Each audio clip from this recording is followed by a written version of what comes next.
Africa must unite. Freedom. Heads Soul. Sawaba. Uhuru. Men, women, and children throughout the length and breadth of Africa repeat the slogans of African nationalism, the greatest political phenomenon of the latter part of the 20th century.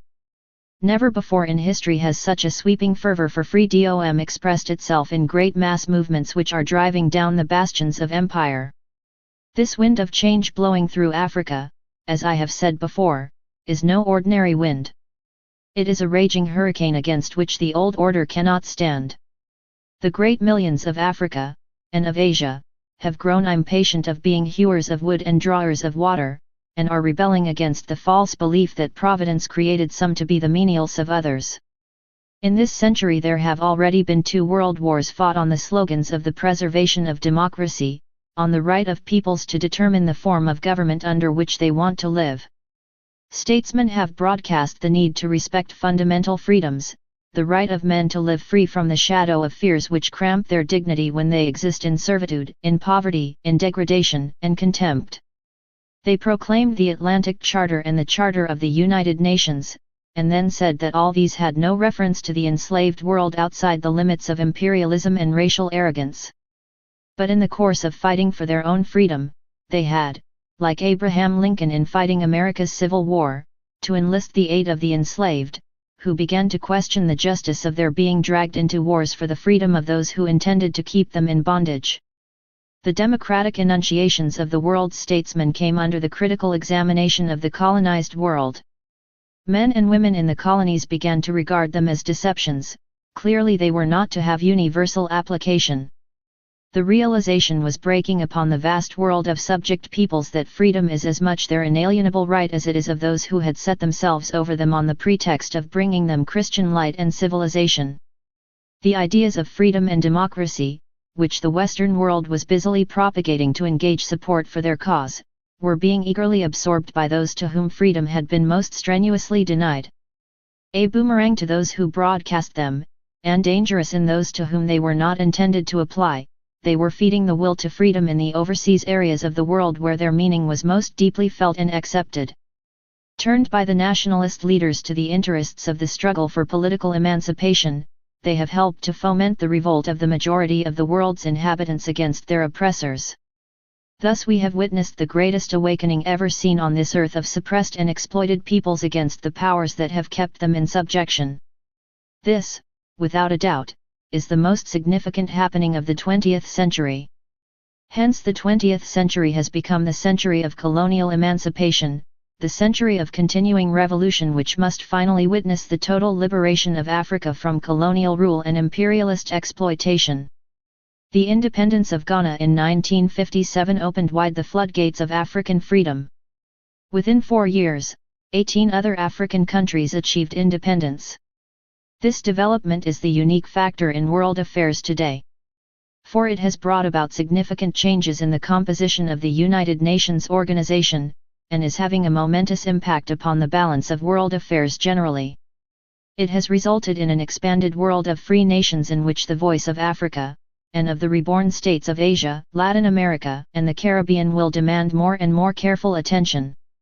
This expanding world of free African nations is the climax of the conscious and determined struggle of the African peoples to throw off the yoke of imperialism, and it is transforming the continent.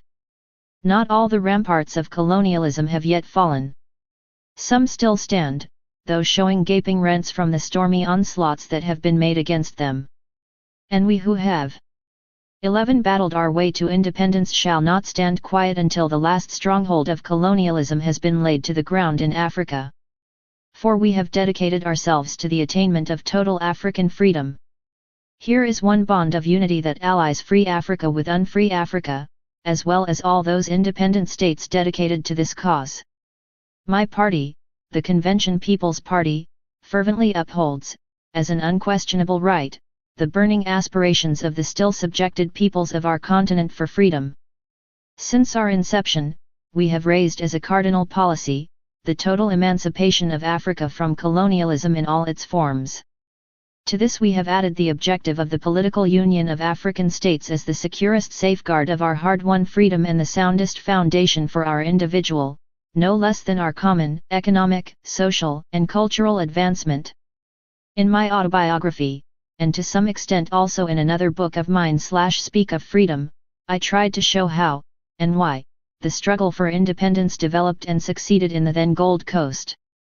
My purpose now is to trace briefly the African background and the effects of centuries of colonialism on the political, economic, and social life of Africa as a whole, to place developments in Ghana in the broader context of the African Revolution, and to explain my political philosophy based on my conviction of the need for the freedom and unification of Africa and its islands. 1.12 Out of this conviction, I am necessarily as much concerned with the problems of all the different countries which make up our great continent as I am with those of Ghana. I have, therefore, drawn for illustration upon all patterns of colonialism.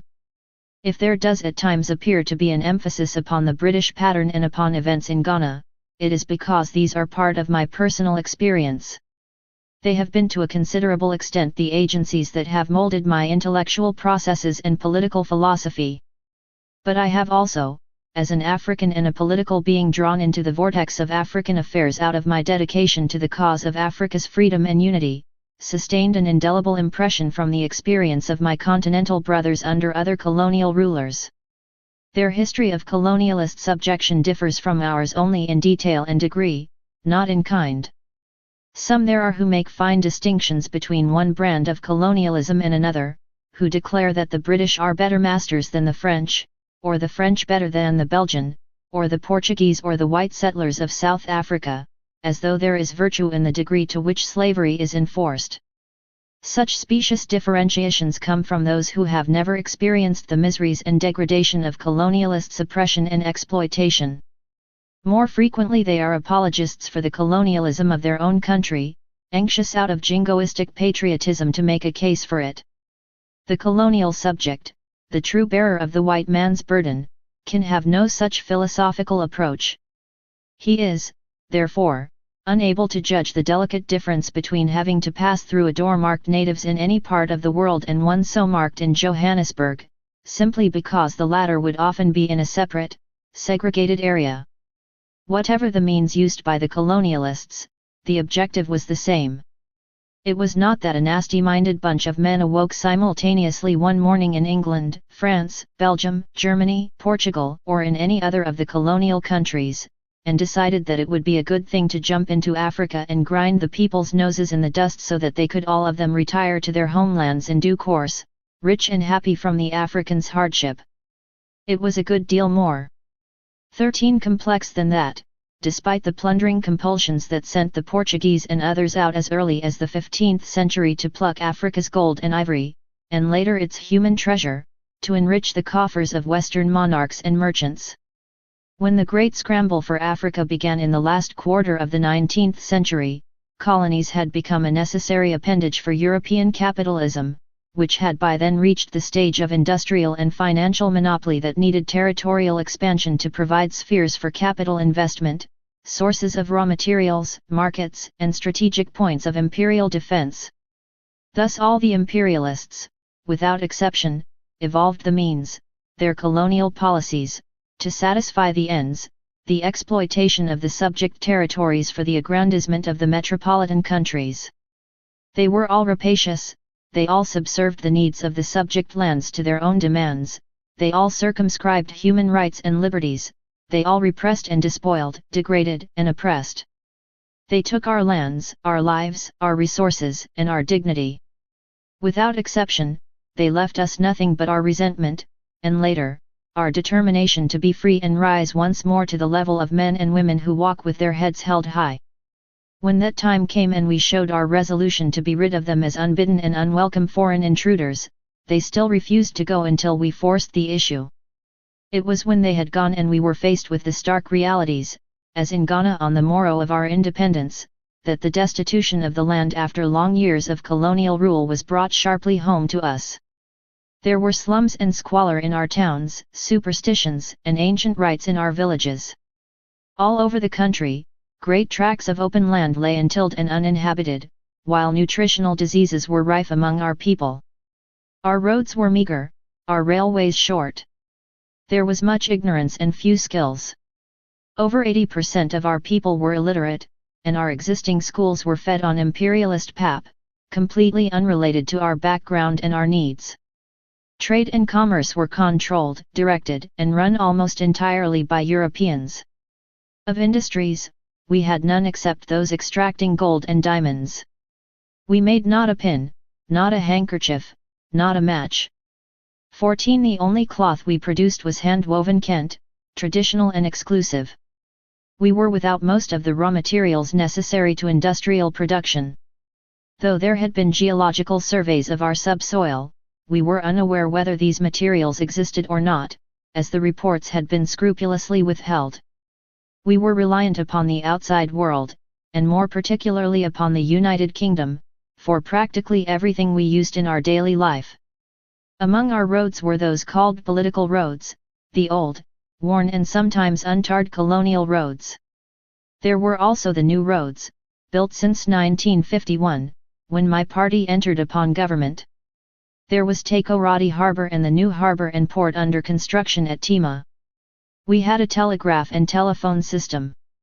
We had an efficient administrative machine, but one adjusted to the needs of colonial rule and decidedly not the most suitable for the new requirements of independent statehood. As a heritage, it was stark and daunting, and seemed to be summed up in the symbolic bareness which met me and my colleagues when we officially moved into Christiansborg Castle, formerly the official residence of the British governor. Making our tour through room after room, we were struck by the general emptiness. Except for an occasional piece of furniture, there was absolutely nothing to indicate that only a few days before people had lived and worked there. Not a rag, not a book was to be found, not a piece of paper, not a single reminder that for very many years the colonial administration had had its center there. That complete denudation seemed like a line drawn across our continuity. It was as though there had been a definite intention to cut off all links between the past and present which could help us in finding our bearings. It was a covert reminder that, having ourselves rejected that past, it was for us to make our future alone. In a way it hinged with some of our experience since we had taken office in 1951. From time to time we had found gaps in the records, connecting links missing here and there which made it difficult for us to get a full picture of certain important matters. There were times when we had an inkling of material withheld, of files that had strayed, of reports that had 15 got mislaid. We were to find other gaps and interruptions as we delved deeper into the business of making a going concern of the rundown estate we had inherited. That, we understood, was part of the business of dislodging an incumbent who had not been too willing to leave and was expressing a sense of injury in acts of petulance. On the other hand, there may have been things to hide. It was part of the price, like much else, that we had to pay for freedom. It is a price that we are still paying and must continue to pay for some time to come. For freedom is not a commodity which is given to the enslaved upon demand. It is a precious reward, the shining trophy of struggle and sacrifice. Nor do the struggle and sacrifice cease with the attainment of freedom.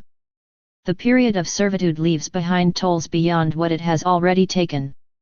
These are the cost of filling in the emptiness that colonialism has left, the struggle and the toil to build the foundation, and then the superstructure, of an economy that will raise up the social levels of our people, that will provide them with a full and satisfying life, from which want and stagnation will have been banished. We have to guard closely our hard-won freedom and keep it safe from the predatory designs of those who wish to reimpose their will upon us. New nations like ours are confronted with tasks and problems that would certainly tax the experience and ingenuity of much older states. They would be difficult enough if we existed in a peaceful world, free of contending powers and interested countries eager to dabble in our internal affairs and manipulate our domestic and external relations in order to divide us nationally and internationally. As it is, our problems are made more vexed by the devices of neo-colonialists. And when we attempt to deal with them in ways which, having regard to all the facts that are known to us, seem most appropriate in the endeavor to maintain the internal unity upon which our viability and progress depend, we are misrepresented to the outside world to the point of distortion.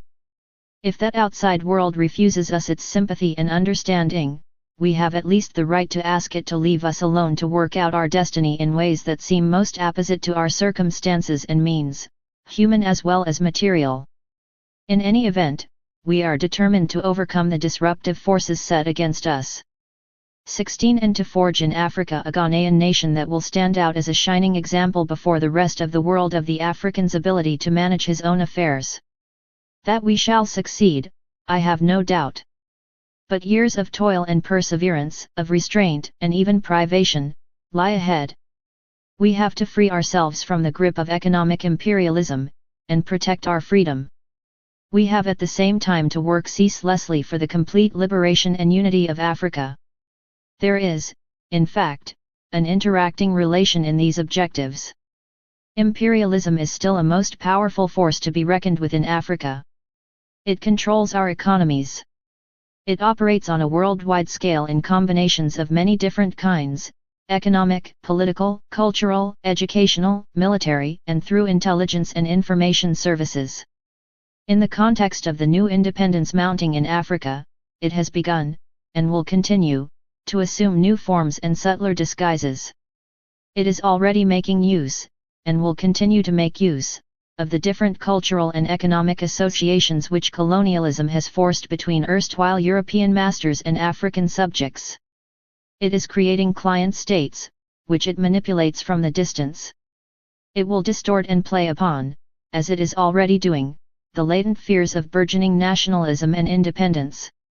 It will, as it is already doing, fan the fires of sectional interests, of personal greed and ambition among leaders and contesting aspirants to power. These and many others will be the devious ways of the neo-colonialism by which the imperialists hope to keep their stranglehold on Africa's resources for their own continued enrichment. To ensure their continued hegemony over this continent, they will use any and every device to halt and disrupt the growing will among the vast masses of Africa's populations for unity. Just as our strength lies in a unified policy and action for progress and development, so the strength of the imperialists lies in our disunity. We in Africa can only meet them effectively by presenting a unified front and a continental purpose. We have to be constantly on the alert, for we are steadfastly resolved that our freedom shall never be betrayed. And this freedom of ours to build our economies stands open to danger just as long as a single country on this continent remains FET. 17 Tiered by colonial rule, and just as long as there exist on African soil puppet governments manipulated from afar. Our freedom stands open to danger just as long as the independent states of Africa remain apart. At this very moment, the Union of South Africa is building up a military machine comparable with those of the foremost nations of Western Europe. This presents a most ominous danger, not just to the struggle of those African peoples still fighting for freedom, but to the very existence of the independent African states. Unless we meet this obvious and very powerful threat with a unified African front, based upon a common economic and defense policy, the strategy will be to pick us off and destroy us one by one. Our essential bulwark against such sinister threats and the other multifarious designs of the neo-colonialists is in our political union.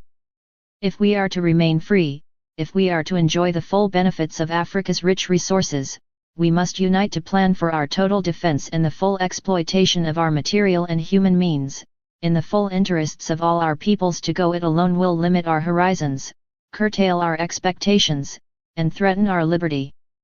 But since we cannot sit idly by waiting for the consummation of our hopes for the earliest unification of Africa, we in Ghana are making our plans and shall strive unremittingly to raise our people to such higher levels of civilized living as we are able to do by our own exertions.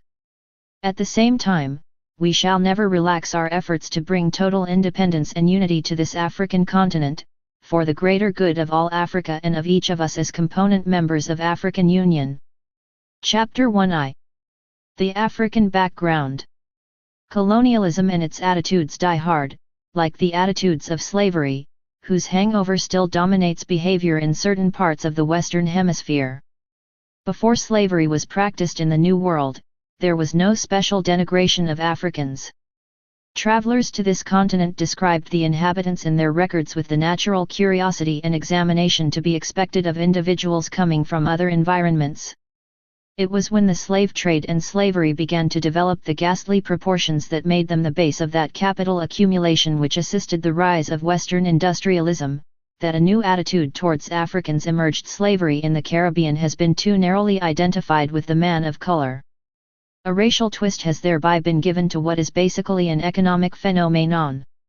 Slavery was not born of racism, rather, racism was the consequence of slavery. One with this racial twist was invented the myth of color inferiority.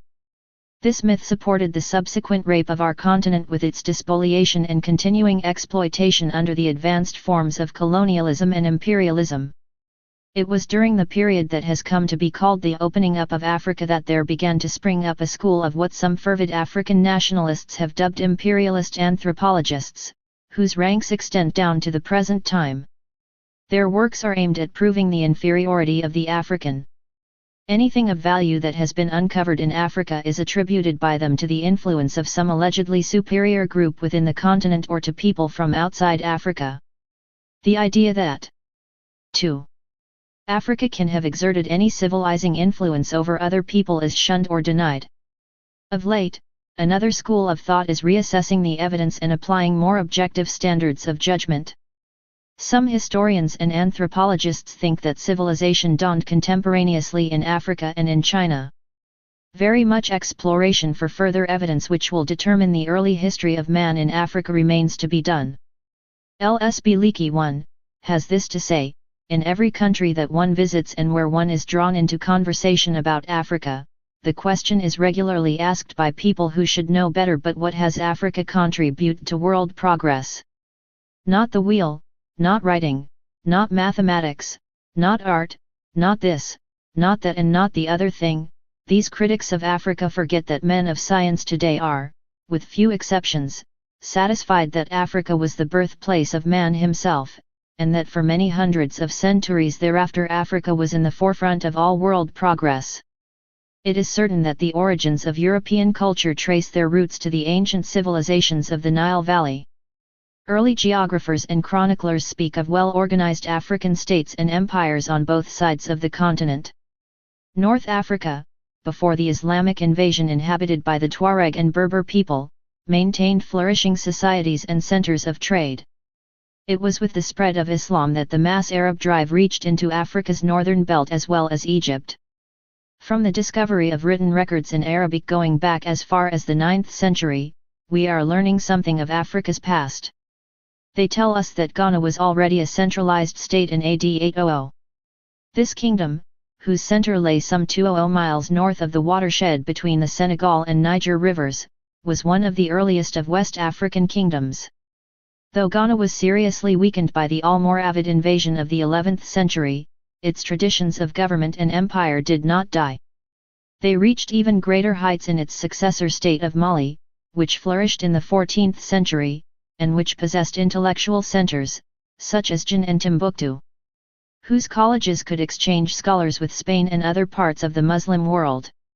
When Mali declined, it was replaced by the just as splendid Songhai Empire of Gao, while farther to the east lay the great state of Kanem, with a monarchy, almost as ancient as that of Ghana, which continued steadfastly into the 19th century.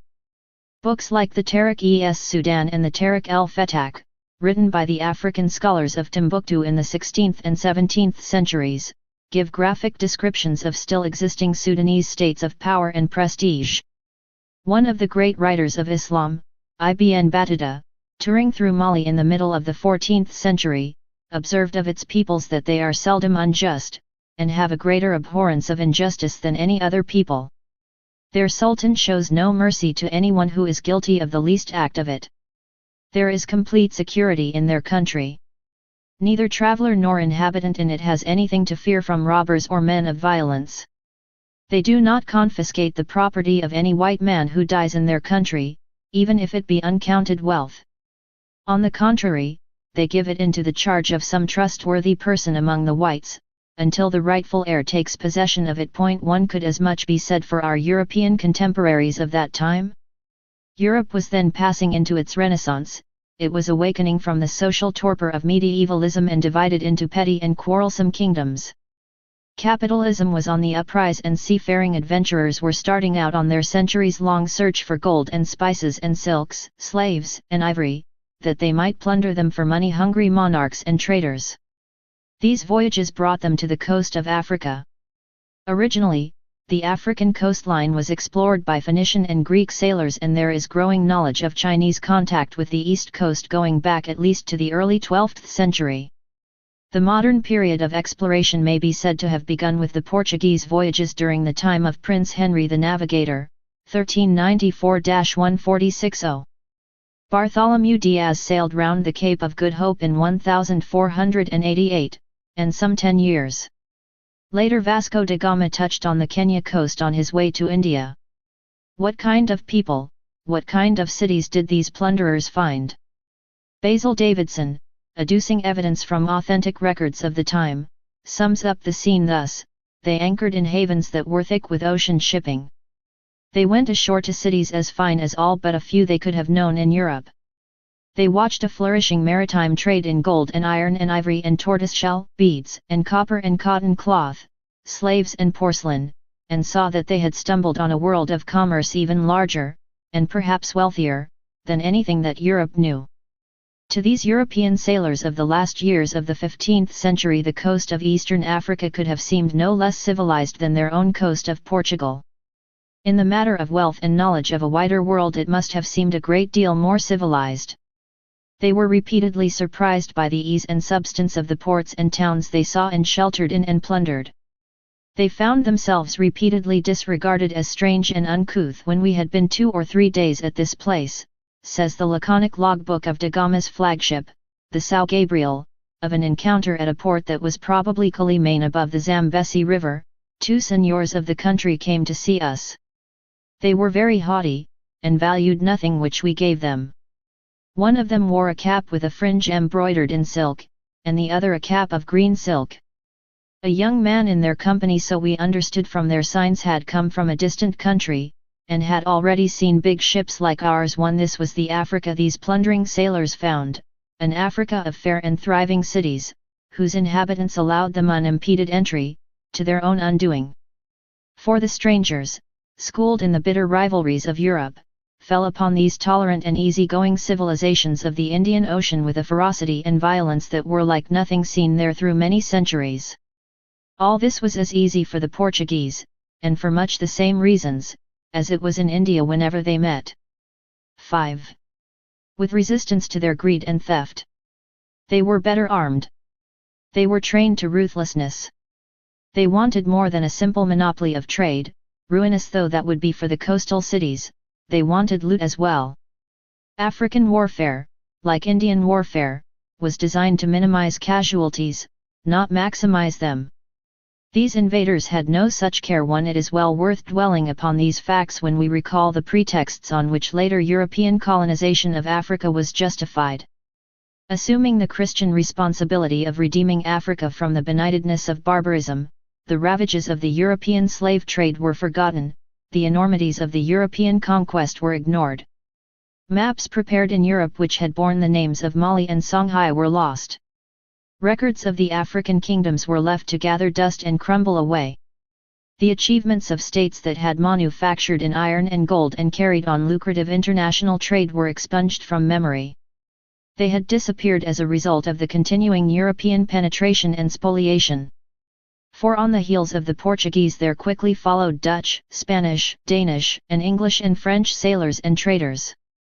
Their purposes were the same, their methods, too.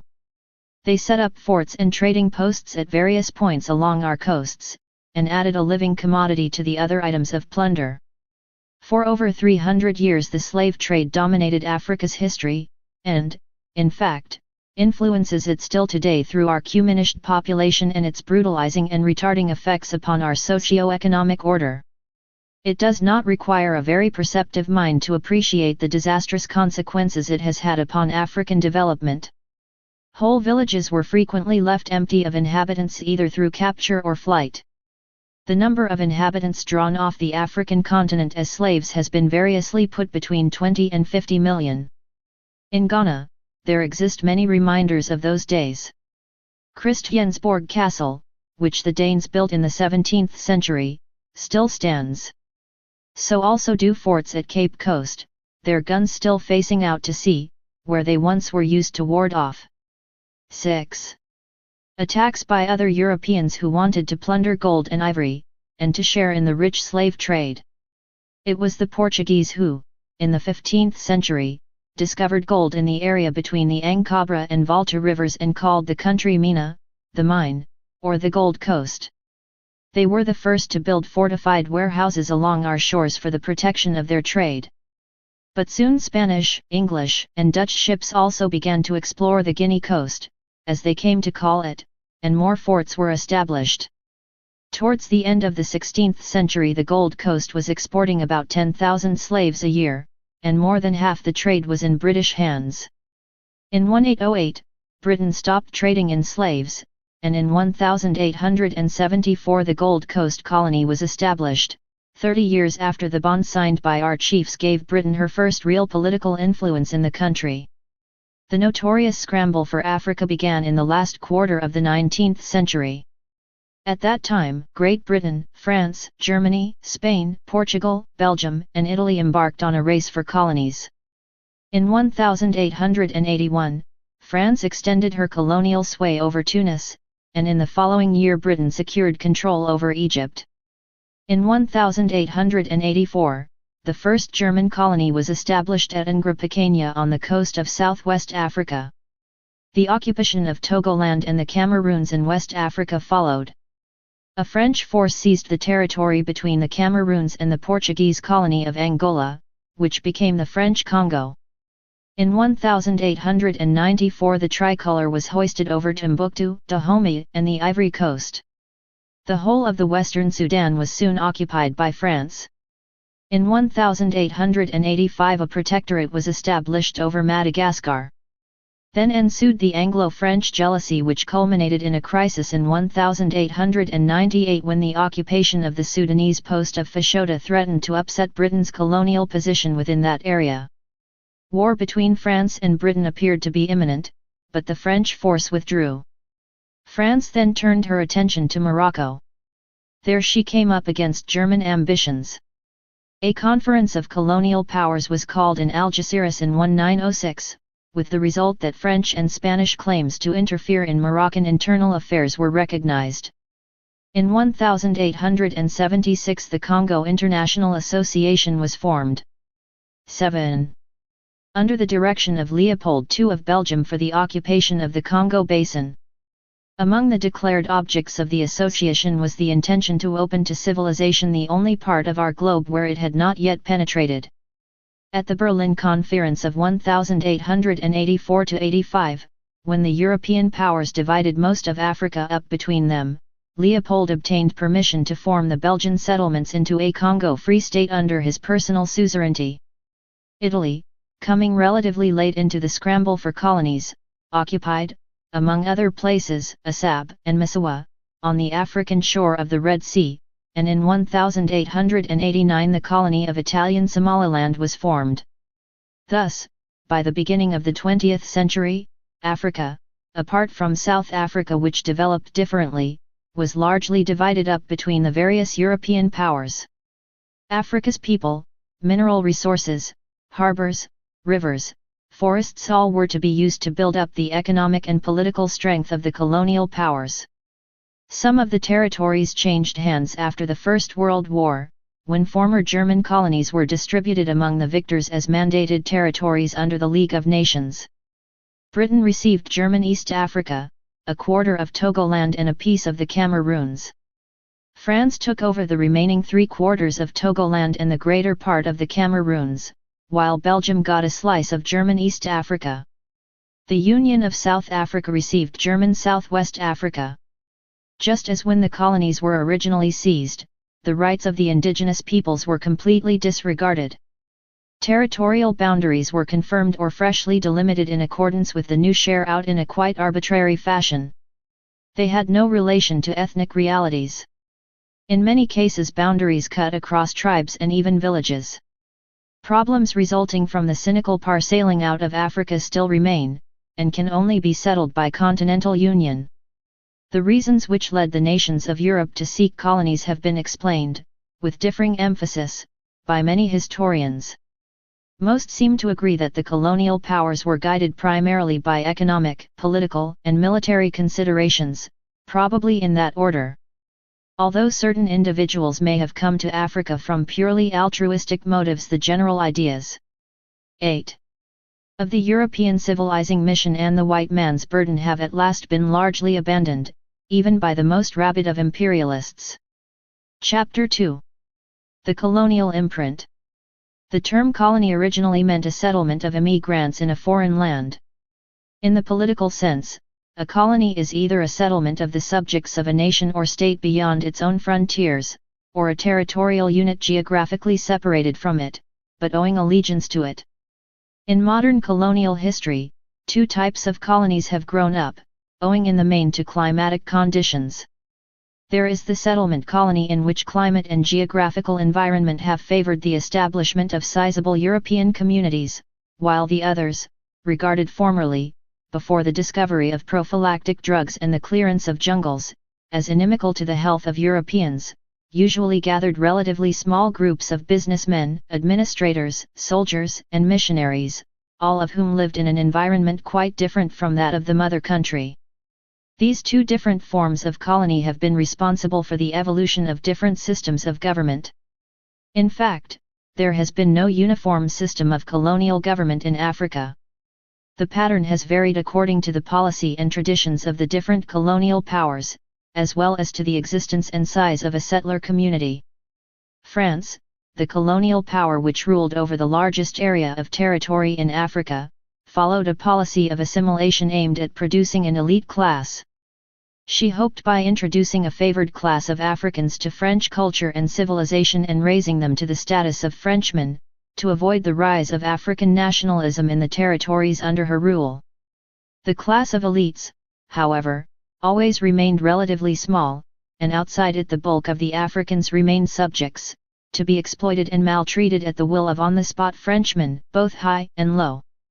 1. What was French administration like in practice? I asked a Moroccan friend when I visited the country some years ago. He shrugged his shoulders, and proceeded to tell me how the French had never allowed a national election in Morocco, or indeed any form of democratic assembly. No Moroccan sat in the French Assembly or Senate. There was no question of training Africans to manage their own affairs, even in the field of government. There was no freedom of the press. Patriotic organizations, like Istiklal, were driven underground.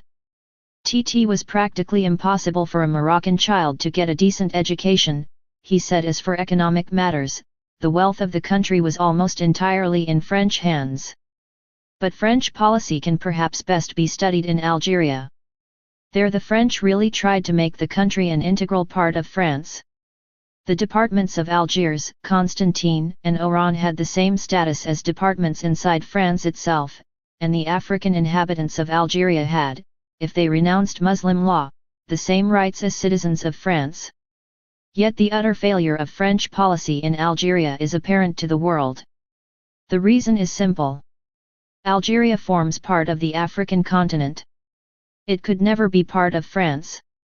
It was just self-deceit to talk of French Algeria, for there is only one Algeria, and that is Algerian. I have publicly stated Ghana's position towards Algeria. We supported the Algerian nationalists publicly. The argument that the European settlers had made Algeria their home and regarded themselves as Algerians, is irrelevant. If they had been truly patriotic Algerians, they would not have opposed the Algerian nationalists, they would not have killed and terrorized, and broken the provisions of the Franco-Algerian peace agreements. To the African, the European settler, whether living in South Africa, Kenya, Angola, or anywhere else in Africa, is an intruder, an alien who has seized African land. No amount of arguing about the so-called benefits of European rule can alter the fundamental right of Africans to order their own affairs. In the areas of settlement, the Europeans, in order to buttress their domination and entrench their economic hold, alienated the land from the Africans and then raised poll and other taxes upon them in order to drive them out to work for starvation. 2. Wages. They erected barriers of race to enforce segregation on grounds of the inferior social development of the indigenous people, and made this a reason for enforcing their right to rule. There is no logic except the right of might that can accept the undemocratic rule of a majority by a minority. The predominant racial group must, and will, provide the government of a country. The race that is in the majority is the possessor of the land it occupies, irrespective of the annexations made by a minority of settlers.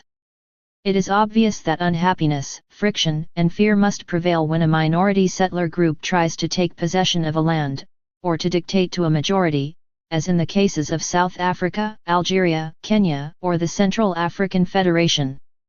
The first step towards testing the right of rule in communities of mixed races and creeds is to give every adult, irrespective of race and creed, the right to vote.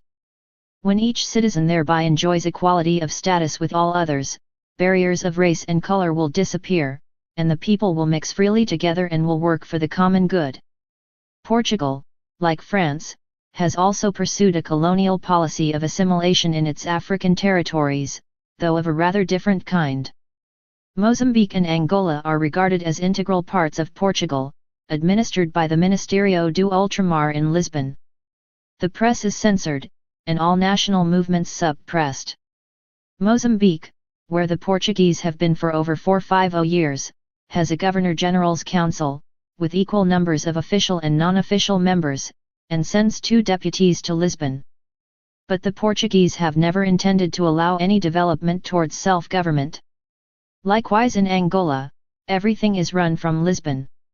Portugal is at home an old-fashioned despotic oligarchy established and maintained in the interests of a small group of extremely wealthy families. It is at the same time one of the poorest of European countries.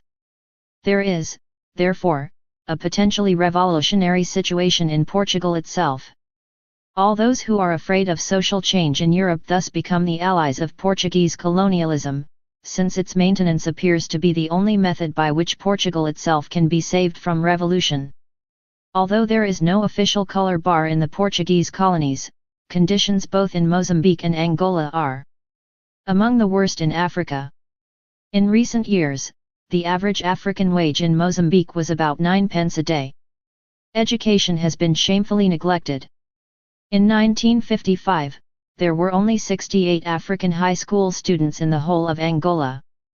But the system of forced labor, which still operates, is perhaps the worst blot on the Portuguese record in Africa. It amounts to a form of slavery. Men are treated not as men, but as chattels, to be pushed around from place to place at the whim of the local chef do posto, or district officer.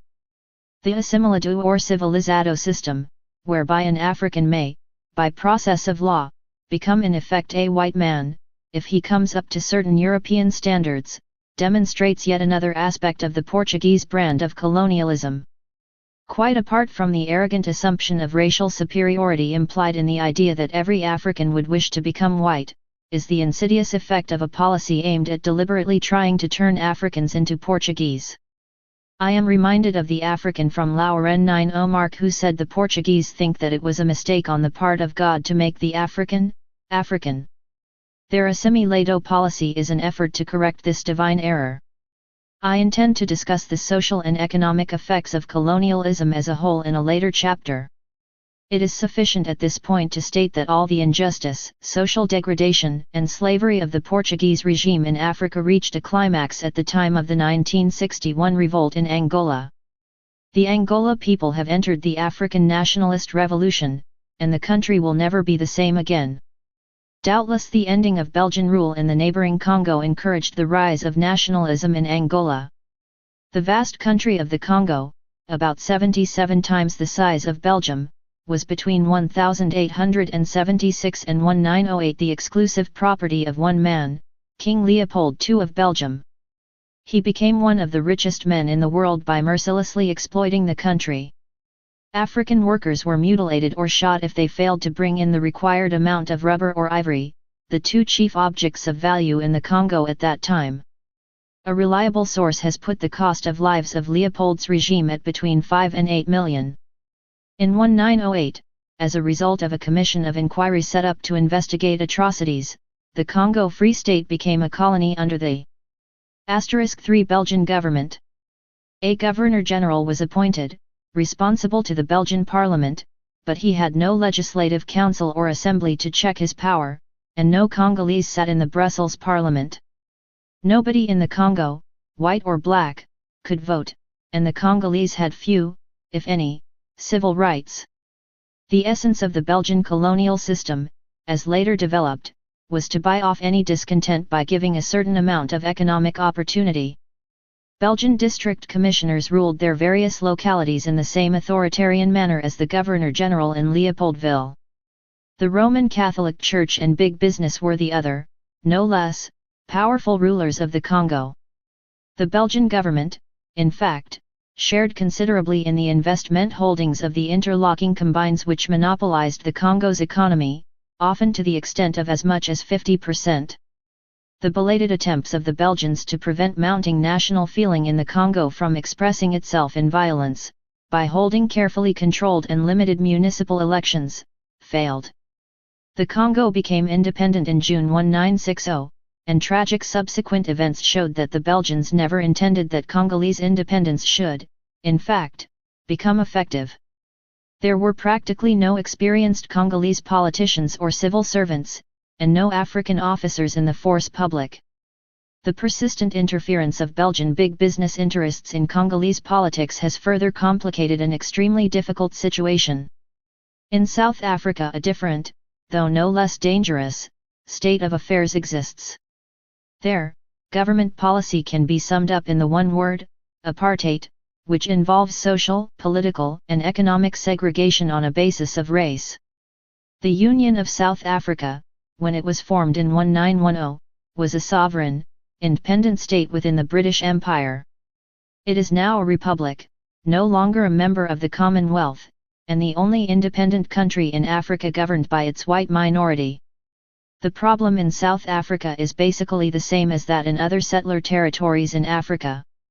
In these countries there is a European minority, settled over a considerable period of time, which claims by virtue of race the right to rule forever over the majority of the inhabitants. 14. The ruling class in South Africa consists of some 3 million persons of European descent. This ruling class controls the armed forces, which are armed and trained specifically to deal with civil disturbance.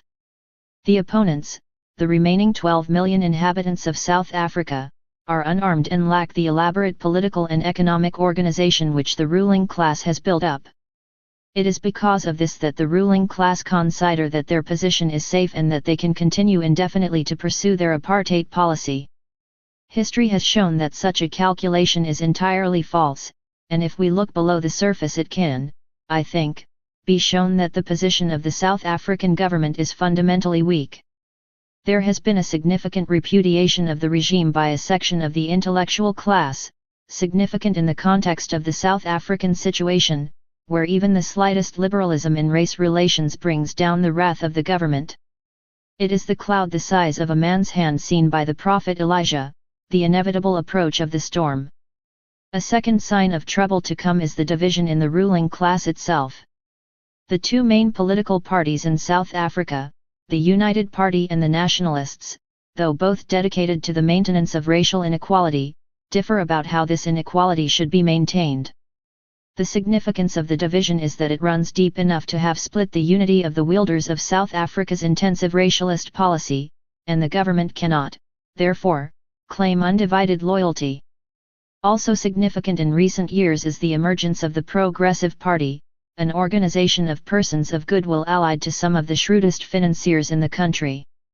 These financiers are mainly of British stock and represent mining, manufacturing, and commercial interests, concerned with the erection of a wider internal market and easier international relations than the Boer-controlled apartheid policy allows. The intellectuals within the party realize that there is something deeply wrong with South Africa, and that if the Union is to survive, radical changes must be made. Ultimately, however, they all fight shy of the only change which can solve the South African situation, the establishment of the principle of one man one vote, irrespective of color or racial origin. Like most reforming parties which are five spring up on the eve of revolution, they see an abyss opening up before them, but are unable to formulate any decisive alternative. Against the disrupting tendencies in the Union itself stands the tremendous unfolding of the African Revolution, which has spread with remarkable swiftness out towards the east, center, and south, so that it is now almost at the frontiers of South Africa.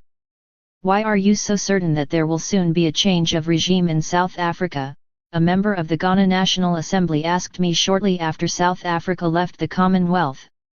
I replied, because of the strength of the African Revolution, which has already transformed most of Africa, and because the South African regime shows exactly those symptoms which have invariably preceded revolutions elsewhere. South Africa is a country timed for explosion, like Haiti before its revolt, and for the same reasons, racial tyranny and fear. Not surprisingly, therefore, discontent mounts in the Union, as also in the South African-administered territory of Southwest Africa. Labor disputes often end in strikes and demonstrations. Sporadic outbreaks of violence increase in size and number. These in themselves may not be enough to disrupt the South African economy, but if a sufficient number of countries boycott South Africa, the total effect is bound to be considerable. Already the Union government is dangerously isolated politic ally, cut off from the sympathy of its African neighbors, and deprived, because of its apartheid policy, of the moral support of most of the world. The South African question is one upon which African states have proved that they have a unity of approach, and it should not be difficult to devise an appropriate line of policy which could attain universal African support. Plans must certainly be made to train Africans from South Africa to be ready to take over positions of responsibility once the existing government has been overthrown. British colonial policy has assumed various forms in different parts of Africa. A full description would fill several books, and I can mention only what I consider to be some of the more significant and characteristic aspects of it. The avowed British ISIC's policy has been to guide the colonial territories to responsible self-government within the Commonwealth. The late Ernest Bevan denned the reasons for this policy as give and keep. It seems he meant that by voluntary withdrawal at a suitable time the British would retain the goodwill of the African, strengthen the Commonwealth, earn the praise of the rest of the world, and at the same time keep maximum political and economic advantages. The British, though liking to pose as dreamy idealists who, through absence of mind, achieved an empire, are in my experience the most hard-headed of realists. They know that Africa must inevitably be ruled by Africans, and they want to come out of the business in the best possible way. From early days internal self-government was granted to colonies of settlement, but in the case of colonies where there was no strong European settler community to run affairs, political development was much slower. Unlike France, Britain did not consider her colonies an extension of the homeland. No colonial constituencies have at any time been represented in the House of Commons in London. Generally, a governor was placed over each colony. He was responsible to the Secretary of State for the colonies, who in turn was responsible to the House of Commons, the Cabinet, and ultimately to the Crown. He was not responsible to a local electorate, and here the truly authoritarian nature of the regime becomes apparent. Although most colonies had an executive council, exco, this was usually appointed by the governor, and again was not responsible to any locally elected assembly. In some colonies unofficial members were in due course appointed. European unofficial members sat on the executive council in Kenya after 1919, and Africans on the executive councils of the Gold Coast, Ghana, and Nigeria after 1942. These councils had advisory power only, and their proceedings were secret. Under the Executive Council was the Legislative Council, LegCo, which passed the budget and certain laws. It could debate and vote on legislative proposals put before it, and could question the government. But the government was not bound to take its advice. Before the Second World War no Africans sat in legislative councils in East Africa. In 1944 one was Nomi. 17. Nate to the Kenya Legislative Council, the following year 3 were appointed in Uganda, and in 1946, 2 in Tanganyika. Progress was faster in West Africa. The first African member of the Legislative Council in the Gold Coast was nominated in 1861. The power of the legco varied in different countries according to the ratio between official, unofficial, i.e. appointed, and elected members. Where the elected members were outnumbered by the official and unofficial members, the assembly was controlled, in fact, by the governor. But, in any case, the legco could not cause the government to resign, even if it outvoted it on some bill. The governor had certain reserved powers by which he could invalidate legislation, and he could, in time of extreme emergency, suspend the constitution and rule by decree. This was actually done not long ago in British Guiana. There have, of course, in recent decades been progressive revisions of the constitutions of almost all United Kingdom dependencies, and those which are not already independent have advanced constitutions which place responsibility for their own affairs largely in the hands of the local people. The evolution towards parliamentary government on the Westminster model has been marked by an obstinate refusal to grant, particularly in areas of white settlement, universal adult suffrage, the keystone, after all, of true democracy. In spite of the moralizings of British colonialists who argue that political reform is granted as and when the colony is ready for it, change has, in fact, come mostly as a result of pressure from below. In the case of Ghana, a vigorous campaign waged by my party, its slogan "Self-Government Now," was needed before independence could be achieved. As I said in the National Assembly on 1 July 1953, when presenting the historic motion for independence, there comes a time in the history of colonial peoples when they must, because of their will to throw off the hampering shackles of colonialism, boldly assert their God-given right to be free of a foreign ruler. If there is to be a criterion of a people's preparedness for self-government, then I say it is there. I.e. readiness to assume the responsibility of governing themselves. For who but a people themselves can say when they are prepared?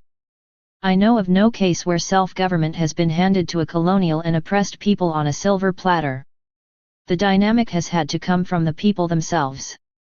It is a standing joke in Africa that when the British start arresting, independence is just around the corner. The principle of indirect rule adopted in West Africa, and also in other parts of the continent, allowed a certain amount of local self-government in that chiefs could rule their districts provided they did nothing contrary to the laws of the colonial power, and on condition they accepted certain orders from the colonial government. The system of indirect rule was notably successful for a time in northern Nigeria, where the emirs governed much as they had done before the colonial period. But the system had obvious dangers. In some cases, autocratic chiefs, propped up by the colonial government, became inefficient and unpopular, as the riots against the chiefs in eastern Nigeria in 1929, and in Sierra Leone in 1936, showed. In wide areas of East Africa, where there was no developed system of local government which could be used, headmen or warrant chiefs were appointed, usually from noble families. They were so closely tied up with the colonial power that many Africans thought chiefs were an invention of the British. The alliance of the governing power with the privileged classes tended to slow up or put a brake on social change and progress, as both had an interest in maintaining the status quo. In Ghana, the position of chiefs is entrenched in our constitution, and they still play an important part in the life of the country. Chiefs in some parts of Africa have been, and still are, in the forefront of nationalist movements. In Tanganyika, for example, the Tanganyika African National Union, TANU, claimed that not a single chief supported the government, they were all supporters of TANU. But by and large, the system of indirect rule, where chiefs were paid to administer their areas under the supervision of the colonial power, did lead frequently to divided loyalties, as well as to the slowing down of democratic processes. *9 The establishment of local councils, like those in Kenya in 1924, was an improvement, but their powers were strictly limited. The district officer was the ex officio president and retained all executive power. The councils had treasuries, but received no share of the general tax. When the councils were reconstructed, in 1950, as African district councils, the presidents and members were to be appointed by the provincial commissioners. The latter invariably appointed district commissioners as presidents, though they usually allowed a majority of the members of each council to be elected by the people. Dedicated to the complete destruction of colonialism in all its forms, I can hold no brief for any colonial government, whatever its pattern. British, French, Portuguese, Belgians, Spanish, Germans, Italians, all at one time or another ruled parts of Africa or still continue to do so. Their methods might have varied, but their purpose was the same, to enrich themselves at the expense of their colonies. Chapter 3. Many have argued that the resources of Africa were useless to the native inhabitants until they were developed, and they could not have been developed without European capital and skill. It has even been said that the European investor, however self-interested he may have been, was serving Africa. This sort of argument reminds me of the man who, having found buried treasure in his neighbor's garden, took it away and then told his neighbor that he was doing him no harm, because, until then, he was unaware of its existence. In any case, he did not own a spade. To those who study the facts fairly, it must surely be clear that the European occupation of Africa was carried out for the benefit of Europeans. Concern for the welfare of the African peoples hardly entered into the matter. Jules Ferry, Premier of France in 1885, gave the dominant reasons for the European quest for colonies in Africa, when he spoke in the Chamber of Deputies in defense of the colonial policy of the French government. He said, "Is it not clear that the great states of modern Europe, the moment their industrial power is founded, are confronted with an immense and difficult problem, which is the basis of industrial life, the very condition of existence, the question of markets? Have you not seen the great industrial nations one by one arrive at a colonial policy? And can we say that this colonial policy is a luxury for modern nations? Not at all, gentlemen. This policy is, for all of us, a necessity, like the market itself. Today, as you know, the law of supply and demand, freedom. 21. Of exchange, the influence of speculations, all these move in a circle which extends to the ends of the world. Colonies are for rich countries one of the most lucrative methods of investing capital. I say that France, which is glutted with capital, and which has exported considerable quantities, has an interest in looking at this side of the colonial question. It is the same question as that of outlets for our manufacture. Colonial policy is the offspring of industrial policy, for rich states in which capital is abundant and is rapidly accumulating, in which the manufacturing system is continually growing and attracting, if not the most numerous, at least the most alert and energetic part of the population that works with its hands, in which the countryside is obliged to industrialize itself, in order to maintain itself. In such states exportation is an essential factor of public property. The protective system is like a steam boiler without a safety valve, unless it has a healthy and serious colonial policy as a corrective and auxiliary. European consumption is saturated. It is necessary to raise new masses of consumers in other parts of the globe, else we shall put modern society into bankruptcy and prepare for the dawn of the 20th century, a cataclysmic social liquidation of which we cannot calculate the consequences. Albert Sarraut, French colonial secretary of state in 1923, spoke in even stronger terms, at the École Coloniale in Paris. What is the use of painting the truth? At the start, colonization was not an act of civilization, nor was it a desire to civilize. It was an act of force motivated by interests. An episode in the vital competition which, from man to man, from group to group, has gone on ever increasing. The people who set out to seize colonies in distant lands were thinking primarily of themselves, and were working for their own profits, and conquering for their own power. Sarraut concluded his speech with these words: "The origin of colonization is nothing else than enterprise of individual interests, a one-sided and egotistical imposition of the strong upon the weak." He thus exposed the falsehood of the theory of the white man's burden and the mission civilisatris. 23.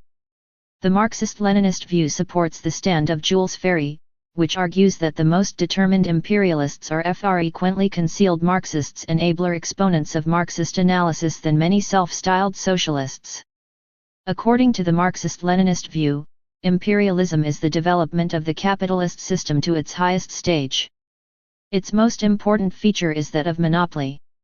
The concentration of production and capital has developed to such a degree that it has created monopolies which play a decisive role in economic life. National monopolies have linked up internationally to share the world among themselves, and the territorial division of the globe is completed. Banking capital has reached the stage where it dominates production capital, and the export of investment capital has become as vitally necessary as the export of commodities. It is true that excess capital could be invested at home in the improvement of agriculture, but the profits are not by any means as large as those obtained from overseas investment in backward countries, where labor and land costs are minimal. The annual returns on overseas investment, one of the chief hidden benefits of colonies, are often several times the volume of trade and shipping with the backward areas. As a result of intensive production, there is keen competition for raw materials. It was at the juncture where production was dominated by industrial combines and the shortage of raw materials was becoming acute, that the possession of colonies became imperative, as controlled sources of raw materials and outlets for manufactured goods and finance capital. On the colonial scene, the stage opened with the appearance of the missionaries, the traders, and the administrators. While missionaries implored the colonial subject to lay up his treasures in heaven, where neither moth nor rust doth corrupt, the traders and administrators acquired his minerals and land. There was no intention of processing locally the discovered raw materials. These were intended to feed the metropolitan mills and plants, to be exported back to the colonies later in the form of finished commodities. The simple two-way traffic is implicit in colonial trade. In her African colonies, Britain controlled the export of raw materials by preventing their direct shipment to foreign markets. After satisfying the demands of her home industries, she sold the 23 surplus to other nations and netted the profits herself. The colonial farmer and worker had no share in those profits. Nor was any part of them used in providing public works and social services in the colonies. There is a belief that the British government contributed to the costs of administration and public services in their colonies. This is a fallacy. Each colony raised its own budget out of taxes and revenue, and the first charge upon it was the salaries of the European officials of the administration. The construction of railways, harbours, and roads was met out of loans raised from local sources, and was undertaken largely to meet the transport and communications requirements of the colonialists. For example, diamonds and gold lay at the basis of South Africa's railway system. Gold prospecting, the finding of coal at Wonky, and the opening up of the copper belt fixed the pattern of Rhodesia's first railways. Our own railways in Ghana were laid down in order to take out minerals and timber from areas of production to the harbour at Takoradi. Immense profits have been, and are still being, taken out of Africa. Important mineral deposits in various parts of Africa have attracted foreign capital, which has been used mainly to enrich alien investors. The rich copper mines of northern Rhodesia are a case in point. The Anglo-American Corporation of South Africa with its associated diamond combine, besides having a practical monopoly of all the diamonds produced in Africa, and owning many gold and coal mines in South Africa, has a large stake in the Rhodesian copper belt. Much of the great mineral wealth of Africa, which ought to have been kept in Africa to develop basic industries here, has been systematically shipped away. The process is still going on, even in the independent countries. There are those who argue that the conditions and resources of Africa are not suited to industrialization. In this way they seek to excuse the economic policy of the colonial powers and support the infiltration of neo-colonialism. The argument falls to the ground when the facts are examined. We have here, in Africa, everything necessary to become a powerful, modern, industrialized continent. United Nations investigators have recently shown that Africa, far from having inadequate resources, is probably better equipped for 24. Industrialization than almost any other region in the world. Potential reserves of iron ore, for instance, would last some 2,000 years. Coal deposits are estimated at 4,500 million tons. The Sahara's oil reserves are thought to be as great as those in the Arabian Peninsula. Natural gas abounds in the bowels of the Sahara. Northern Rhodesia is reported to have the second largest vanadium deposits in the world. Potential hydroelectrical power is almost limitless. In Ghana we have bauxite reserves estimated at some 200 million tons. I have mentioned only a few of our natural resources, many other figures, equally impressive, could be given. When the whole continent has been geologically surveyed, immense new riches will undoubtedly be discovered. The true explanation for the slowness of industrial development in Africa lies in the policies of the colonial period. Practically all our natural resources, not to mention trade, shipping, banking, building, and so on, fell into, and have remained in, the hands of foreigners seeking to enrich alien investors, and to hold back local economic initiative. Out of £148,000,000 allocated between 1946 and 1956 under the UK Colonial Development and Welfare Aid, only £545,000, less than 0.5%, was directly used for industrial development. 1 Capital investment from outside is, of course, required in Africa. But only if there is real political independence can the profits from the investment of this capital be shared in a way which is fair both to the outside investor and to the people of the country where the investment is made. The way in which many foreign companies obtained their concessions in Africa was often sordid, to say the least. A commission of inquiry, set up to investigate the granting of concessions in the Gold Coast, recently discovered some very revealing facts. These concessions were secured by local agents persuading the chiefs, the custodians of tribal and stool lands, to sign away the mineral and timber rights of their people for purely nominal sums. Some money, a few hundred yards of cloth, a few cases of whiskey and gin, were usually sufficient inducement to secure the 25 marks of the chiefs to legal documents which they could neither read nor understand. One of Ghana's best-known chiefs, Nana Sir Ofori Atta, told the Legislative Council in 1939 how 6 of his brother chiefs had been deceived when they signed away concessions to the largest of the mining companies. One, he said, got £66, another £133, a third and a fourth received £50 each, and the fifth and sixth £200 and £100 respectively. These rents, he added, are payable to chiefs in respect of the Ashanti Goldfields Limited, and nothing goes to any of the chiefs on the profits that are earned. When the chiefs tried to get the then governor, Sir Arnold Hodson, to support a bill which would require the company to pay the native authorities a royalty on their profits, he refused, giving the reason that it would be short-sighted and extremely harmful to interfere because capital was very sensitive, and it might have the effect of driving it away to other parts of the world. At the end of the Ashanti Wars, about 300 British concerns secured mining and timber concessions which, according to Lord Hailey II, amounted to about a third of the total land area of the Gold Coast colony, and about 1/8 of Ashanti. With all the wealth drawn from our mineral resources, it may come as a shock to some to learn that, except for a small annual tribute from the gold mines, no mining company in the Gold Coast ever made any contribution by way of direct taxes to the country's revenue, until my government introduced its new taxation measures in 1952, and these made no noticeable impression upon the distributed profits of these companies. I often wonder just how much the Union Minière du Haut-Katanga paid for its concessions in the Belgian Congo. Commercial exploitation in our country has a long history, as long, in fact, as European contact with the West African coast.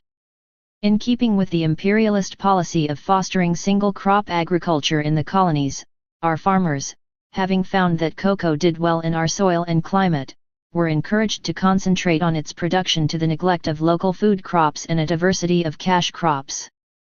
The encouragement of monocrop cultivation was not, however, accompanied by stable prices.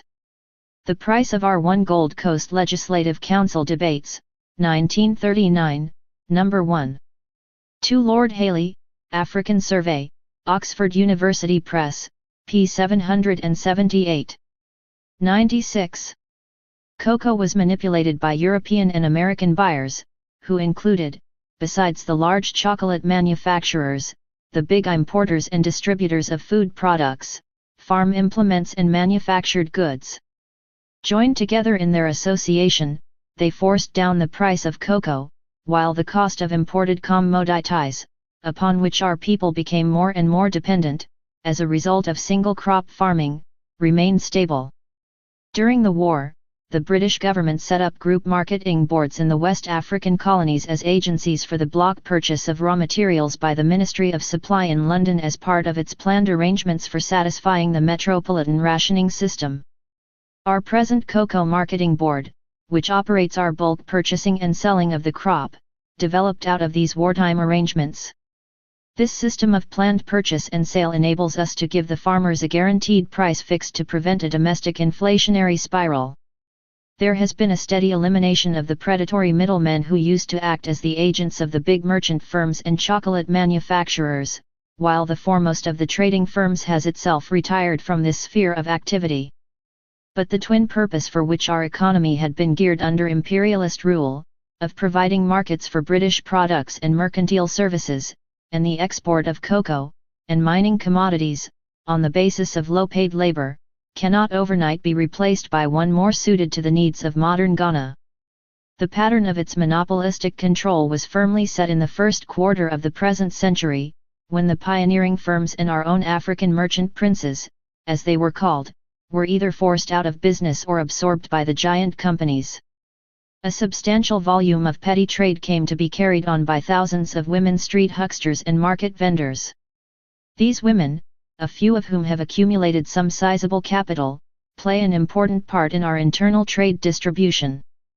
But they are reliant for their supplies on the monopoly firms, for whom they provide the cheapest kind of retail distributive system it has been possible to devise. Under colonial rule, foreign monopoly interests had our whole economy completely tied up to suit themselves.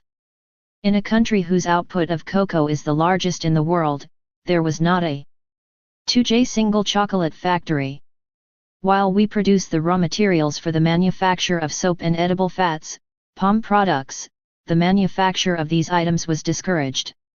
A British firm owning lime plantations here, as it does in the West Indies, actually expresses the juice from the fruit before shipping it in bulk to the United Kingdom and exporting it back to us, bottled, to retail in stores at a high price. Though we had the raw materials needed for their manufacture, every bottle used in this country was imported. These facts have a kind of Alice in Wonderland craziness about them which many will find hard to accept.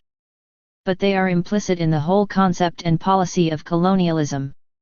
Native initiative, where it was likely to endanger the interests of the colonial power, was quickly stifled.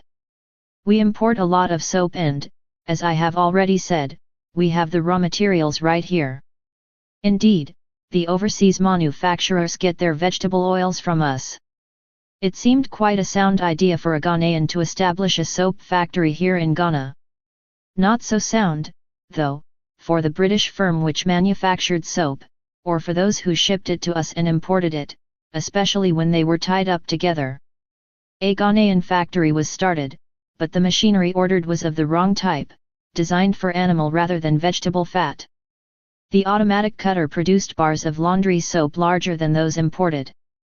There were constant breakdowns with the machinery, and the larger soap bar could not retail at a price above that charged for the imported soap. Inevitably the Ghanaian factory was forced to close down, and soap continued to be imported.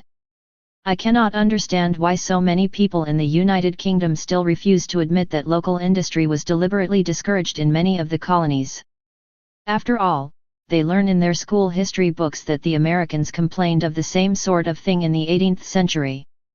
They, too, were not allowed to manufacture any commodity which might compete with industries in the metropolitan country. If the American colonists had genuine economic grievances, why not us? Why not Africa? In his book, West Africa, F. J. Pedler admits that the colonial governments prevented industries from being introduced, but gives the strange reason that they have wished to safeguard the 28. Social system of the African tribes against disintegrating influences of urban conditions. And yet so many historians regard the Industrial Revolution as one of the best things that ever happened to Britain. The view that the African must be spared the dangers of industrialization and town life used to be very widely held. Many a district officer under the colonial regime sincerely believed it, and would have been genuinely hurt if it was suggested that his belief sprang from an inner conviction that the Africans were an inferior people, capable only of primitive village life. It is understandable that histories of Africa, until recently written almost entirely by Europeans, should give the European viewpoint. But it is time that some of the popular and most glaring misconceptions about colonialism were cleared up. The system must be examined in the light of the facts, and from the point of view of those who suffered under it. Not least among our worries in planning the economic development of our country has been the whole question of communications. Before we took office in 1951, there was no direct railway between Accra and Takoradi, our capital city and our main port. Passengers and freight had to travel by way of Kumasi. This was because Kumasi was the center of the cocoa, timber, and mining industries. We have now built a railway line from Akayasi to Kotoku, thus linking Accra to Takoradi by a direct route. Another line links Accra with the new harbour at Tema. Similarly with roads, there were relatively few before 1951. Farmers found it difficult to get their produce to market, because of the lack of feeder roads from farm to main highways. Few of our villages had any regular transport to a main road or station. In the towns, one was lucky if one happened to live near a mammy lorry route. For the most part our people walked from place to place. The colonial administration would, no doubt, have claimed that they were working to a specific budget, a budget strictly related to the revenue. But our revenue in no way reflected the volume of the country's production, its trade and commerce. One Home Study Books, an edition, Methuen, 1959, p. 93. 29. Income tax was kept at a deliberately low level, when it was steadily rising in the United Kingdom. Worse than that, the British companies operating in the Gold Coast were registered in England, which received the tax benefits from the enormous profits made out of our wealth and labour. It was not our farmers and workers who shared the profits made, but the British shareholders to whom dividends were exported. It is estimated that during the last 30 years of British colonial administration, British trading and shipping interests took out of our country a total of £300,000. Just imagine what might have been done by way of development if only part of these gigantic transfers of profit had been retained and used for the benefit of our people. I have already referred to the grim emptiness that faced us on our assumption of independence, the gaps and deficiencies. Behind it all was the refusal to use our wealth for our development. Not only were our natural resources extracted, but the benefits of their exploitation came, not to us but to the metropolitan country. This is the answer to those economists who maintain that imperialism should be judged not on what it takes away but on what it leaves behind, as well as to those who parade the heritage of the schools and hospitals and roads that the missionaries and our colonial rulers left to us. They have no case against the actualities that I am describing. Under the British there was no poultry farming to speak of, there was no proper dairy farming, and the ordinary Gold Coast family never saw a glass of fresh milk in its life. There was no raising of beef cattle. There were no industrial crops. Climate, plant, and cattle disease are the least of the reasons for this deplorable neglect, for the Ghana government is going ahead with precisely these agricultural projects, with considerable success. The British sent out a few good veterinary doctors and botanists, who carried out a certain amount of field work and experiments. These, however, were isolated, and remained mostly unapplied at the practical level. Somehow or other, useful and necessary knowledge seldom seemed to percolate down to the local farmer. The administrators who should have used their scientific results as the basis of a thoroughgoing agricultural development policy were either too lethargic or too uninterested to take action. It may be that they were reluctant to do anything which might interfere with the import of agricultural products at monopoly prices. Whatever the reason, local agriculture was discouraged and imports swelled. During the war, British troops were stationed in the Gold Coast. Everyone knows that potatoes are to the British what bread is to the French. A meal is not complete without them.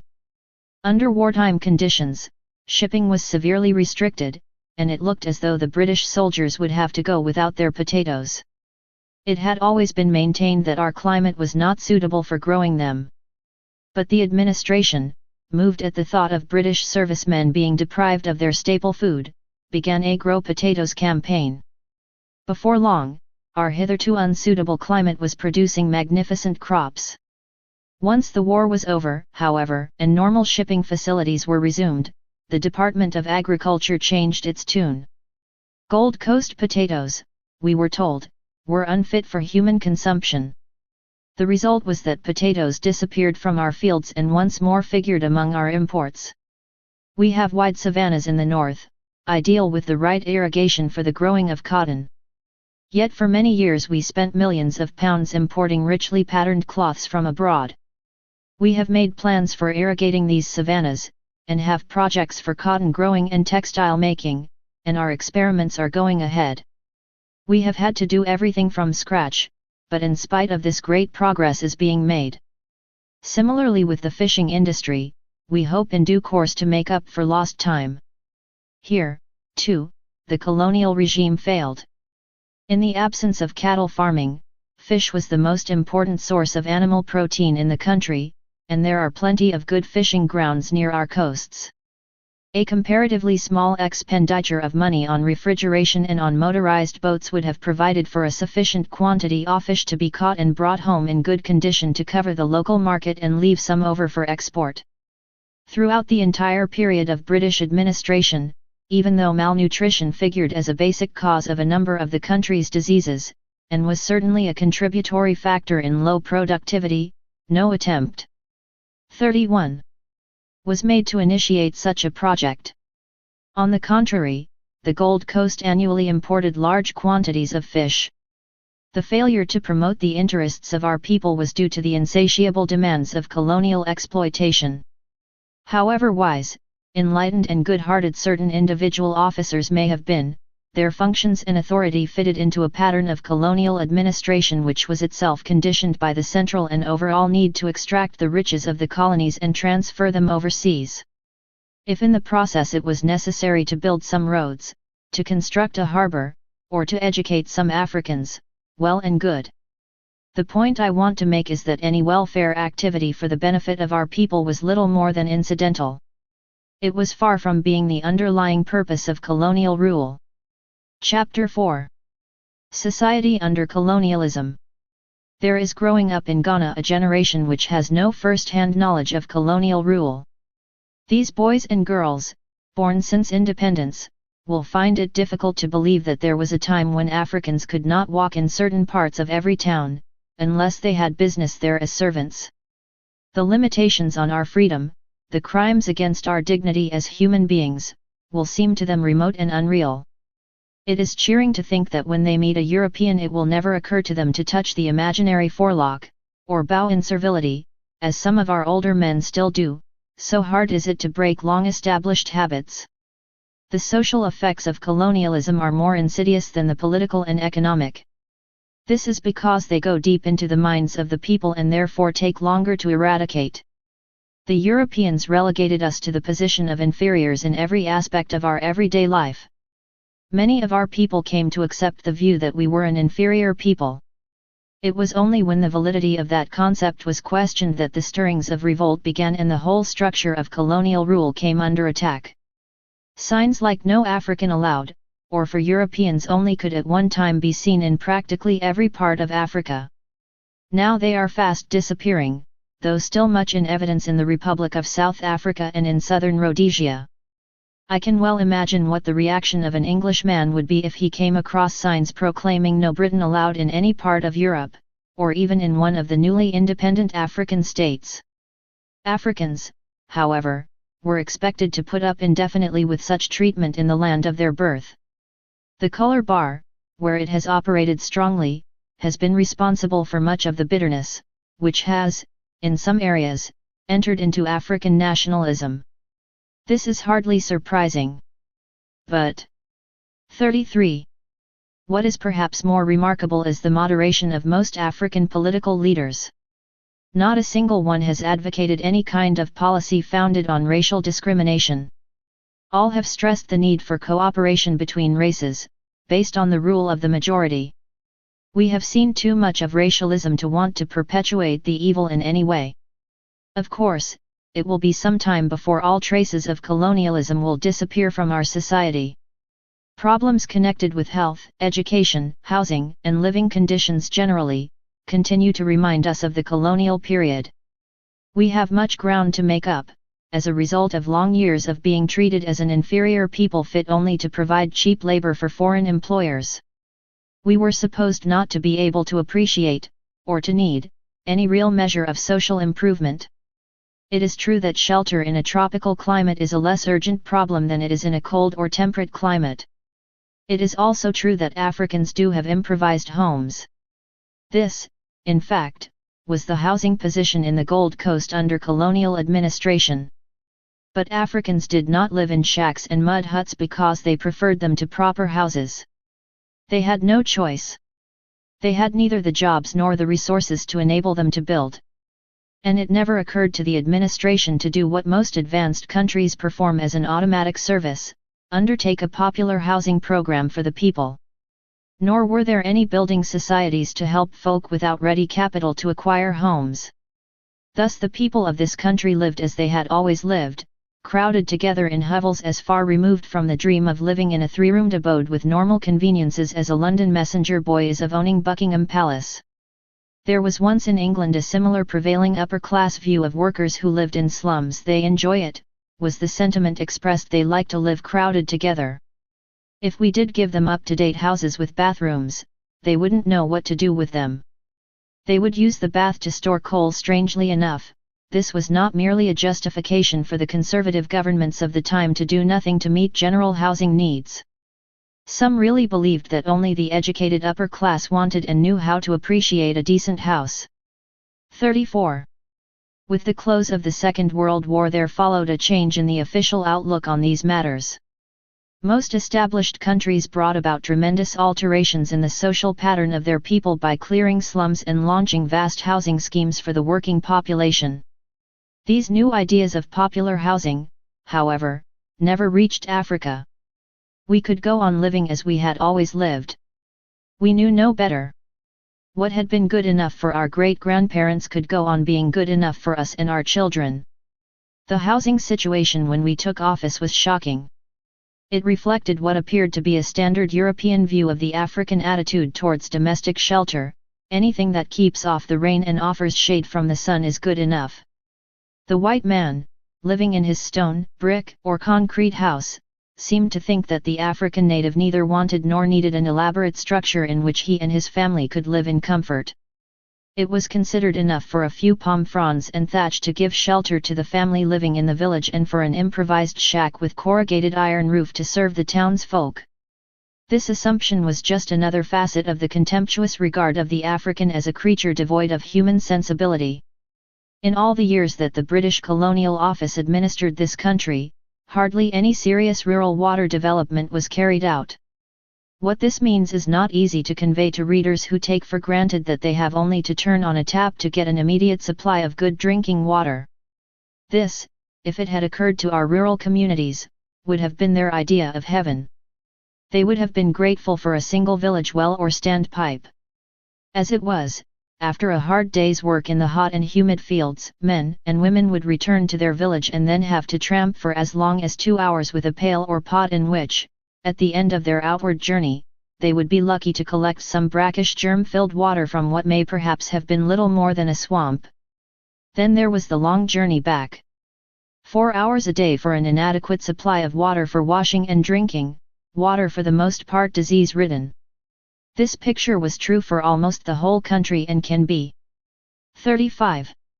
Explained by the fact that water development is costly and no more than a public service for the people being administered. It gave no immediate prospect of economic return.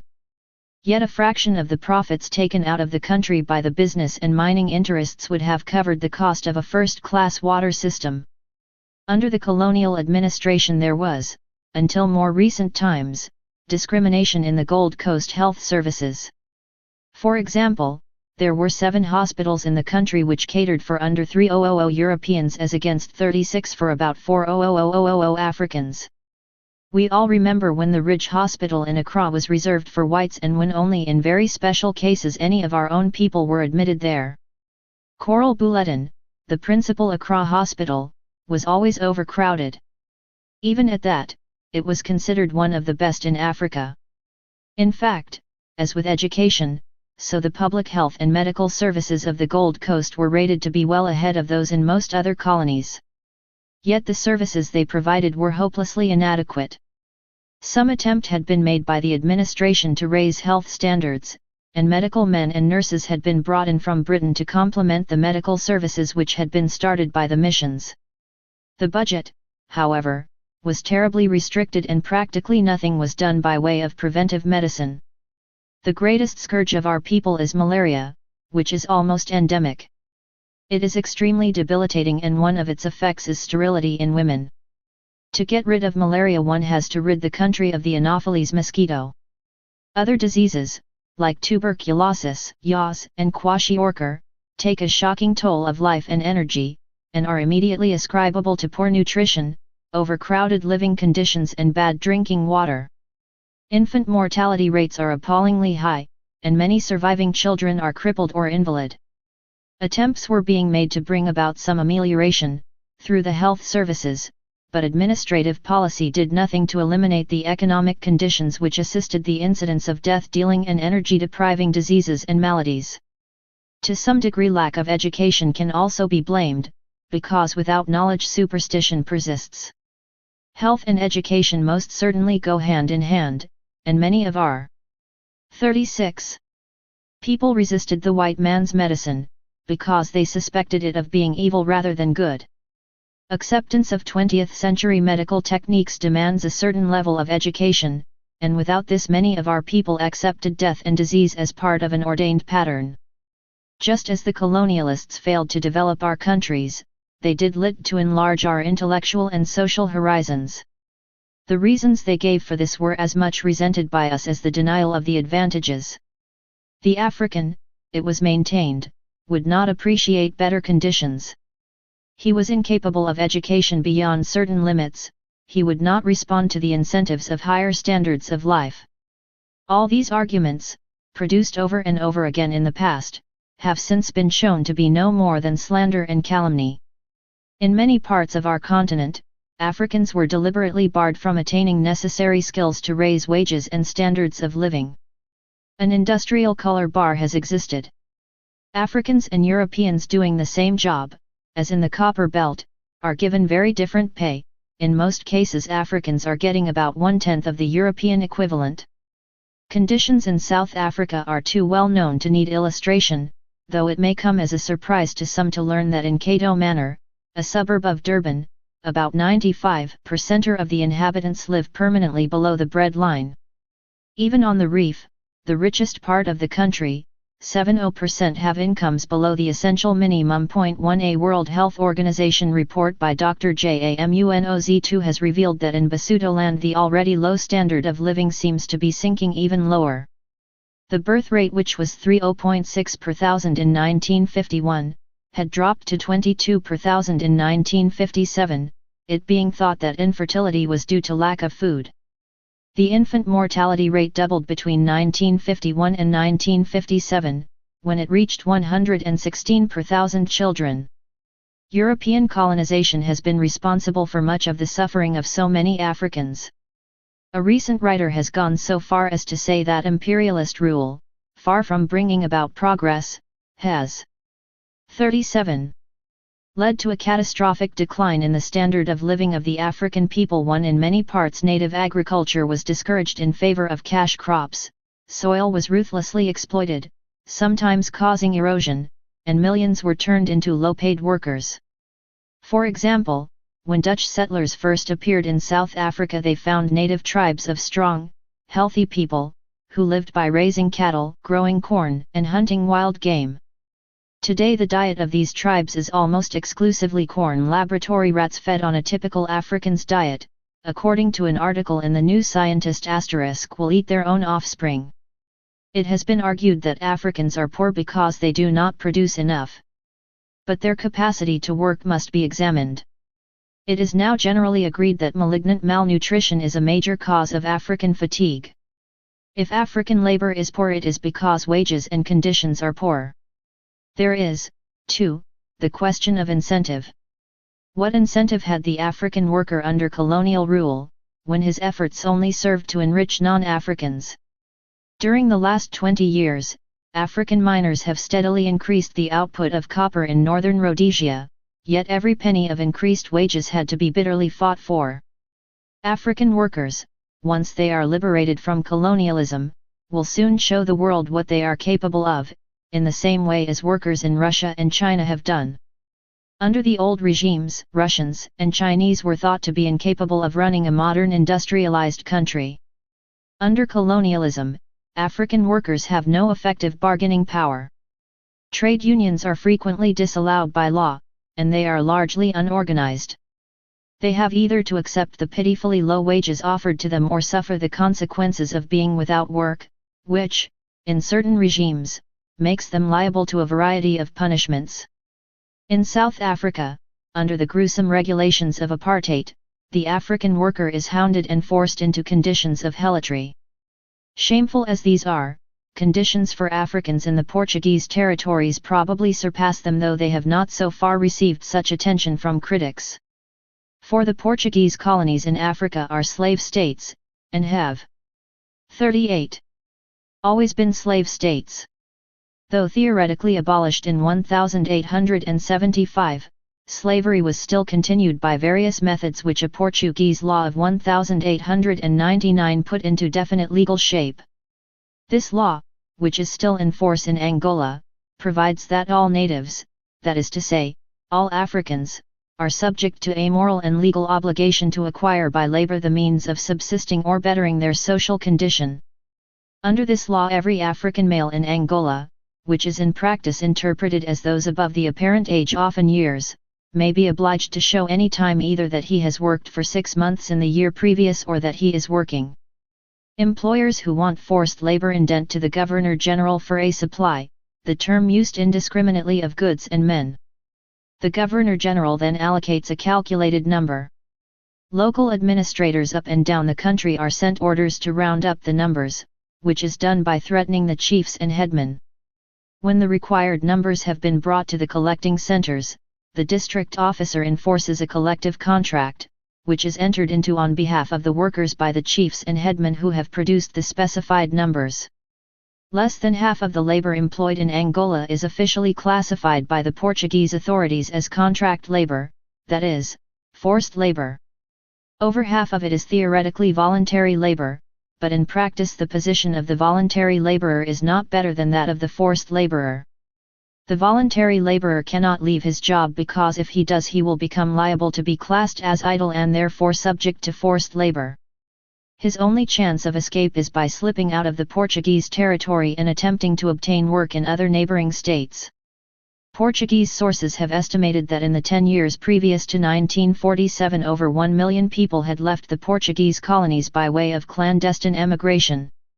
But not all the people can go, and those who are left behind often bear the brunt for those who have gone. And they have no medium through which they can make their grief known, their sorrows heard, nowhere to turn for mitigation of their plight. When others have been in the same position, there have been those who have raised their voices for them. All over the world we have heard cries for people who are reputed to exist in 39 conditions which would be paradise to the Africans of the Portuguese colonial territories. In an attempt to cover up this system of slavery, the forced workers are, in theory, paid wages. In fact, however, 3/4 of these wages are deferred until the end of their contract period and are not handed over until the government has deducted taxation. This is so high that at the end of their period of employment they are left with scarcely any balance at all. For example, in one authenticated case, a man employed in the fishing industry had, after he had worked for 4 years, a final balance of £3 6d. The indescribable misery of Angolan conditions has continuously been brought to the notice of the Portuguese government, but nothing except paper reforms has been carried out. In 1947 Captain Henrique Galvio, deputy for Angola in the Portuguese National Assembly and senior inspector of overseas territories, investigated these conditions on the request of the Portuguese government and submitted a comprehensive report. Galvão had been appointed because the Portuguese government expected from him, as a fervent government supporter, a whitewashing report which they could use in the United Nations and elsewhere. In fact, Captain Galvão was so shocked by what he saw in Angola that he changed his political views and submitted an honest and balanced account of what was taking place in the Portuguese possessions overseas. As might be imagined, the Portuguese government did everything possible to suppress the report, and Captain Galvão was thrown into prison for his presumption in telling the truth. Ultimately he escaped from Portugal to appear dramatically on the scene in 1961 when he led a band of 70 brave men to seize the Portuguese liner Santa Maria. One of Captain Galvão's chief criticisms of the Portuguese regime was its deceit. In theory and on paper it had abolished forced labor on behalf of private firms and individuals. In fact, forced labor was being stepped up. Captain Galvão wrote, "In some ways the situation is worse than simple slavery. Under slavery, after all, the native is bought as an animal, his owner. Foro prefers him to remain as fit as a horse or an ox. Here the native is not bought, he is hired from the state, although he is called a free man. And his employer cares little if he sickens or dies, once he is working, because when he sickens or dies his employer will simply ask for another." These opinions he backs up with horrifying statistics showing in some cases a death rate of 40% among the forced laborers. The situation has recently been made much worse by the introduction of a large settler class. The precarious state of the Portuguese economy at home makes it necessary for Portugal to export its own poverty and to compensate citizens for the work which the state cannot provide them with at home, by dispossessing the African population of the colonies and by providing for Portuguese immigrants land and cheap African labor. Just as the farmers of South Africa are even harsher and crueler employers than are the mine owners and big industrial magnates, so are the Portuguese settlers, in the main, even more ruthless and cruel than the international big businessmen who have established themselves in Angola. The Portuguese consider the continuance of forced labor essential as it helps to feed the neo-colonial economy of neighboring states and territories. In 1959, the last year for which we have statistics, only 1/3 of the labor force of nearly 500,000 workers employed in the South African mines came from within the borders of South Africa. At the beginning of the century, in the early days of South African mining and before past laws and the policy of repression of Africans generally had really got underway, it was impossible to recruit in South Africa free labor to work in the mines. The Portuguese colony of Mozambique was used, therefore, as a source of forced labor, and in 1903, for example, provided no less than 89% of the total labor force of the South African mines. This supply of conscript labor is still an economic necessity to South Africa if wages are to be kept down and trade unions prohibited. Accordingly, the South African government has entered into an actual treaty with the Portuguese government to supply labor for the mines. The basis of the agreement is that in return 41. For an undertaking by the Portuguese government that the South African Chamber of Mines shall be the sole recruiting agency in Mozambique for mines labor, the South African government formally undertakes that 47.5% of the sea-borne import traffic to the mining areas of South Africa shall go through the Portuguese harbour of Nkrumah. Originally, the maximum figure for labor recruits under the convention was 9,000 a year. In 1940, however, the Portuguese government agreed to raise the total to 1,000 a year in return for an agreement by the South African government to export 34,000 cases of citrus fruit a year through Nkrumah.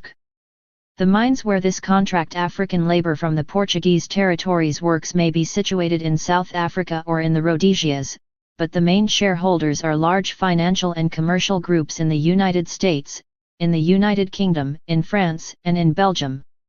There are, therefore, powerful forces in these and in other countries who are determined to use their political influence to ensure that their countries support Portugal in maintaining its forced labor system and all the tragedies that flow from it.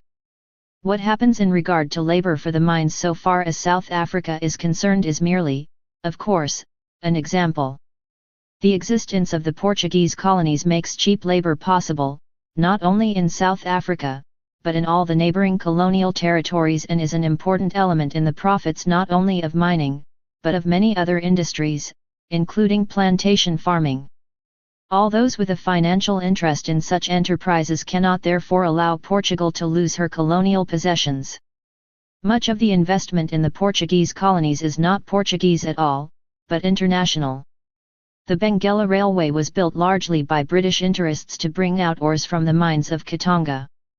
Traversing the Great Angola Plateau, it passes to a point above Elizabethville in the Congo, and then links up with the Rhodesian railway system, after which it passes on to Beira.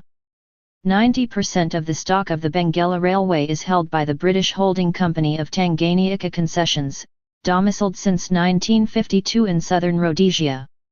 Tanganyika Concessions is linked up with the copper interests of northern Rhodesia and with Union Miniere and other.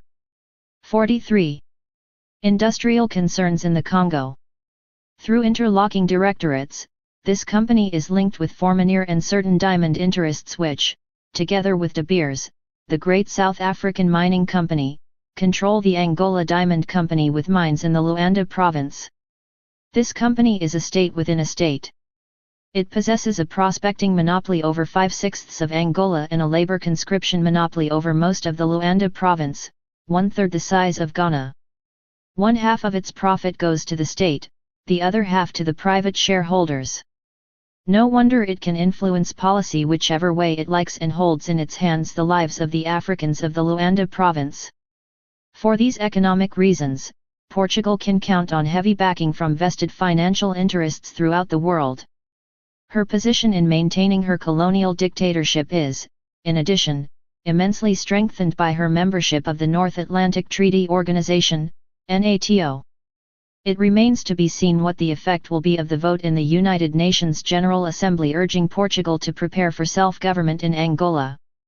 Experience has led us not to place too much hope in resolutions and votes, but to rely more on positive action. The people of Angola themselves must provide the motive power, and we, the independent African states, must do all we can to help them. The struggle for independence in the Portuguese colonies has come relatively late, partly because of the exceptionally poor state of education there. In Mozambique, the 1950 census revealed 99% illiteracy. In 1954, out of 6 million Africans only 5,000 were in primary schools, 73 in secondary schools, and 42 in industrial training classes.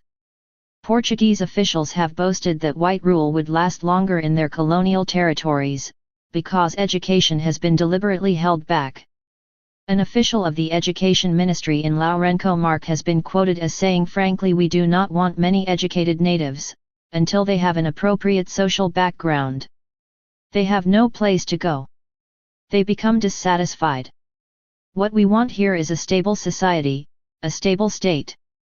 So we move very slowly." 1. Chapter 5. The Intellectual Vanguard.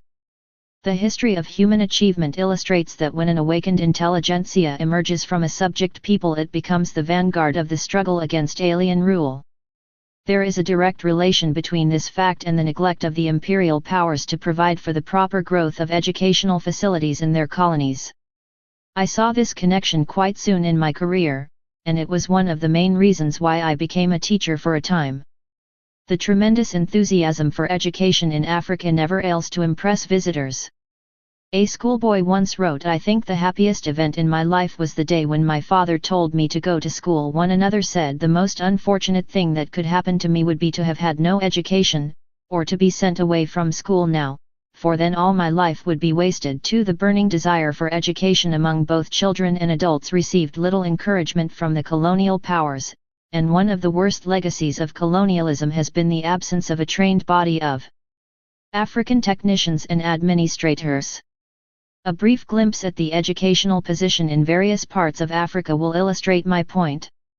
In northern Rhodesia, in 1960, only 43% of African children of school age were at school, and only 1.1% of those who reached the eligible age for secondary education received it.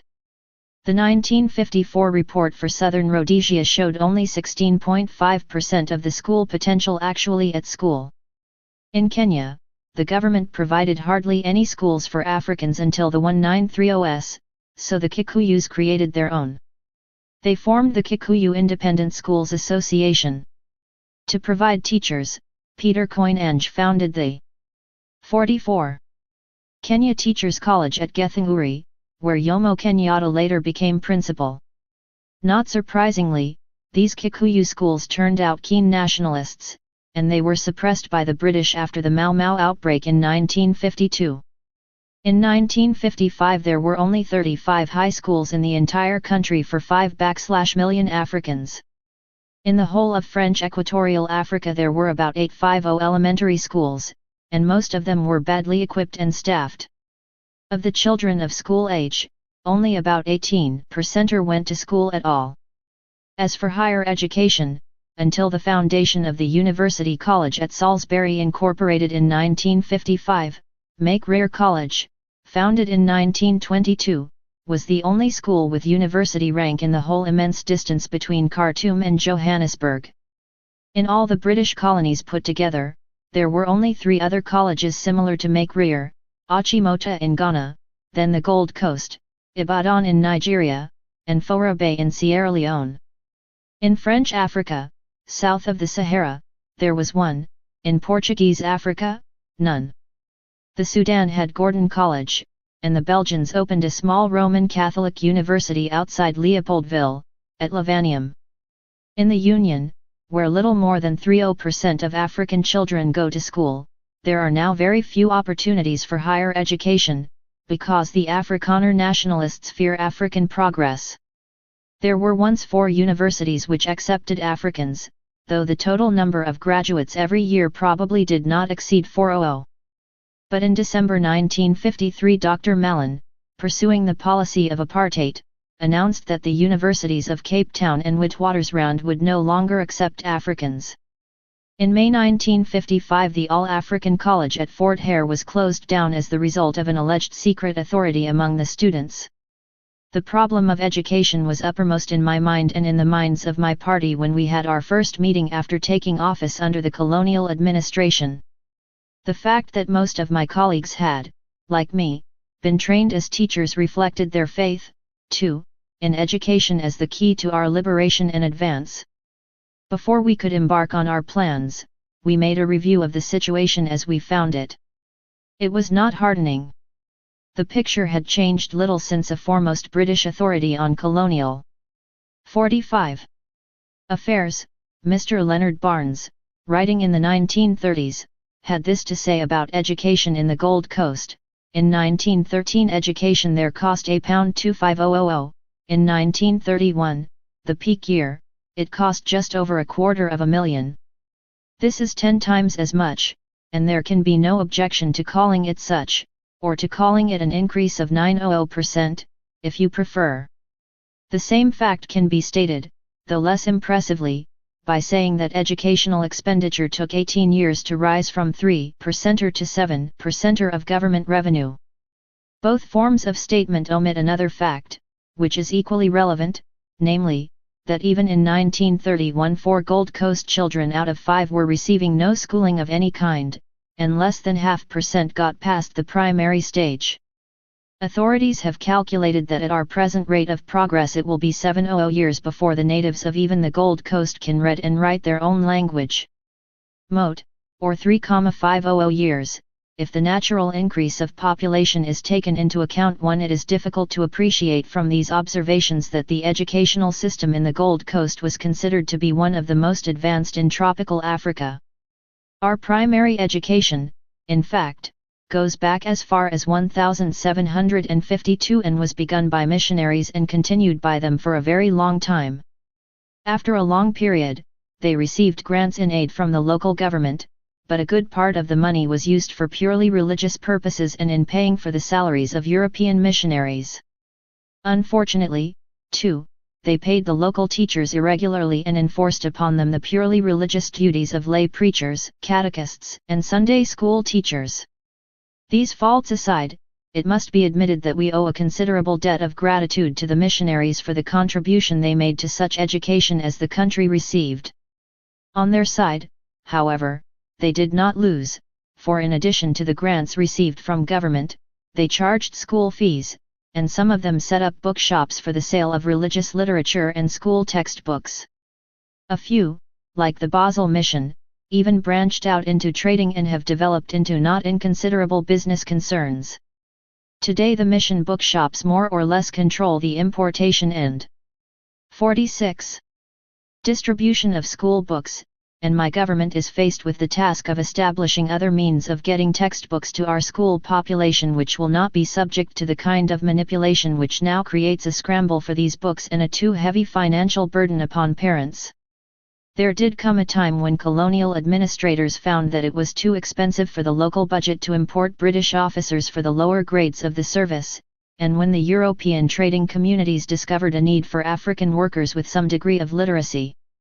The colonial administration then took a hand in providing facilities at primary and secondary levels, though they were niggardly, especially in regard to secondary schools. Little attention was given to technical training, and as a result educated Africans have acquired a bias towards clerical work and a contempt for manual labor. A fateful consequence of this accent upon a literary education has been the denial to our country of a skilled labor force. I do not refer here to highly qualified specialists, but to our general body of workers. There were no university facilities in the Gold Coast until the college started at Achimota in 1948 and later removed to Legon. Those of our young men who could collect the resources to enable them to pursue higher studies in the United Kingdom in the main went in for law. Apart from the fact that they found an attraction in the wig and gown which are the emblem of this profession, the industrial backwardness of our country, coupled with the reality that they could not find places in the administration, the almost sole employer of such skills as engineers, doctors, pharmacists, agronomists, accountants, architects, and the rest, discouraged them from training for these professions. Other considerations were the higher cost and increased length of study required for these professions as compared with those required for training in law. This lopsided state of affairs has created for us one of the biggest of our problems, that is, how to create a skilled labor force and a body of trained technicians in the many fields of modern agriculture, industry, science, and economics in the quickest possible time. When my colleagues and I came into office in 1951, we found some government schools in the principal towns of the country. 47. But they served only a small part of the urban populations and a minute section of the rural areas. The villages, where most of our people live, boasted few schools, such as there were operated mainly by the missions. The number of secondary schools was limited, being based mainly in Cape Coast. These, too, were largely the products of missionary endeavor. There was the large semi-governmental institution at Achimota. When we confronted the colonial administration with this appalling situation on taking office at the beginning of 1951, they told us that the budget was limited and time was needed. Time, they said, was required to train the army of teachers needed for the education of all the children. They did not look very happy when we pointed out that they seemed to have had time enough to allow the traders and shippers and mining companies to amass huge fortunes. As for the budget, we made the point that it did not seem inequitable to use part of those fortunes to educate the children of the land from which they had been drawn.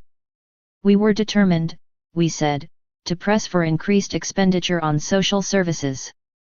I cannot say that in the 6 years in which we formed a token government under British administration, we were able to register unqualified success with our educational plan. We certainly did go some way towards laying the foundations of a countrywide educational system. The plan which we proposed in the Legislative Assembly in August 1951 provided for the abolition of school fees in the primary schools as an initial step towards a more comprehensive policy of free education. The Roman Catholic hierarchy strongly resented our decision to discontinue the subsidizing out of public funds of new schools owned and managed by religious bodies. It was not our aim, as we pointed out, to prevent the establishment and maintenance of new schools by denominational bodies through voluntary contributions, but they could not look to government for financial support.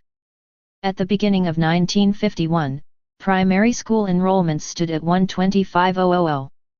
At the beginning of 1952, there were 27,000 children enrolled in our primary institutions, and we estimated that this number would reach 4,000 by the beginning of 1957. Actually, At the time of independence in March 1957, the figure had c. 48. Expanded far beyond 500,000. We had hoped that by that time our educational program of teacher training and the erection of buildings and equipment would be able to cater for the anticipated increase. But the increase was greater than we had expected, and our output of trained teachers and buildings had not, unfortunately, kept pace with it, even though the training college enrollment had more than doubled over the period. We had established a system of scholarships and had planned for additional secondary schools. We established the College of Arts, Science and Technology at Kumasi, now the Kwame Nkrumah University, which will provide accommodation for 2000 students and offer courses in building, engineering, accountancy, agriculture, science and commerce, among other subjects. Teacher training institutions in 1951 produced some 700 new teachers annually, a far too inadequate figure. We managed to establish 12 new training colleges and to double the capacity of 4. By 1957, we were turning out some 4,000 new teachers each year, but this left us far behind the 7,000 teachers required to serve the national needs of elementary education. We achieved some headway in trade and technical education, increasing the annual enrollment in 6 years from 600 to some 2,000, a considerable gain, but woefully short of need. With secondary school education we could do very little. Administrative budget for these needs was minimal, and we just did not have the time to train teachers to the standard required for secondary school instruction. The two institutions of learning, the University College at Legon and the College of Technology at Kumasi, continued to take in more students each year, and we were able to improve and expand their services. There was enough material in these records from which attractive brochures could be compiled by the Colonial Office to present to the United Nations, showing how much was being done to introduce education to the primitive peoples of West Africa. They were often accompanied by pretty pictures of schools and happy children at play in the grounds. They may well have impressed the outsider. They were of small comfort to us, when we sat down in March 1957 to consider, not what we 49 had done, but what remained to be done to give every child in Ghana his real birthright of independence, a basic education. Over and beyond this, we needed to plan an educational system that will be more in keeping with the requirements of the economic and social progress for which our new development plans are aiming. Our pattern of education has been aligned hitherto to the demands of British examination councils. Above all, it was formulated and administered by an alien administration desirous of extending its dominant ideas and thought processes to us. We were trained to be inferior copies of Englishmen, caricatures to be laughed at with our pretensions to British bourgeois gentility, our grammatical faultiness and distorted standards betraying us at every turn. We were neither fish nor fowl. We were denied the knowledge of our African past and informed that we had no present. What future could there be for us? We were taught to regard our culture and traditions as barbarous and primitive. Our textbooks were English textbooks, telling us about English history, English geography, English ways of living, English customs, English ideas, English weather. Many of these manuals had not been altered since 1895. All this has to be changed. And it is a stupendous task. Even the ordering of textbooks is an involved matter that makes the introduction of new ones with a Ghanaian character a prolonged affair. This is something that we are, however, getting on with, as it is vital that we should nurture our own culture and history if we are to develop that African personality which must provide the educational and intellectual foundations of our Pan-African future. Chapter 6. Freedom First. It is my deep conviction that all peoples wish to be free, and that the desire for freedom is rooted in the soul of every one of us. A people long subjected to foreign domination, however, does not always find it easy to translate that wish into action. Under arbitrary rule, people are apt to become lethargic, their senses are dulled. Fear becomes the dominant force in their lives, fear of breaking the law, fear of the punitive measures which might result from an unsuccessful attempt to break loose from their shackles. Those who lead the struggle for freedom must break through this apathy and fear. They must give active expression to the universal longing to be free. They must strengthen the people's faith in themselves, and encourage them to take part in the freedom struggle. Above all, they must declare their aims openly and unmistakably, and organize the people towards the achievement of their goal of self-government. The essential forger of the political revolution is a strong, well-organized, broadly based political party, knit together by a program that is accepted by all the members, who also submit themselves to the party's discipline. Its program should aim for freedom first. Seek ye first the political kingdom, became the principal slogan of the convention People's Party, for without political independence none of our plans for social and economic development could be put into effect. There has been a good deal of talk about dependent territories making themselves viable before attempting to take upon themselves the responsibilities of self-government. That is precisely what they cannot do. As long as the government of less developed countries remains in the hands of colonial administrators, their economies are set to a pattern determined by the interests, not of the indigenous inhabitants but of the national. 51. Beneficiaries of the ruling country. Improvement in living conditions for the bulk of the people will not come until political power passes into their hands. Thus, every movement for independence in a colonial situation contains two elements: the demand for political freedom and the revolt against poverty and exploitation. Resolute leadership is required to subordinate the understandable desire of the people for better living conditions to the achievement of the primary aim of the abolition of colonial rule. Before the Second World War, a number of political demonstrations and strikes took place in various parts of colonial Africa. The most common demands were for reforms. Few people envisaged at that time the emergence of national political parties demanding independence. During the 1940s, however, many African national organizations were formed. For example, in 1944, the National Council of Nigeria and the Cameroons was founded, and, in the same year, the Nyasaland National Congress. 2 years later, the Kenya African Union was formed, and the Rassemblement Démocratique Africain, a federation of the various organizations which had developed throughout the French colonies in West and Equatorial Africa. There followed, in 1947, the formation of the Northern Rhodesian African National Congress, and, in our country the United Gold Coast Convention, with its aim, self-government in the shortest possible time. On June 12, 1949, came the split with the UGCC when I founded the Convention People's Party with the declared aim of achieving self-government now. The 1950s saw the emergence of the Uganda National Congress, 1952, the Tanganyika African National Union, 1953, and the African National Congress in Southern Rhodesia. 3 There were also national organizations formed in the 58. Congo. In Portuguese Africa, the União dos Populações de Angola and the Movimento Popular de Libertação de Angola were formed. Eventually, in 1959, they merged to form the African Revolutionary Front against Portuguese colonialism. This organization includes supporters in Mozambique and Portuguese Guinea.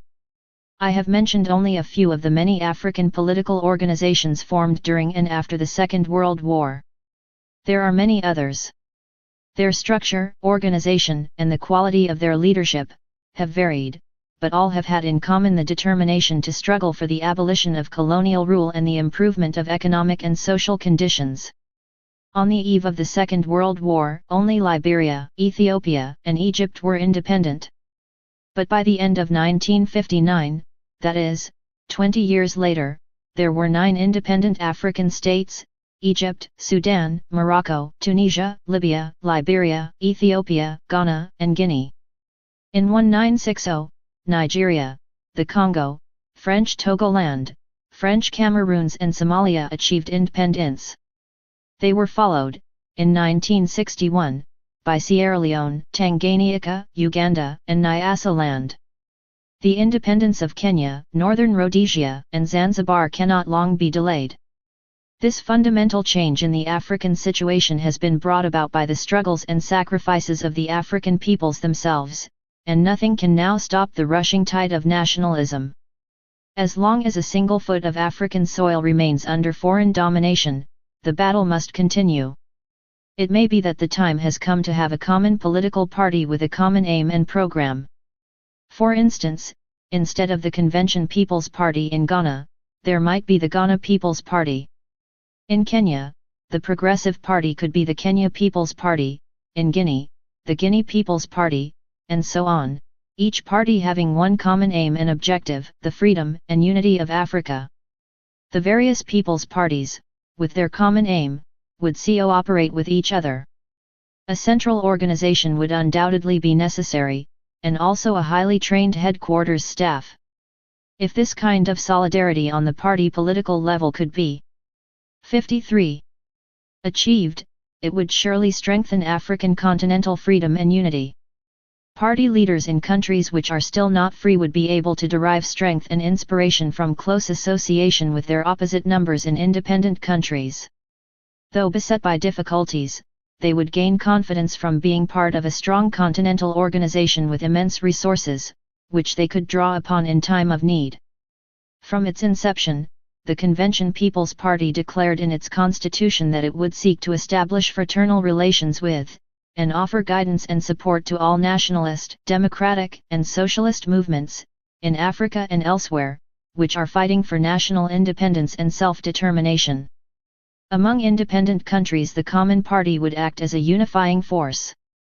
Also, if a common domestic policy could be worked out, it would help immeasurably in the planning and development of the African continent as a whole, in the economic and social spheres. The unevenness of development in Africa, both political and economic, is a major problem. Some countries are poor in natural resources, others rich. Some achieved independence comparatively easily and peacefully, others are still struggling. The obvious solution is unity, so that development can be properly and cohesively planned. Countries under alien rule achieve independence in different ways. India was promised freedom by steady evolution towards self-government in ordered constitutional stages. In fact, it took 27 years of civil commotion and passive disobedience for India to achieve her aim. Libya was granted independence by the United Nations Organization as a direct result of Italy's defeat in the Second World War. The Portuguese colony of Goa was liberated by India. Several countries in the Middle East owe their existence as separate states to the Western powers, when they carved up the Ottoman Empire after the First World War. In Africa, the nature of the freedom struggle has varied according to the background conditions against which it has had to operate and the position of the international scene at a given time. 54. Generally, in territories where there is a settler problem, the struggle has been more prolonged and sometimes violent, as in Kenya during the Mau Mau period. Where there is no settler problem, as in West Africa, the struggle has been hard, though on the whole peaceful and constitutional. I have already told how independence was achieved in Ghana. 1 Looking back, and trying to determine the reasons for the successful outcome of our struggle for freedom, one factor stands out above all others, namely, the strength of a well-organized political party, representative of the broad mass of the people. The Convention People's Party represented the ordinary, common folk who wanted social justice and a higher standard of living. It kept in daily, living touch with the ordinary mass of people it represented, unlike the opposition, which was supported by a galaxy of lawyers and members of other conservative professions, the self-styled aristocracy of the Gold Coast. They did not understand the new mood of the people, the growing nationalism and the revolt against economic hardship. Thinking that their lofty assertions were enough to win adherents to their ranks, they made little effort to come into close contact with the masses in the way that I had done in my early days as secretary of the UGCC, and continued through my years of leadership of the CPP. As a matter of fact, when the leaders of the UGCC discovered that I had spearheaded a mass movement, they recoiled in fright. That was something they had not bargained for. They had wanted me to build up a movement whose ranks would not question their self-assumed right to political leadership, but would nevertheless provide a solid enough base for them to pose as the national champions in pressing for constitutional change. It was when the leaders of the UGCC demanded I get rid of the mass following I had built up, that I withdrew from their secretariat, and formed the Convention People's Party. Unwilling to come down to the masses, whom they scorned as flotsam and jetsam, it was not surprising that those leaders failed to make headway with the ordinary people, and were constantly rejected by them. In the early years of the CPP, and frequently since, I urged members to follow the advice of the Chinese, one in my autobiography, Ghana. Thomas Nelson and Sons 1957. 55. Go to the people. Live among them. Learn from them. Love them. Serve them. Plan with them. Start with what they know. Build on what they have. This would be my advice to members of any nationalist and progressive party. The campaign of the Convention People's Party was helped by the press. On the very day I left the UGCC, the first issue of my paper, the Accra Evening News, was published, with its challenging motto, "We prefer self-government with danger to servitude in tranquility." I reached a wide circle of readers through the columns of this paper, and hammered home the message of full self-government and the need to organize for victory. The strength of the organized masses is invincible. We must organize as never before, for organization decides everything. 1. The whole question of publicity, the spreading of information about the aims and achievements of any political party, is of supreme importance. In the struggle for independence, where the colonial government controls the major avenues of information and gives its blessing to the reactionary press, the mechanics of propaganda employed by the freedom movement are vital. The reach of the press is, of course, narrower in areas where there is a high degree of illiteracy, but even in those areas the people can always be reached by the spoken word. And frequently the written word becomes the spoken word. A popular anti-colonial press developed in Africa during the 1930s. In 1932, Habib Bourguiba founded the Action Tunisienne. In Morocco, the Action du Peuple, edited by Mohamed Hassan El Ouatsani, appeared in August 1938. The editorial committee contained the nucleus of the leadership of Morocco's Comité d'Action Marocaine. In the Ivory Coast, Éclaireur de la Cste d'Ivoire began in 1935. 3 years later, in 1938, Dr. Namdi won the Accra Evening News, January 14, 1949. 56. As a Kiwi's West African pilot prepared the ground for the independence movement in Nigeria. These, and other newspapers, have undoubtedly helped in the spread of African nationalism. They have emphasized the need for freedom first and then development. If we are to banish colonialism utterly from our continent, every African must be made aware of his part in the struggle.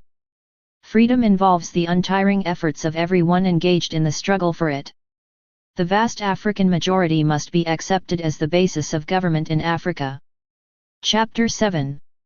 It is becoming axiomatic that colonial powers do not willingly retire from political control over any given land. Before they go, they make superhuman efforts to create schisms and rivalries which they hope to exploit after they have gone. India, with its division into two separate parts, leaving its sad legacy of communalism and religious feuding, is the most glaring example.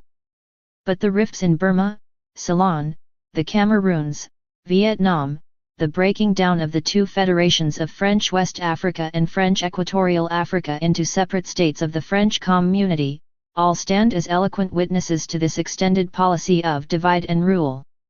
So also does the federal division of Nigeria into 3 regions, where the British administration had previously most carefully built up a unitary form of government out of a vast conglomeration of different peoples. Looked at superficially, it is difficult to understand the ways of the colonial powers.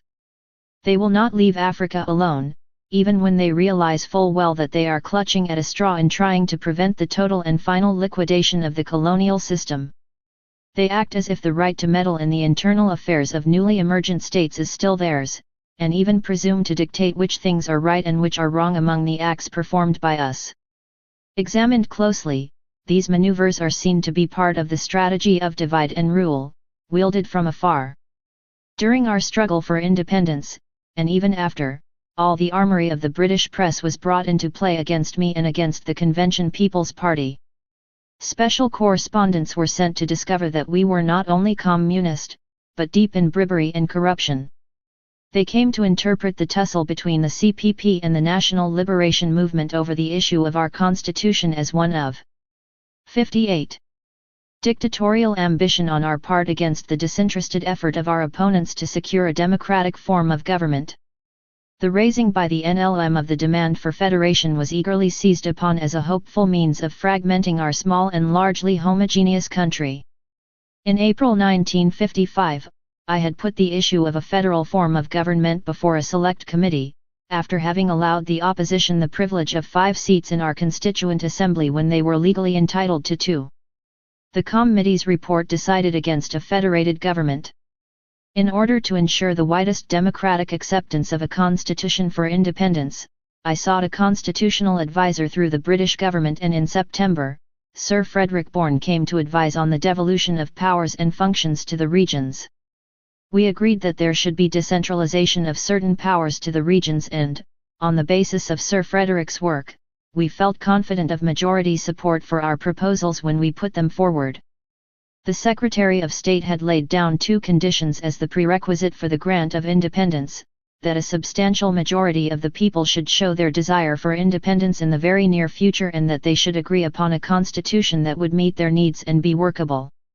Sir Frederick Bourne came back again as constitutional advisor to the conference which opened at Achimota on February 16, 1956 to examine his recommendations. All political parties, traditional councils, and other appropriate bodies were invited to attend. The conference report agreed upon almost all of Sir Frederick's recommendations and made the proposal that there should be a House of Chiefs in each region of the country to discuss social and cultural legislation. However, the NLM, in spite of the untiring efforts I made to secure their cooperation, had refused to take part in the deliberations and absented themselves from the proceedings. The terms of the Secretary of State, therefore, had not been fully met, which had been the opposition's purpose.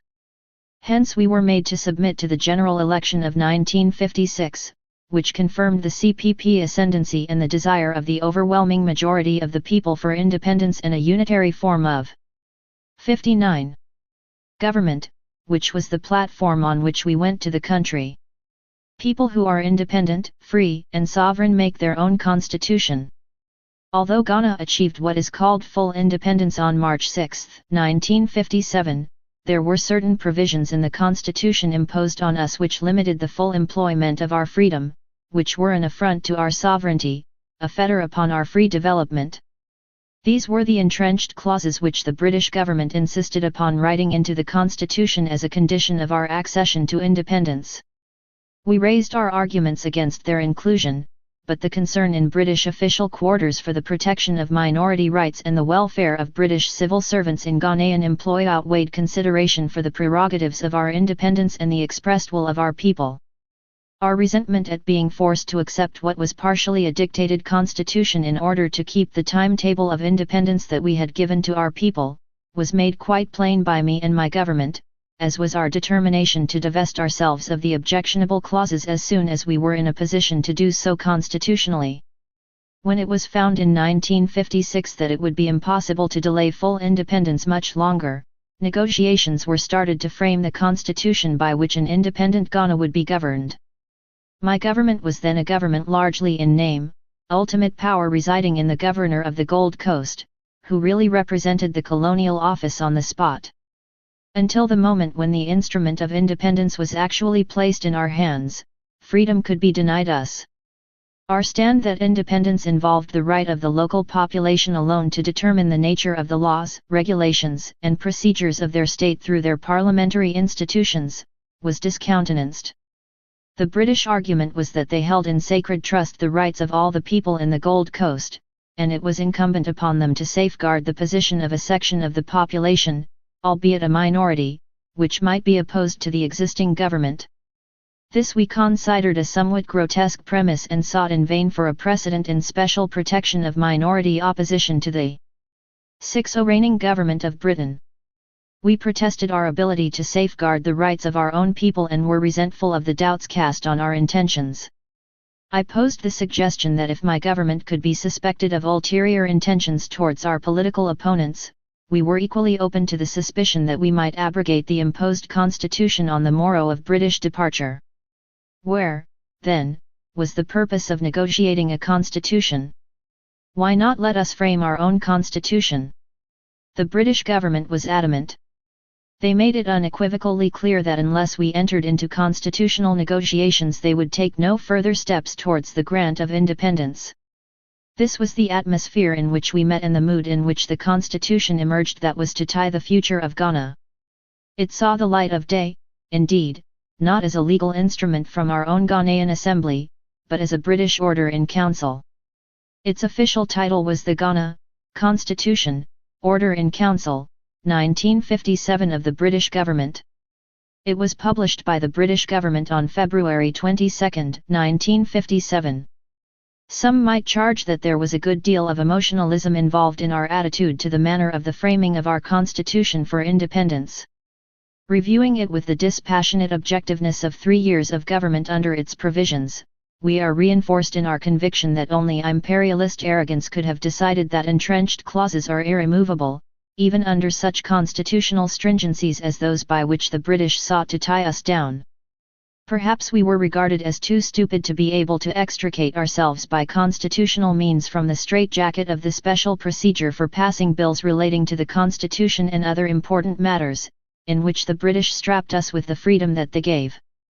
The British government had decided that constitutional change should be made as difficult as possible for us, indeed almost impossible. Clause 32 of our independence constitution allowed that no bill for the amendment, modification, repeal, or reenactment of the constitutional provisions of Ghana, shall be presented for royal assent unless it has endorsed on it a certificate under the hand of the Speaker that the number of votes 6 leaders cast in favour thereof at the third meeting of the Assembly amounted to not less than 2/3 of the whole number of members of Parliament. In short, a simple parliamentary majority could not change any part of the Constitution, nor even a 2/3 majority of members present and voting. There had to be a supporting vote from 2/3 of the total membership of the Assembly. Our opposition was not even obliged to be present at the debate on a bill for constitutional change. Merely by the fact of being in opposition it could, if its numbers were large enough, destroy any likelihood of constitutional change. This is surely giving an odd twist to the democratic principle. As a matter of fact, the popularity of the government in the country, and the strength of the CPP in the National Assembly, were such that we could have changed its terms absolutely in accord with the Constitution, shortly after becoming free in 1957. The CPP enjoyed a parliamentary majority which would have given us the required overall 2/3 vote, and that majority increased as time went on. We would have been well within our rights to present a bill to the Assembly scrapping the Ghana Constitution, Order in Council, 1957. This, however, I was reluctant to do. Public opinion, both at home and abroad, is not normally so well informed and so equipped with detailed information on constitutional matters that it would have understood the absolute legality of our action. The issue would at once have become controversial and the idea spread that we were guilty of a breach of faith. It was no part of my purpose to start our existence as an independent country clouded by the suspicion that we had broken a contract, irrespective of the moral duress under which we had signed it. Knowledge of this duress, in any event, was not public. Having consideration for all the factors involved, we decided that we would let the Constitution stand and respect all its clauses. We would proceed to procure its alteration when the appropriate occasion presented itself, in conformity with its terms.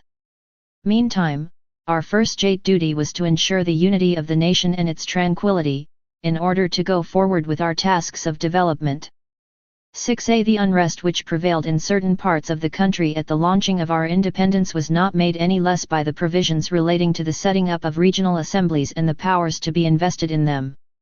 The British negotiators of our constitution were more amenable to the federal aspirations of the opposition than to the CPP, which represented the wishes of the majority of the people. The opposition view was prompted by motives of political separatism, and these were reflected in the constitutional clauses relating to the establishment of regional assemblies. In the same way, every opportunity was provided by the Constitution for cramping our development endeavours. In communications, for instance, the government might decide on a trunk road that would pass through several regions. Opposition by the regional assembly of one affected region could hold up the project indefinitely. As part of its national health scheme, the government might determine the sites on which hospitals and clinics should be built. The regional assemblies could object to and obstruct these plans, in keeping with their constitutional authority over the regional health and medical services. It was laid down that in each region there shall be a head of the region, who, except in the case of the Ashanti region, shall be chosen by the House of Chiefs in the region. No democratic principle was to be employed but use made instead of the outmoded procedure current under the colonial system of indirect rule which gave authority to compliant chiefs. If the chiefs of a certain region happened to be opposed to modern health methods and medical practices, they could effectively block any government programs involving up-to-date treatment of disease in their area, for the restrictions of the Constitution would safeguard them. Extend this to education, public works, housing, agricultural and industrial development, and it can be accepted that the central government would have been in the position of possessing merely token sovereignty. Our hands and feet would be virtually bound the moment we attempted to govern. The ground, it can be seen, was well laid for the promotion of disunity and fragmentation. The clue to the British purpose was really contained in the phrase, except in the case of the Ashanti region. Throughout the provisions relating to regional 63 assemblies, Ashanti was omitted and special regulations were introduced giving it powers superior to those of the other regions. Everywhere else the head of the region was to be chosen by the House of Chiefs. In Ashanti, the constitution specifically stated that the Asante Hene shall be the head of the Ashanti region. What kind of democracy were the British laying down on the eve of their departure, in designating the person who was to be the effective governor of a particular region? Where was the respect for our sovereignty? Our independence was supposed to give us sovereignty over our own affairs. But there we were, a democratic government, limited by constitutional provisions, designed by the retiring power, to a designated individual to conduct the highest executive post in the most delicate national territory. It was so openly a device to concede to the opposition party the opportunities they had been deprived of by their defeat at the polls that it was difficult to believe the British could have been so deceitful to their much vaunted respect for democracy. The choice of the Asante Hene for this special elevation was deliberate. He was known to share the views of the National Liberation Movement, whose politics of violence had made our final steps to independence so immensely difficult. Considerable suspicion as to his original connections with the movement had been current since its inception, because his chief linguist, the man closest to him in the affairs of the Ashanti state, was a founder member and its chairman. The Asante Hene had worked well with the British, even though his uncle Prempeh I had fought them in the Ashanti Wars earlier in the century and had been exiled to the Seychelles Islands for his African patriotism. For his services to the British in carrying out their colonial rule, the Asante Hene had been knighted. His position as the spiritual and temporal head of Ashanti gave him the influence of a feudal lord over all the chiefs of the region and over the local people, and made him extremely powerful. By seeking to safeguard his continued authority in the New Ghana through specific clauses in the constitution, the British were not only repaying him for services rendered and making good in part the promise of the NLM to crown him King of Ghana, but were entrenching the greatest focal point of disintegration within our 64 new state. This was a most dangerous situation and a limitation upon our power as a fully independent government that we could not accept. It would have amounted to the exclusion of Ashanti from the sphere of Ghana's sovereignty. It was unthinkable we should lay ourselves open to this possibility and so endanger the future of the country. Observing the provisions of the Constitution, which set out that regional assemblies shall be established by Act of Parliament in and for each region, I named a commission of inquiry to examine the means by which they should be set up and the most efficient methods for their conduct. The commission took some time making its considerations and reporting back, and meantime we proceeded in Parliament with other, more urgent matters. Among these, regional needs were well to the forefront, and I am certain that the development schemes we have introduced so far in each of the regions go far beyond anything that would have been accomplished if left solely to local initiative. Old established democracies are equipped for wide decentralization. They possess skilled and experienced local bodies to carry out urgent development tasks that would otherwise be the concern of the central government. A new country, where there is strong national but limited local leadership and vigor, cannot afford to gamble on the ability or incompetence of a regional body to develop its region.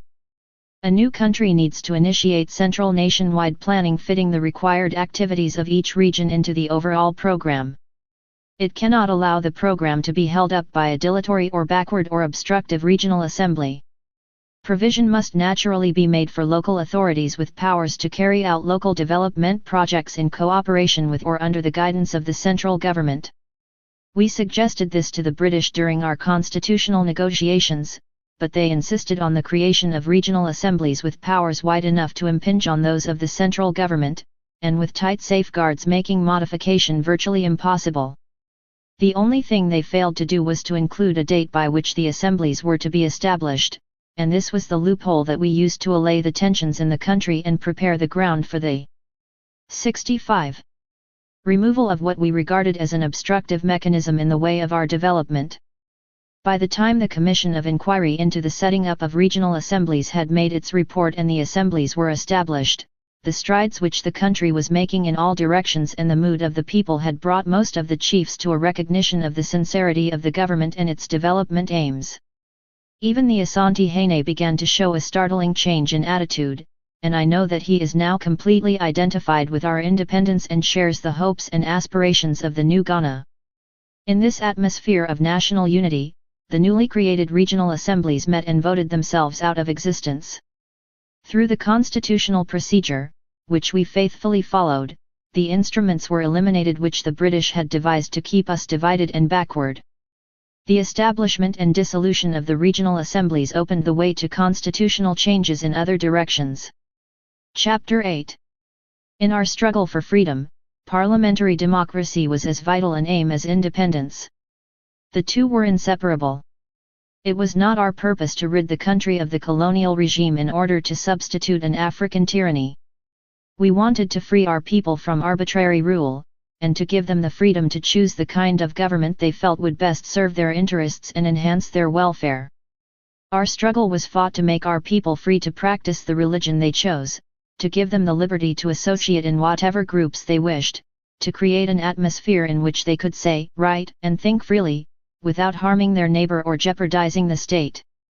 We introduced principles basic to the settled and established democracies of the world, such as the separation of powers between the executive, the legislature, and the judiciary. As the repository of the people's will, the legislature is supreme. It is sovereign and unlimited in its enactment of laws, which are binding upon the people and the government.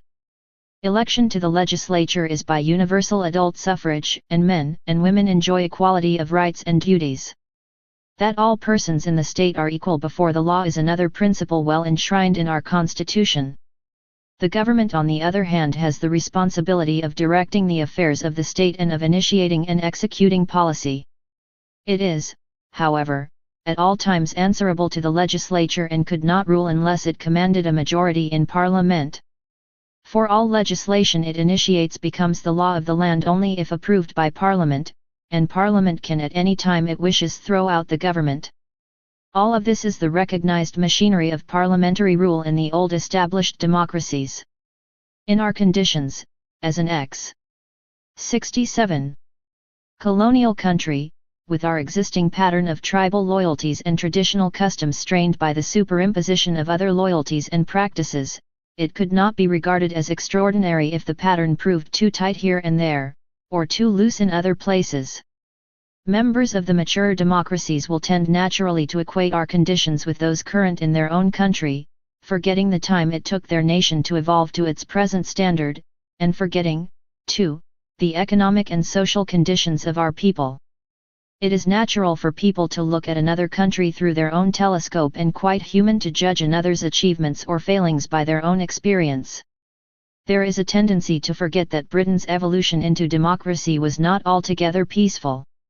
It was a little over 300 years ago that they chopped off the head of a king, made their middle-class revolution and installed Cromwell as their dictator. The feudal ties were not completely broken and it required another revolution more than 2 centuries later, with its accompanying social jolts, to secure the base of that parliamentary democracy which the British people today mistakenly assume as a merit inherent in their national character. The states of America fought a bitter civil war, whose memories still condition attitudes and thinking, to impose their union. Its constitution, based upon the affirmation of the equality of all men, took several years to find full acceptance, and even today its tenets are disregarded in many parts of the country. There is still strife in America over the application of the essence of democracy to all of its members. Conditions in Ghana today are comparable with those prevailing in Britain or France or America at the time when they were struggling to establish a free form of government, rather than those which currently obtain in those countries. It would be fairer, therefore, to ask what was the nature of the regime in those countries then and make the appropriate adjustments for the development of liberal ideas in the world since those days. The economic position of our people is no better than that of the workers in Britain at the same stage of their social and political development, perhaps a little worse in some aspects. Their social services were just as primitive, their countrywide educational 68 standards just as low. I think no one would deny that the main tenets of a democracy by the people of Europe and America at the parallel stage would have been a massive task. Yet it is the task we faced in Ghana on our assumption of independence. This task might have been eased a little had we been blessed with a reasonable and not violently destructive opposition. A serious, well-intentioned opposition keeps a government alive to its responsibilities, guarantees extreme care in the preparation and formulation of programs, and underlines the need for sponsors of legislation to be able to justify their proposals. The essence of such discussion, if it is to be of benefit, is that it must be constructive. This is the strength of the opposition in the established democracies of the world. They recognize that they, together with the government of the day, proceed from the major premise that they have a joint aim, to advance the welfare of the people. Both have a vital part to play in the building of their country and the speeding of its development. The government initiates, the opposition is constructively critical. Unfortunately, this has not been the case in Ghana. The narrowest interpretation of the term opposition has been the guiding principle for the opposition party both inside and outside Parliament. Their repeated rejection by the electorate convinced them that the possibility of gaining office by constitutional means was remote. They therefore embarked on a policy of obstructing the government, without devising a program on which they would base an alternative one. Their politics have been narrowly regional in concept, and often violent, abusive, and terroristic in action. Within Parliament, the castigation of the cabinet has been, to them, an end in itself rather than an instrument for securing better conditions for the people. The measure of their intent is that they seek to add to the difficulties of government and heighten the obstacles which need to be overcome so that, with a breakdown in administration, they may get a chance of grasping the reins of office. It may be argued that some of these characteristics are present in any opposition party. This is true, but not to the same extent as in Ghana. Elsewhere they are set in the context of an alternative overall program of government. The Labour Party in Britain, for example, follows a political doctrine opposed to 69. That of the Conservative Party. Ideologically they are widely removed. There are clashes over such concepts as nationalization. There remain, however, broad areas of internal and foreign affairs where there is a community of view. The opposition will make helpful suggestions but will not irresponsibly oppose. Therein lies the strength of that democracy. The opposition in Ghana cannot boast this same sense of responsibility and maturity. So far it has been mostly destructive. We have seen the historic reasons for this in the revulsion of the United Gold Coast Convention leaders from the mass movement I had achieved as their secretary, and the subsequent formation of the Convention People's Party to embrace that mass movement as the instrument for the achievement of freedom. The UGCC leaders never forgave me and my associates for proving the tightness of our policy of self-government now in the results of the 1951 election. Thereafter their opposition amounted to a virtual denial of independence and a reluctance for the British to leave. They were prepared to sacrifice our national liberation if that would keep me and my colleagues out of government. In colonial countries endeavoring to throw off the yoke of imperialism, the upsurge of nationalism finds expression in a major movement embracing the popular aspirations for freedom and a better way of life. Even where there is some disagreement among different local groups over the means to be employed in the attainment of freedom, the force which is brought into operation by the presiding power frequently secures their union on a broad national front. Thus the nationalist movement represents the majority of the population. Those dissident groups pursuing individual or particularist aims opposed to the nationalist objectives are doomed to frustration. It is inevitable, therefore, that on a free franchise of universal adult suffrage, the Nationalist Party gets elected with a majority that makes it appear to those accustomed to the more evenly balanced bipartisan politics of, for instance, Britain and America, that intimidation has been used. I am reminded of the words of Julius Nyerere when he spoke of the overwhelming support of the nationalist movement by the people of Tanganyika, the nationalist movement which fights 7-0 for and achieves independence inevitably forms the government of the new state. It would surely be ridiculous to expect that a country should voluntarily divide itself for the sake of conforming to a particular expression of democracy, and to do so during a struggle which calls for the complete unity of its people. No one should jump to the conclusion that such a country is not democratic or does not intend to be democratic when the popularity of the party that brings freedom continues into the period of full independence and is even enhanced where improvements in economic and social conditions are obtained under its government, and its majority grows. Since this overwhelming majority in Parliament carries through the government's policy almost without exception, it gives the appearance of a one-party regime. This is the pattern which has resulted in the states emerging from colonialism, a pattern which I have termed a people's parliamentary democracy and which the people of Ghana have accepted. However, to level against us, as a result of this situation, the criticism of authoritarianism, as has been done, would seem to suggest a contradiction in the Western idea of what constitutes democracy. Democracy, if we are to accept the Aristotelian description, is the law of the state that directs that our poor shall be in no greater subjection than the rich, nor that the supreme power shall be lodged with either of these, but that both shall share it. For if liberty and equality, as some persons suppose, are chiefly to be found in a democracy, it must be so by every department of government being alike open to all, but as the people are a majority, and what they vote is law, it follows that such a state must be a democracy. This description has not been invalidated because our modern world has outgrown the city-state and all the people can no longer conveniently participate in government but delegate their right to their parliamentary representatives. The description has, indeed, been revalidated and enlarged to its widest extremity in Lincoln's concept of government of the people by the people for the people. The impression that my party and I drew from much of the criticism leveled against us was that we should have divided up the mandate given to us by the people and handed over part of it to an opposition. If the will of the people is democratically expressed in an overwhelming majority for the governing party, and thereby creates a weakening of the accepted two-party pattern, as, for instance, in Ghana, we, the government, are obliged to respect the will of the people so expressed. We have no right to divide our mandate in defiance of the popular will. The opposition, deprived of popular support, looked around for a means to undermine our authority. They found it in separatism.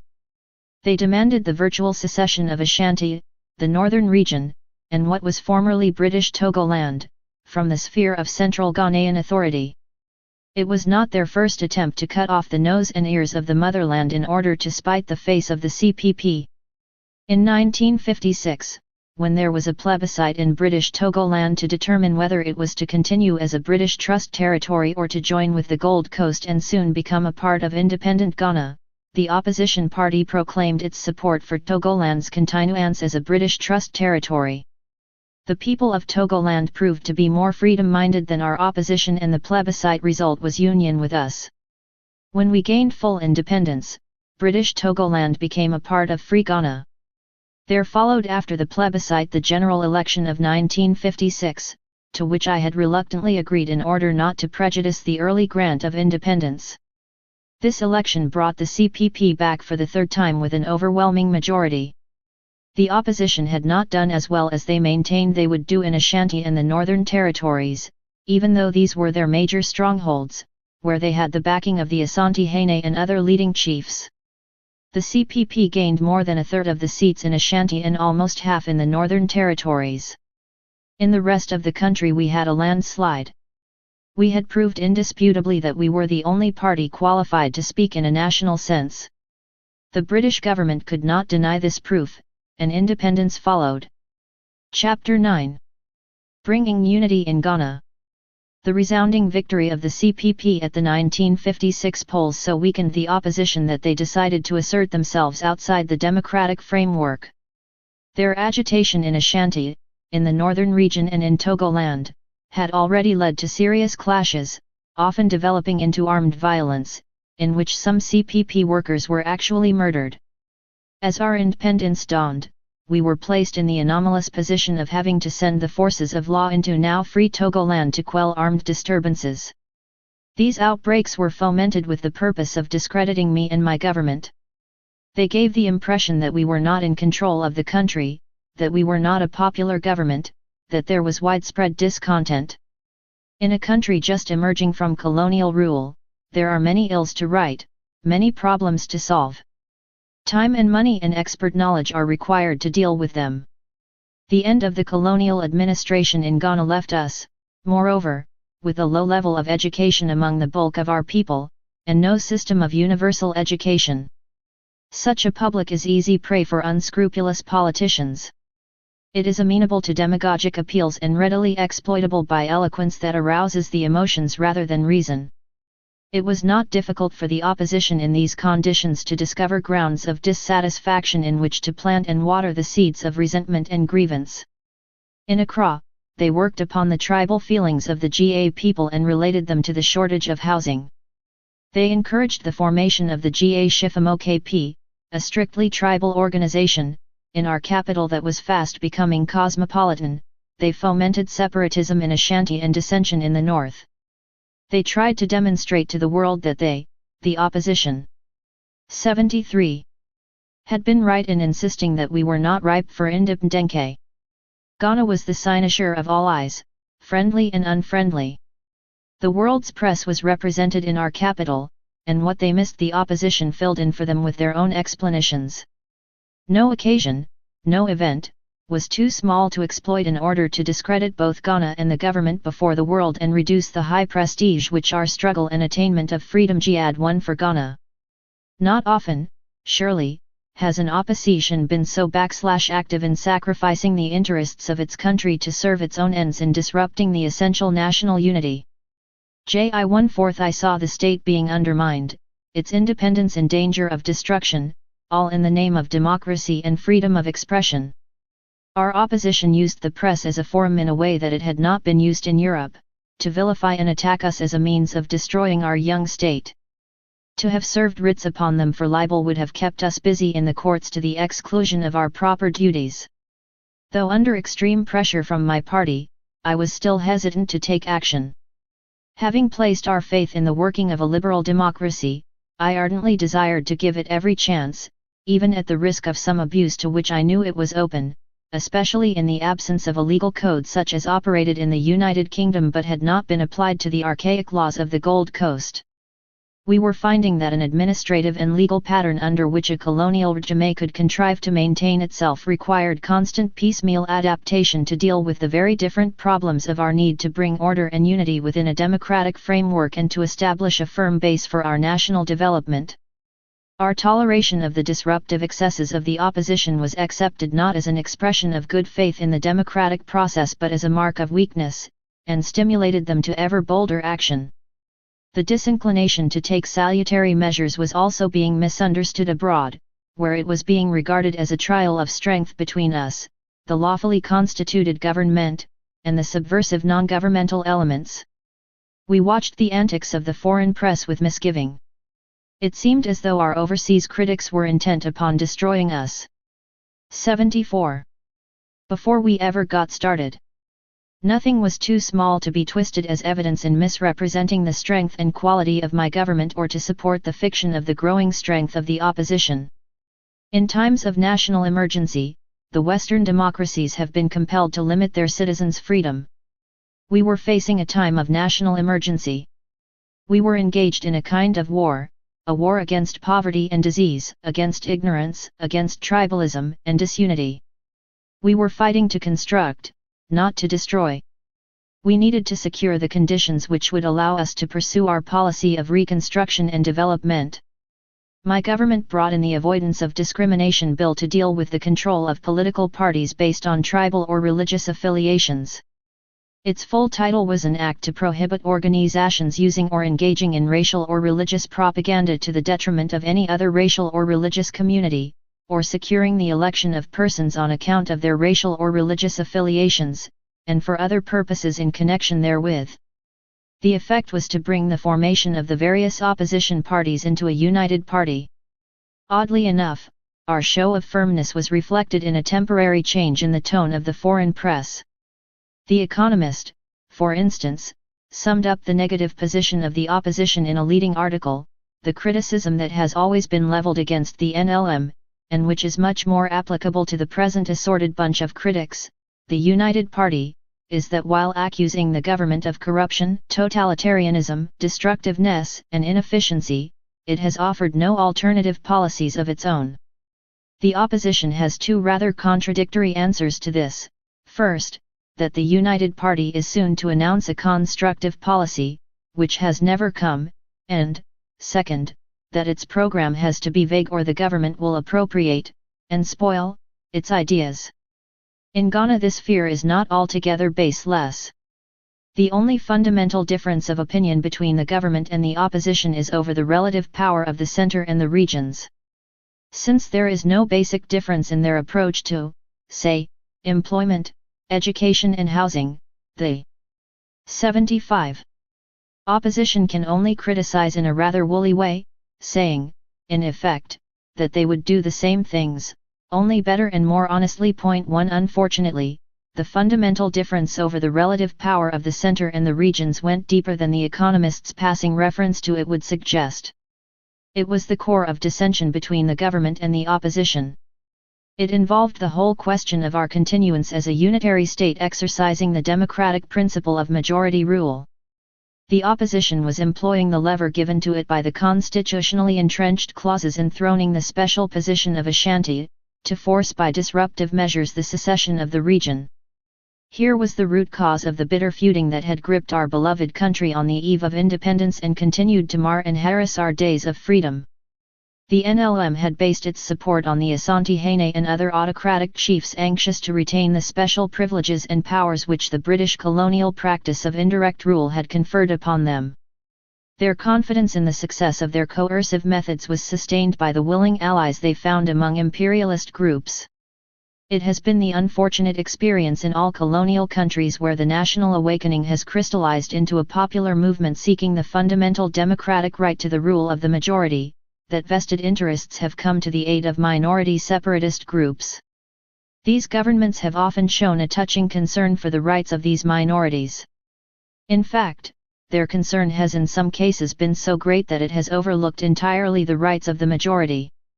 Examples of this attitude may be seen in the exercise of apartheid in South Africa and the enforcement, for many years, of the Central African Federation against the wishes of the Africans of Northern and Southern Rhodesia and Nyasaland. It was the operative principle in Kenya, which supported the supremacy of the European minority over the African majority and was implicit in the view that the rights of that alien 76.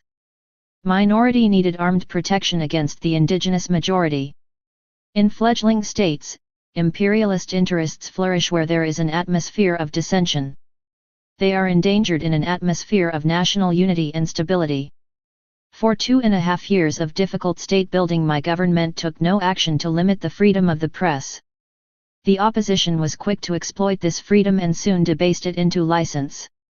Each day, its newspapers came out with screaming headlines about the perfidy of the government. They heaped abuse and libel upon my colleagues and me. They wrote and preached, they called press conferences with local and foreign correspondents, they addressed public meetings all over the country, stigmatizing the government and singling out me and my immediate associates for special attack, abuse, and ridicule. During the struggle for independence we had emphasized the need for national unity for the attainment of freedom, and for the enormous responsibilities of statehood that would follow. These call for a supreme effort on the part of every citizen. How could our people pull their weight with zeal and dedication when it was ceaselessly being drummed into them that their government was unscrupulous, inept, and corrupt, that their leaders were venal and power-thirsty, and that the national effort was invoked, not for the greater glory of Ghana but for the personal glory of Kwame Nkrumah? This was not freedom of expression. This was irresponsible license, and if allowed to continue unbridled, it could have undermined our state, our independence, and the people's faith in themselves and their capacities. This was the internal picture. The impact on the movements for liberation in the rest of Africa could be just as unfortunate. It was likely to cause despondency in their ranks and friction between us and their leaders, who might have no means of recognizing the falsity of opposition attacks upon us. The colonial powers would also not be unmindful of these happenings and possibly use them as a pretext for delaying their departure from trust in colonial territories by citing the magnified political battle in Ghana as a frightening example of premature independence. We came to the point where it was obvious that the government must take action if we were to avert the dangers inherent. 77. In a false situation. The imposition of any form of press censorship was an idea most repugnant to me, since it ran counter to everything I had always believed in, everything for which I had struggled in my life. Freedom of expression had been one of the essential rights for which I had fought. I had gone to prison for daring to say things the colonial administration had not liked. Our fight had been the fight for the freedom of our people, and the native inhabitants of the land, against an alien regime that denied freedom. Now that we had won our emancipation and launched our national existence, were we to allow our independence to be endangered by the very people whose speech and action had abetted the colonial regime? We had embarked upon a course that aimed to push forward the clock of progress. Were others to be given the freedom to push it back? We had to face up squarely to the question whether a seedling, less developed state, eager to modernize itself in the interests of the community, threatened by the unpatriotic deeds of a minority opposition, could permit itself all the forms which established democracies have taken generations to evolve. A young state has to work doubly hard, has to deny itself many of the trimmings that have become the accepted norm in the older nations. Our experience is proving that democracy as a functioning system in newly emergent states must inevitably undergo many stresses. Its machinery and pattern of government are being superimposed upon social structures different from those in which they originally developed. Democracy has undergone development to its present accepted forms in the advanced countries and circumstances of compulsion that have yet to be reached in the young nations now attempting to throw themselves a pace out of a stagnating economic backwardness into modern industrialized settings able to provide wide material and social benefits for all the people. It is not at all accidental that the great exponents of democracy are precisely those countries where industrial growth has achieved its highest levels within free development. That growth, accompanied at periods by social distress and discontent, was based upon vast private accumulations of capital and proceeded at a pace which was slower in the countries that embarked earlier upon the industrial road and faster in those that started later. 78. Recently emergent states like Ghana are having to tackle the task of industrialization at the period of its highest development in the old established democracies, in conditions which have precluded the amassing of large capital reserves in the hands of private citizens. Upon the government, therefore, devolves the task of planning and establishing the main base of economic development and of pushing it through at a speedy rate against the formidable odds of an uneducated population devoid of technical and scientific knowledge, and the lack of even the most primitive industrial foundations. Time is the essence of our problem, and we are in duty bound to use the overwhelming mandate given to us by our people to advance their standards of life, to employ time for the purpose of securing the quickest possible economic and social development for our country. This duty resolves itself into the obligation to use the power bestowed upon us by the majority decision of the people to the limit of the task it imposes. To abdicate any part of that power to an opposition that has been repeatedly rejected by the people and engages itself in activities prejudicial to the independence, safety, and forward growth of the state, would, I submit, be a betrayal of the popular will and trust. It would be completely incomprehensible to our people, and in the present state of their educational development would place our whole future in jeopardy. We intend to preserve the rights and freedom of our people, so long as these are exercised within the limits of the law, and without threat to the security of the nation.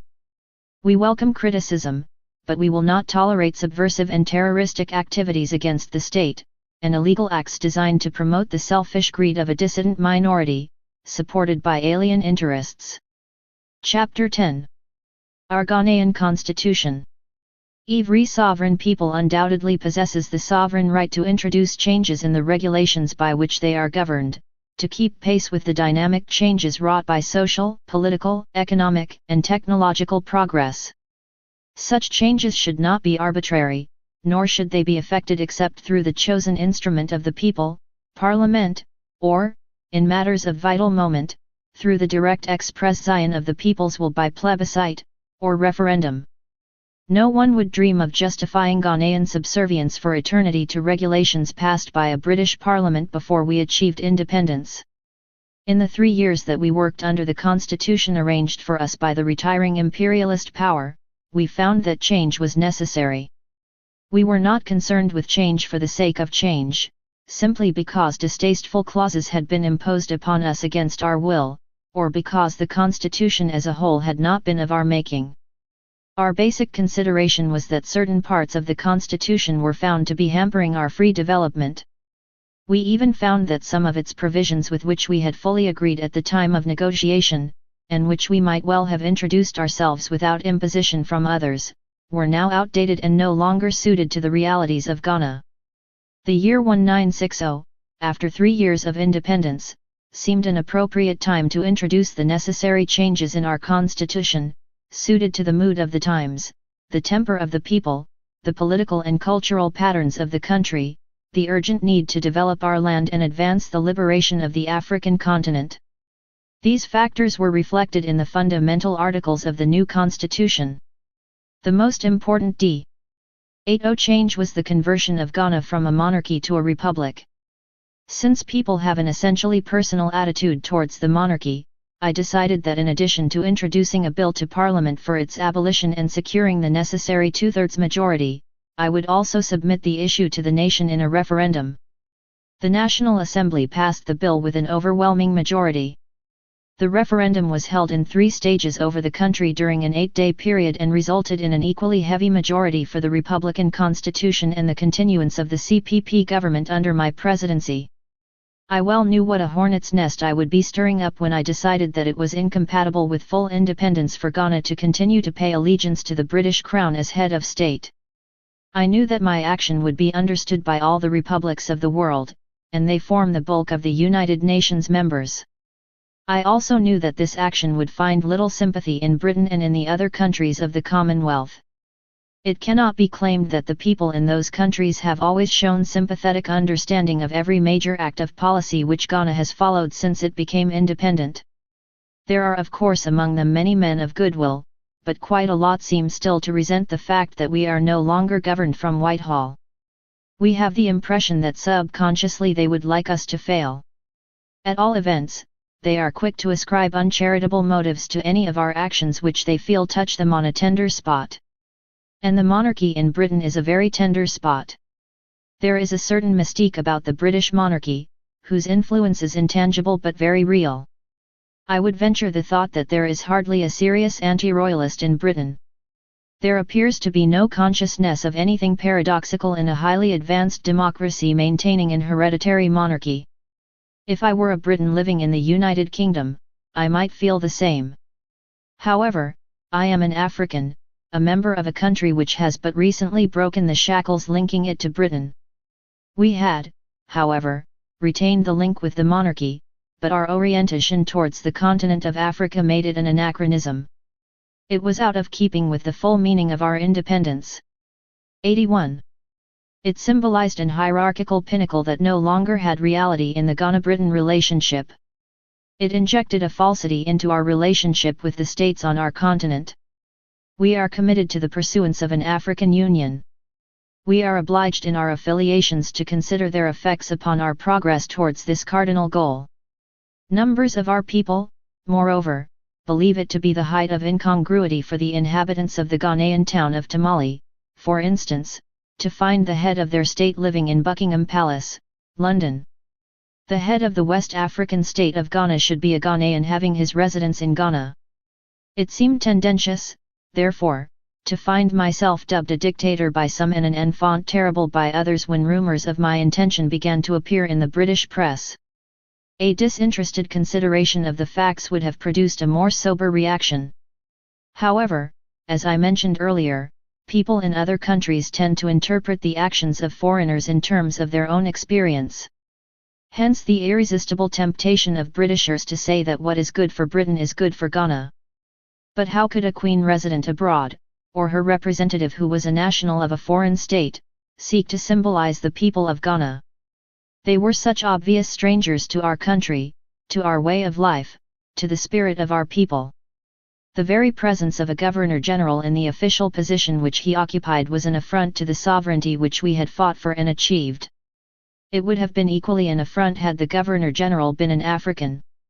It is no discourtesy to Queen Elizabeth II if I and my people harbour the same conscientious objection to taking an oath to her as we would to swearing allegiance to the President of the United States, or the President of the Soviet Union. Nor should anything I have said be taken as reflecting the slightest disrespect to our two Governors-General. It was largely due to their tact and understanding allied to their broad liberal views that our relationship was so free from friction. The President, according to our Republican Constitution, is not only the head of state but also the chief executive and head of government. This formula was not reached by us without keen examination and comparative study of the many different 82 Republican systems of the world. We pondered for many months whether we should establish the system followed in such countries as India and the Soviet Union, whereby the titular head of state is the holder of an honorary position without power, or whether to combine the premiership with the presidency and give the highest position in the land to the effective leader of the nation, as in the United States. We decided upon the latter formula, making our necessary adaptations. Our decision took account of what seemed to us the most logical, the most democratic and the most straightforward formula. In a democracy, the real leader of the country is the man who has been democratically elected as leader of the party which commands a majority in Parliament, which has been democratically elected by the people. He is in fact the people's choice. Why, then, should he not combine the governmental powers with the ceremonials attaching to the headship of the state? In our present environment and circumstances our people associate primacy with power. The position of a titular president, merely signing acts of Parliament upon which he makes no impact, would not have been easy for them to grasp. It is not easy indeed for the student of democracy to grasp, for it is a meaningless fiction, without content. It is our hope that the system we have adopted, which combines the premiership with the presidency, will give stability and resolute leadership in the building of our country. In our opinion, it responds to the mood of our people and meets the exigencies of our actual situation.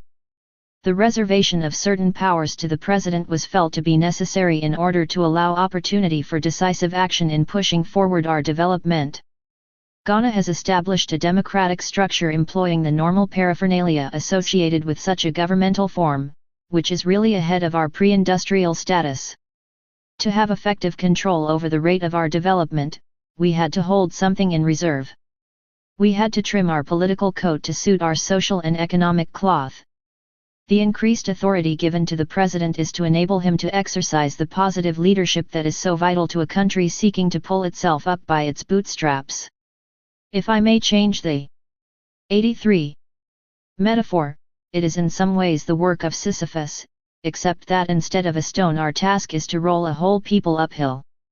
There are some jobs in the world that can be best done by a committee, others need a managing director. I will not hide the fact that I am impatient when it comes to building Ghana.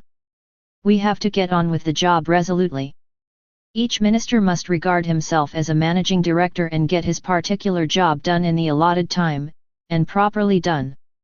He must know that inexplicable failure can result in his giving place to another to prove his capacities. Real difficulties leading to legitimate delay always receive understanding consideration. But the driving urge to succeed must permeate every branch of government, stemming from the ministerial fountainhead, who must combine a high sense of responsibility with a high sense of urgency. Each minister must show himself an example to the people by his devotion to his work, by simple living, by leading in service. Ghana faces immense difficulties in her tasks of reconstruction. It is by no means a simple business to raise educational levels, to train skilled workers and to impart a sense of responsibility speedily, especially in circumstances of restricted availability of local qualified personnel and material resources. Nevertheless, there is much that can be done quickly if everyone puts every ounce of ability and strength into the building of the nation. It is a prime task of leadership in Ghana to make the people aware of the compelling need to put forth their most intense effort on behalf of the progress of the country and of themselves.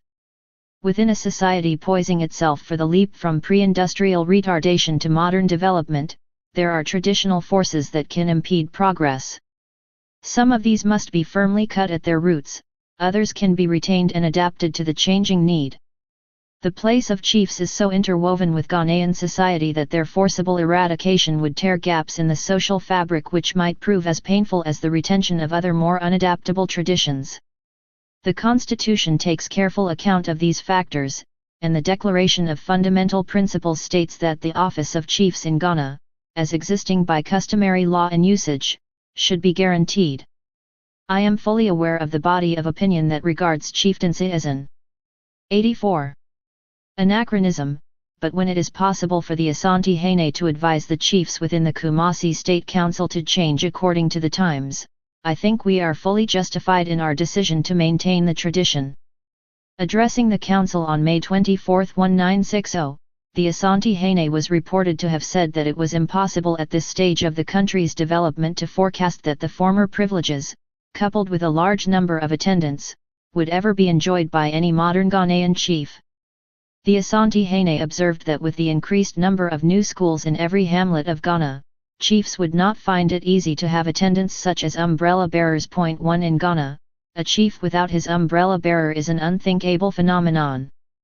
For the most powerful paramount chief in this country to warn that chiefs will, by reason of wider educational facilities, in due course be denied one of the main symbols of their office, is tantamount to warning of the natural attenuation of chieftaincy under the impact of social progress.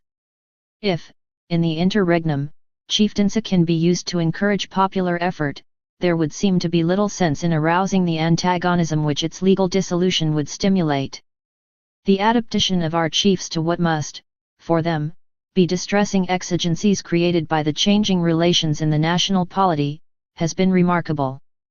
We could wish that other forces with vested interests might have proved as adaptable. More obstructive than chieftaincy were the entrenched clauses in our independence constitution concerning the appointment, promotion, transfer and termination of appointment of civil servants. Disagreeable to us in the extreme, they had the effect of surrounding each civil servant with a barricade which the government was allowed to scale only with the greatest difficulty. The new constitution retains the status and financial provisions of the earlier one. Powers of appointment and dismissal, however, have been transferred to the President, who exercises them through a civil service commission. Only those who are disloyal or incompetent need fear this change, all the rest will be strengthened by it. For promotion, which formerly came from one daily graphic, Accra, May 25, 1960. 85. Time serving, will now be the reward of merit. The new constitution contains a high challenge to our civil servants. Their response will be recorded in the accelerated rate of our national development. The changes in our constitution which I have so far described and explained, have been designed to create an environment in which Ghana can proceed more positively with national reconstruction. But even as I have always been concerned with the independence and development of Ghana as part of the total liberation and reconstruction of Africa, and have made this a guiding principle in the foreign policy of my government, so I felt that our constitution should make a positive demonstration of Ghana's willingness to surrender her individual sovereignty to the total sovereignty of Africa, if this should ever be required. Our relations with the rest of Africa did indeed have more than a little bearing on our decision to sever the link with the British Crown and transform our state into a republic.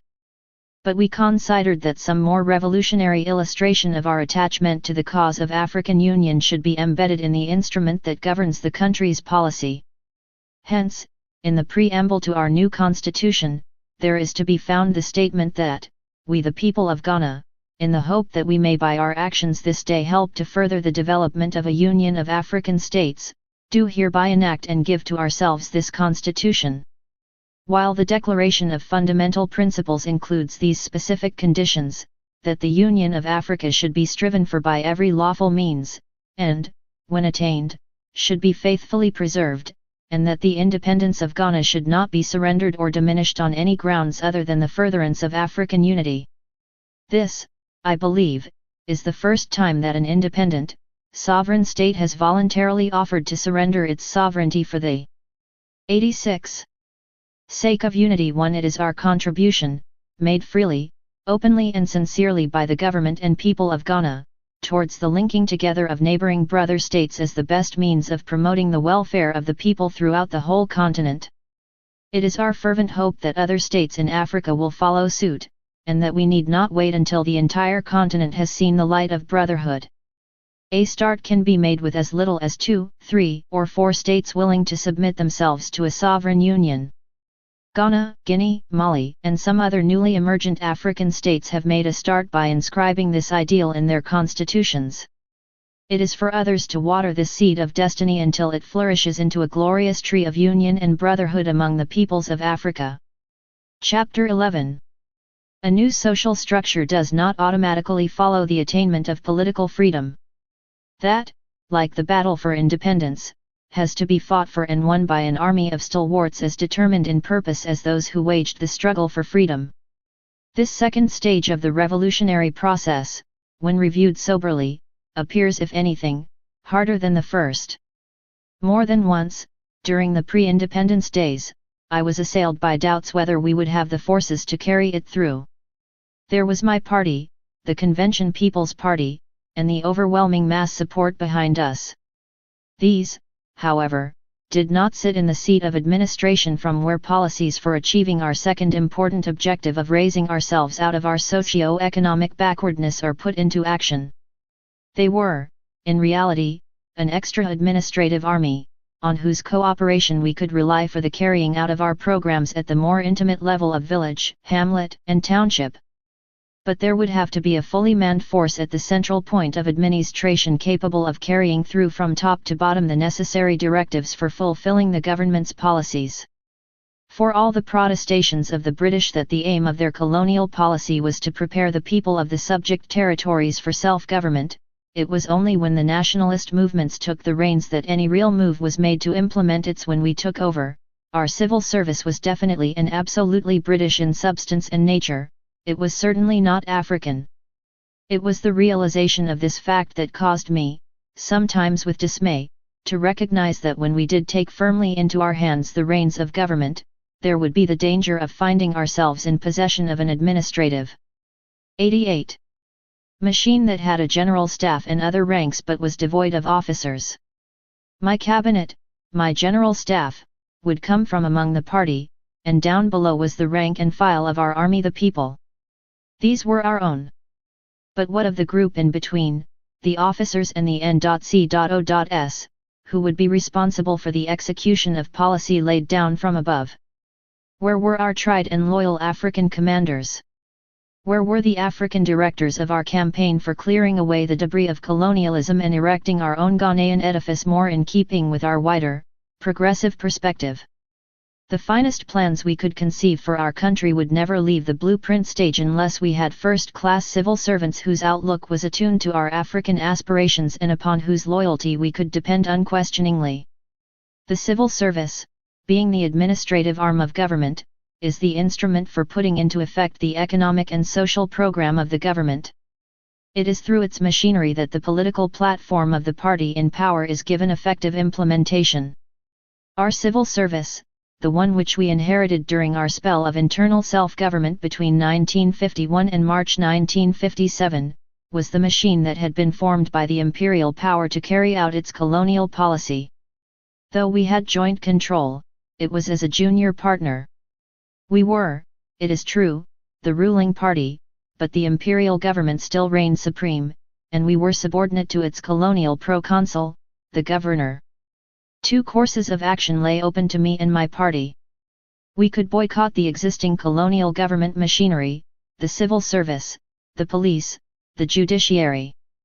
Or we could cooperate with it, meanwhile strengthening the position of myself and my colleagues in the cabinet and so advance the date for full independence. In choosing the second, we did not forget, but tried to bury, past differences and sought cooperation with the existing executive machinery of government. Two major aims impelled this decision: the speeding up of Africanization, and the prevention of a breakdown in administration through a wholesale exodus of British officials. There was no regret for the departure of those officials who were so opposed to our aims as to render 89. them quite unfit and unreliable co-workers. We felt equally well rid of those who were likely to resent taking orders from an African. My keenest anxiety was to avoid any dislocation of government. We had at all costs to hold off any possibility of a situation of instability which would enable Britain and other colonial powers to point at us the finger of scorn and gloat over the disastrous effects of handing over self-government prematurely to Africans. It was of prime importance to us, therefore, and the freedom movements in other parts of Africa, that we should be able to effect a smooth and gradual takeover of power, free from serious administrative shocks. Therefore, we decided in favor of maintaining the services of those British officials who were civil servants in the best sense of the word, non-partisan in the fulfillment of their duties and prepared to carry out orders given by an African. It called for what I termed at the time tactical action, but what an American friend jokingly suggested might be more appropriately named tactful action. In countries like Britain, where the civil service does not change with a change in the governing party, as it does, for instance, in the United States, the administration is expected to remain as loyal to the new government as it had been to the ousted one. Here you get the insistence upon the fiction that civil servants are non-political. This fiction, if carried to its logical conclusion, would in fact deprive the civil servant of his basic democratic right to vote. For in casting his vote, he exercises a choice in favor of one political party and thereby demonstrates a bias. That his vote is secret does not alter the fact of selection. In order to make a selection he must have his personal views, whether private or openly expressed, upon the alternative programs or objectives of the parties contending for power. As a good civil servant, however, he is required, should the party return to power not be the one of his choice, nonetheless to give it his absolute loyalty and unswerving integrity. This in most instances he does, for he has been trained to understand that it is only his patriotic duty to serve faithfully the existing government of his country. It is in the rare, extreme cases, where the servants of government find the pull between government 90. policy in certain respects and their conscience too great, that they abandon their loyalty in submission to their conscience. In the case of our civil service, we were reliant not upon our own nationals but almost entirely upon nationals of a power which had been ruling us and who had been trained to conduct the policy of that power. Bound to the interests of their own country for so long, it could hardly be expected, apart from a few exceptional cases, that they would change their attitude towards us overnight. What we needed was our own African civil service.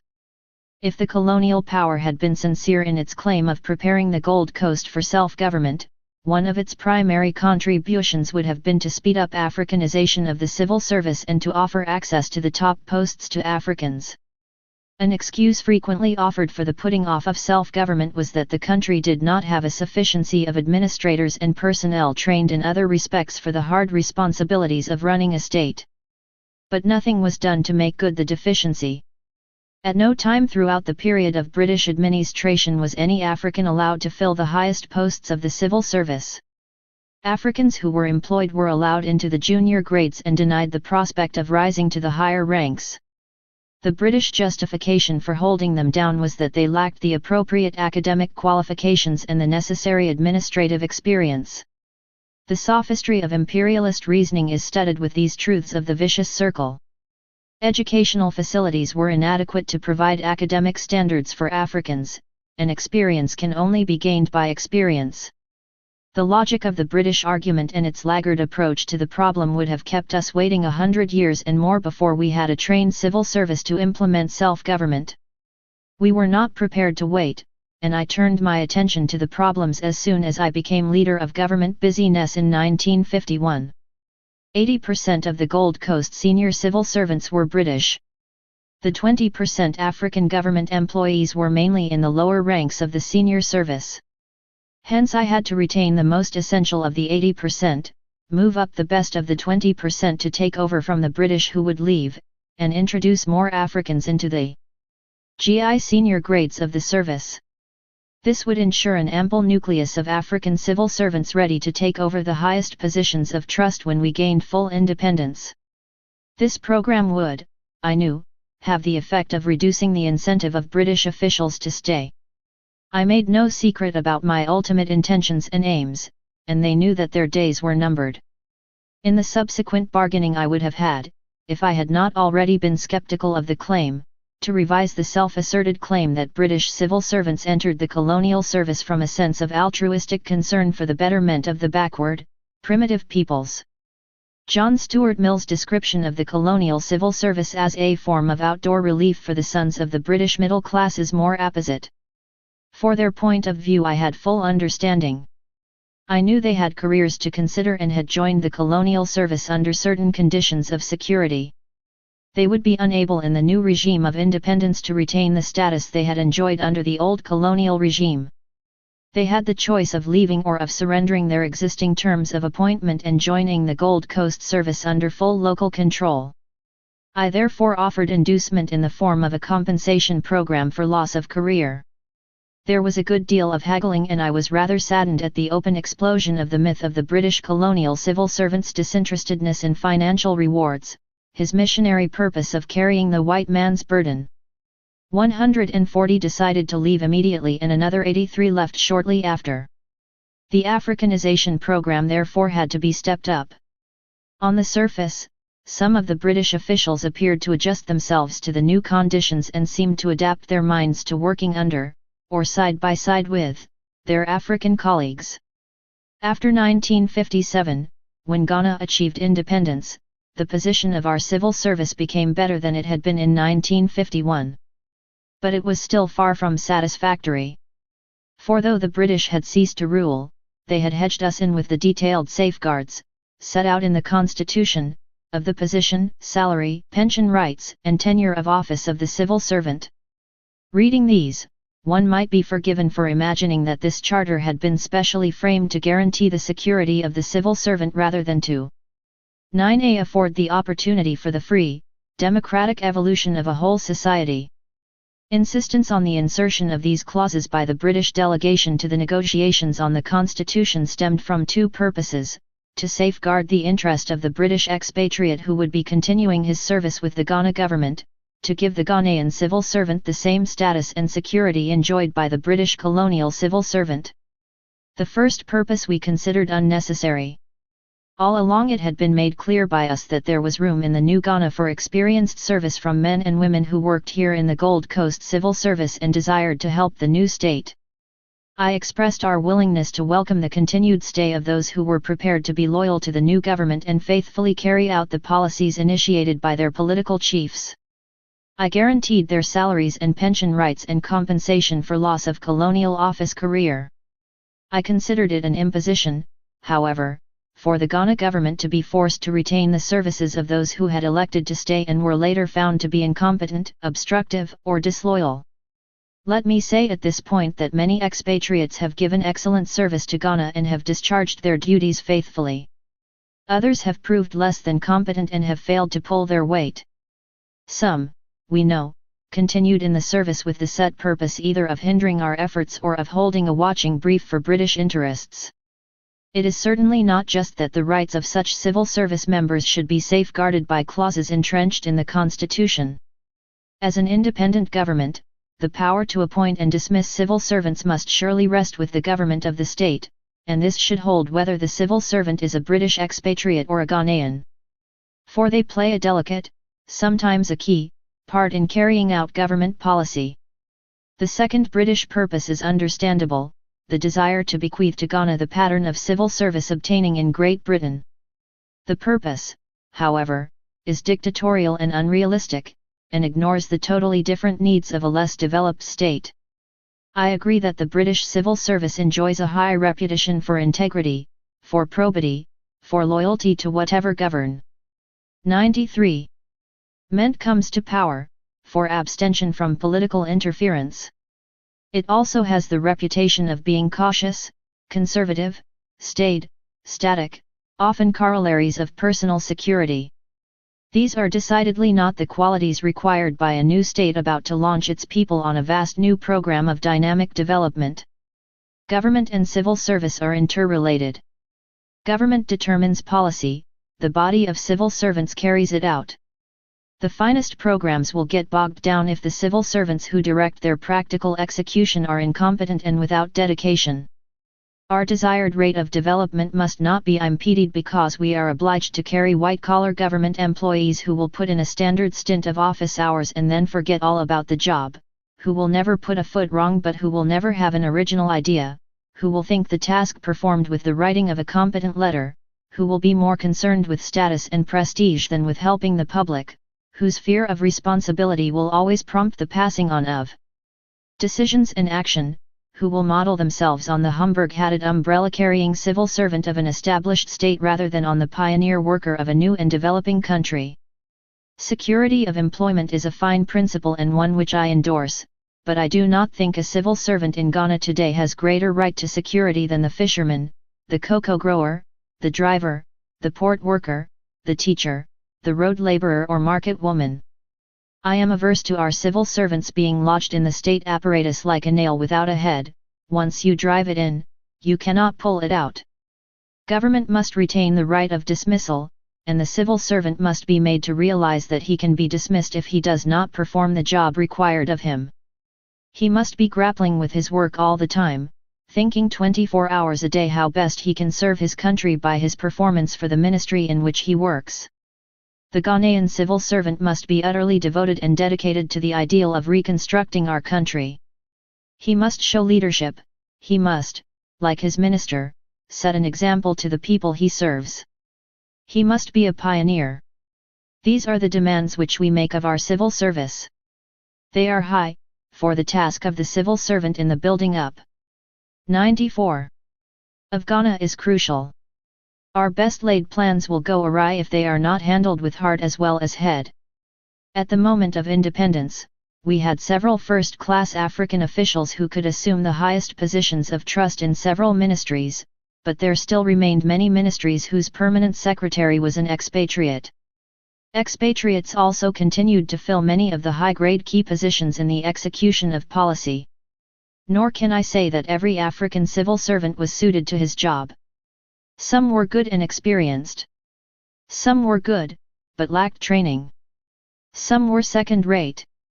Whenever I and my cabinet colleagues sat down to formulate policy, we always had to keep in mind the capability limits of our civil service in the implementation of our programs in the time we had set. I have come to appreciate, however, that even some of the African staff who, to put it conservatively, were lukewarm in their support of my government and its program, given responsibility, have risen to the demands made upon them. My ministerial colleagues and I work a very full day and the pace we set is quite grueling. It has warmed me to see how many members of my staff, accustomed as they were to the meandering methods of the colonial administration, have stiffened their rate of work to meet the new and urgent demands made upon them. Innumerable exasperations and difficulties remain, and the more I think about this problem of the civil servant in less developed countries planning for development, the more I feel that the leaders of freedom movements and of emergent states must pay added attention to the need to start early in the selection and training of their future executive officers. Some countries, like India, Pakistan and Ceylon, were able to send their sons to overseas universities to train for future leadership, and were given the opportunity of introducing them into certain branches of their colonial administration. They too experienced difficulties, in spite of having a corps of civil servants of their own nationals.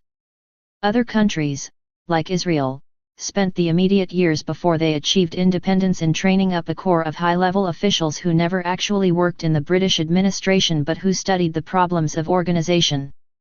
95. An administration, and were ready to take over the duties of government the moment the British departed. For most countries emerging into independence, this has not been done. Nor have they been able, as Ghana was not able, to speed the Africanization of their civil service at the necessary rate. We know colonialism, and we know that we cannot look to the colonial power for help in this matter.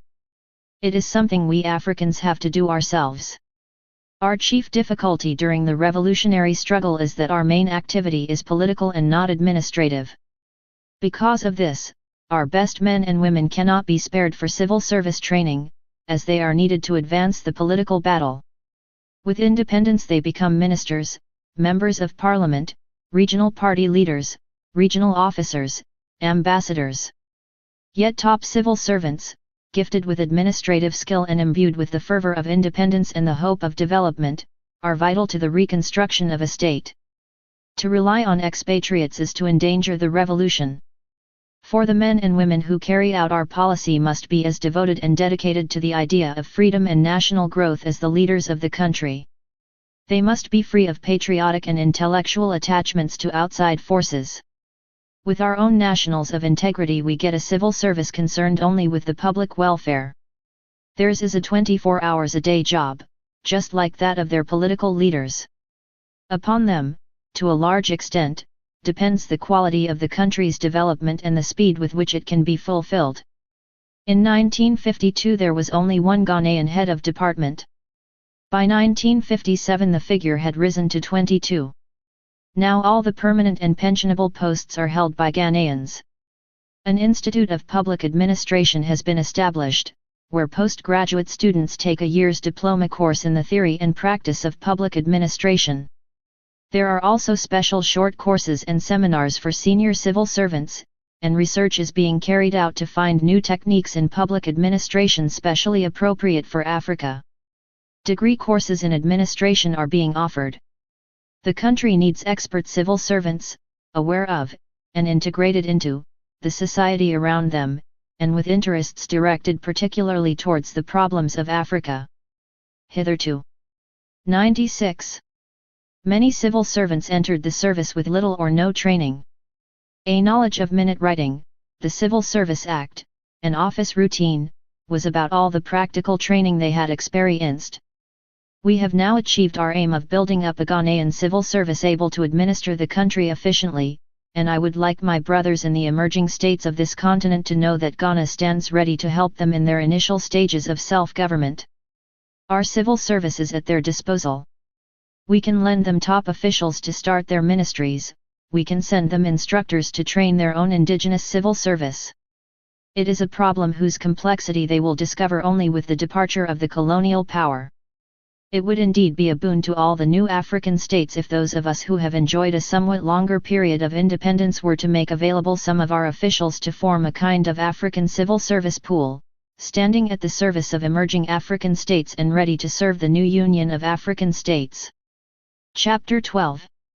States emerging from colonialism face the gigantic problem of transforming their almost purely trading and raw material producing economies into productive units capable of bearing a superstructure of modern agriculture and industry.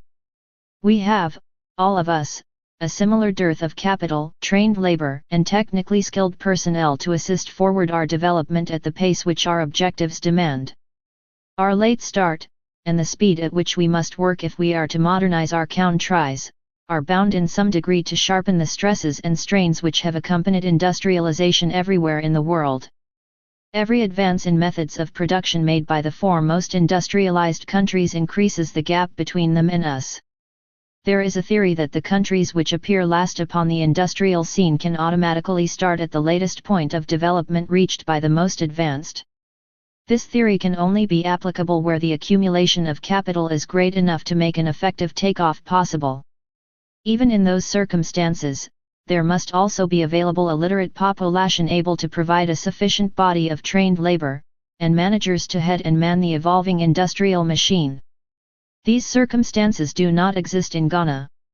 They do not exist in any of the colonialized territories, where subsistence farming, monocrop production, and extractive industries have dominated the economy under the influence of financial and commercial monopolies.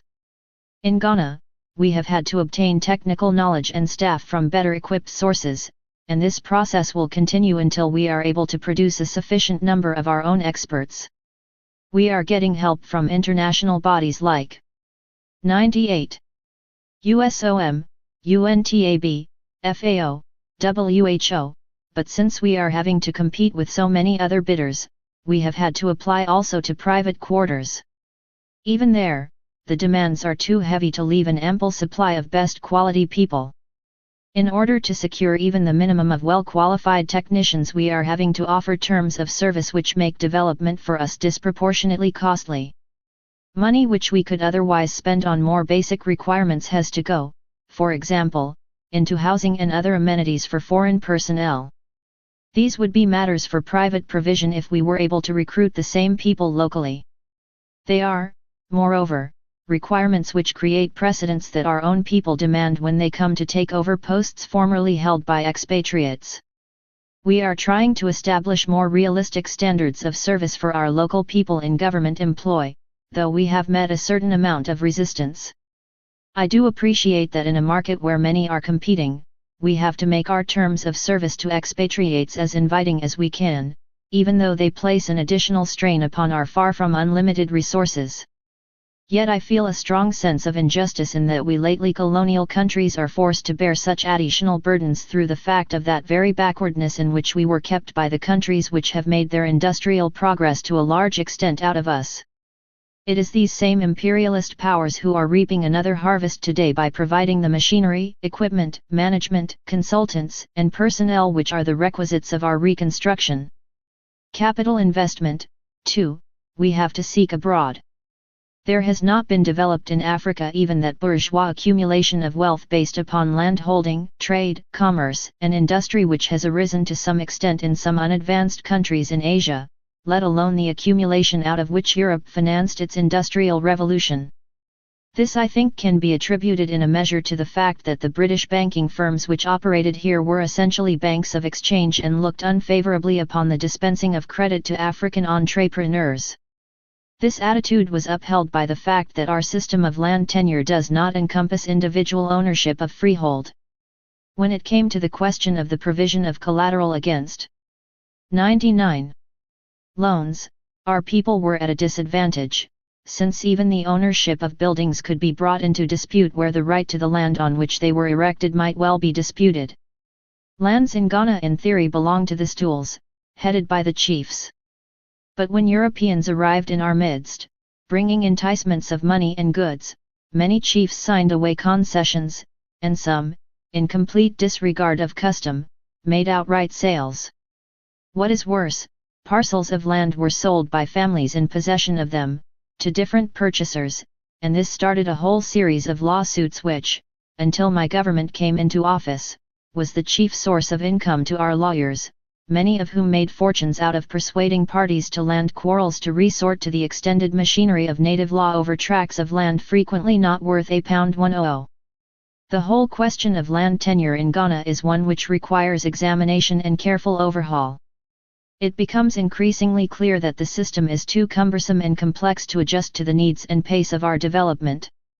My government has made efforts to put some order into the administration of stool lands, which has now been brought under the control of local authorities. This measure was adopted as a means of stopping the misappropriation of funds from land administration, which was beginning to assume alarming proportions. We have also made laws which enable the government to acquire lands suitable for development purposes. Certain changes in our land tenure system seem to me inevitable if we are to pursue our development plans, but these will have to be very carefully worked out. They must avoid the creation of rifts in the body politic, and will accordingly have to take into account customs and fundamental traditions. One of the blessings of our land tenure system is that it has not turned ours into a nation where land hunger would have forced us to break up vast holdings for redistribution among a destitute peasantry. Our customs, moreover, had erected a kind of social security adapted to our subsistence economy.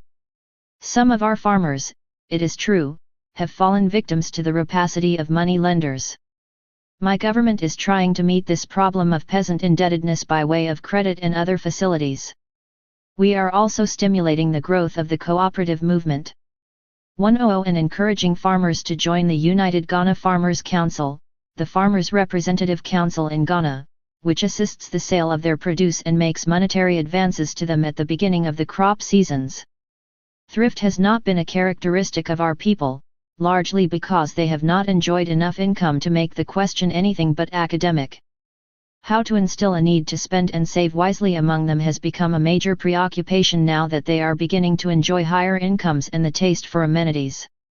Our family system actually discourages family heads from saving, for the system, in effect, penalizes the man with initiative in favor of the lazy and the weak. The indigent members of the family live upon the more fortunate ones. A praiseworthy and useful practice in our past, more or less stagnant society based on subsistence farming, it acts today as a brake upon ambition and drive. At the present time, the man who makes a reasonable living finds his money eaten up by his relatives, and this includes the most extended members reaching to the nth degree of relationship, so that he simply cannot meet his personal obligations, let alone save anything. But save we must, if we are to build up the hard reserves of capital necessary for our development. Side by side with the family hindrance to saving, there has been a real and developing increase in expenditure upon a vast miscellany of imported goods. The danger inherent in trying to keep up with the Joneses, which results in the rising cost in personal expenditure, is something upon which we are trying to put a brake, not merely because this kind of spending encourages inflation, but because it produces false standards and illusory ideas of wealth in an economy which has not yet got off to a real start on the road of reconstruction and development. It is for these several reasons that we have introduced compulsory savings and curtailed the importation of what we regard as inessential goods. We have also established a national lottery, extended post office savings facilities, and set up a savings branch in our national bank. We are looking into the means of encouraging investment in new businesses and industrial undertakings, which will encourage enterprise and initiative and help in building up managerial skill. 101 Investment capital is our great need. Our colonial status prevented us from accumulating as individuals the reserves of capital necessary to establish on a private basis those major enterprises which will lay the foundations of a sound industrialized economy and expand and diversify our agriculture. Only the government, in fact, has resources large enough to make a realistic approach to the problem of reconstruction and development. And even government, because of low national production, is obliged to seek investment from abroad. But while wanting to attract capital, we are continually on the alert to ensure that this does not endanger our independence by making us subordinate to a new form of imperialism. The kind of investment assistance we prefer is that which will enter into a partnership arrangement with the government, or any of our statutory institutions, under which our own citizens will be trained to take over management, direction, and technical posts at all levels. We are already receiving assistance of this kind, and more is on the way. I must say that we are rather chary of the fortune hunters who come to our shores in shoals, seeking to make use of what they regard as our innocence and naivete in these matters, or of that army of business people, who have followed in one delegation after another, more intent upon taking money from us in the form of commodity sales which would enhance their own national revenues, than upon contributing to our economic expansion. There are circumstances in which the import of foreign capital is of benefit to the importing country, especially in the case of the emerging developing country where large-scale sources of capital accumulation are small and not so easy to mobilize. Foreign capital is thus useful and helpful if it takes the form of a loan or credit to enable the borrowing country to buy what it needs from whatever sources it likes, and at the same time to retain control of the assets to be developed. One of the worst things that can happen to less developed and emerging countries is to receive foreign aid with political and economic strings attached. These aids are very often wrapped up in financial terms that are not easily discernible. Foreign investment made in an emerging and developing country by a foreign company in order that such company can 102 make a profit, has nothing to do with aid.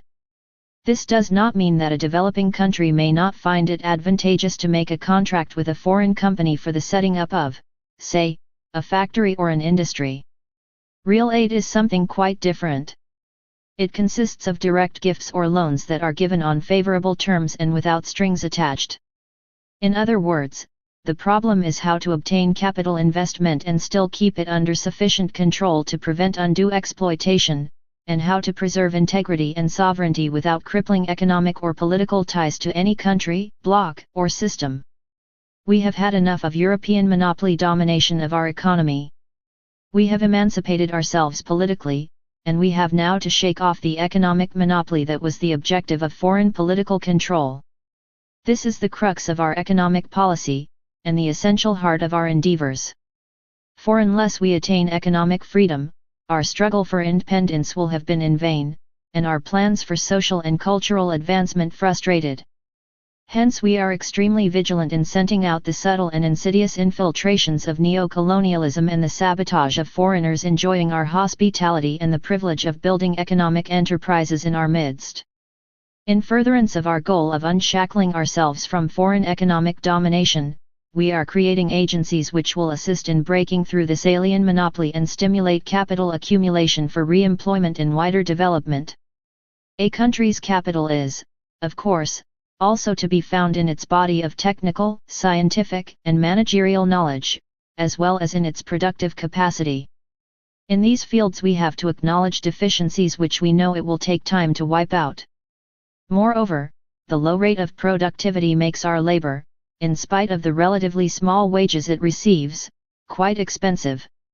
At the present time, low nutrition, a deficient sense of responsibility, the fear of being out of work, govern the rate at which work is performed.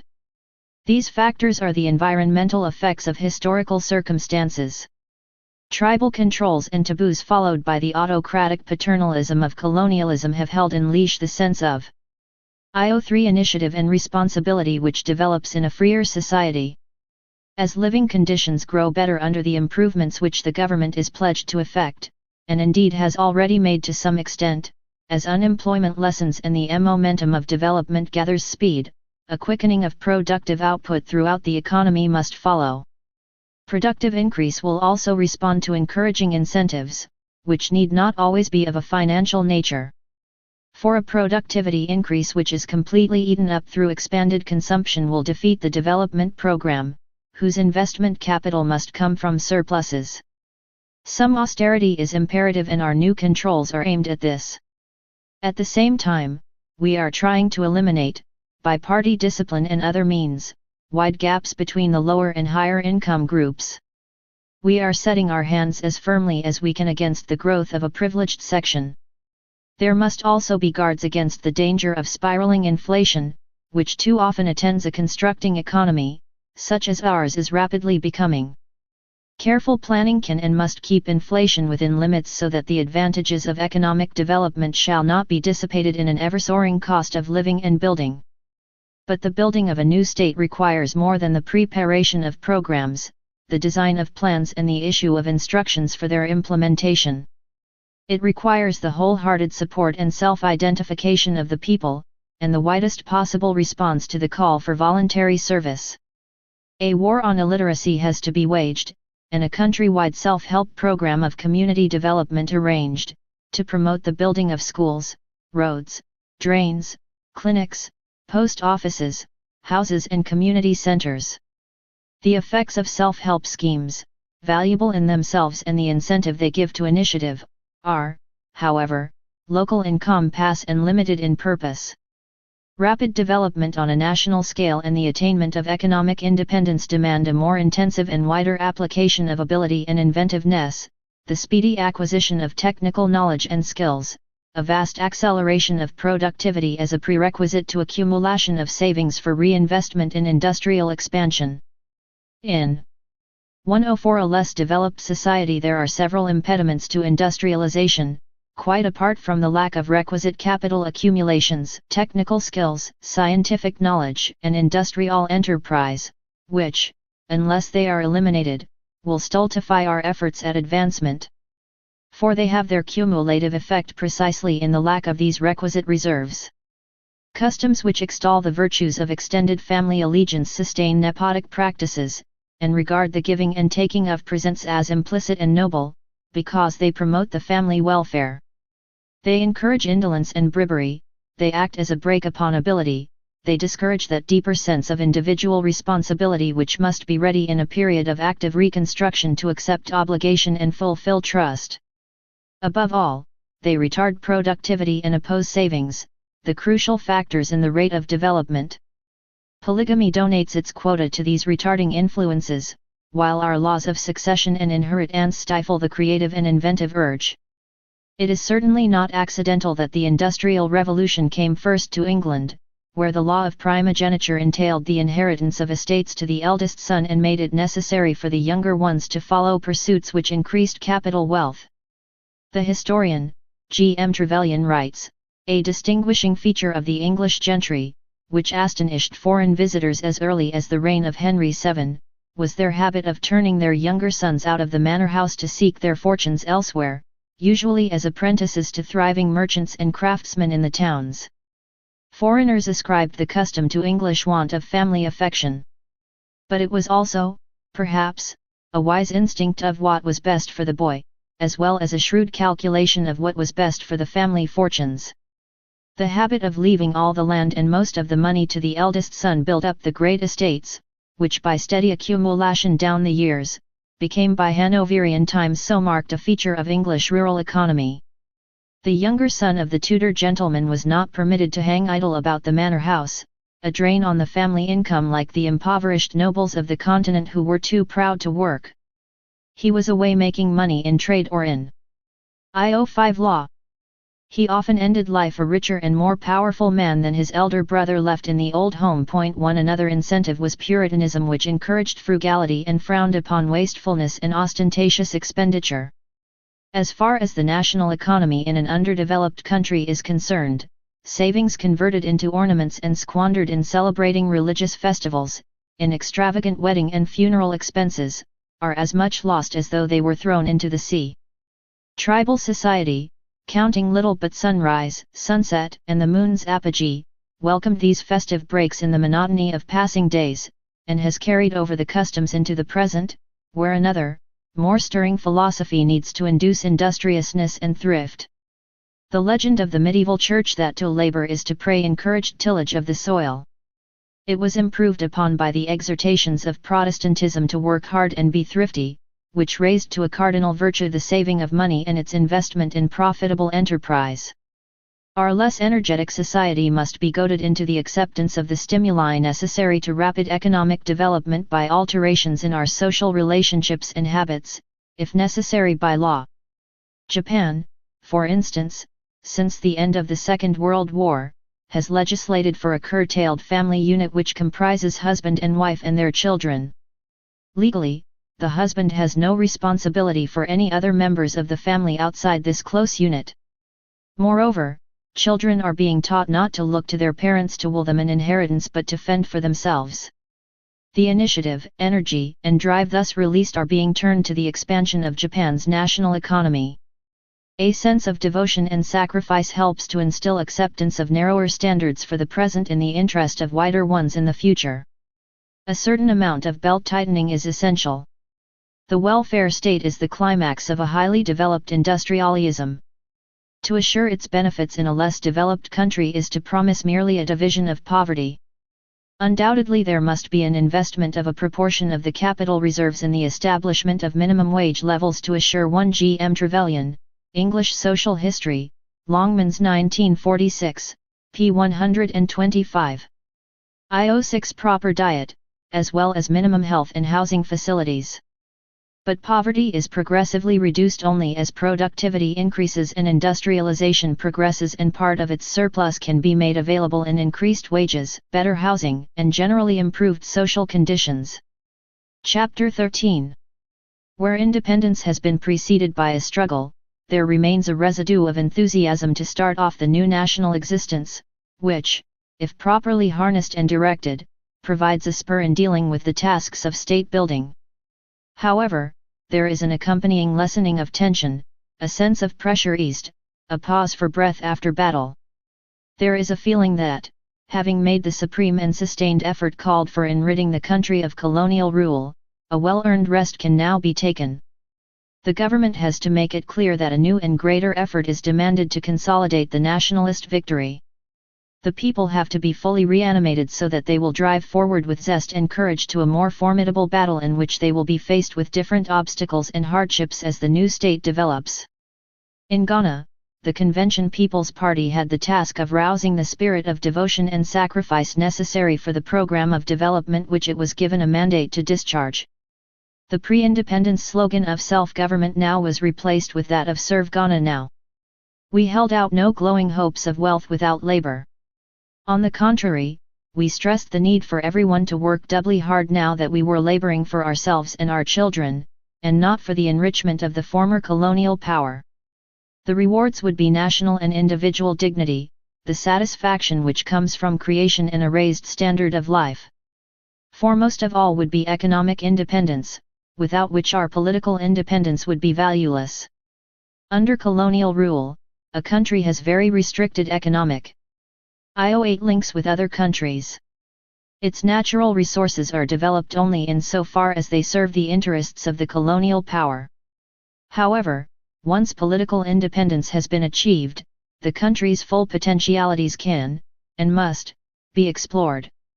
The domestic economy must be planned to promote the interests of its own nationals, and new and wider economic links must be created with other countries. Otherwise, the newly independent country may fall victim to the highly dangerous forces of economic imperialism, and find that it has merely substituted one kind of colonialism for another. In the past, all Ghana's economic links were with the West, mainly the United Kingdom. Since independence, we have forged new links with countries such as Russia, China, Poland, Czechoslovakia, and Yugoslavia. The report of the United Kingdom Trade and Industrial Mission to Ghana, published in 1959, showed that 85% of all Ghana's import trade was in the hands of European firms, mainly British, 10% in the hands of Asians, Indians, Syrians, and Lebanese, and only 5% are in Ghanaian hands. Now, many Ghanaians are participating fully in the import and export business of the country. This was at one time the privilege of the few, because the market was limited to the Sterling area only, and many of the popular brands of merchandise were monopolized by the few principal firms with foreign capital. In 1960, Ghana bought goods to the value of £296 I7,497 from the outside world and sold goods worth £115,982,854. In planning national development, the constant, fundamental guide is the need for economic independence. This involves a stock-taking of the national resources, both actual and potential, human as well as material, and the need to develop them by means of careful priorities and skillful integration so as to produce a strong, healthy, and balanced economy. An important essential is to reduce our colonial-produced economic vulnerability by lessening the dependence on monocrop farming. Although cocoa still remains our main export, we have succeeded to some extent in diversifying our agriculture.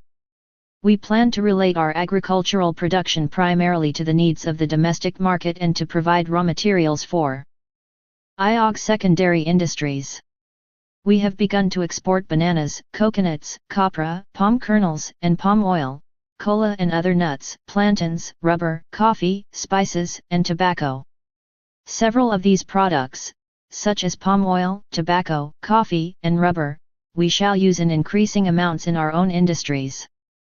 The government has provided grants for the regional development of water resources, for soil conservation and improvement projects, for financing experimental plantations of new crops, and for the application of new techniques to old crops. Our farmers are getting practical advice on how to use their land to the best advantage and to produce greater yields. They are being assisted by hire purchase and cooperative schemes to acquire modern agricultural machinery and processing equipment. More rational marketing procedures are being steadily introduced. Ghana has begun to export agricultural products which have never been grown here before, and improved methods of growing established crops have led to substantial increases in yield. Diversity of agriculture has been accepted as a shibboleth, but if the development is simply towards the end of exportation, this can defeat the aim, since the fact that so many countries are now concentrating upon similar objectives can produce an overextension of the seller's market with subsequent depression of world prices. The fall in world prices of raw materials since the end of the Second World War has deprived the less developed countries of the staggering sum of £574,000 million, an amount greater than all the so-called aid which these countries have received from the advanced nations. This in itself represents a denial of tremendous capital for much wanted development that would not have happened had we newly emergent states been united and strong enough to make our bargaining on the international commodity markets effective. The major advantage which our independence has bestowed upon us is the liberty to arrange our national life according to the interests of our people, and along with it, the freedom, in conjunction with other countries, to interfere with the play of forces in the world commodity markets. Underdeveloped countries, utilizing their newly won independent status, can by purposive policy interferences manage to alter considerably the 110 direction of the market processes under the impact of which they have hitherto remained backward, maintains Gunnar Myrdal. 1 This is a reality which we recognize, and we are using the international organizations and other media to exert pressures in our favor. Nevertheless, the richer countries are still in a position to limit the returns we obtain for our primary products, and we would seem to be more strategically placed as the major producer of a single raw material, either agricultural or extractive, for which there is a heavy world demand. Our cocoa production has hitherto given us such a commanding position, but, with other comers tending to equalize the field, we are discovering that a satisfactory price level can be held only by agreement with the other large producers, such as Brazil, Nigeria, and others. With judicious use of our joint bargaining power, we may continue to use our exports of primary products to assist our industrialization. Fluctuations in primary product prices are one of the insecurities in planning for less developed countries. Yet this cannot invalidate planning, which is the prime medium by which development can be undertaken in the given conditions. The government has to take the place of the adventurous entrepreneurs who created the capital basis of industrialization in the advanced countries. The fishing industry has also benefited from government planning. A local building yard is turning out high-standard, powered fishing vessels to increase the scope of our fishing fleets. Complementing it, is a partnership association with overseas interests in a storage and refrigeration plant to take vegetables and other perishable goods as well as fish. A fishing harbor has been built at Elmina near Cape Coast, at one time a thriving Portuguese slaving and trading fort. A far larger fishing harbor has been constructed at our new coastal town of Tima. We hope that these two harbors, with adequate refrigeration facilities, will not only provide an adequate supply of high-protein food for our people but enough fish to give work to a canning factory, the output from which will swell our exports. In the industrial sphere, our aim has been to encourage the one Gunnar Myrdal, Economic Theory in Underdeveloped Regions, Gerald Duckworth & Co. Ltd., p. 66. 3. Establishment of plants where we have a natural advantage in local resources and labor or where we can produce essential commodities required for development or for domestic consumption. During 1961, over 60 new factories were opened. Among them was a distillery, a coconut oil factory, a brewery, a milk processing plant, and a lorry and bicycle assembly plant. In addition, agreements were signed for the establishment of a large, modern oil refinery, an iron and steel works, a flour mill, and sugar, textile, and cement factories. In forestry, we have introduced a program for conservation and disease control, which will both safeguard our forest reserves and permit an advance in timber production. For Ghanaian lumber continues to be greatly prized in overseas markets and has a high place on our export list. Production in our local timber and cork factories has been expanded, and a marked improvement has taken place in the output of our mining of gold, diamonds, manganese, and bauxite. Our first development plan, launched in 1951, concentrated on communications, public works, education, and general services. It prepared the way for our industrialization drive. This was the keynote of our second development plan, which will provide for the establishment of many factories, of varying size, to produce a range of hundreds of different products. Financial provision is being made to ensure that adequate facilities will be available to prospective investors in industrial development. Capital projects, such as the Volta River Scheme and Tima Harbor and its extension, will provide opportunities for our people to develop skills at all levels. An essential element in our industrial development must be the building up of our store of technical and managerial knowledge. We are encouraging foreign investment, but to accept it merely for the purpose of widening our industrial base without strengthening our own skills and techniques will leave us as economically impoverished as we were under colonialism. Unless our own nationals are given the opportunity of learning the job on the spot, side by side with foreign experts, we shall be as ignorantly backward as ever.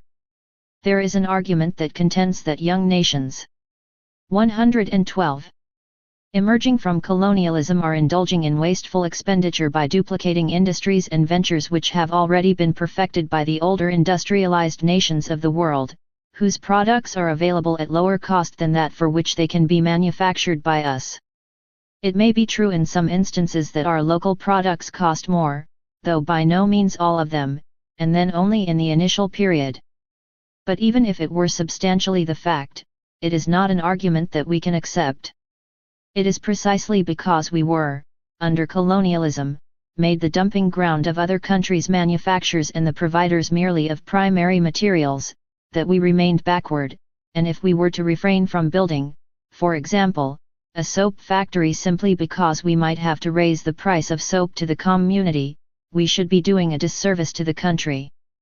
Every time we import goods that we could manufacture if all the conditions were available, we are continuing our economic dependence and delaying our industrial growth. It is just these conditions that we are planning to provide, so as to make ourselves independent of the importation of goods and foodstuffs that we can produce ourselves. These are the conditions which will assist to build up our body of knowledge, techniques, and skills, to make us more self-confident and self-sufficient, to push towards our economic independence. Another no less important aspect is that the exchange thus saved can be used to finance capital machinery for our own industries, which alone can give value to our industrialization. Under colonial administration, postal, telegraphic and rail communications, broadcasting, such electricity and water services as existed, were all publicly owned and administered.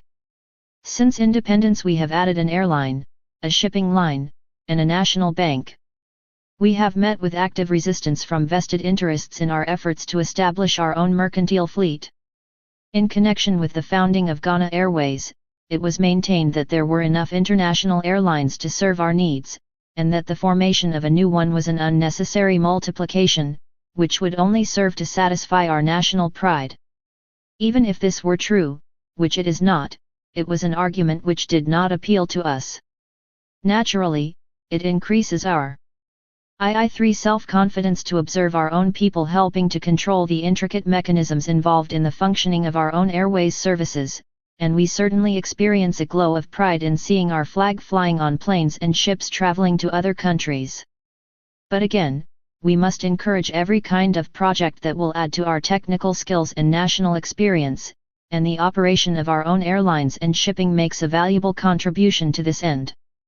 We are at present planning to chart routes which will connect up the more important cities and towns of Africa. One of the factors making contact between Africans difficult is the absence of proper and plentiful means of communication. At the present time, Africa's communications look outward and not inward. They connect us rather with countries overseas than with ourselves. Shipping is not planned to go all the way round the coast, connecting roads crisscrossing the continent are non-existent, and the established routings operated by the existing international airlines are planned to serve travelers from Europe rather than Africans wishing to go from one part of this continent to another. The routings of the European airlines frequently make it necessary for us to go, for instance, from North or East to West Africa by way of Europe. The absurdity of this is too obvious to need stressing. Almost every country in Europe has its own airline and the routes over the European continent are many and well served, and no one thinks it at all strange that BEA, for example, duplicates some of Sabina's services. Therefore, the contention that we young nations on other continents should refrain from entering this vital field of communications smacks to us of the old imperialist attitude.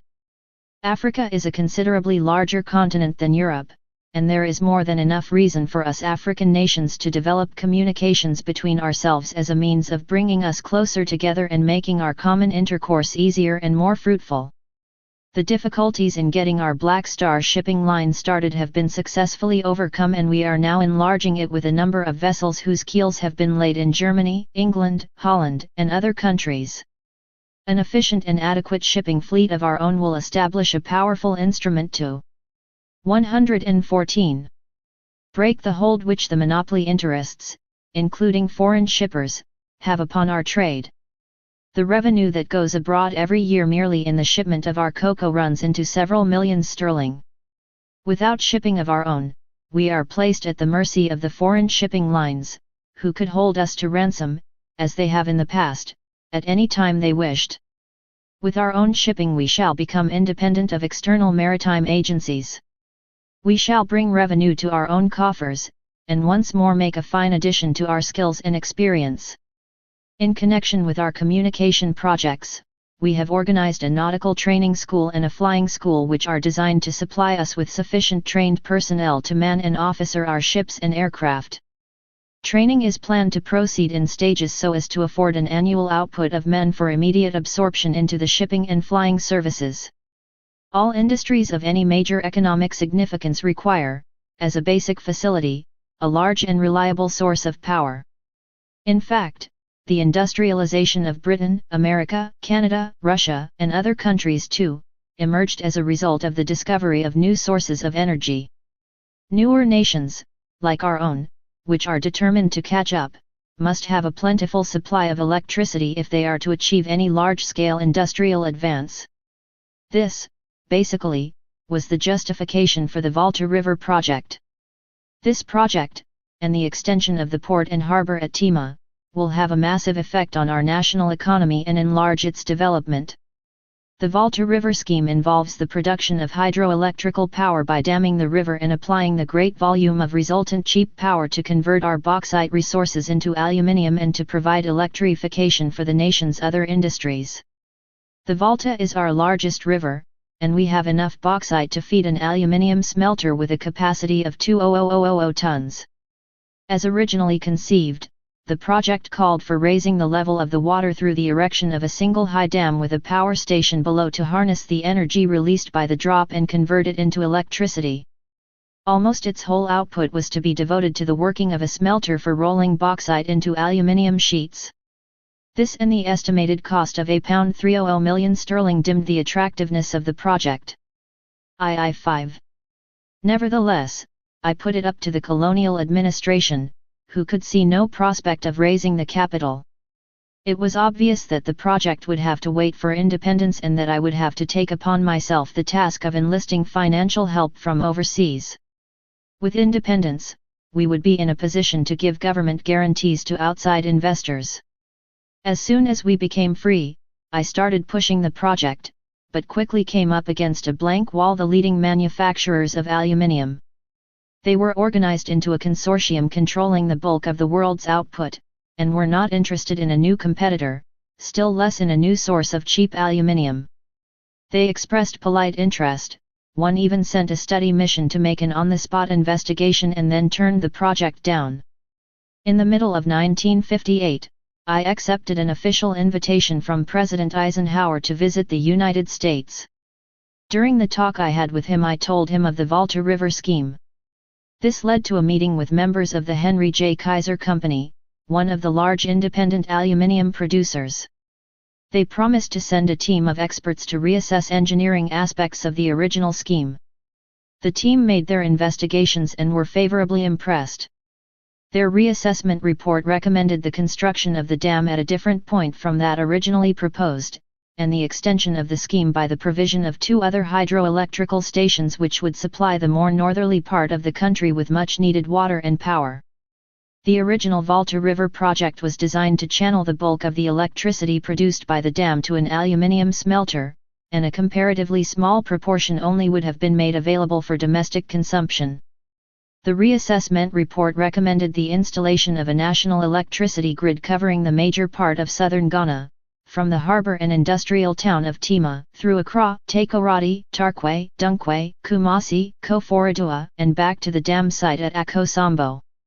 By the addition of the two smaller stations at Bui and Kapung, at higher points on the Volta, the national grid will extend into the territory on the other side of the river. At selected points on the grid there will be outlets from which electricity will be distributed for domestic and industrial N6 users over an extended area. The routing of the grid will also provide outlets for power supplies to many of the larger mines. If transmission lines could be installed economically, there would be sufficient electricity to provide power for the whole country, and even to have some to sell to our neighbors. This scheme was accepted in principle by the government, not only because it provided for reasonably economic operation in the early years by selling power to a smelter, but because it also provided for the production of a large and reliable source of electrical power, for many years to come, for Ghana's development. The main hydroelectrical project at Akosombo is being financed by Ghana, Britain, the United States and the International Bank, while an agreement has been reached with the Soviet Union for the design and construction of the power dam station at Bui. One of the incidental results of the project will be the formation of an inland lake, which will cover 3,275 square miles and will be the largest man-made lake in the world. The lake will, it is estimated, eventually produce up to 1,000 tons of fresh fish a year, much of it readily accessible to areas of Ghana too far from the sea for our seawater catches to be readily transported there. The lake fishing industry may well become very important, and it is proposed to develop this as soon as the lake has filled, and the fish have had time to multiply. A further advantage is that about 600 square miles of land around the shores of the new lake will be flooded each season at high water, and should be suitable for the intensive cultivation of crops such as rice. A private company has been formed by some of the world's greatest producers of aluminium, to establish the smelter at an estimated cost of £100 million. This company, known as Valco, Volta Aluminium Company Limited, will employ about 1,500 people. Once its pioneer company relief period is over, it will pay taxes to the Ghana government, and also pay the Volta River Authority nearly £2 million yearly for electricity. The construction of the port and harbour at Timah was an integral part of the Volta River scheme. Some 2,000 workers were employed to build thousands of housing units, planned with modern shopping areas in each suburb, a good net. 117. Work of roads, and sites for the aluminium plant and subsidiary factories. These will serve, and be served by, the large port area with its main, lee and south breakwaters. The quays have provision for extension, spacious sheds and warehouses, and railway links to each point of need. The port started to operate in 1961, and already the town boasts almost 3,000 inhabitants. The ultimate population will be about 25,000. A whole fishing village has been moved from the condemned slums in which it was housed to a new one providing modern amenities. Timah is Ghana's first planned city.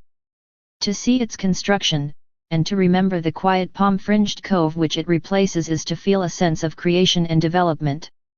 More important, to see our men at work and to recall their pre-independence lounging under the palms, is to refresh our faith in our capacity to build our country. The harbour, one of the largest in Africa, took over 7 years to build. At peak periods during its construction, more than 3,500 men worked on it, some of them in the hills 20 miles away, where they quarried over 10 million tons of rock for the main breakwaters. The harbour is nearly half as large again as the one at Takoradi, 160 miles to the west, and it encloses about 400 acres of water. It has a fishing harbour, and will eventually have 5 quays and 15 berths. Some 2 weeks before I opened the harbour at Timah, I officially launched the Volta River scheme by pressing a button to dynamite a slice out of the hillside at Akosombo. Hundreds of people danced, cheered, sang, and fired guns into the air as the local chief poured libation and offered a sheep in sacrifice. One of my greatest dreams was coming true. In a few years there will be sufficient power to serve the needs of our industrial growth for a long time ahead. Chapter 14. When I sat down with my party colleagues after independence to examine our urgent priorities, we framed a short list. We must abolish poverty, ignorance, illiteracy, and improve our health services. These were direct and simple objectives not exactly amenable to legislation. In our situation they were formidable long-term objectives involving the elimination of social ills which have troubled the world since the beginning of history and still, in varying degrees, plague all the countries of the globe. Delegations, official and semi-official, travel abroad from time to time, examining what other countries have to offer us in the way of experience and knowledge that can be applied to our circumstances. I maintain that there is no universal pattern for industrialization that can serve as an absolute model for new nations emerging out of colonialism. Looking around, we find no examples that are identical. European countries stretched their industrialization over a much longer period and in a different economic, scientific, and social epoch. The United States cleared virgin land and used slave labor to amass its primary wealth. It has a geographic span that gave it special opportunities for a rapid industrial expansion and large-scale manufacture. The Soviet Union, starting from practically nothing, covering a vast land mass with manifold resources, swept away the former bureaucracy, and employed an authoritarian dictatorship to achieve its purpose. Frequently, the nearest models are those countries, like Japan, or China, or India, that have made or are making their industrial revolution against conditions more nearly approximating to our own and in a time cycle closer to ours. India and China cover huge stretches of land and have excessive populations. Japan, though much smaller, has also created a population that gives her one of the highest densities in the world. These are factors which bear directly upon the planning for industrial development and economic independence. They provide both causes and solutions in the drawing up of programs, and the degree of adjustment that is made to the problems which they also raise will depend upon the economic course that is taken. In Ghana, we have embarked on the socialist path to progress. We want to see full employment, good housing, and equal opportunity for education and cultural advancement for all the people up to the highest level possible. This means that prices of goods must not exceed wages, house rentals must be within the means of all groups, social welfare services must be open to all, educational and cultural amenities must be available to everyone.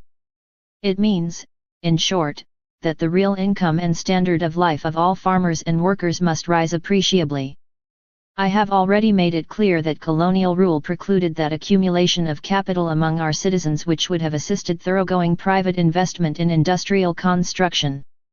It has, therefore, been left to government, as the holder of the means, to play the role of main entrepreneur in laying the basis of the national economic and social advancement. If we turned over to private interests the going concerns capitalized out of national funds and national effort, as some of our critics would like to see us do, we should be betraying the trust of the great masses of our people for the greedy interests of a small coterie of individuals, probably in alliance with foreign capitalists. Production for private profit deprives a large section of the people of the goods and services produced. If, therefore, we are to fulfill our pledge to the people and achieve the program set out above, socialism is our only alternative. For socialism assumes the public ownership of the means of production, the land and its resources, and the use of those means in fulfillment of the people's needs.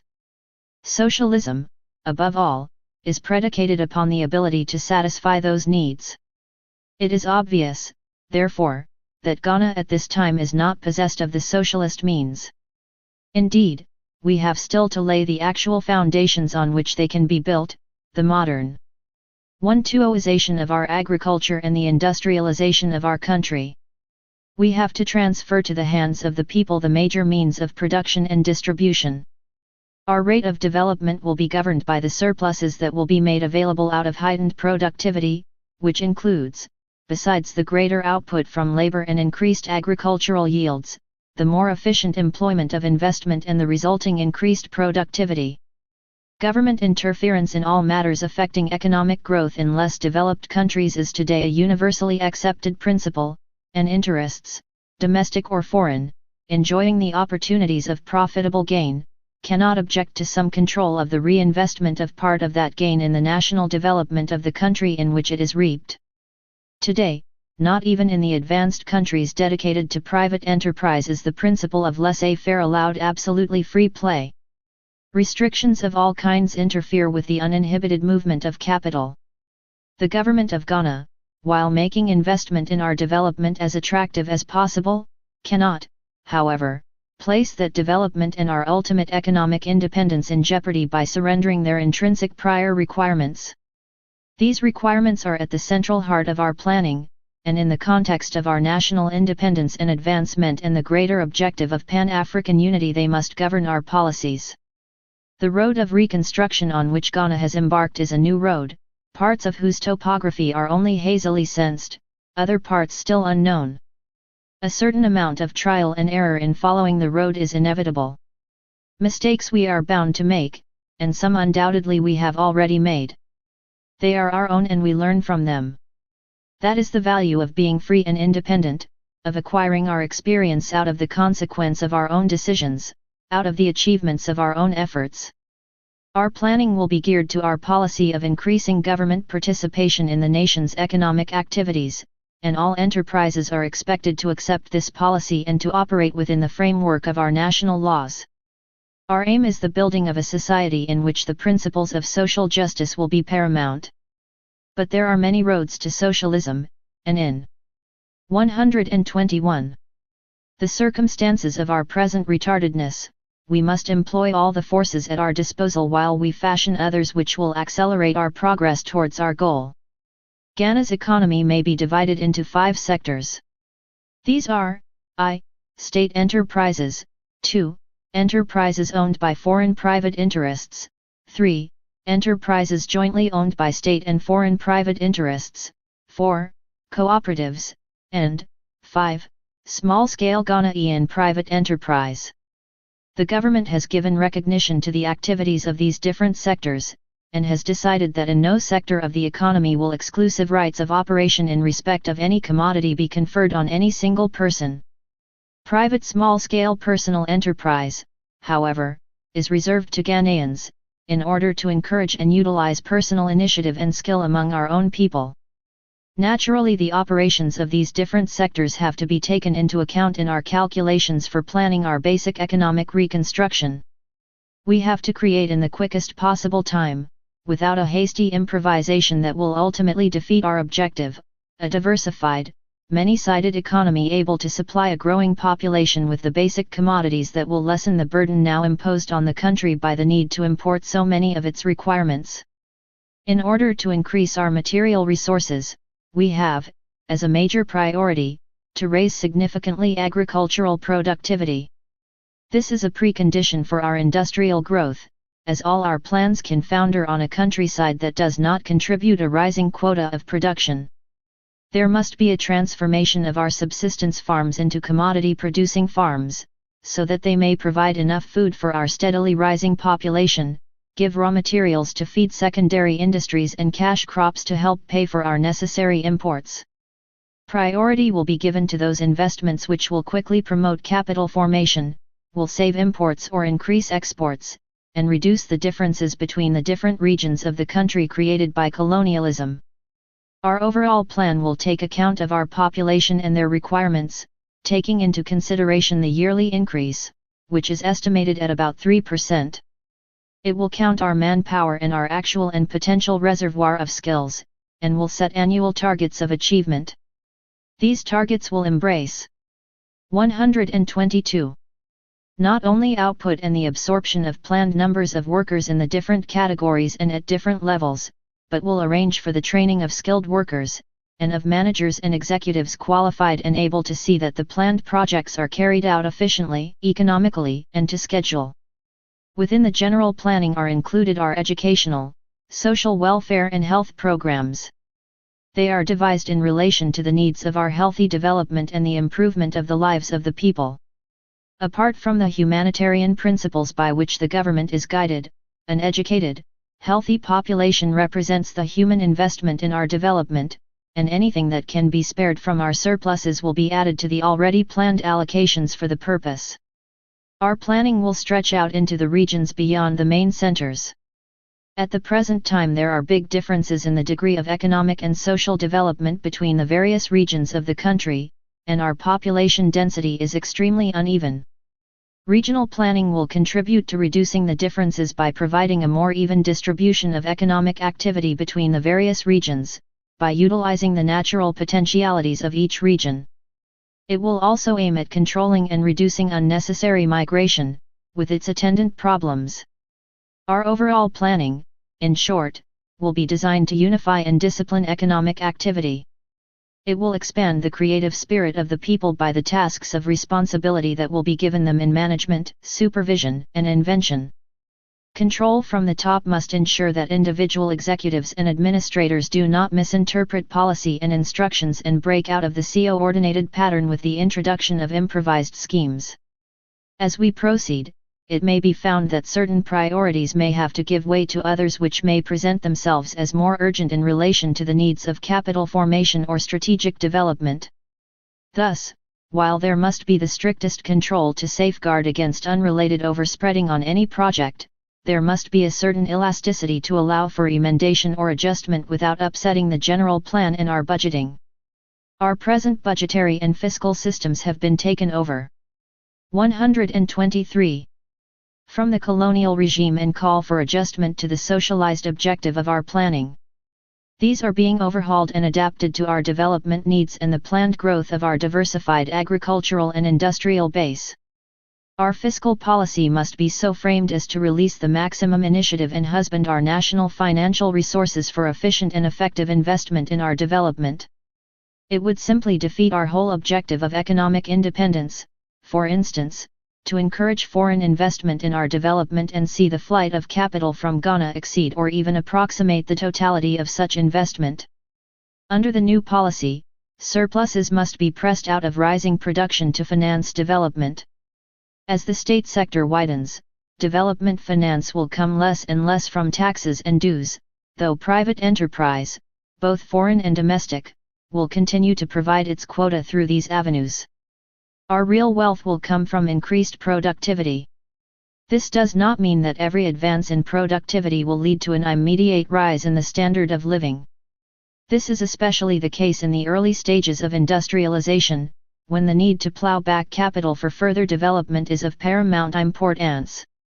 Wages, however, must be set at a level which will provide proper diet and maintain working energy, while the increased productivity is used to give effective balance between the desirability of capital development and secondary industries at any given time.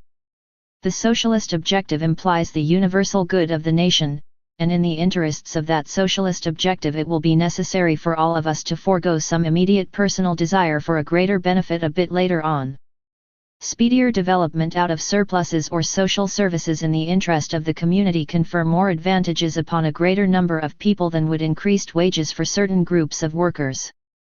But as productivity rises appreciably and the socialist base of the economy extends through increasing public ownership of the means of production, the government will not only be able to mobilize a greater surplus for use in the interests of the country, but will be in a position to reward labor for its greater exertions by increased wages.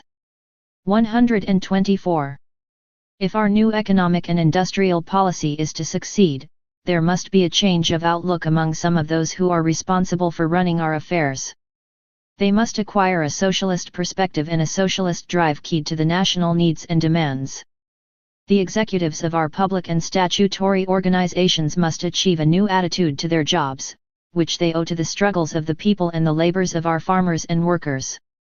No economy, least of all a young one like ours struggling to find a stable base, can afford to drain its resources in subsidizing unproductive ventures from which only well-paid executives profit.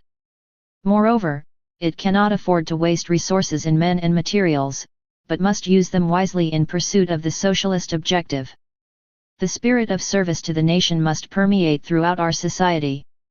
In a Dawn broadcast on April 8, 1961, one spoke of the dangers arising from Ghanaian public men attempting to combine business with political life, and warned that those who could not give entirely disinterested service should leave politics or be thrown out. Legislation has since limited the amount of property our public men may own. Our profound need at the present time is for tolerably proficient technicians, capable of manning, supervising, and managing our agricultural and industrial developments. Necessarily, there must be a nucleus of more advanced graduates to take over teaching jobs in these spheres and to provide us with a core of scientific knowledge which can sustain invention and apply its learning to our extended development. For the moment, however, while we require advanced engineers, physicists, scientists, biochemists, and others, the emphasis cannot lie in this direction. We are having to devise an educational system that will provide in the shortest possible time a body of skilled personnel able to serve the country's needs at all levels. The University of Ghana has been reformed so that too much emphasis will not be placed, as under the colonial administration, on purely literary and academic subjects. While we appreciate that these are necessary and desirable, they are at this juncture in our national fief rather in the nature of luxuries which we cannot afford to indulge in as much as we should like. 125. In accord with our needs, the government has introduced free and compulsory primary and middle school education, with the view to the total literacy of the country by the time we celebrate the 10th anniversary of our republic. We have, unfortunately, a shortage of teachers. To meet this shortage, emergency training centers have been established where volunteers can obtain the appropriate certificates, while the problem of inadequate accommodation is being coped with by the adoption of a shift system in many schools. The study of science has been made compulsory for all school curricula, and primary technical schools are to be established. These schools will be manned by graduates and will operate alongside the general primary schools.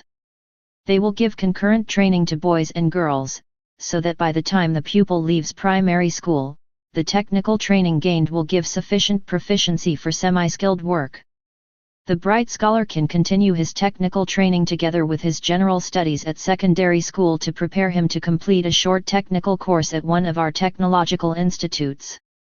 The University of Ghana at Legon and the Kwame Nkrumah University of Technology at Kumasi and many other colleges and institutes in various parts of the country cater for higher education and research. The Ghana Academy of Sciences carries out research in the sciences, history, languages, sociology, medicine, and so on. The work of these institutions is planned and coordinated by the National Council for Higher Education. The annual meeting and report of the Ghana Academy of Sciences are matters of national importance, for they record progress and outline plans for the future. We attach considerable importance and pride to the title of academician, which is to be recognized as one of the highest national awards. There are many problems for the solution of which we must look to our scientific institutions. For instance, with more and more cocoa coming to glut the market, the Cocoa Research Institute will turn its attention to setting up, without any loss of time, a department for dealing with cocoa derivatives and their uses. We have, too, many species of timber that are not being utilized. This is a complete waste and the Timber Utilization Research Unit is being turned into an institute, adequately 126. Staffed so that it can cope with the problem and give effective results. We are faced with the task of producing crops for conversion into commodities, and must depend upon our research institutes to assist us with the problems involved. The demands that will be made upon our scientific institutions as we proceed will grow more varied and extensive, and we shall have to strengthen them. One of our problems at the present time is that of unemployment, particularly among school leavers whose education has not gone very far. To meet this problem, we have formed a workers' brigade, which has absorbed about 1,200 young men and women, who are being trained in discipline, responsibility, and citizenship. They are being given the elements of skill which will enable them to find employment in agriculture and industry as our development gathers momentum. Their training is meanwhile being supplemented by valuable experience in work on community projects and in cooperative agriculture. The Volta River project will require 1,500 workers over a period of 5 years, and our official employment exchanges are now placing almost 200 workers in all kinds of jobs every month. With the changes brought by the new social and economic policy, there has been a re-examination of the role of our trade unions. The public and semi-public sectors of the economy have been widening out, so that the government is now the largest employer of labor in the country, while its regulations are placing an increasing obligation upon private enterprise not only to respect the rights of labor but to make its contribution to the investment in our national development. The workers understand that they are working for a state which is directed by a government of their own choosing, whose program they have helped to formulate through party membership, and which they actively endorse and support. Hence the aspirations of the people and the economic and social objectives of the government are synonymous. The role of the trade unions, therefore, in our circumstances, is entirely different from that in a capitalist society where the motivating force is the accumulation of private profit. The aims of our trade unions, being identified with those of the government, weds them to active participation in the carrying out of the 127 government's program. Within the capitalist states, the trade unions play the role of watchdogs for labor against the employers. Even so, they are by no means free. Their leaders are bought off by the suites of office and often have their secret arrangements with employers. More than that, they have for the most part accepted the ideology of their capitalist class and, through its exposition throughout their extensive forums and the witch hunting of those who do not conform, have openly identified themselves with that ideology. In such circumstances there cannot be any talk of freedom. In Ghana, the trade unions are openly associated with the Convention People's Party as one of its wings. They have no need to hide this association behind hypocritical sophistries. They are, in fact, drawing the workers into the implementation of government plans by setting up works councils inside the public enterprises to give effective expression to their national consciousness. For it is only through the consent of the people in action that our target for national reconstruction can be achieved. In cooperation with the Trades Union Congress, we are devising a program of productivity and waste avoidance incentives which will include promotions, decorations, cash bonuses, and publicity for individuals who have done exemplary work. By the industry and example of the Ghana labor movement, we hope to inspire other Africans still fighting colonialism. Our cruel colonial past and the present-day intrigues of neo-colonialism have hammered home the conviction that Africa can no longer trust in anybody but herself and her resources. Imperialism, having been forced out through the door by African nationalism, is attempting to return by other, backdoor means. African workers, as the likeliest victims of these infiltrations, must be on their guard. There is a constant endeavor to use the African trade union movement as a protagonist in the Cold War conflict, and some of the leaders, through flattery and the acceptance of financial assistance for their unions, have allowed themselves to be suborned. This is a dangerous situation as it can drag Africa into active participation in Cold War politics and deprive us of our safeguarding weapon of independent non-alignment. Unfortunately, there are also some leaders of the African independent states who cannot see this danger. More. 128. Because of their alliances with European powers, they are obliged at times to act against the interests of their workers and their trade unions in support of the alien interests in their countries. The African trade union movement must promote the independence and welfare of the African worker.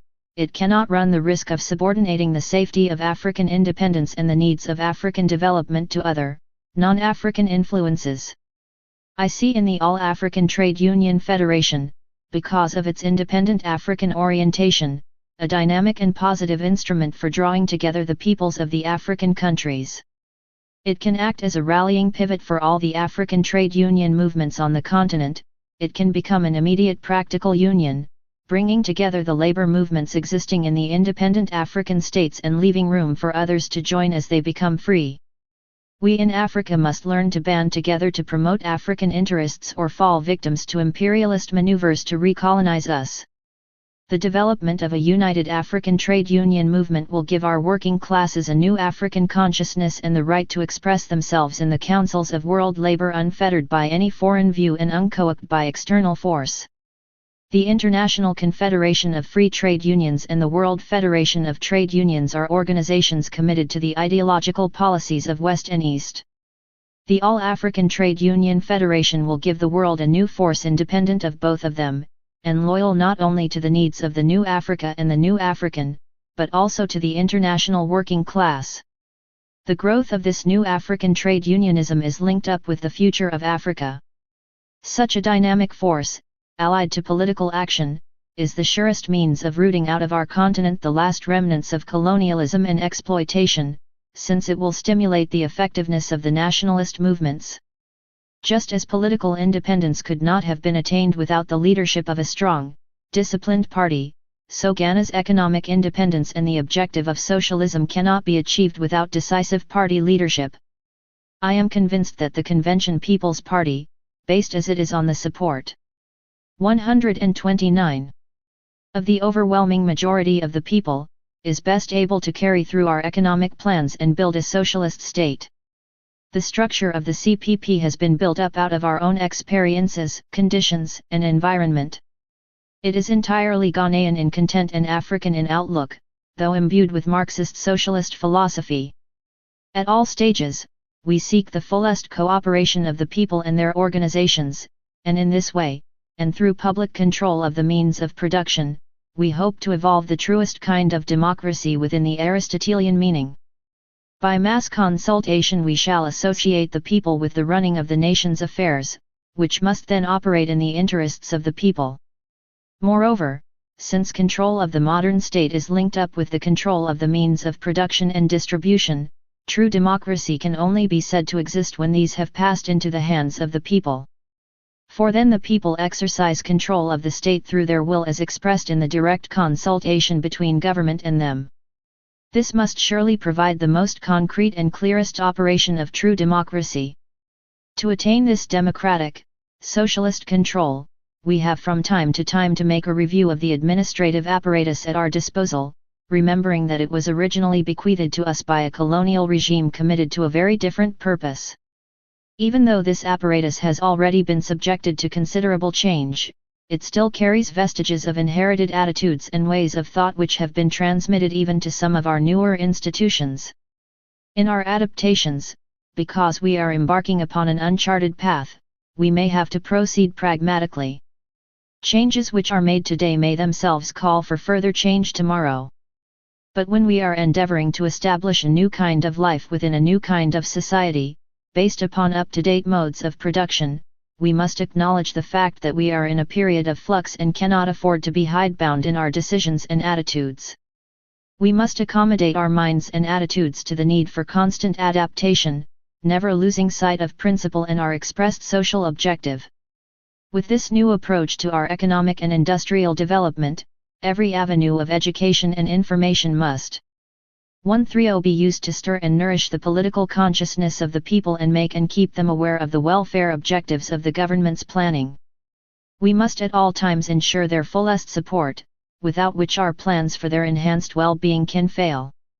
They must be refreshed by the plan which swept them into the battle for political emancipation in order to carry through the more exacting battle for economic freedom and advanced social progress. Socialism needs socialists to build it. Accordingly, we are taking positive steps to ensure that the party and the country produce the men and women who can handle our socialist program. Those members who are to be in the forefront of the educational drive take refresher courses in party political teaching. The youth of the country are organized in the Young Pioneers movement, which is designed to give them training in citizenship within a society which will be rooted in cooperation and not acquisitive competition.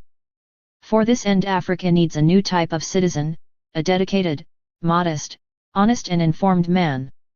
A man who submerges self in service to the nation and mankind. A man who abhors greed and detests vanity. A new type of man whose humility is his strength and whose integrity is his greatness. Members of the Young Pioneers take part in educational and cultural activities. They learn about the history of Ghana and Africa, and about the present political scene in Africa. They have their choral and dramatic groups, and attend classes in many practical subjects. Through manual work and self-help schemes they are instilled with the idea of service.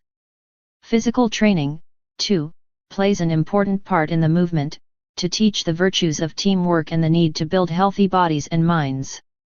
Teachers and instructors are recruited directly from schools and teacher training colleges for part-time work, others are prepared at the party's training center, the Kwame Nkrumah Institute at Winneba, which is responsible for the party's general political education. All, from members of the Central Committee, ministers, and high party officials to the lowest propagandist in the field, pass through a course at the institute. Farmers, factory workers, and others from all walks of life meet at Winneba, where they have the opportunity to broaden their political knowledge and ideological understanding. They strengthen their qualities of loyalty and discipline, thereby increasing the total discipline of the party and the loyalty of the general membership. The Institute does not cater for Ghana alone.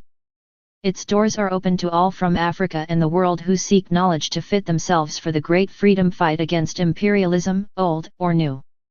Party study groups exist all over the country, in factories, workshops, government departments, and offices, in fact, in every nook and cranny of Ghana, for the study of African life and culture, party ideology, decisions, and programs, and for explaining government policies and actions. For we have a tremendous, Herculean task before us. It calls for all our attention, all our brains. Our party, through all its members, must show its merits in this our greatest mission yet, the building of a socialist Ghana, and the laying of the foundations for the political and economic unification of Africa. Chapter 15. There are those who maintain that Africa cannot unite because we lack the three necessary ingredients for unity: a common race, culture, and language. It is true that we have for centuries been divided. The territorial boundaries dividing us were fixed long ago, often quite arbitrarily, by the colonial powers. Some of us are Muslims, some Christians, many believe in traditional, tribal gods. Some of us speak French, some English, some Portuguese, not to mention the millions who speak only one of the hundreds of different African languages. We have acquired cultural differences which affect our outlook and condition our political development. All this is inevitable, due to our historical background. Yet in spite of this I am convinced that the forces making for unity far outweigh those which divide us. In meeting fellow Africans from all parts of the continent I am constantly impressed by how much we have in common. It is not just our colonial past, or the fact that we have aims in common, it is something which goes far deeper. I can best describe it as a sense of oneness in that we are Africans. In practical terms, this deep-rooted unity has shown itself in the development of Pan-Africanism, and, more recently, in the projection of what has been called the African personality in world affairs. The expression Pan-Africanism did not come into use until the beginning of the 20th century when Henry Sylvester Williams of Trinidad, and William Edward Burghardt Dubois of the United States of America, both of African descent, used it at several Pan-African congresses which were mainly attended by scholars of African descent of the New World. 133. A notable contribution to African nationalism and Pan-Africanism was the Back to Africa movement of Marcus Garvey. The first Pan-African Congress was held in Paris in 1919 while the Peace Conference was in session. The French Prime Minister, Clemenceau, when asked what he thought of the holding of a Pan-African Congress, remarked, "Don't advertise it, but go ahead." His reaction was fairly typical among Europeans at the time. The very idea of Pan-Africanism was so strange that it seemed unreal and yet at the same time perhaps potentially dangerous. 57 representatives from various African colonies and from the United States of America and the West Indies attended. They drafted various proposals, though nothing much came of them. For example, they proposed that the Allied and associated powers should establish a code of law for international protection of the natives of Africa. The Second Pan-African Congress was held in London in 1921. The British government, if not sympathetic, was tolerant, and 113 delegates attended. This Congress, though far from being truly representative of African opinion, nevertheless went some way towards putting the African case to the world. In a declaration to the world, drafted at the closing session, it was stated that the absolute equality of races, physical, political and social, is the founding stone of world and human advancement. They were more concerned in those days with social than with political improvement, not yet recognizing the preemption of the latter in order to engage the former. 2 years later, in 1923, a third Pan-African Congress was held in London. Among the resolutions passed was one which asked for a voice for Africans in their own governments, and another which asked for the right of access to land and its resources. The political aspect of social justice was beginning to be understood. But in spite of the work of Dubois and others, progress was slow. The movement lacked funds and membership was limited. The delegates were idealists rather than men of action. However, a certain amount of publicity was achieved, and Africans and men of African descent for the first time gained valuable experience in working together.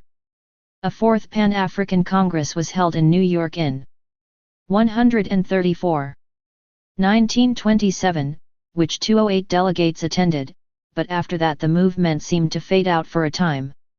A non-party organization, the International African Service Bureau, was set up in 1937, and this was the forerunner of the Pan-African Federation, the British section of the Pan-African Congress movement. Its aim was to promote the well-being and unity of African peoples and peoples of African descent throughout the world, and also to strive to cooperate between African peoples and others who share our aspirations.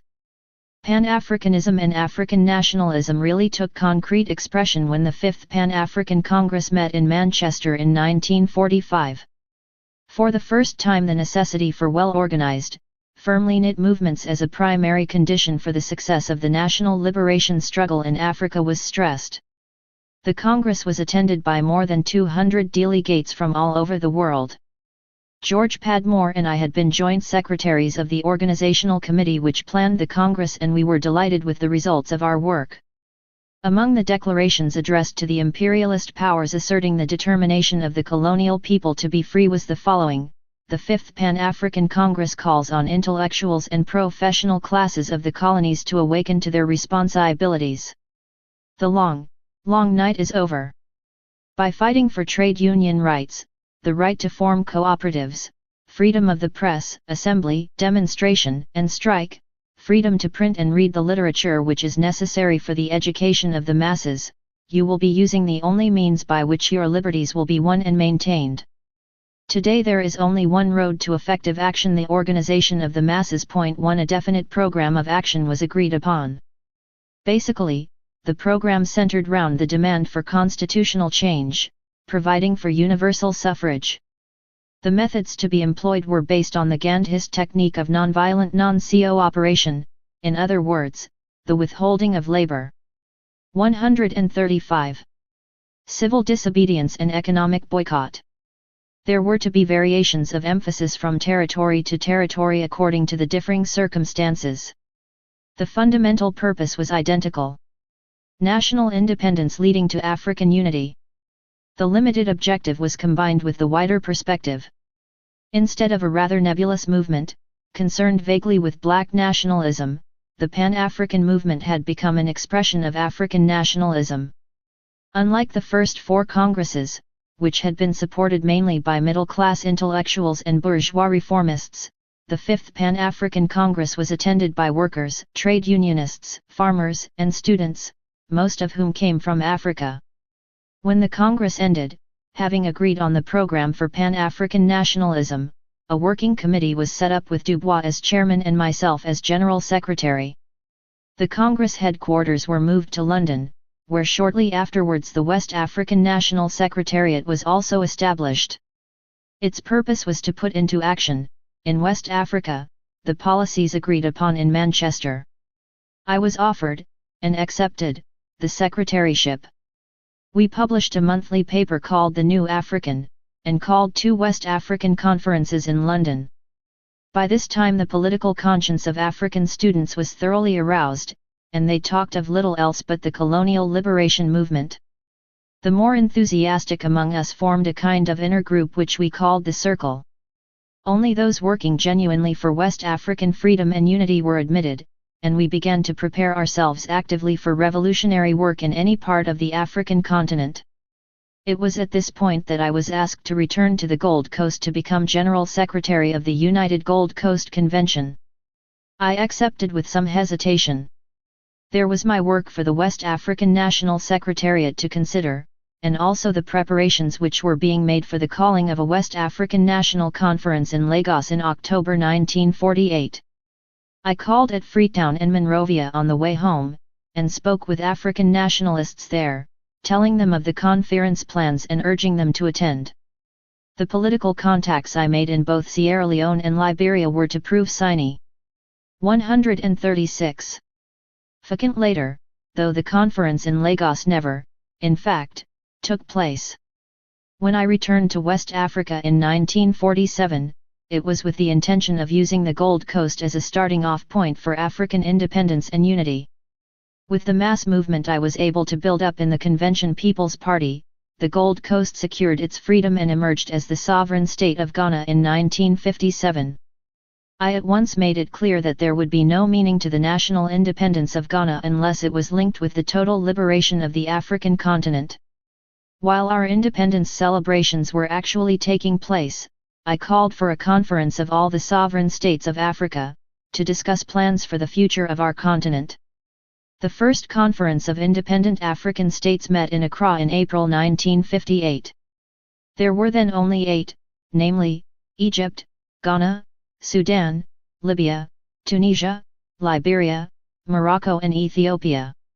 Our purpose was to exchange views on matters of common interest, to explore ways and means of consolidating and safeguarding our independence, to strengthen the economic and cultural ties between our countries, to decide on workable arrangements for helping fellow Africans still subject to colonial rule, and to examine the central world problem of how to secure peace. When, on April 15, 1958, Kwame welcomed the representatives to the conference, I felt that at last Pan-Africanism had moved to the African continent where it really belonged. It was an historic occasion. Free Africans were actually meeting together, in Africa, to examine and consider African affairs. Here was a signal departure from established custom, a jar to the arrogant assumption of non-African nations that African affairs were solely the concern of states outside our continent. The African personality was making itself known. Because many of the speeches made at the conference were similar in content, it was alleged in some quarters that there had been previous collaboration. I am able to state categorically that all of us who spoke had prepared our speeches independently. If they showed identity of thought and belief, it was because our attitudes in Africa were assuming an identity of vision and purpose. 137. The Accra Conference resulted, as indeed I hoped it would, in a great upsurge of interest in the cause of African freedom and unity. But matters did not rest there. Some weeks after the conference ended, some of my colleagues and I set out on a tour of the countries which took part in the conference. Our purpose was to convey to the heads of states and governments, many of whom were unable to attend the conference personally, the good wishes of the government and people of Ghana. Everywhere we went we were enthusiastically received, and were able to discuss ways and means of strengthening further the ties of friendship between our respective countries. Plans to improve cultural and economic relations were the subject of a series of communiques. Our common background and basic common interests drew us together.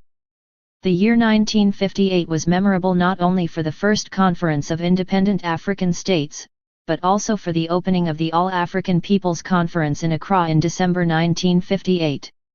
Delegates from 62 African nationalist organizations attended the conference. The will to unity which the conference expressed was at least equal to the determination to carry forward the process of independence throughout Africa. The enthusiasm generated among the delegates returning to their own countries profoundly influenced subsequent developments. The Belgian Congo, Uganda, Tanganyika, Nyasaland, Kenya, the Rhodesias, South Africa, all were affected by the coming together in Accra of representatives of the various freedom movements of the continent. The total liberation and the unity of the continent at which we aimed were evolving and gaining reality in the experience of our international gatherings. In November 1959, representatives of trade unions all over Africa met in Accra to organize an all-African trade union federation. The African labor movement has always been closely associated with the struggle for political freedom, as well as with economic and social development. A further step forward in the direction of all-African cooperation took place a few months later when the conference to discuss positive action and security in Africa opened in Accra in April 1960.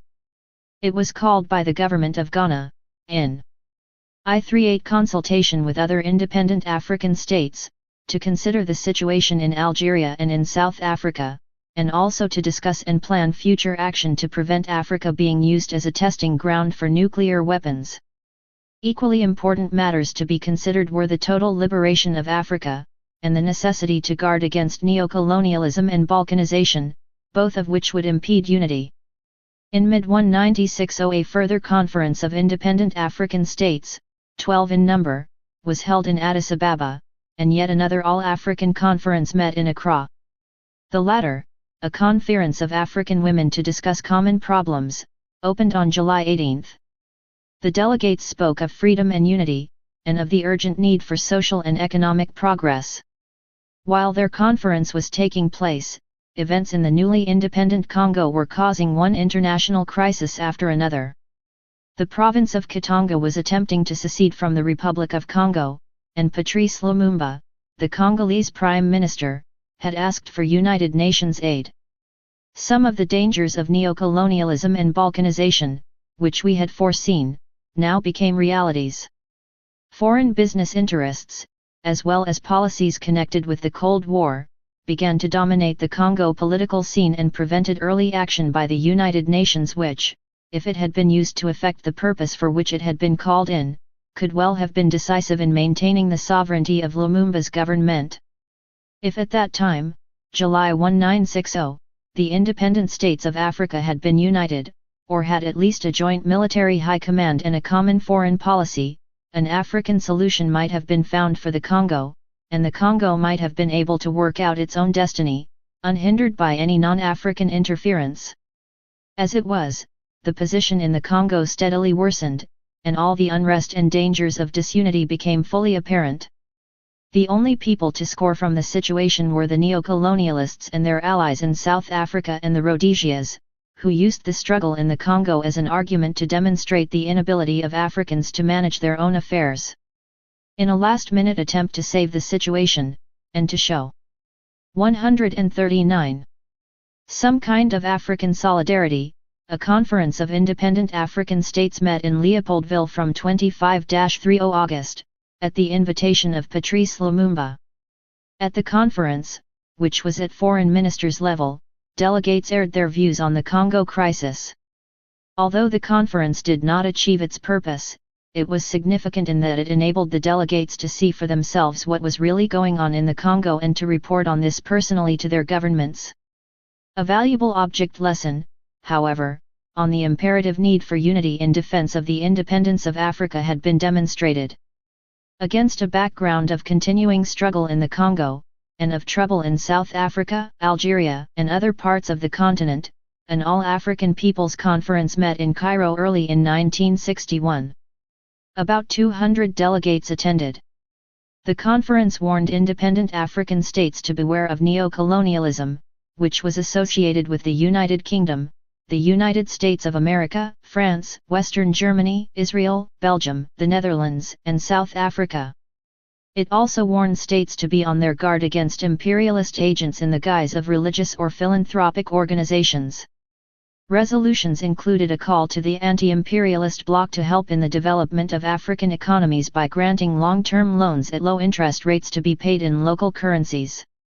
They demanded the expulsion of South Africa from the United Nations organization, the dismissal of Mr. Hammarskjöld, the immediate release of Jomo Kenyatta, the immediate independence of the Rhodesias and the dissolution of the Central African Federation. The conference also called for a trade boycott of the Rhodesias, criticized policies in Angola, Cameroon, and the Congo, and affirmed that Mngisanga's regime in Stanleyville was the legitimate Congo government. As the years go by, further All-African People's Conferences will take place, and their resolutions and declarations will become increasingly significant as they gain more power. Other All-African gatherings will continue to make their impression, whether they are held to discuss political, social, or economic problems. Hardly a week goes by without news of some gathering together of Africans from different parts of the continent. As the whole of Africa becomes free, these gatherings will gain in 140 membership, strength, and effectiveness. But it is only when full political unity has been achieved that we will be able to declare the triumphant end of the Pan-African struggle and the African liberation movements. Chapter 16. The first step towards African political union was taken on November 23, 1958, when Ghana and the Republic of Guinea united to form a nucleus for a union of African states. We established a system of exchange of resident ministers, who were recognized as members of both the Government of Ghana and the Government of Guinea. The following year, in July 1959, the presidents of Liberia and Guinea, and I, met at Sonakweli to discuss the whole question of African emancipation and unity. At the end of our talks we issued a declaration of principles, in which we stated that the name of our organization would be the Community of Independent African States. Members of the community would maintain their own national identity and constitutional structure, and each member of the community would agree not to interfere in the internal affairs of any other member.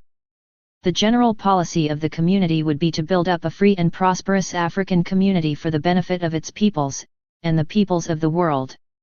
The policy would be founded on the maintenance of diplomatic, economic, and cultural relations, on a basis of equality and reciprocity, with all the states of the world which adopted positions compatible with African interests.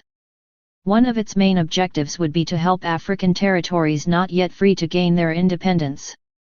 Membership of the community was declared open to all independent African states and federations, and any non-independent country of Africa was given the right to join the community on attainment of independence.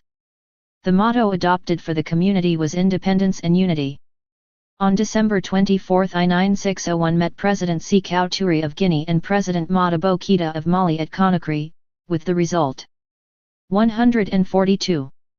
That a special committee met in Accra from 13 to January 18, 1960 to formulate proposals for a Ghana-Guinea-Mali union.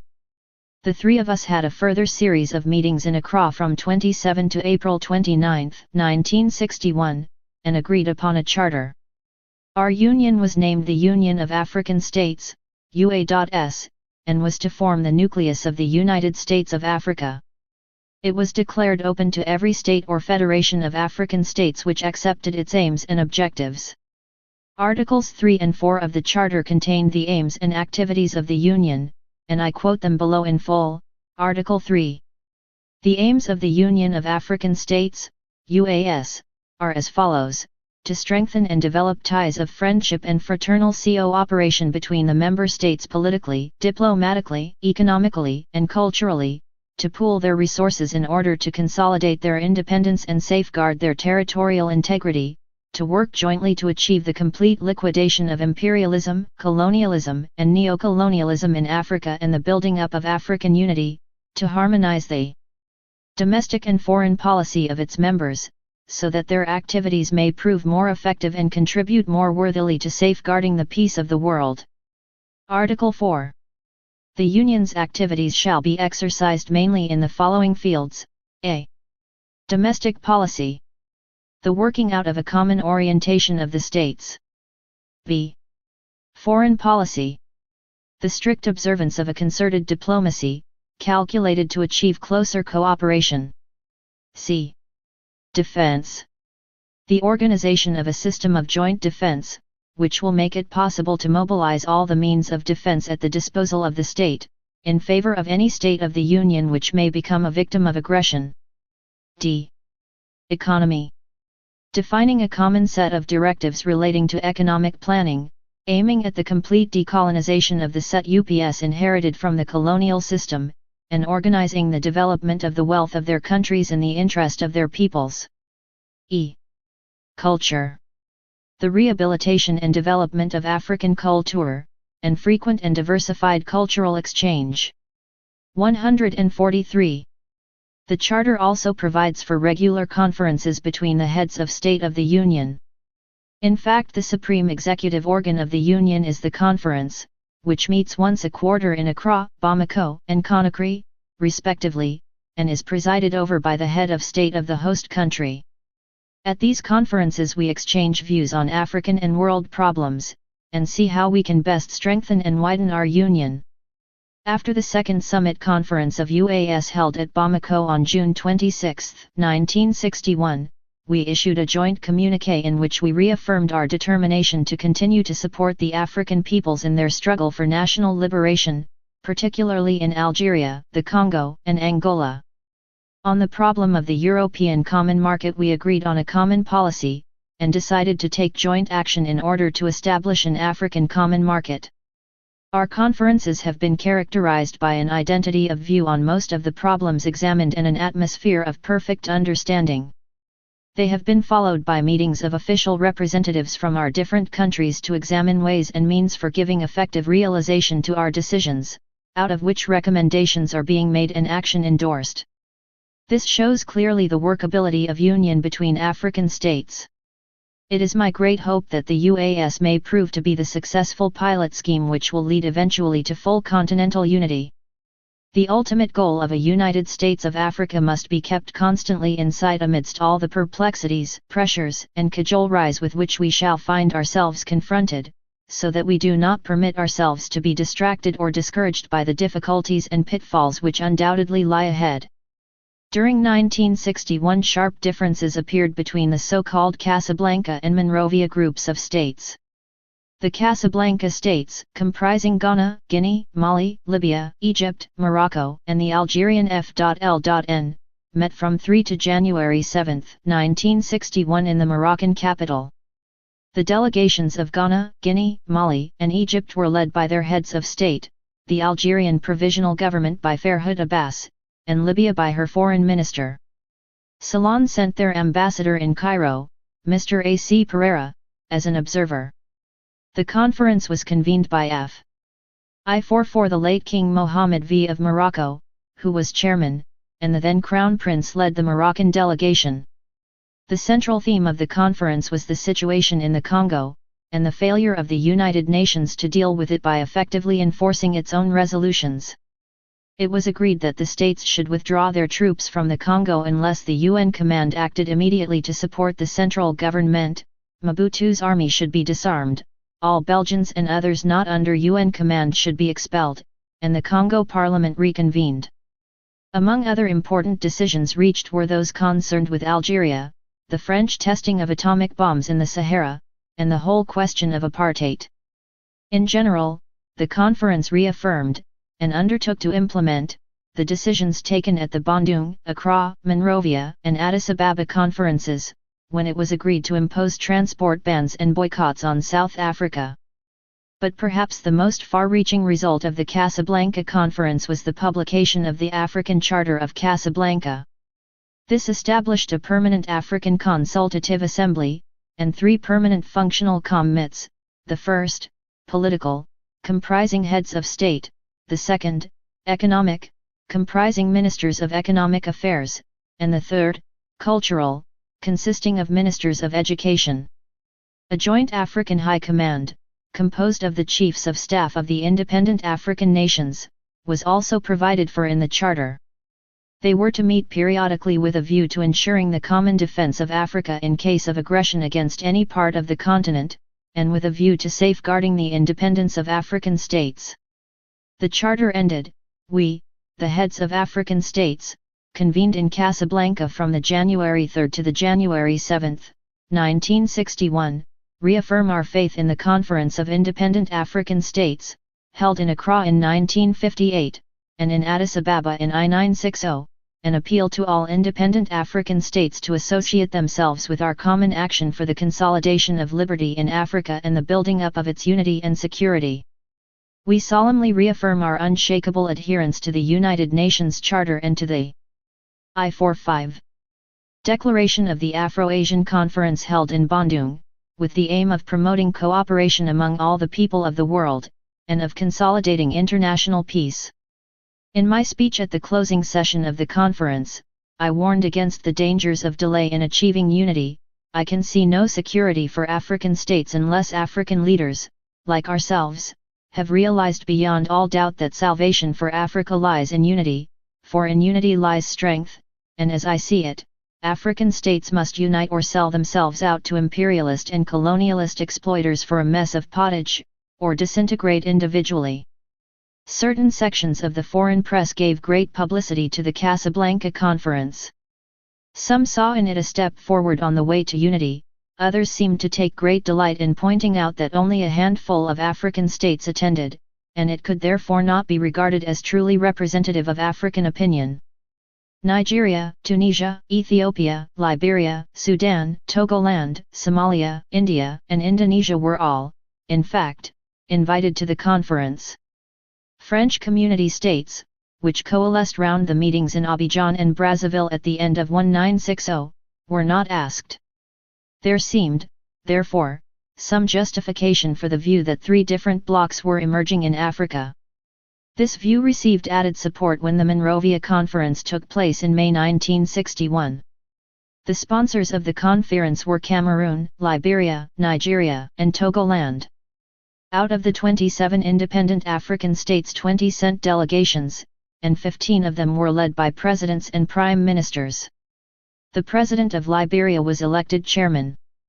The 7 absentees were Ghana, Guinea, Mali, Morocco, Egypt, Sudan, and the Congo.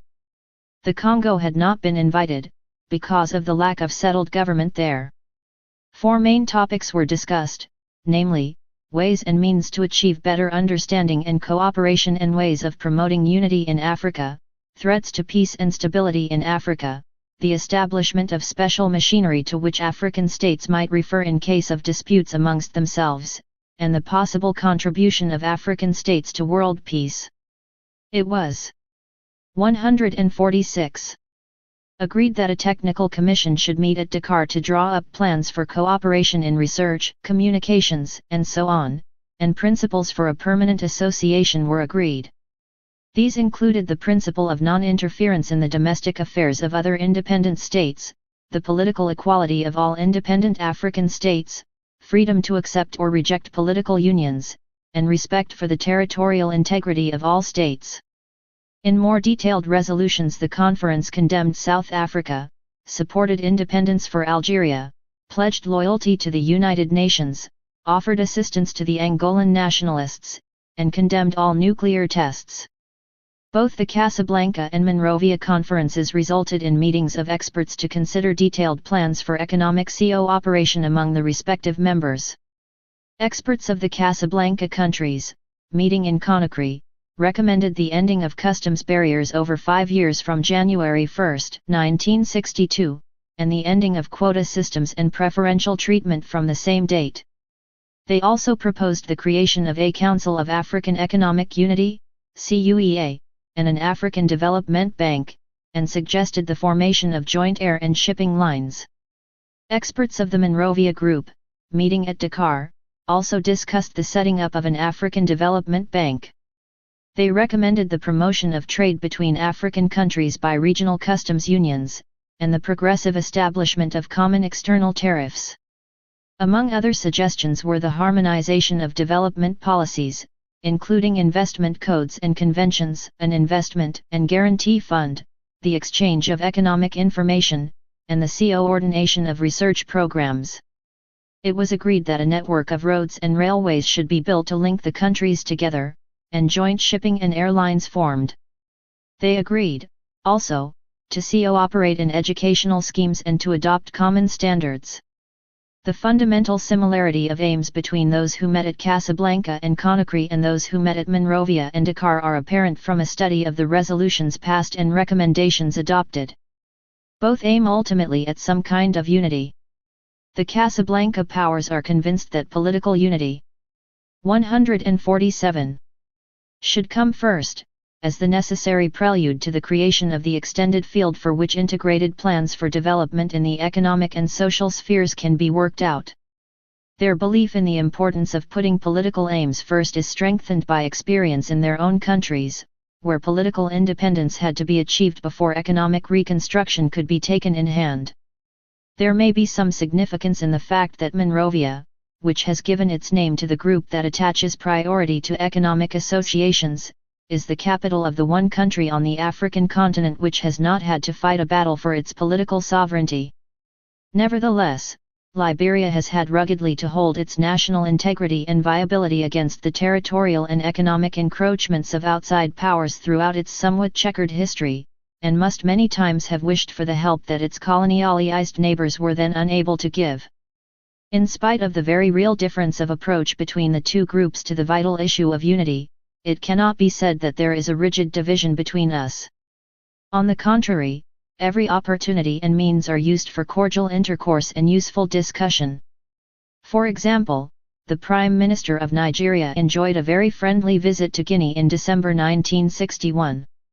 At about the same time, we welcomed to Ghana the President of Mauritania, a country which our Casablanca colleague, Morocco, did not then recognize. In December 1960 His Imperial Majesty Haile Selassie I, Emperor of Ethiopia, visited Ghana. In the communiqué issued at the end of the visit it was declared that the heads of state of Ghana and Ethiopia agreed that a union of the African states is a necessity which should be pursued energetically in the interests of African solidarity and security. President Abdullah Osman of Somalia expressed similar views on unity during his official visit to Ghana in October 1961. In a joint communiqué we reaffirmed our faith and belief in African unity as the most reliable safeguard against neocolonialism and the balkanization of the African continent. In a world divided into hostile camps and warring factions, Africa cannot stand divided without going to the wall. Patrice 148. Lumumba, who had seen and suffered from the evils of disunity in the Congo, held this view very strongly when he came to Accra in August 1960.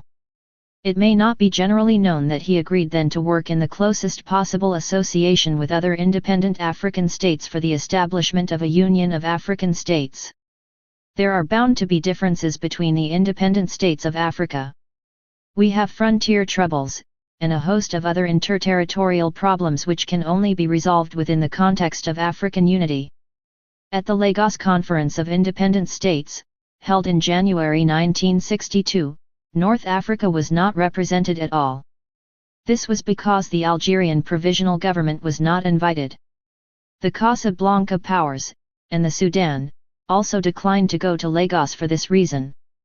Nevertheless, with the Congo and Tanganyika taking the place of Tunisia and Libya, the Lagos attendance was as large as that at Monrovia, 20 of Africa's 28 independent states being represented. The conference agreed upon a whole new complex machinery for inter-African cooperation. It included a semi-permanent Council of Ministers, a biennial representative assembly, and a permanent secretariat of the African and Malagasy states. Among resolutions passed were those calling for a development bank, a private investment guarantee fund, an organization for health, labor, and social affairs, an educational and cultural council, and certain other commissions to deal with various practical matters. In the early flush of independence, some of the new African states are jealous of their sovereignty and tend to exaggerate their separatism in a historical period that demands Africa's unity in order that their independence may be safeguarded. I cannot envisage an African Union in which all the members, large or small, heavily or thinly populated, do not enjoy legal equality under a constitution to which all have laid their hand. But the insistence on not wanting to cede certain functions to a central unifying political authority in which all the members will have an equal voice is unrealistic and unfounded. On the other hand, an association of a confederate or even looser nature, which does not give effective powers to a central authority and 149. Determine those to be left to the sovereign states, can leave the way open for the domination of the smaller and weaker members by larger and stronger ones. Ghana has declared her stand in no uncertain terms. We have provided in our Republican Constitution for the surrender of our sovereignty, in whole or in part, in the wider interests of African unity. Guinea has made the same provision. So have Mali, Tunisia, and the United Arab Republic. Every African must judge for himself which view is the more progressive and realistic, which is dedicated fully to the practical needs and interests of Africa, unrestrained by fear of external pressures, and which reflects the true voice of Africa. Chapter 17. Economic and Political Integration, Africa's Need. Africa, it is frequently maintained, is poor. Yet it is widely acknowledged that its potentials provide tremendous possibilities for the wealthy growth of the continent, already known to contain vast mineral and power resources. The economic weakness of the new African states has been inherited from the colonial background, which subordinated their development to the needs of the colonial powers. To reverse the position and bring Africa into the realm of highly productive modern nations, calls for a gigantic self-help program. Such a program can only be produced and implemented by integrated planning within an overall policy decided by a continental authority. The superstructure of colonial particularism upon Africa's subsistence economies has resulted in a highly uneven regional development of the continent. On the whole, the coastal areas, the mining regions, and the highland areas where soil and climate are good, have been exploited within the limitations of colonial requirements for raw materials. Areas requiring more pre-exploitation study and comparatively higher capital investments were left more or less untouched. Hence there are in Africa huge areas of practically virgin land which, for these reasons and from geographical considerations, it has up till now been thought useless to try to develop. Within the confinement of these limitations, Africa has, however, managed to produce from its agriculture the following percentages of the world supplies, according to the 1954 figures: 166% cocoa, 58% sisal, 65% palm oil, 26% ground nuts, 14% coffee, 11% olive oil. 1. Economic development in Africa 1954-5. U.N. and FAO. Report. Economical and political integration 151. Considerable amounts of barley, wool, cotton, maize, tea, rubber, tobacco, wheat, pyrethrum, cloves, and rice are also produced. In mineral production, our continent provided, according to United Nations Organization findings for 19,561, the following proportions of the world's output: 96% of gem diamonds, excluding USSR, 69% cobalt, 63% Ga°LD, 48% antimony, 37% manganese, 34% chromite, 32% phosphate rock, 24% copper, 19% asbestos, 15% tin, 4% iron ore, 4% bauxite. Nigeria produces 85% of the world's supply of columbite. Ghana is the second largest manganese producer in the world.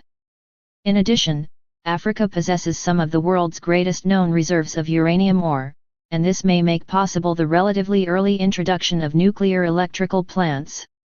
As well as the known deposits at Shinkolobwe in the Congo, reserves of fissionable raw materials have been found in Ghana, Nigeria, Rhodesia, Nyasaland, Mozambique, Madagascar, various parts of the former French tropical territories, and in Ethiopia. Power resources are no less impressive. Africa has the greatest water power potential in the world. Most of it lies within the tropical area, the Congo having 21.6% of the world total. Actual installed capacity, however, is only about 1% of the world total. Ghana has made a start on the Volta River project. There are new projects on the Concours in Guinea, on the Kaurlo in former French Equatorial Africa, and a dam is envisaged at the Inga Falls in the Lower Congo. Hydroelectrical development has taken place on the Sanaga at Edia in Cameroon, at Boli near Nabi, and on the Jau near Brazzaville. In the Congo, there are hydroelectrical developments on the Lufura and Lualaba rivers, and on the Inkazi. Mention must also be made of the projects on the Dande, Katumbula, and Kunena rivers in Angola, and on the Review River in Mozambique. In East and Central Africa there are the Owen Falls Dam and the Kariba Dam. Coal and iron ore are necessary for industrialization. Africa 1 Economic Survey of Africa since 1950. Published 1959. Has coal reserves estimated at 4,500 million tons. Coal of coking quality is mined at Wanki in southern Rhodesia, and low-grade coal is mined in Nigeria, the Congo, and Mozambique. In addition, coal is known to exist in Tanganyika, northern Rhodesia, Madagascar, and Nyasaland.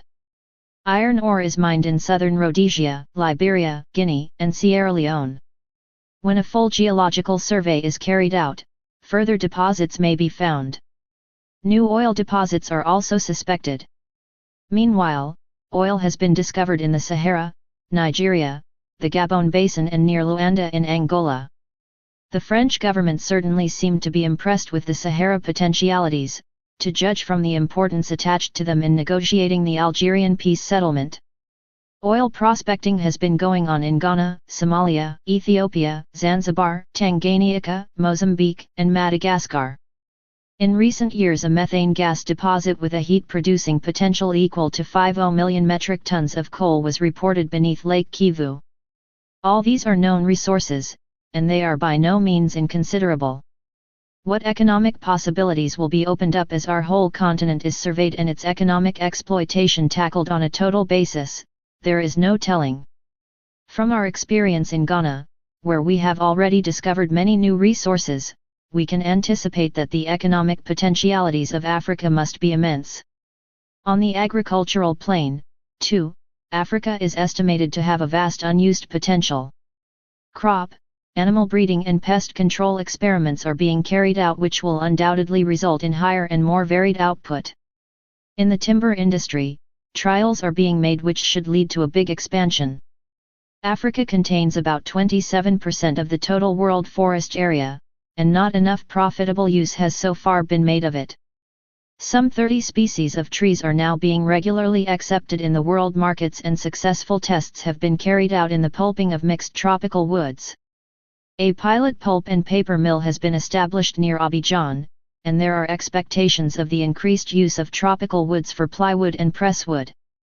So much was neglected under colonialism that would even have benefited the imperialist interests, if their concern had not been limited to developing the best land, the most lucrative. I-53 mines, the harbors and towns connected with their economic engagements. They wanted quick and easy returns, and would not occupy themselves with what appeared to be less promising areas of exploitation. Our African view is different. There is no single part of the African continent which is not precious to us in our development. And with the technological resources available today, what would formerly have been regarded as miraculous can now be done with the help of scientific aids, provided the means are there. Nowadays even climate is not regarded as an impossible impediment to economic progress, and certainly not drought. About 2/5 of tropical Africa is steppe or desert, at least 1/3 is savanna country with a seasonal rainfall. At first sight, this may seem unpromising, but the problems presented can be overcome to some extent by large-scale irrigation and suitable afforestation. Soil, of course, presents special problems. Much of the soil in rainforest and savanna areas is poor. But a lot can be done to improve it. Artificial manures, composting, litter farming, green manuring, can be employed. The growth of mixed farming has been held up by the tsetse fly. Full control of the tsetse can only be achieved, like that of the Anopheles mosquito, the bearer of malaria, on a continental scale, since insect pests are no respecters of territorial boundaries. With the elimination of the tsetse, mixed farming could go ahead, and animals could then supply the restorative manures to our soil. There is indeed a vast horizon of improvement waiting upon development in Africa. The Niger River Inland Delta Scheme and the Jazeera Scheme in the Sudan, for example, might be greatly extended. Irrigation work could be carried out along the Gambia, Senegal, Rufiji, Tana, and Zambezi rivers, and in the Lake Chad Basin. Immense advances could be made in the way of controlling the flow of smaller streams, the digging of shallow surface reservoirs, and the bunding of flat areas to reduce runoff and increase soak-in during the rainy seasons. Swamp areas such as the Bahr el Ghazal region in the Upper Nile, the Bangweolo swamp in northern Rhodesia and the Okavango swamp in Bechuanaland, could be thoroughly explored to see if, with suitable treatment, they cannot be turned into useful agricultural. 154 areas. In northern Rhodesia alone, the 6 largest swamps total 13,754 square miles, or 6% of the total area. In rainforest regions, mechanical trench diggers might be made more use of, to improve drainage. Mango trees could be cut out, and fields bunt and sown with rice. Efforts in this direction are being made in Sierra Leone. Experience gained there could be profitably put at the disposal of other African countries with similar problems. An essential part of what is today termed the infrastructure of development is communications. Lord Luggard, a pioneer carrier of the white man's burden, said that the material development of Africa may be summed up in one word: transport. Although this is obviously an oversimplification, the development of transport on a continental basis is vital to African intercourse and economic advancement. What Africa really requires is a fully integrated transport system for the continent, properly planned by a central organization, which will examine the relative potentials and economics of road, rail, river, air, and sea systems in correlation with an overall plan for inter-African trade and progressive economic and social development. At the present time, commerce and the exchange of goods between African countries is small.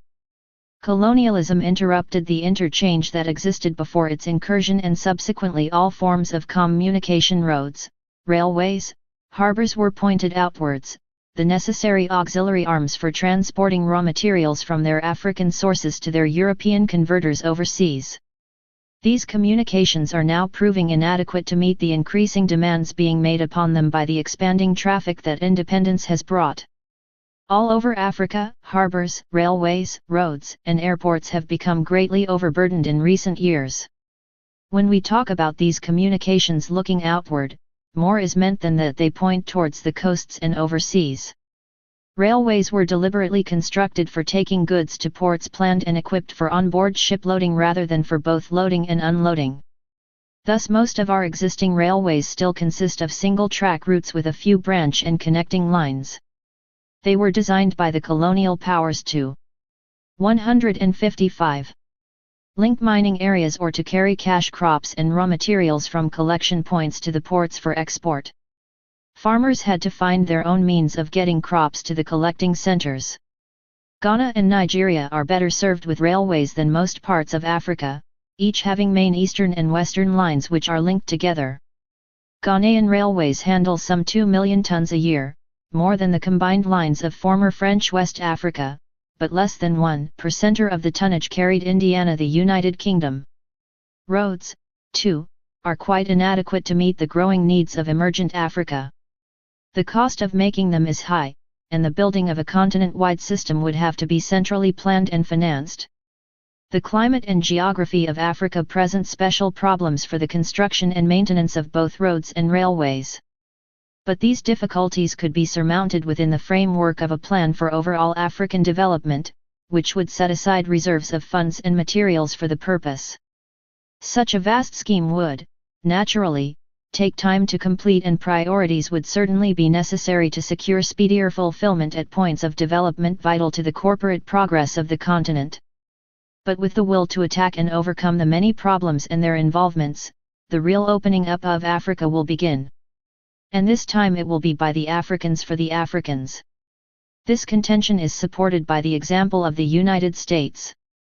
America's real expansion began with her Union, which assisted the building up of a vast network of railways and roads, so that D.W. Brogan, an accepted authority on American political history, after remarking that in America, regions as unlike as Norway and Andalusia are united under one government, speak a common language, regard themselves as part of one nation, is able to assert this unity is reinforced by the most elaborate transportation system in the world, a system the elaboration of which has been made possible by the political unity. Ports and waterways are no less important than good roads and railways. Africa has the shortest coastline in relation to its 156 size of any continent, but it is not so fortunate with its natural harbors. We do have a few excellent artificial ports, and facilities exist for more. Notable among them are those at Monrovia and Tema. Older ports include Dakar, Freetown, Lagos, Dar es Salaam, Mombasa, Beira, Matadi, Port Harcourt, and Alexandria, to name only some. Among ports which have recently been greatly improved is Conakry in Guinea. There is need for the building of new ports and the improvement of old ones. In the case of inland waterways, the problem is also important, even though navigable waterways have only limited importance in most areas. There are exceptions. In West Africa, the River Niger plays a significant part in the bulk shipment of palm oil, timber, peanuts, and imported petroleum products. On the Senegal River, small ships operate all the year round on the 177 miles from St. Louis to Poudre, and for a limited time on to quays.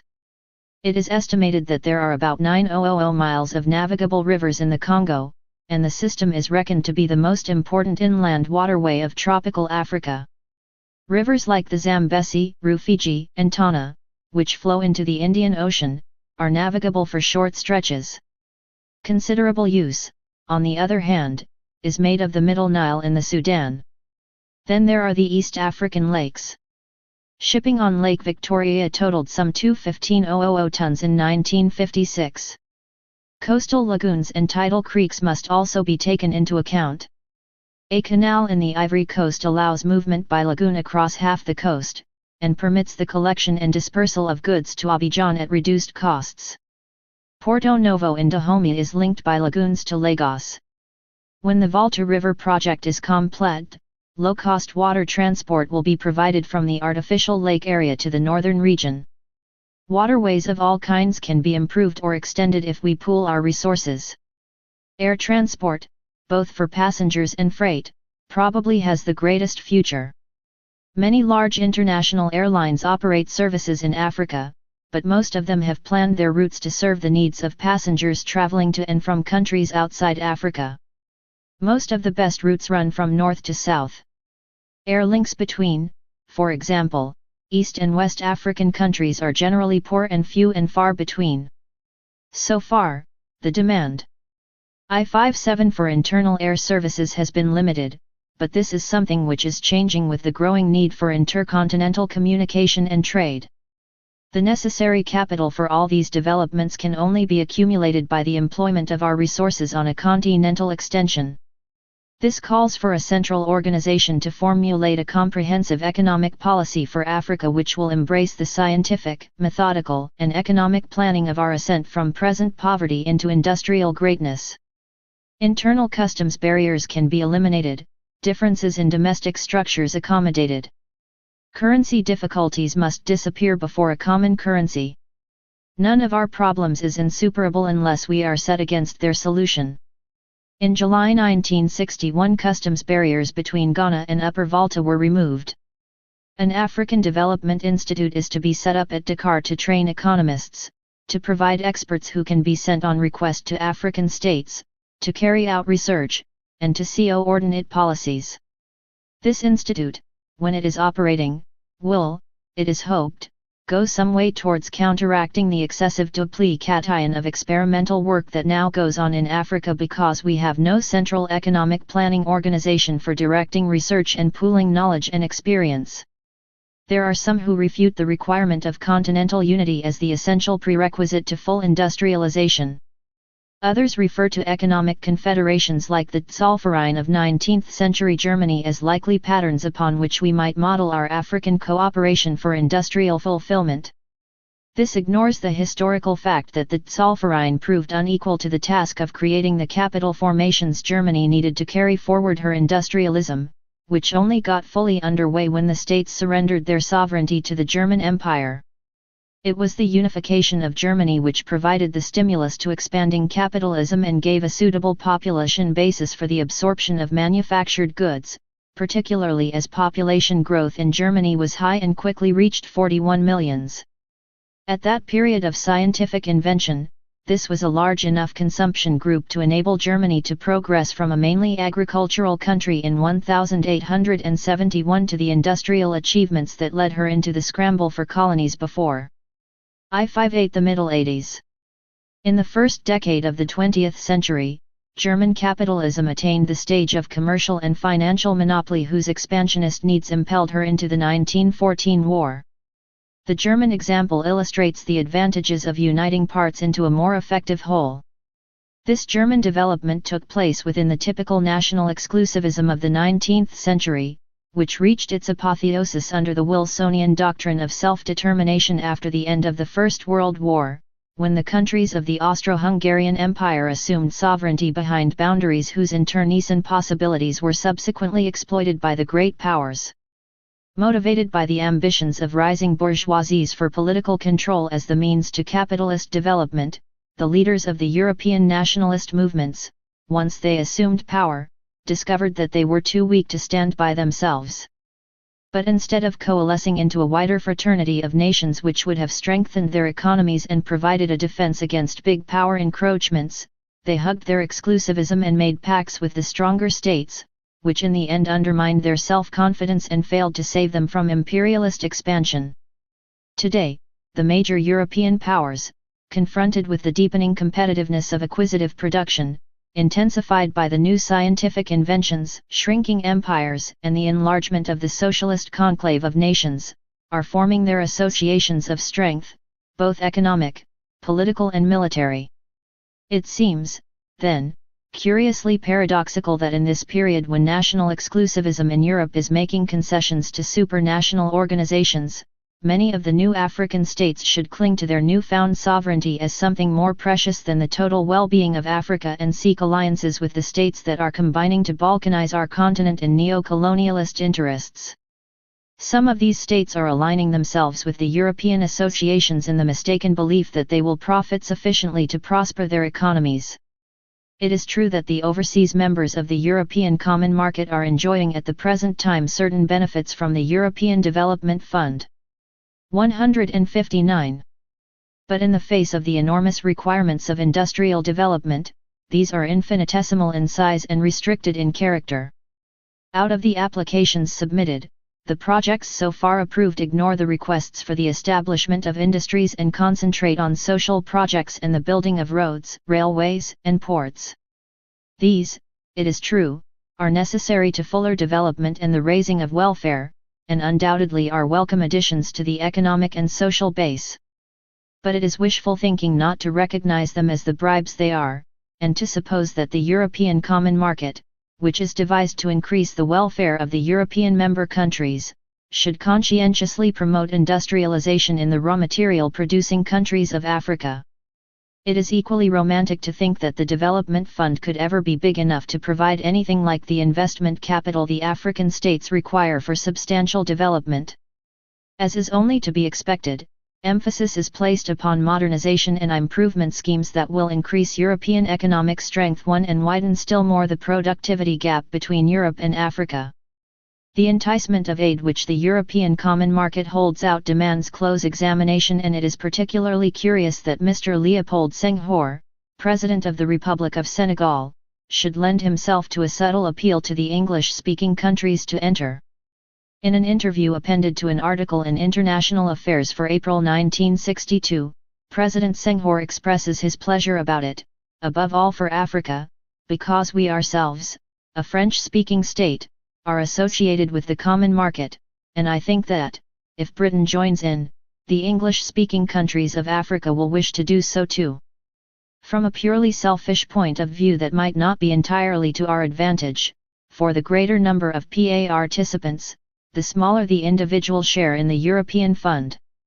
But I think there is a more important side to it: what we lose on the level of material aid, we gain on the level of cohesion and cooperation. We shall then be able to harmonize our technical I60 and economic cooperation between Africans, both French-speaking and English-speaking. Point 1. This argument, despite the gratuitous magnanimity expressed, is a special plea for collective colonialism of a new order. For if technical and economic cooperation between Africans, whom he is careful to divide linguistically, is a feasibility, as President Senghor's inference allows, then where is the need to tie it in with the European Common Market, which is a European organization promoted to further European interests? The overseas associated members have gone in as providers of raw materials, not as equals dealing with equals. What reasons have they to assume that cohesion and cooperation will be fashioned by those controlling the instrumentalities of the market for the good of Africa's common development? All the evidence, both past and present, surely points in the other direction, that the design is to maintain the historical relationship of European industrial converter and African supplier of primary products. Notwithstanding the outward signs of change that have taken place at many points of the continent, the nature of African economy has remained practically unaltered since the first European adventurers came to its coasts in the 15th century. It is purely and simply a trading economy. Our trade, however, is not between ourselves. It is turned towards Europe and embraces us as providers of low-priced primary materials in exchange for the more expensive finished goods we import. Except where we have associated and formed a common selling policy, we come into a competition that acts to force down the prices we receive to the profit of the overseas buyers. It is because of the effects of this colonial relationship in limiting their economies, that some of the African states have joined the European common market. They have the hope that by this means they will inject new life into their economies. But this is an illusion, because the benefits received by way of aid will do nothing to change the fundamental nature of these economies, and they can, therefore, never thrive in the way that most advanced countries do. They may well regress, because, while inter L6L national trade between highly industrialized countries may be mutually beneficial, a quite normal result of unhampered trade between two countries, of which one is industrialized and the other less developed, is the initiation of a cumulative process towards the impoverishment and stagnation of the latter one. The tariff arrangements of the European Common Market must deepen the divisions between the overseas members and the non-members on the African continent on account of the increased competitiveness that must result between them. Quota restrictions and depressed prices can be the only outcome. In his comprehensive guide to the common market, Stuart de la Mohotiere forecasts the extension of industrial monopolies to deal with the keen competition which will develop between the European members of the market, and declares that the keynote to success will undoubtedly be in the first instance the ability to keep costs down and prices competitive. Raw materials and labor costs are the two major items in production costing, so it is quite obvious where the keynote to success must lead. The development aid which the associated African members may receive from the European Fund will be outbalanced by a gradual decline in the national revenues from primary products. Even united African arrangements for the maintenance of a common selling policy for certain raw materials such as cocoa, cannot be upheld if one or more of the parties to the arrangements adheres to the European organization. The prices which will be fixed by the European members will apply to all the overseas members supplying the common market, and the common market states within the African alliance will have to conform to the fixed prices if they are to enjoy the aid for which they joined it. African loyalty will be split between the European attachment and the African association, and the obligation to the former will nullify fidelity to the African interest. This is the neocolonialism of the European common market, which holds out to the undeveloped African states the threat of discriminatory tariffs for those who do not come in, and the promise of aid for those who do. It is a heads I win, tails you lose policy, which aims to create a bitter schism among the independent African states or else to cajole them all into the fold of the European market, in the same old imperialist relationship of the European rider on the African horse. Any of the states that enter deprive themselves of the possibility of independent action. They will have lost their freedom to trade wherever it is most advantageous or to secure capital from the most convenient sources. They will, moreover, have surrendered their policy of non-alignment by attaching themselves to the European Economic Organization, which is linked with the North Atlantic Treaty Organization, NATO. Even worse, they will be compelled to betray the cause of African freedom, by the support they will be obliged to give to the imperialist suppression of the emancipation struggle in Africa.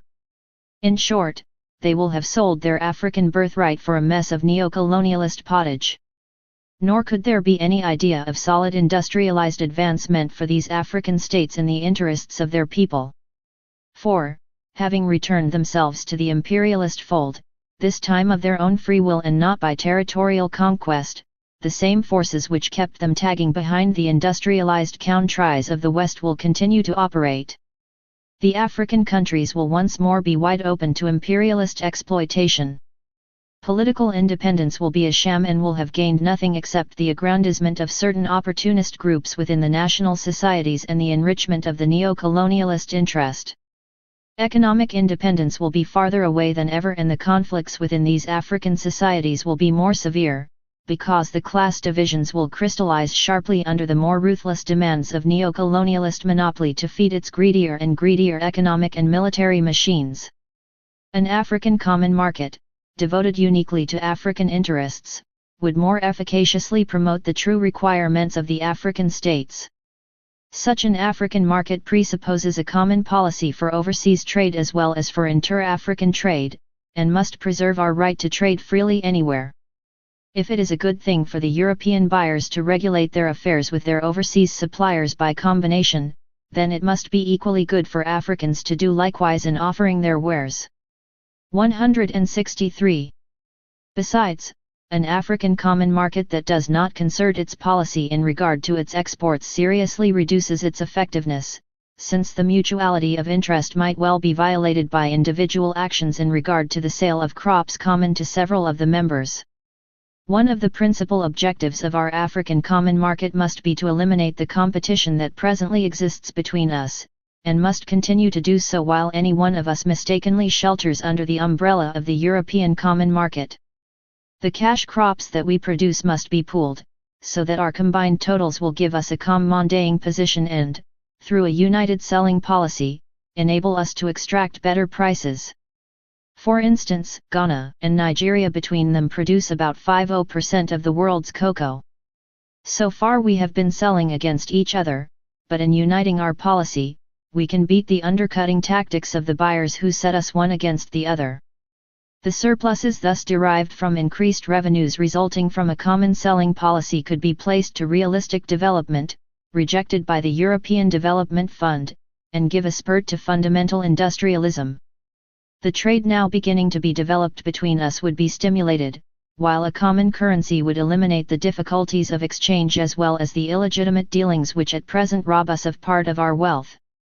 A common currency, free of links with outside currency zones, would enable us to reserve the foreign exchange made from our export trade for essential imports. In the same way, the pooled sum of our present individual investments in our similar national projects, if used within an integrated plan, would give greater benefit in mutual development. Indeed, the total integration of the African economy on a continental scale is the only way in which the African states can achieve anything like the levels of the industrialized countries. The idea of African Union is not just a sentimental one, emanating from a common experience of colonialism and a desire for young, untried states to come together in the effervescence of their new freedom, though sentiment undoubtedly has its part. The unity of the countries of Africa is an indispensable precondition for the speediest and fullest development, not only of 164. The totality of the continent but of the individual countries linked together in the Union. Advancing science, the new technologies, the constant improvements in modes of production and techniques of management, the economic realities of this second half of the 20th century demand large expanses of land, with their variegated natural resources, and massive populations, to obtain the greatest benefits from them and thereby sustain their profitability. Today, those powers embracing large aggregates of population and earth surface are more capable of full industrialization. Unfortunately, in the present-day conflict of political ideologies, these are the powers that make claims to greatness. The others are virtual satellites oscillating between their orbits. The current impact of the Cold War on world affairs governs the external policy, and influences in many ways the internal policies of most of the rest of the world. Only China, with its huge population and massive land extent, combined with its non-competitive, centrally planned system of production and distribution, has a rate of productivity that is making her a potential challenger of the only two powers whose weight counts in our present world. That is the root reason why the United States refuses to admit China into the United Nations and why the Soviet Union is respectful of her attitudes. China's rate of productivity puts her ahead of the declining imperial powers whose industrial extension, limited by their shrinking empires, has led them into the European common market, in the hope that the increased productivity and expanded market offered by 170 million people will provide a more effective challenge to America's industrial and hence political mastery of the capitalist world. Industrial output in China increased 276% in the years between 1950 and 1957, and it is estimated that if the relative rates of development persist, she will outstrip Japan and Britain in the not-too-distant future. Only the Soviet Union, China, and perhaps Indonesia among the underdeveloped countries possess the material and population base sufficient for successful, socialist, economies. The individual territories of Africa and South America, to say nothing of the territorial boundaries of such countries as South 165. Korea, Formosa, Pakistan, South Vietnam, Laos, Cambodia, Jordan, Libya, Morocco, Tunisia, Greece, Turkey, and the West Indies, are too limited. As a consequence, there is an implicit movement in the world today towards regionalism, not the regionalism of the various pacts inspired by the capitalist world, although some of these may unwillingly foster the movement, but a regionalism based upon economic and cultural identification and cooperation. Point 1. The greatest single lesson that can be drawn from the history of industrial development in the world today is the uncounted advantages which planning has in the first place over the laissez-faire go-as-you-please policies of the early pioneers of industrialism, and secondly, how immensely superior planning on a continental scale, allied to a socialized objective, has proved for the giant latecomers into the realm of modern statehood over the fragmented discordant attempts of disunited entities, as on the South American continent. The rates of growth of the Soviet Union and China are much higher even than that of the other continental giant, the United States of America, whose economic evolution stretched over a longer period of time and whose capital accumulations, as a result of large-scale plantation farming by slave labor, and the conversion of its products into manufactured goods, were already considerable before her large-scale industrialization got underway in earnest, after the war to maintain the Union. America is the most vocal proponent of free enterprise, unfettered by central planning. Her society shows the most glaring social inequalities, from the Negro sharecropper living close to or below the subsistence line and financial tycoons amassing astronomical fortunes, with all possible gradations of wealth and poverty in between. 16 million people still remain unintegrated with the body politic. Soviet embarkment upon planned industrialization occurred on the edge of the 1930s, after a really critical approach had been made to the intricate problems involved in making the take-off with a paucity of reserves and resources rather greater than our own at the present time. There were the 166 conditions created by the aftermath of revolution and civil war, including the destruction of such industrial plant as had existed under the Tsarist Empire or its alienation to the states that had seceded. There was a population scattered unevenly over a sixth of the Earth's surface, in varying stages of development, from nomadic tribes on the steppes and wastelands to a cultured intelligentsia in Leningrad and Moscow and a relatively small proletariat working in the main cities and towns. The internecine strife and hatreds among these people was proverbial, and the multiplicity of languages and religions not much less than in present-day Africa. Over and above all this, the Soviet Union had to make its way in a state of isolation forced upon her by her exclusion from the World Comity of Nations on account of the social ideology she had adopted as her guide. Furthermore, she was surrounded by a cordon sanitaire of satellite states, which were used as the threatening outposts of the great powers. Against all the disadvantages, the open enmity and contrivance aimed at her success, and the appalling devastation and material and human losses resulting from the Second World War, the Soviet Union, in a little over 30 years, has built up an industrial machine so strong and advanced as to be able to launch the Sputnik and follow it up by being the first to send a man into space. There must be something to be said for a system of continental organization allied to clearly defined socialized objectives that made this remarkable achievement, and I pose it as an example of what an integrated economic program could do for Africa. I am aware of the deep social disturbances that were created and the harshness of the repressive machinery used against critics, dissenters, and others in the course of attainment. In recognizing the achievement, I can only regret the excesses, though I may, out of our own experience, understand some of the causes that produced them. Nor would I suggest that we in Africa should slavishly pattern our course on the Soviet model. I merely present it as an example of what can be done through planning an integrated economic course on a united continental plane. I have frequently said that there is no universal pattern of development that is applicable to African conditions, environment, and particular economic circumstances.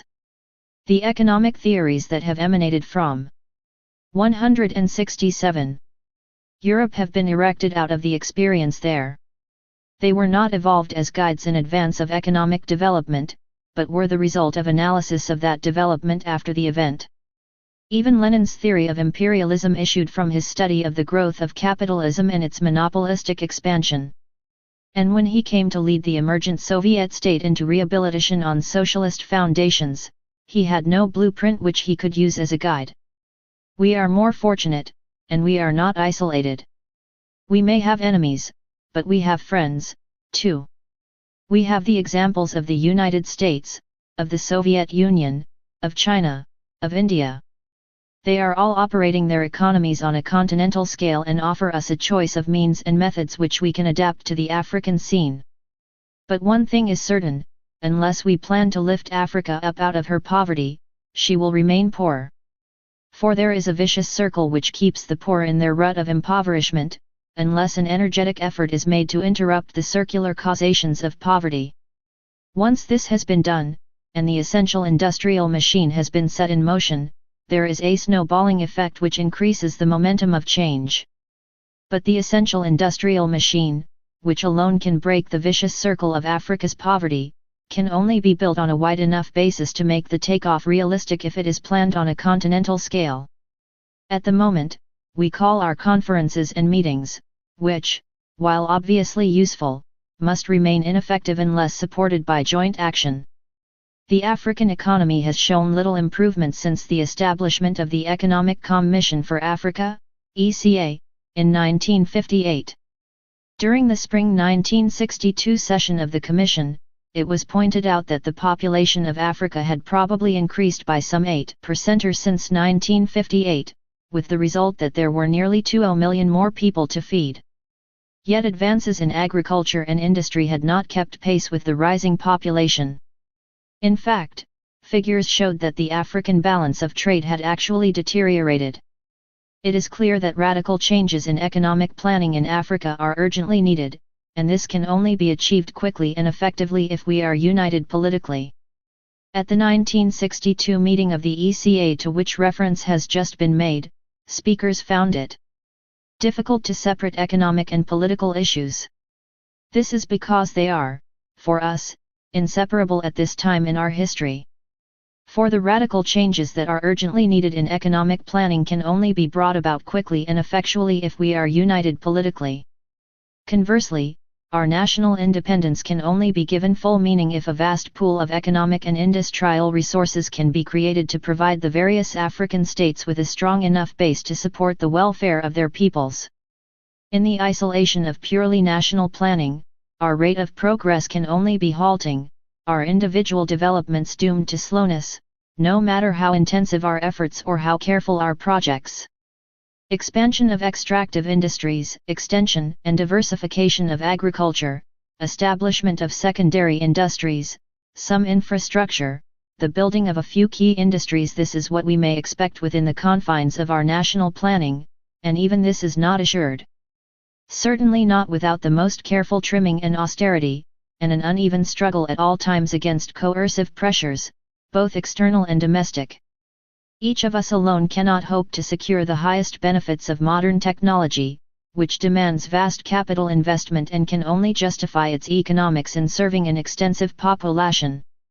A continental merging of our land areas, our populations, and our resources, will alone give full substance to our aspirations to advance from our pre-industrial state to that stage of development that can provide for all the people the high standard of living and welfare amenities of the most advanced industrial states.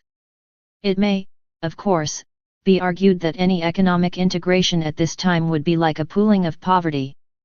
But this ignores the essential core of integration, that it will coordinate all the existing resources, economic, agricultural, mineral, financial, and employ them methodically so as to improve the overall surplus, to assist a wider capital development. Further, a coordinated survey of the continental resources, actual and potential, human and material, will permit planning to eliminate the present imbalance in identical forms of primary trading economies and provide for the erection of a complementary pattern of development which will give the fullest opportunity for progressive. 169. Capital formations. We would still need to exchange primary products for capital goods, and I have explained how an African common market and common currency would facilitate the accumulation of reserves from our pooled production and common selling policy. Moreover, within the unity of integrated economic planning, we should be better placed to extract the most advantageous aid agreements free of clauses that would jeopardize our independence of action. The larger potentials of greater land area and numbers would offer greater attraction to outside investment capital because of their anticipated higher profitability ratio. Another advantage for outside investment capital would be the soundness of the guarantees that unified continental development could offer. No single individual could undertake such investment, so that it would have to be done by corporate or public investment. In fact, the trend today is towards public investment, because public guarantees are demanded. Foreign countries will not loan to a private individual in another country but will only lend to a private institution or a public institution with a guarantee from the government. As a rule, it will not come without this guarantee, and often enough the investment will not be allowed to come to the borrowing country without the approval of the government of the lender. That kind of investment is the more solid kind of investment that Africa needs from abroad, and both international and public capital would find it much less complex to deal with and secure guarantees from an all-African administration than from the several governments they now have to deal with. It would make for easier cooperation all round. Separatism, indeed, cuts us off from a multitude of advantages which we would enjoy from union. Though Ghana is bearing the cost of erecting the Volta Dam, we would be more than willing to share its benefits with our immediate neighbors within a common economic framework. The Inga Dam, a blueprint dream for the Congo, may not get beyond that stage without the cooperation of other African states, for no single state could afford to build it.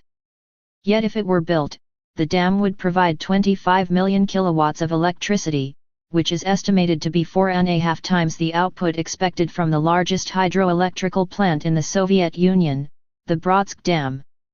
170. The Inga project could go a long way towards electrifying the whole of the African continent. If the independent states had a united, integrated economic policy, the building of the Inga Dam could be carefully planned to support an extended industrial growth, catering for a far larger population. Its cost would, therefore, be economically spread. This is only a single illustration of what African integrated economic planning might do. Extend it to all sectors of our economies, and its possibilities are infinite. I have often been accused of pursuing a policy of the impossible. But I cannot believe in the impossibility of achieving African union any more than I could ever have thought of the impossibility of attaining African freedom. When I came back to Ghana in 1947 to take a leading part in the anti-colonial struggle, I was dubbed an irresponsible agitator. Independence at that time looked a long way off.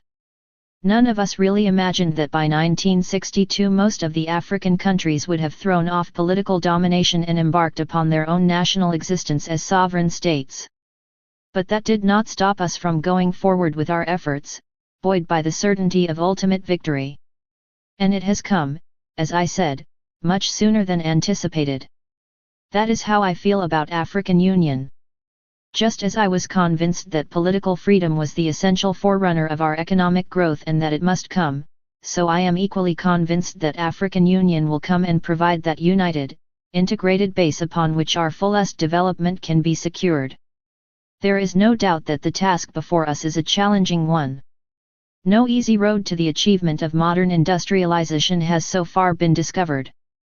The most we can hope is to learn from the more glaring mistakes of those who have preceded us on the road what we should obviously avoid, and what will most assist us in pushing forward to the goal as speedily as possible without sustaining too many bitter shocks to the body politic. But there is absolutely no doubt that the key to significant industrialization of this continent of ours lies in a union of African states, planning its development centrally and scientifically through a pattern of economic integration. Such central planning can create units of industrialism related to the unit resources, correlating food and raw materials production with the 171. Establishment of secondary manufactures and the erection of those vital basic industries which will sustain large-scale capital development. The national components will each perform their essential role in the practical implementation of the total plan and feel secure in the cooperative task of eliminating the economic unevenness that now exists between the different regions. The individual character of population groups might properly be expressed in special kinds of development within the universal plan, particularly in the fields of specialized production, whether in agriculture or industry, of handicrafts and culture. This would infuse energy into the realization of the planned development, as the people would be given every opportunity to expand their individual genius.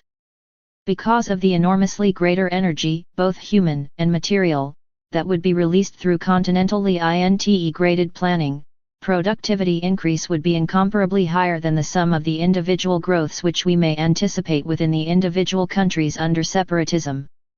The cumulative surpluses that must result would achieve continuing capital formations for increasing the African investment in expanding development. It is quite obvious that integrated continental planning cannot find a substitute in the kind of tinkering that limits us to interterritorial associations within customs unions, trade agreements, intercommunications services, and the like. While these will naturally increase our common intercourse and provide for certain interaction, they can only be partially beneficial in their effects. For such tinkering does not create the decisive conditions for resolute development, since it ignores the crucial requirement of continental integration as the essential prerequisite for the most bountiful economic progress, which must be based in the widest possible extension of land and population. The planned industrialization, moreover, must be geared to the social objective of the highest upliftment of the masses of the people, and presupposes the elimination of those acquisitive tendencies which lead to secessional conflicts within society. By these means alone can Africa maintain the popular support without which the planned program cannot succeed, and arrive at that economic freedom which is the intertwined goal of political independence. In the face of the forces that are combining to reinforce neo-colonialism in Africa, it is imperative that the leaders should begin now to seek the best and quickest means by which we can collectivize our economic resources and produce an integrated plan for their careful deployment for our mutual benefit. If we can do this, we shall raise in Africa a great industrial, economic and financial power comparable to any that the world has seen in our time. Such effective economic links, however, are impossible to establish without sound political direction to give them force and purpose.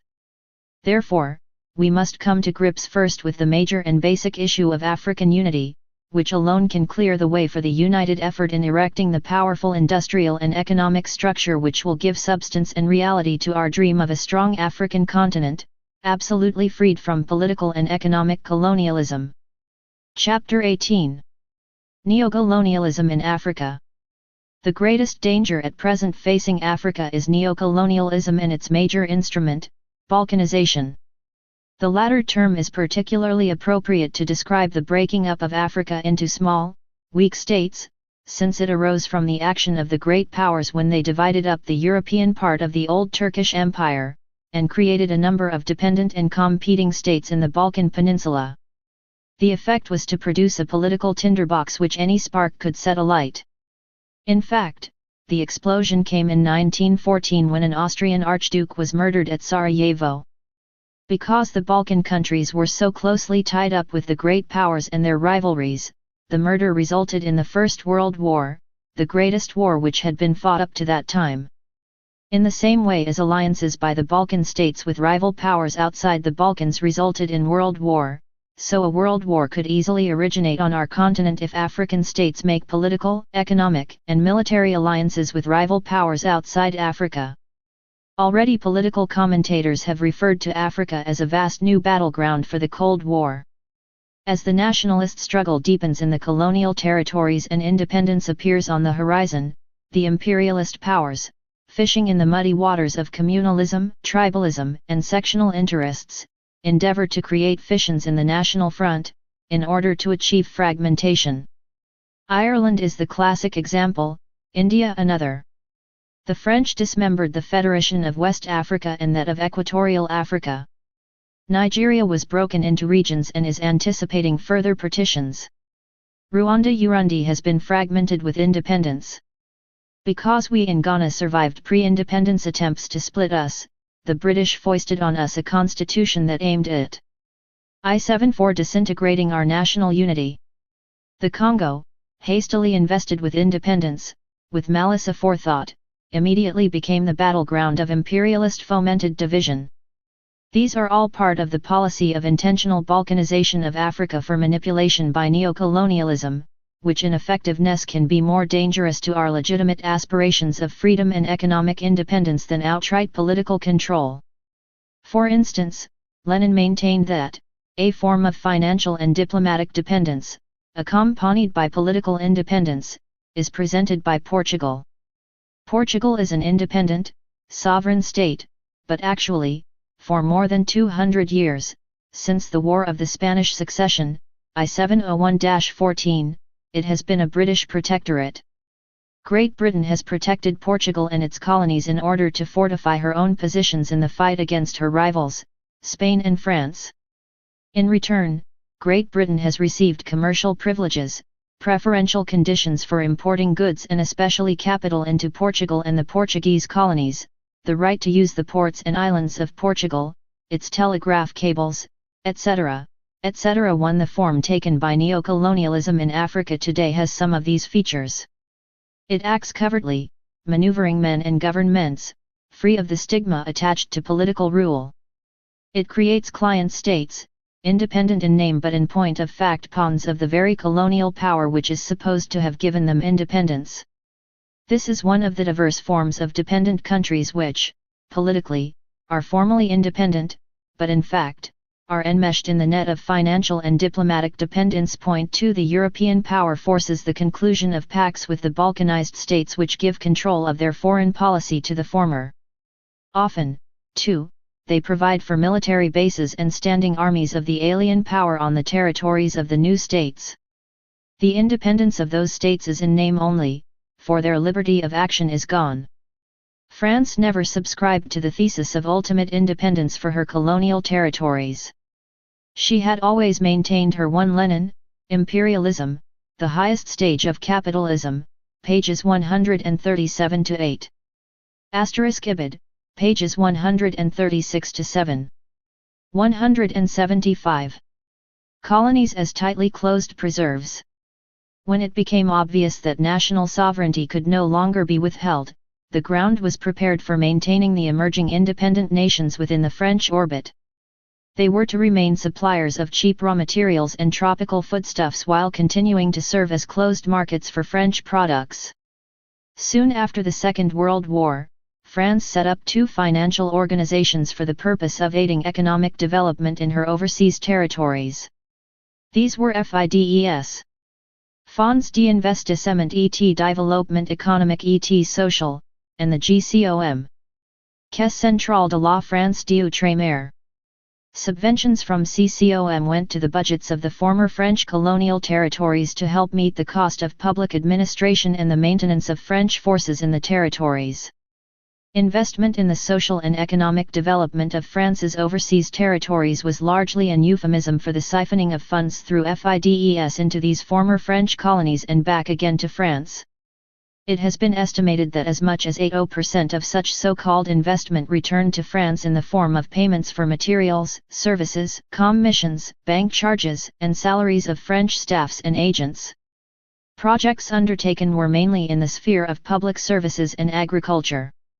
They were woefully inadequate and improperly planned, with little or no regard for local conditions or needs.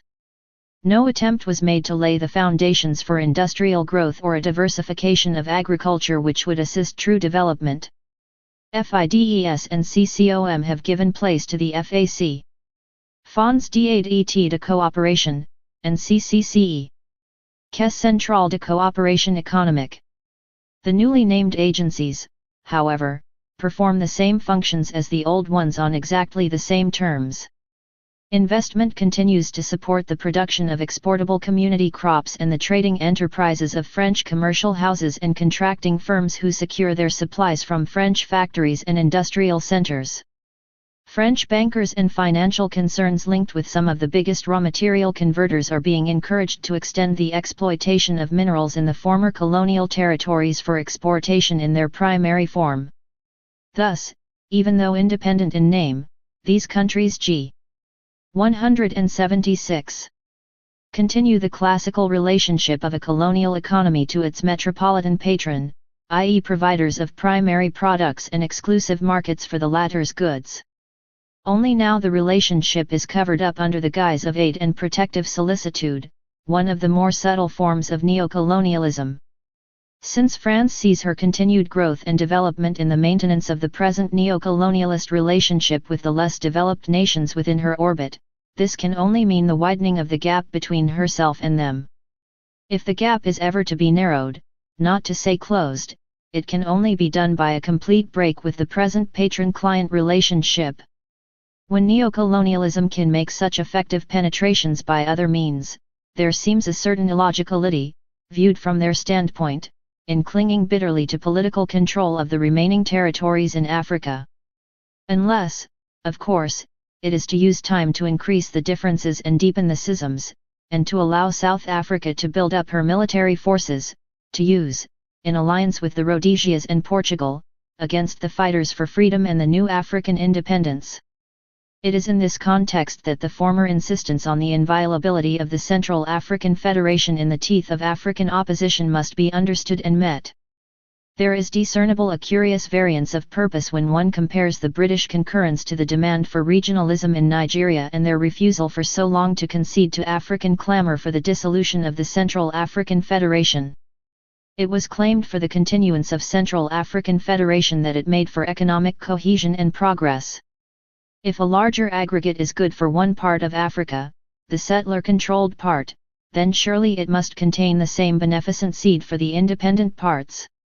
The conversion of Africa into a series of small states is leaving some of them with neither the resources nor the manpower to provide for their own integrity and viability. Without the means to establish their own economic growth, they are compelled to continue within the old colonial trading framework. Hence they are seeking alliances in Europe, which deprive them of an independent foreign policy and perpetuate their economic dependency. But this is a solution that can only lead backwards. 177. Not forwards. The forward solution is for the African states to stand together politically, to have a united foreign policy, a common defense plan, and a fully integrated economic program for the development of the whole continent. Only then can the dangers of neocolonialism and its handmaiden balkanization be overcome. When that has been accomplished, our relations with Europe can enter upon a new phase.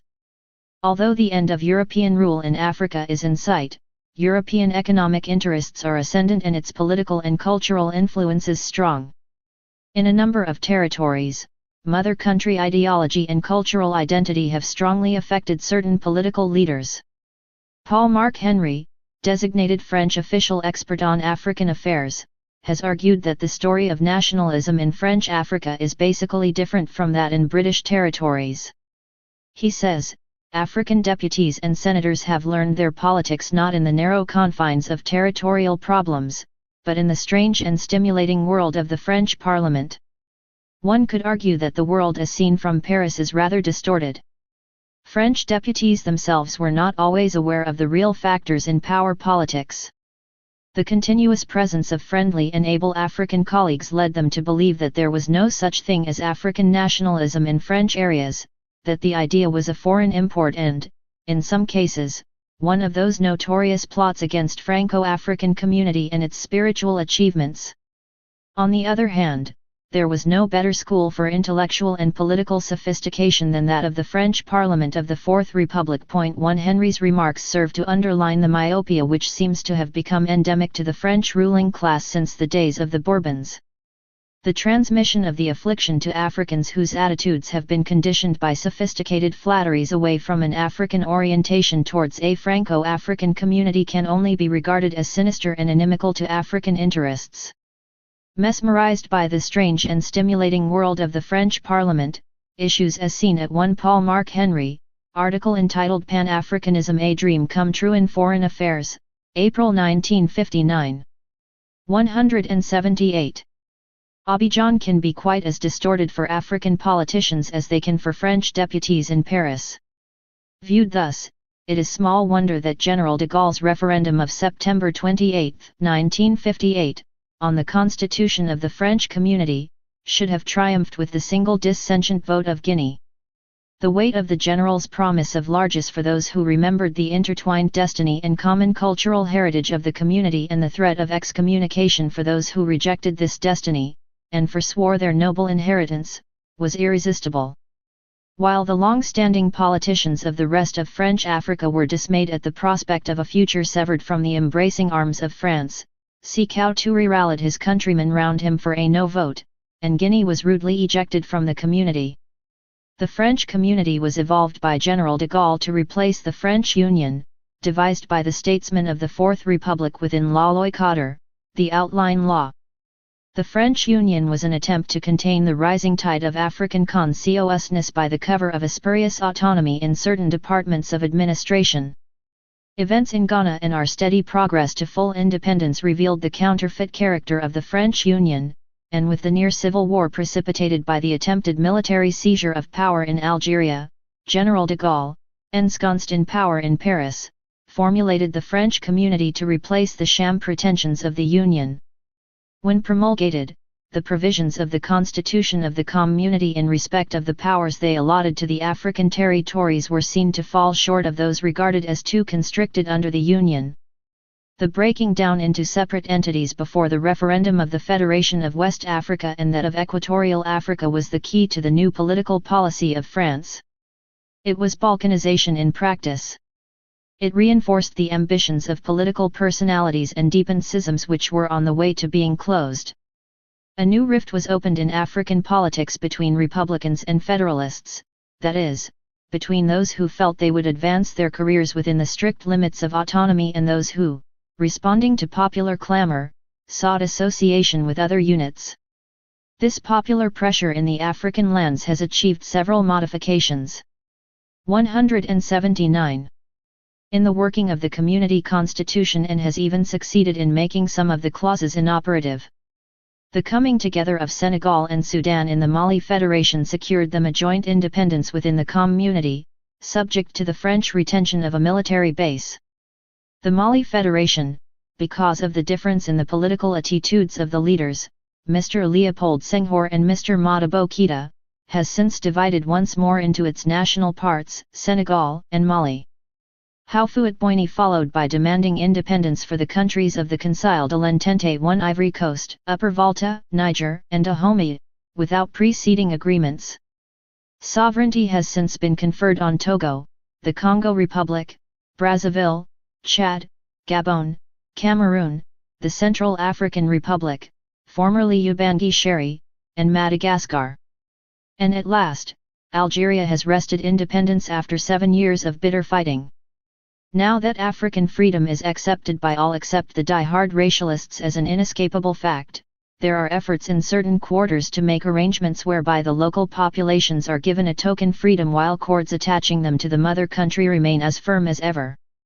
This arrangement gives the appearance of nationhood to the African territory but leaves the substance of sovereignty with the metropolitan power. A certain token aid is pumped in by the colonialist power in order to mislead the people and give the impression that something is being done for them. It is meant to divert the nascent demand for a change of government involving more positive independence and a program envisaging popular welfare. The intention is to use the new African states, so circumscribed, as puppets through whom influence can be extended over states which maintain an independence in keeping with their sovereignty. The creation of several weak and unstable states of this kind in Africa, it is hoped, will ensure the continued dependence on the former colonial powers for economic aid, and impede African unity. This policy of balkanization is the new imperialism, the new danger to Africa. Its mechanics are simple. In the dynamics of national revolution there are usually two local elements, the moderates one council of understanding. G*.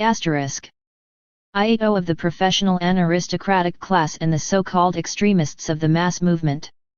The moderates would like some share in their government but are afraid of immediate responsibility because they lack experience and skill. They are prepared to leave the main areas of sovereignty to the colonial power, in return for a promise of economic aid. The so-called extremists are men who do not necessarily believe in violence but who demand immediate self-government and complete independence. They are men who are concerned with the interests of their people and who know that those interests can be served only by their own local leaders and not by the colonial power. They know that the tasks of independence are onerous and that without colonialist help they may make mistakes. But they prefer to make their own mistakes in freedom rather than to be denied the opportunity of responsibility, in the belief that even good government is no substitute for self-government. Having learned from experience that the greater and more bitter their resistance to extremist demands for independence, the more extreme and more powerful they become, certain colonial powers began to respond more positively to signs of nationalist stirrings in some of their territories. The understanding dawned that in the absence of a bitter struggle, there is a chance of treating with the moderate leaders, who may be tempted to show their followers that the masters are being reasonable and are open to persuasion, that quiet and peaceful negotiation can produce an advance towards freedom.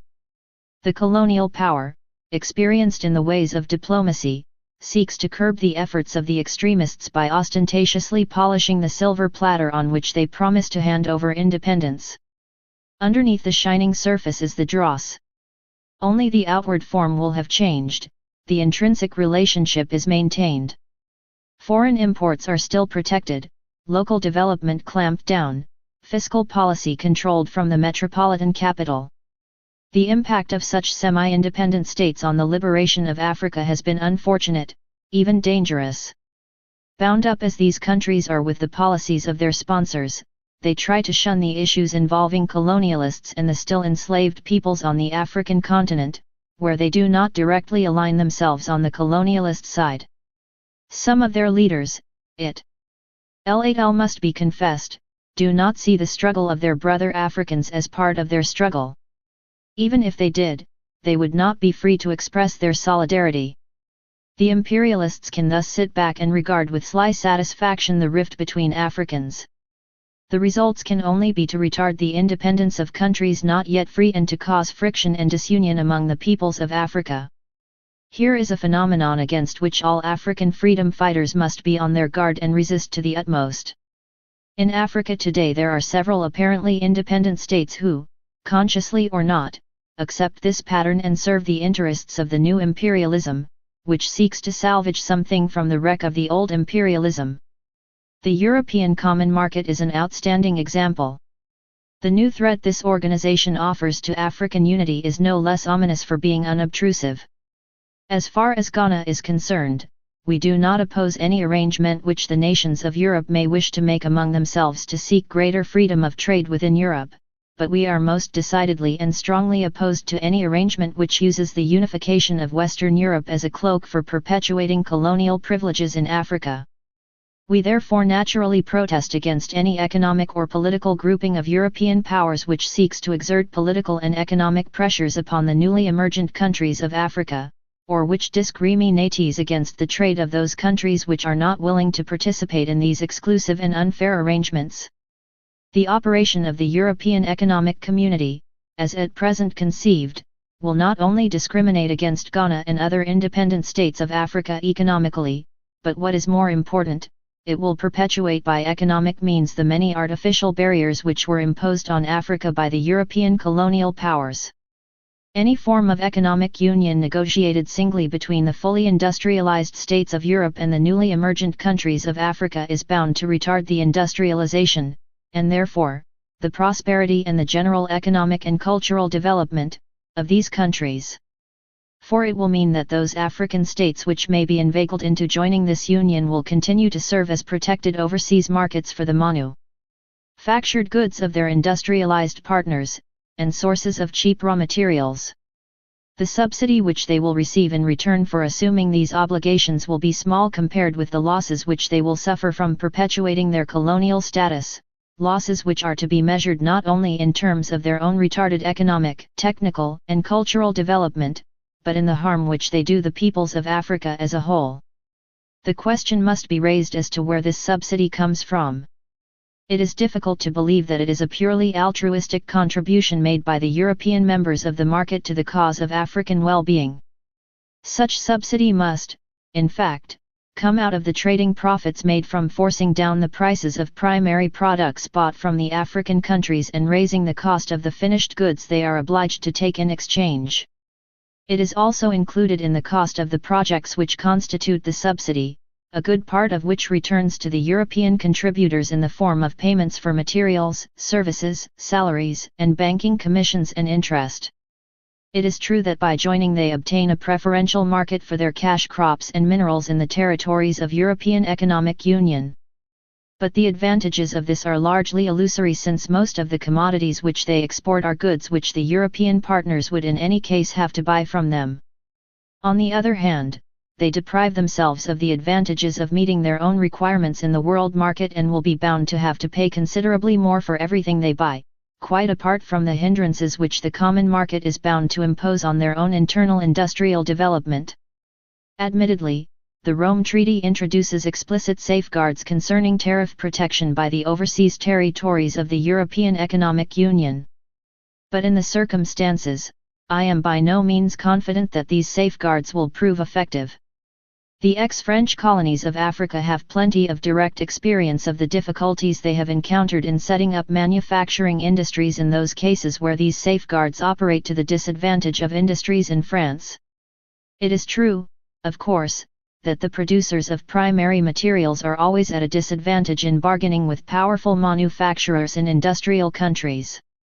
This naturally follows from their neocolonialism in Africa. 183 Economic weakness, a weakness which can be corrected through unity of action between the different raw material producing countries, and not through exclusive trading arrangements between the strong and the weak.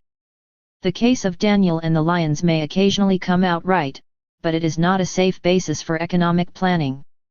The pattern of imperialist aid to Africa is set not only to draw the unwary back into the neo-colonialist relationship but to tie them into Cold War politics.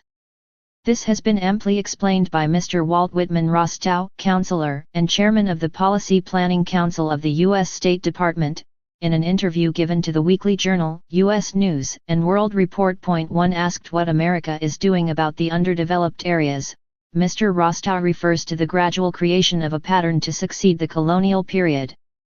We helped pioneer this pattern in our relationship with the Philippines. After commenting upon the new relationships established with their former colonies by Britain, France, and Belgium, who is making an important continuing contribution to the Congo, he states that as the residual problems are solved we look, as I say, to a new partnership based on the common interests of the northern and southern parts of the free world. This, Mr. Rostow admits, is a long-term process. In playing the game in the underdeveloped areas you must be prepared to play for a long time. And hence, in some of the underdeveloped countries, as in most of Africa, we have to start from a very low level with specific projects, not national plans of a sophisticated kind. 4, says Mr. Rostow, using the examples of Italy and Greece in the Marshall Plan period, we are buying time to protect crucial pieces of real estate and the possibility of human freedom for those who lived there. And in the end we sweated it out and won. Buying time is one of the most expensive and thankless things we do with our money, as in South Korea. This is perhaps one of the most cynical but clear-cut summings up that has ever appeared in print of the approach of a rich power to the needs and hopes of the new nations of the world. 184. There is no need to underscore the intention it so blatantly exposes in playing the game of buying time. It should be an object lesson for all those African statesmen who think that associations with non-African powers will foster their true interests and give them the opportunity to prosper their nations within continuing independence of action. This objective can only be achieved by close economic association between the African states themselves, which in turn presupposes close political cooperation between them. It is on account of its retrograde consequences for the cause of African unity and economic independence that the government of Ghana is so completely opposed to the European community in its present form. That many of the leaders of the new African states find themselves in a perplexing position, there is no doubt. They are strongly dependent on foreign contributions simply to maintain the machinery of their governments.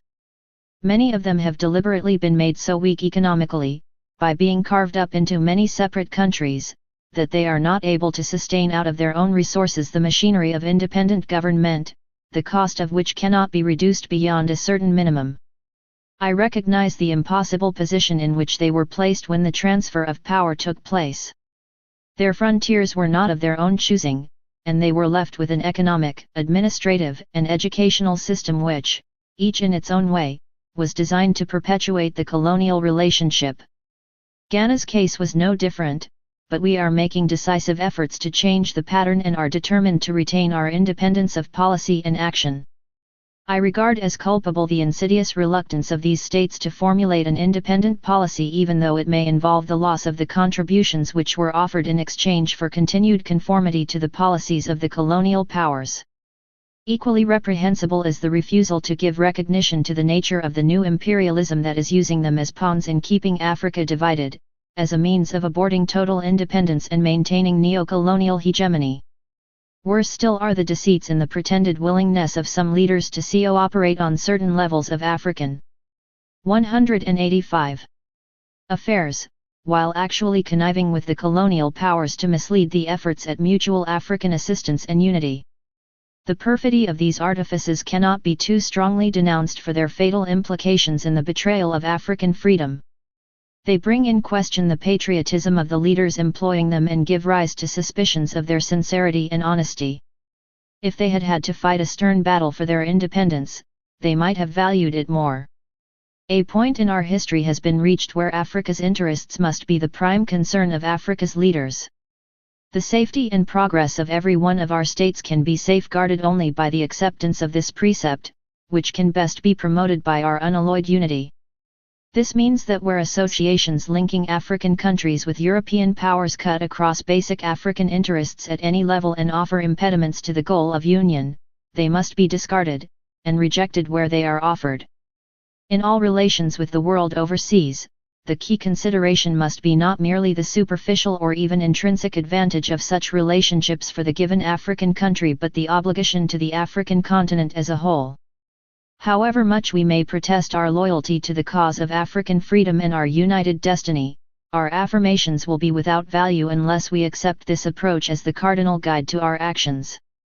States emerging from the tutelage of other colonial powers have not always understood Ghana's attachment to the Commonwealth and the Sterling area. That is because the loose, ad hoc nature of the structure is not correctly comprehended by those who have been or are members of a more formal association.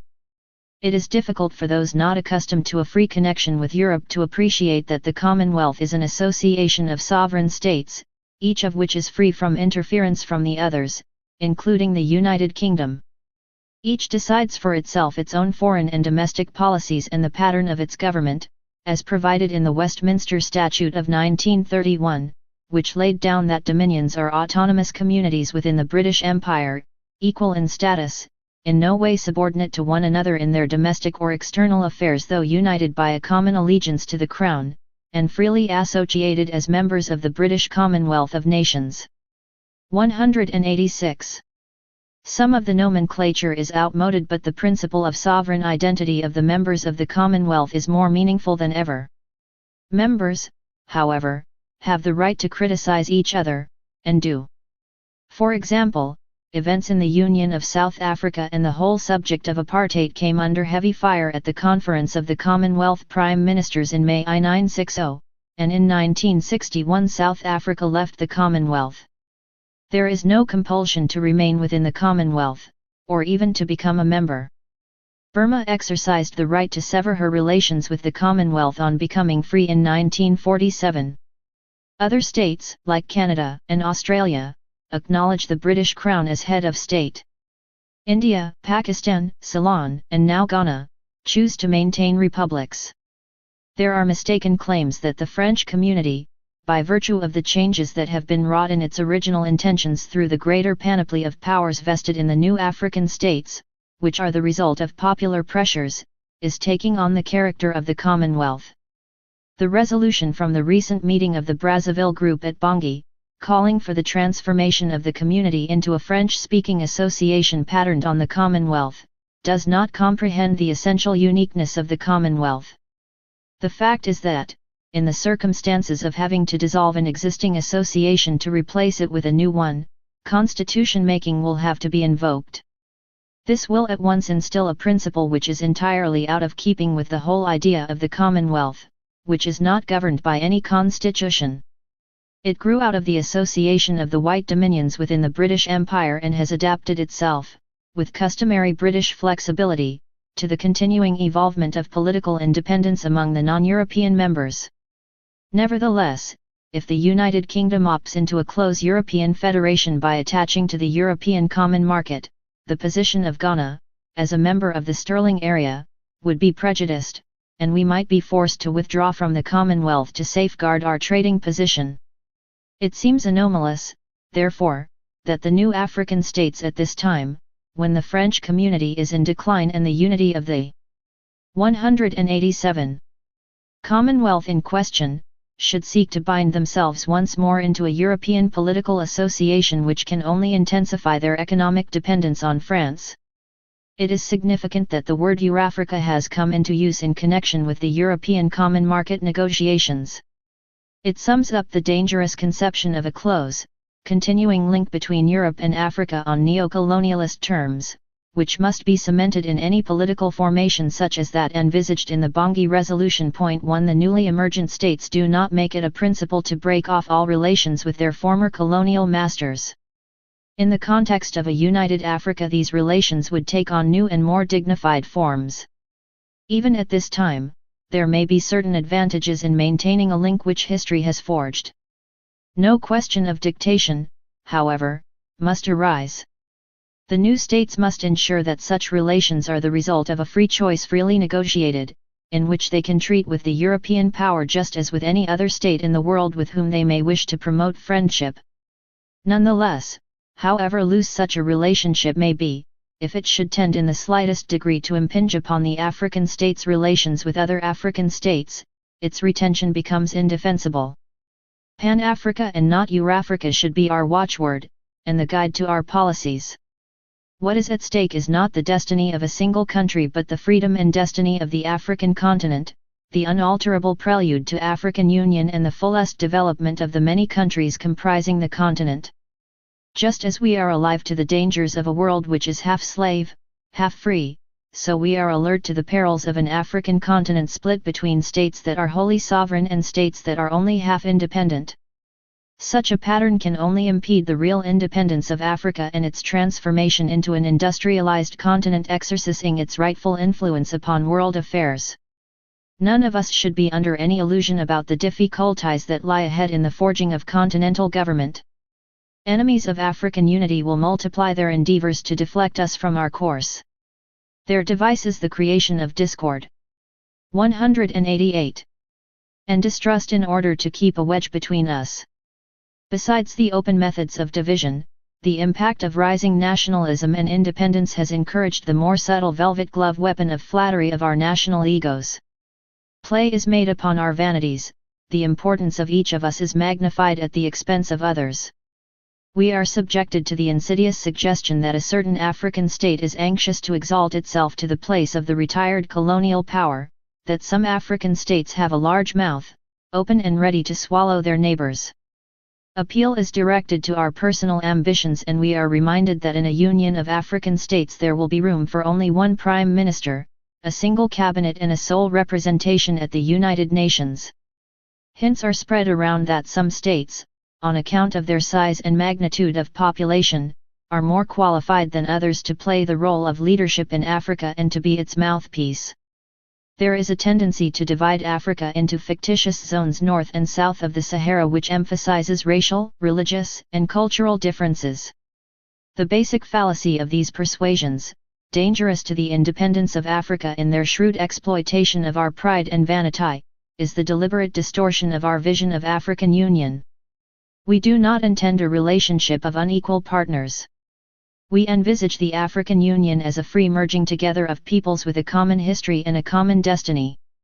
As with other existing unions, the size and resources of countries joining the African Union will be irrelevant to the choice of union leadership. In America, the president is not chosen from the largest of the states. Both President Eisenhower and President Truman came from among the smaller states.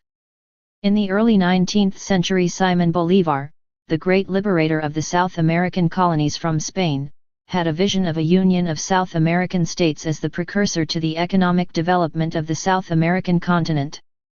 Unfortunately for the subsequent history of these lands, he was not able to bring his far-sighted idea to triumph over the personal ambitions and jealousies of contending individuals and forces. We have seen the unhappy results of this failure in the dissidence and sloth in which the South American countries were sunk for so many decades. It is only today, against the pressures of popular discontent and welfare aspirations, that they are making some headway on the road to development. Unless, however, they can come together in a union such as Bolívar envisaged, their rate of development can never reach anywhere near those of the integrated, planned economies of the USSR and China. The United States of America, but for the firm resolve of Abraham Lincoln to maintain the Union of the States, might well have fallen into a disintegration which would have barred the way to the tremendous acceleration of development that an enormous agglomeration of land, resources, and people made possible. Lincoln plunged into a civil war to maintain the Union as the only logical base of viability. Slavery and its abolition was a secondary, subservient consideration, though the advantage of free labor in a growing industrial economy, making for lower working costs and greater productivity, were impressing their reasoning upon the entrepreneurs of the North. Here, then, is the lesson for Africa, and our choice. Are we to take the road of national exclusivism or the road of union? In the British West Indies at this time we are witnessing a sorry spectacle of political jugglery which refuses to subordinate selfish Big Island interests to total West Indian welfare within federation. Inter-island rivalries and jealousies, adroitly stirred by designing politicians, local racial dissensions which have been deliberately fostered to break down a one-time at least superficial cosmopolitanism in such multiracial islands as Trinidad and Jamaica, the skillfully exploited fears of the predominant East Indian population of the South American mainland territory of British Guyana of being swamped within federation by the total African-descended population, the complacency of island leaders, have all played their several parts in interring the stillborn federation. Federation of the British West Indian Territories, leading eventually to a wider unity with those under other suzerainties, is the only answer to the present poverty and stagnant agricultural societies of the Caribbean world. The islands are less numerous and scattered than those of Indonesia, where the central government is reaching out to bring them all within a centrally directed state.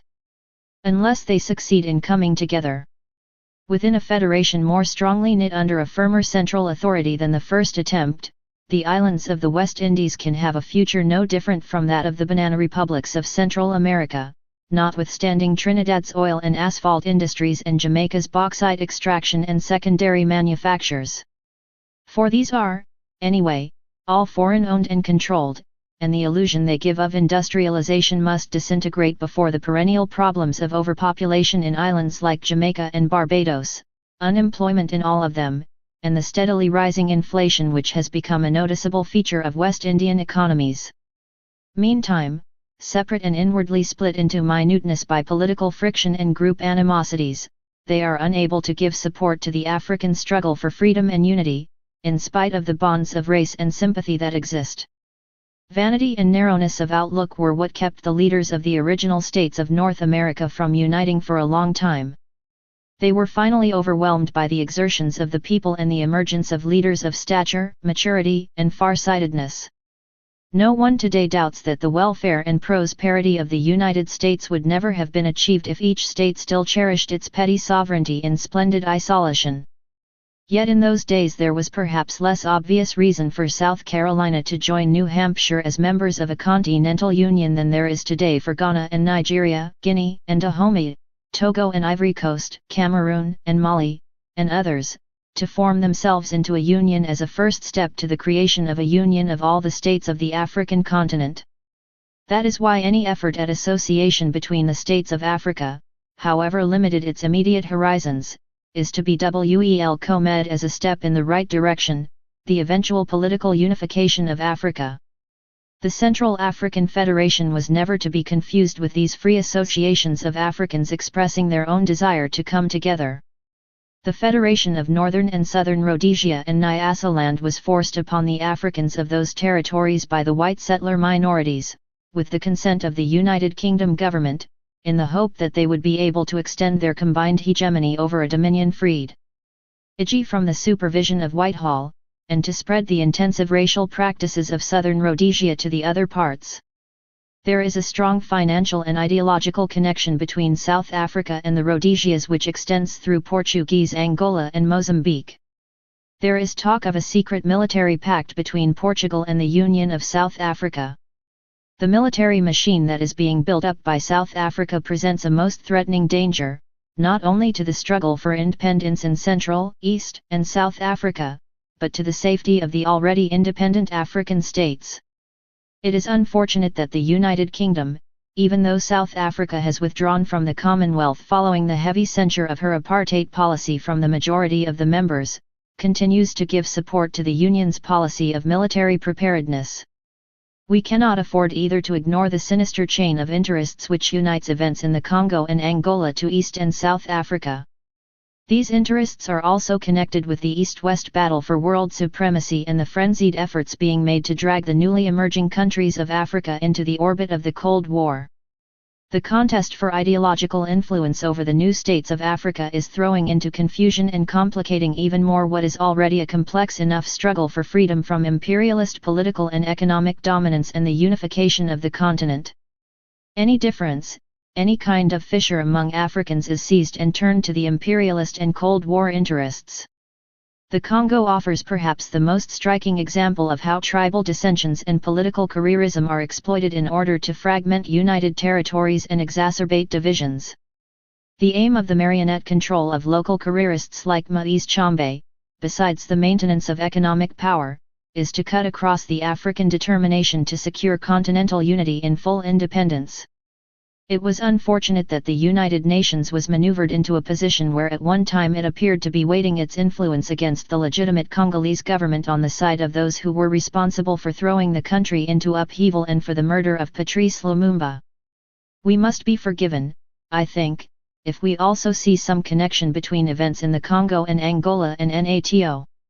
They 192 dominating powers joined in this organization: Britain, France, the United States are all influenced by financial, industrial, and military considerations in maintaining in Africa regimes that will support their interests. The means used for doing so are, if the evidence is to be believed, dubious in the extreme. It would be difficult to convince most people of what can only be described as the criminal intent behind certain actions that are employed to upset the stability of states trying to sustain their national unity and integrity against subversive forces.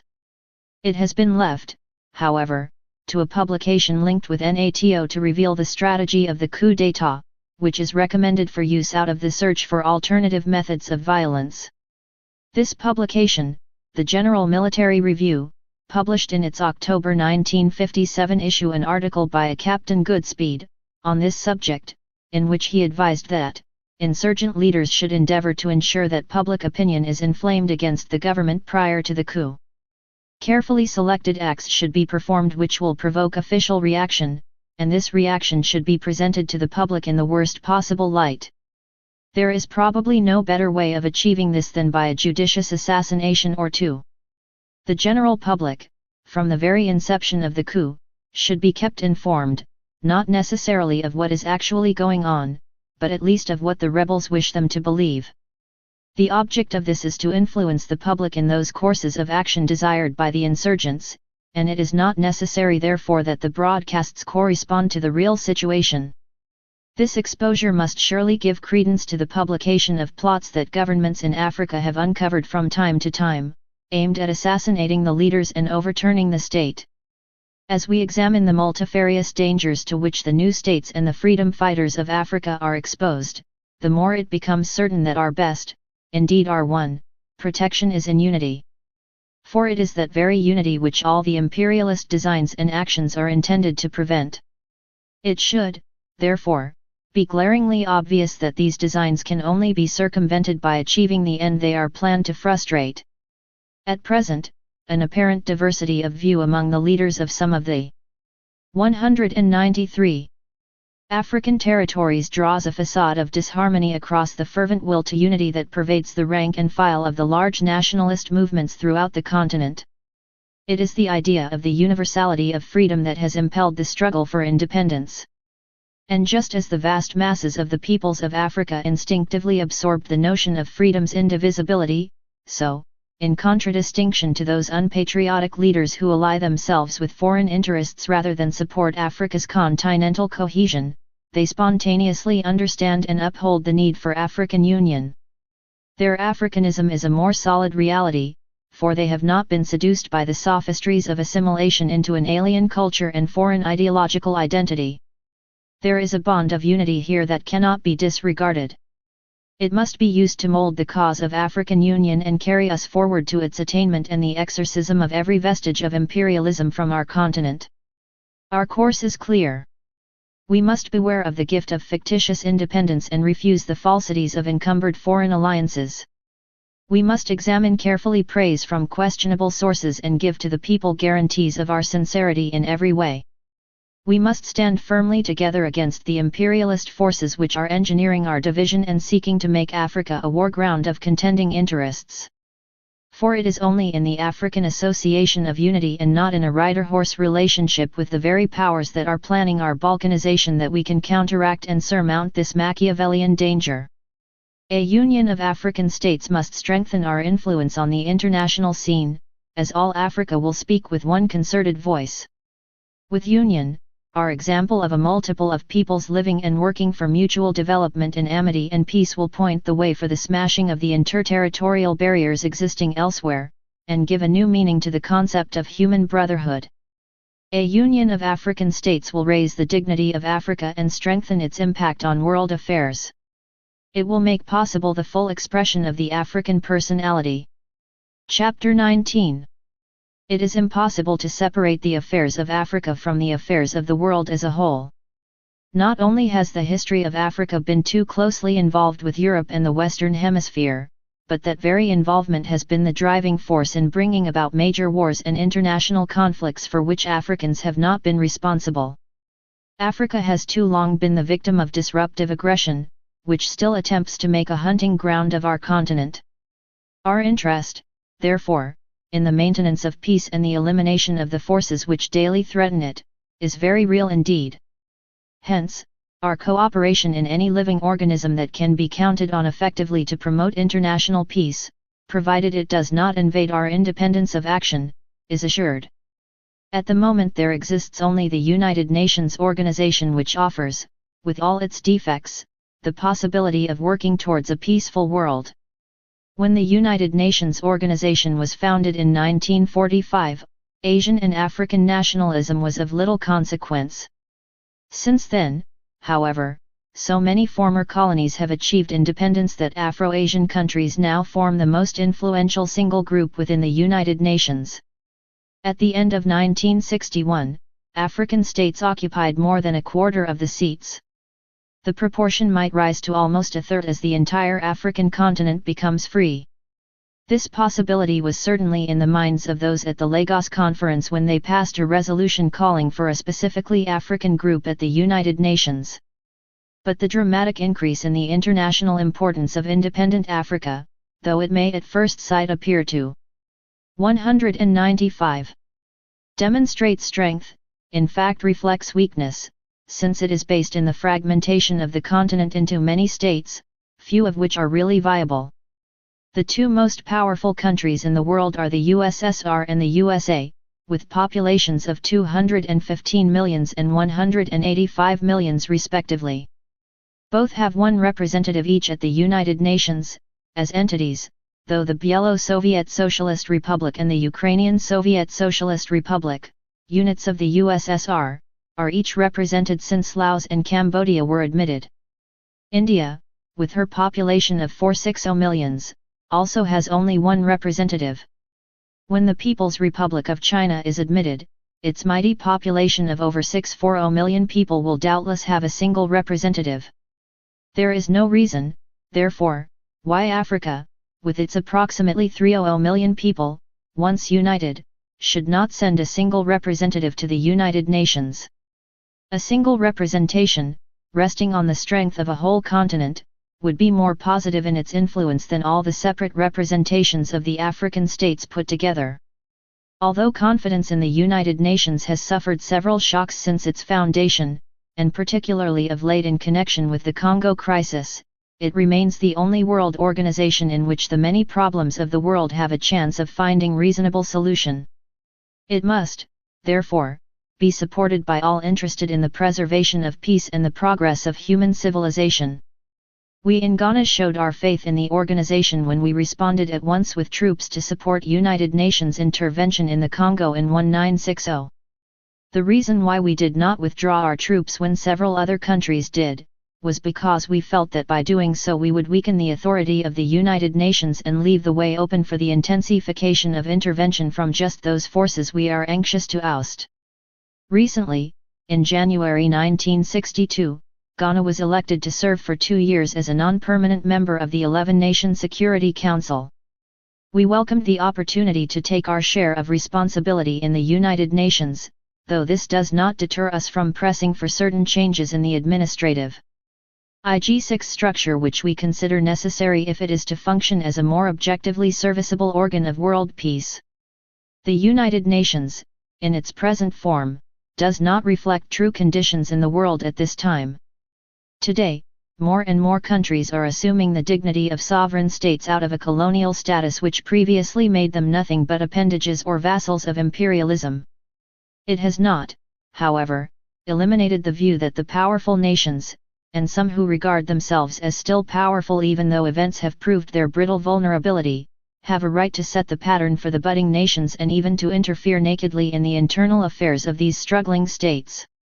In the past might meant right. The idea that right presides in might still persists. Indeed, it has achieved its fateful acme in the contest between the two colossi, who seek to draw the rest of the world into their opposing camps. However, the very fact of a progressively enlarging world, which is altering not only in the number of independent nations but in kind, is having its impact in creating a fringe block of states which, though individually unimportant, collectively are able to exert an influence on the international scene which is unprecedented. Their common concern with the anti-colonial struggle and the continuing liberation of subjected territories is forcing the United Nations to abandon its temporizing methods for more positive measures in connection with arbitrary rule in Africa, as well as the extension of aid to the less developed parts of the world. The constant whittling at South Africa's resistance resulted in the visit in May 1962 of a United Nations special mission to the Trust Territory of Southwest Africa to investigate allegations of slavery and maltreatment. Another delegation from the United Nations Special Committee on Colonization visited East Africa to inquire into conditions in Mozambique from freedom fighters who had been forced into exile in Tanganyika and elsewhere. A 17-nation subcommittee which sent a mission to Central Africa to examine the tenability of Central African Federation, recommended its breaking up, as it imposed no freedom measures on the majority population. It found that the proposed new constitution for Northern Rhodesia was basically undemocratic and discriminatory. The principle 197 of parity made a sham of democracy by providing 7,000 non-Africans with 15 seats in parliament and giving the same number to 3,000 Africans. Nothing like this busy concern with the African search for freedom could ever have happened without the concerted pressure of the newly independent states within the World Organization of Nations. And they are able to operate their decisive influence because many of them adhere to a policy of non-commitment to either of the East-West blocs, a policy of neutral non-alignment, but not of passivity. They exercise their right of free choice in supporting those acts which they consider will help to maintain the peace on which their continuance as independent nations rests. When the United Nations came into being, the old order still existed and its rules made concessions to the prevailing assumption of the priority of the great powers. It is now necessary that recognition be given and concession made to the novel factor of a growing number of new states unwilling to be swallowed up by the older, powerful ones. Thus, at the Conference of Non-Aligned Countries, held in Belgrade in September 1961, I suggested that 3 deputy secretary-generals should be appointed, one from the East, one from the West, and the third from among the uncommitted nations.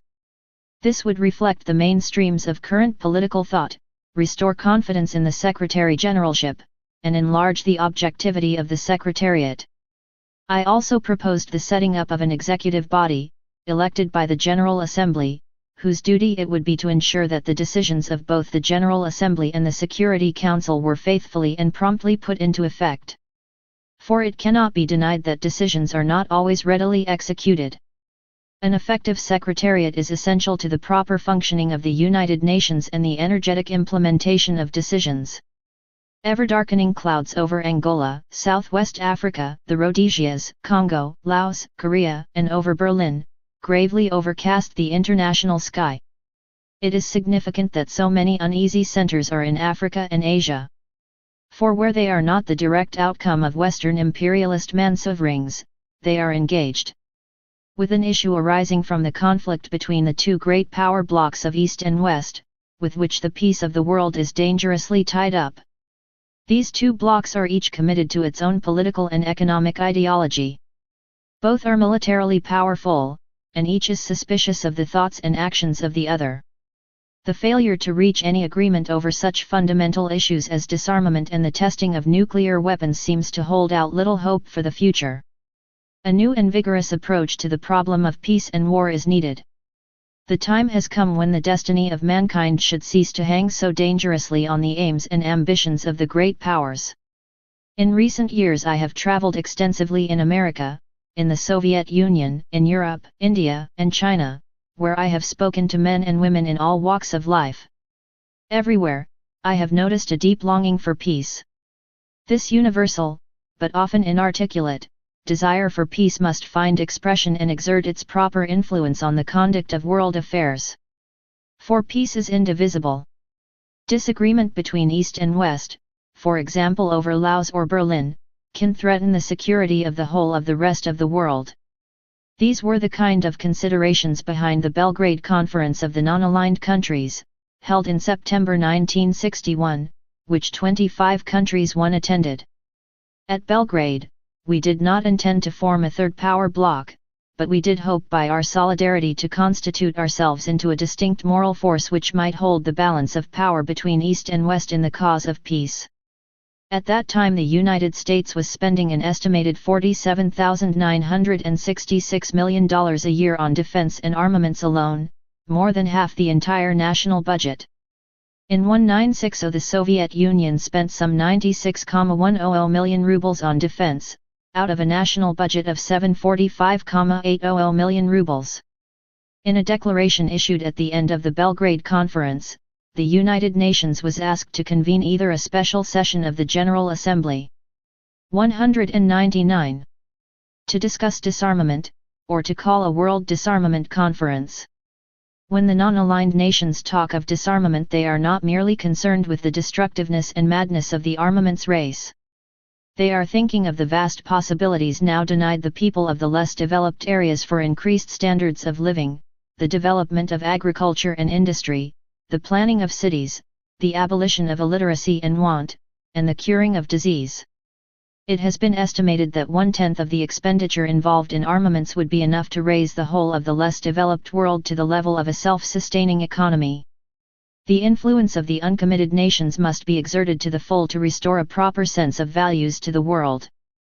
As a contribution to this end, the Ghana government set aside £50,000 for an assembly held in Accra in June 1962, and attended by representatives of all organizations throughout the world whose aim is the ending of the threat of nuclear warfare and the establishment of universal peace. At the meeting of the preparatory committee for this Accra assembly, held in Zagreb, Yugoslavia, in March 1962, it was agreed that the following subjects should be discussed: the reduction of international tensions, methods of effective inspection and control and disarmament, the transformation of existing military nuclear materials to peaceful purposes, and the prevention of the spread of nuclear weapons, economic problems involved in or arising from disarmament, and the examination of such Fundamental problems as hunger, disease, ignorance, poverty, and servitude, with a view to utilizing for social purposes resources now misused as a result of the armaments race. The three basic aims of Ghana's foreign policy are African independence, African unity, and the maintenance of world peace through a policy of positive neutrality and non-alignment. The first two aims are inextricably bound together, since until we are free from foreign domination we cannot be completely united. Yet united action is essential if we are to achieve full independence. The third aim is closely associated with the other two. Living as we do under the constant threat of universal destruction, the more unaligned nations there are, the wider the 2.0 non-committed area of the world, the better the chances of human survival. By moral force, if not by material strength, the non-aligned nations must exert their influence to save the world from ultimate disaster. The unity of Africa and the strength it would gather from continental integration of its economic and industrial development, supported by a united policy of non-alignment, could have a most powerful effect for world peace. I do not believe it is possible for a state, in the world today, to secure its safety by withdrawing from international affairs and refusing to take a stand on issues which affect peace and war. This would be to follow a policy of negative neutralism, which is tantamount to a fatal belief that war between the great powers would bring misery and destruction only to those who participated in it. Since war, if it comes, is likely to destroy most of us, whether we are participants or not, whether or not we are the cause of it, negative neutralism is no shield at all. It is completely impotent and even dangerous. The participants in the Belgrade Conference held this view. They agreed it was essential that the non-aligned countries should participate in solving outstanding international issues concerning peace and security in the world, as none of them can remain unaffected by, or indifferent to, these issues. Point 1. They considered that the further extension of the non-committed area of the world constituted the only possible alternative to the policy of the total division of the world into blocks, and the intensification of Cold War policies. A free and united Africa would contribute greatly to the strength of the non-committed area. While the enormous obstacles that still stand in the way of African freedom and unity must not be underestimated, account must be taken of the ever-growing strength of our cause. For the opposition to colonialism, both moral and material, is greater in the world today than it has ever been, and it is becoming more powerful all the time. It is significant that, at the 15th session of the General Assembly of the United Nations, a declaration on the granting of independence to colonial countries and peoples was adopted. Not only was colonialism condemned, but colonial powers were asked to begin preparations at once for the liberation 201 of all territories still under their rule. This declaration was strongly supported at the Belgrade Conference, though it has yet to be implemented. United States spokesmen have often declared their condemnation of colonialism and latterly have affirmed their support of African independence. We must hope this means that determined efforts will be made to halt the imperialist interventions of the Western Bloc in Africa. The Soviet Union, by the very nature of its state and constitution, is a supporter of independence. We can count, also, on large numbers of well-wishers in Britain and in other colonial countries. The days of colonialism in Africa are numbered, despite the military reinforcements Portugal has hurriedly packed into Angola, and the imperialist and Cold War machinations in the Congo, despite the latest suppressions of the nationalist movements in the Rhodesias, the grueling enforcement of apartheid in South Africa, and the frenzied maneuvers of neo-colonialism in Africa. Sooner or later, and I think it will be much sooner than the world thinks, all these frantic efforts to save imperialism in Africa will be swept into the debris of history. Along with them will go the fascist dictatorships in Europe that are so finely balanced on the prolongation of colonialism, which, in the case of Spain, provided the military means for the seizure of power, with the concurrence of a democratic world more concerned at the time with supporting reactionary ruling cliques as a bastion against communism than with the issue of popular liberty.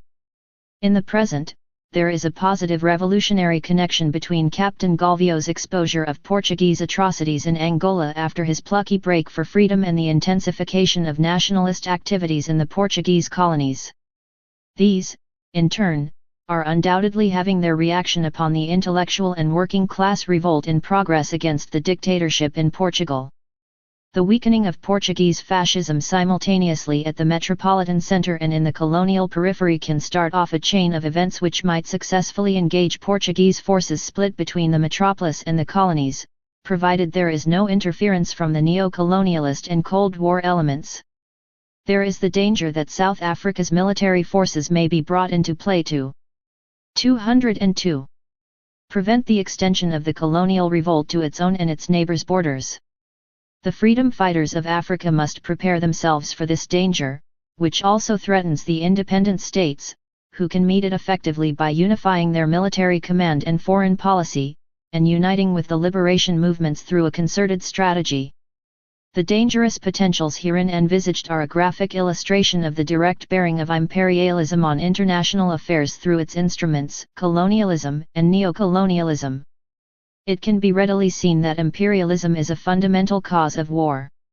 An iniquitous system which has generated intense rivalries and conflicts between nations that erupted into open warfare on a major scale in the scramble to secure a place in the sun of colonial supremacy.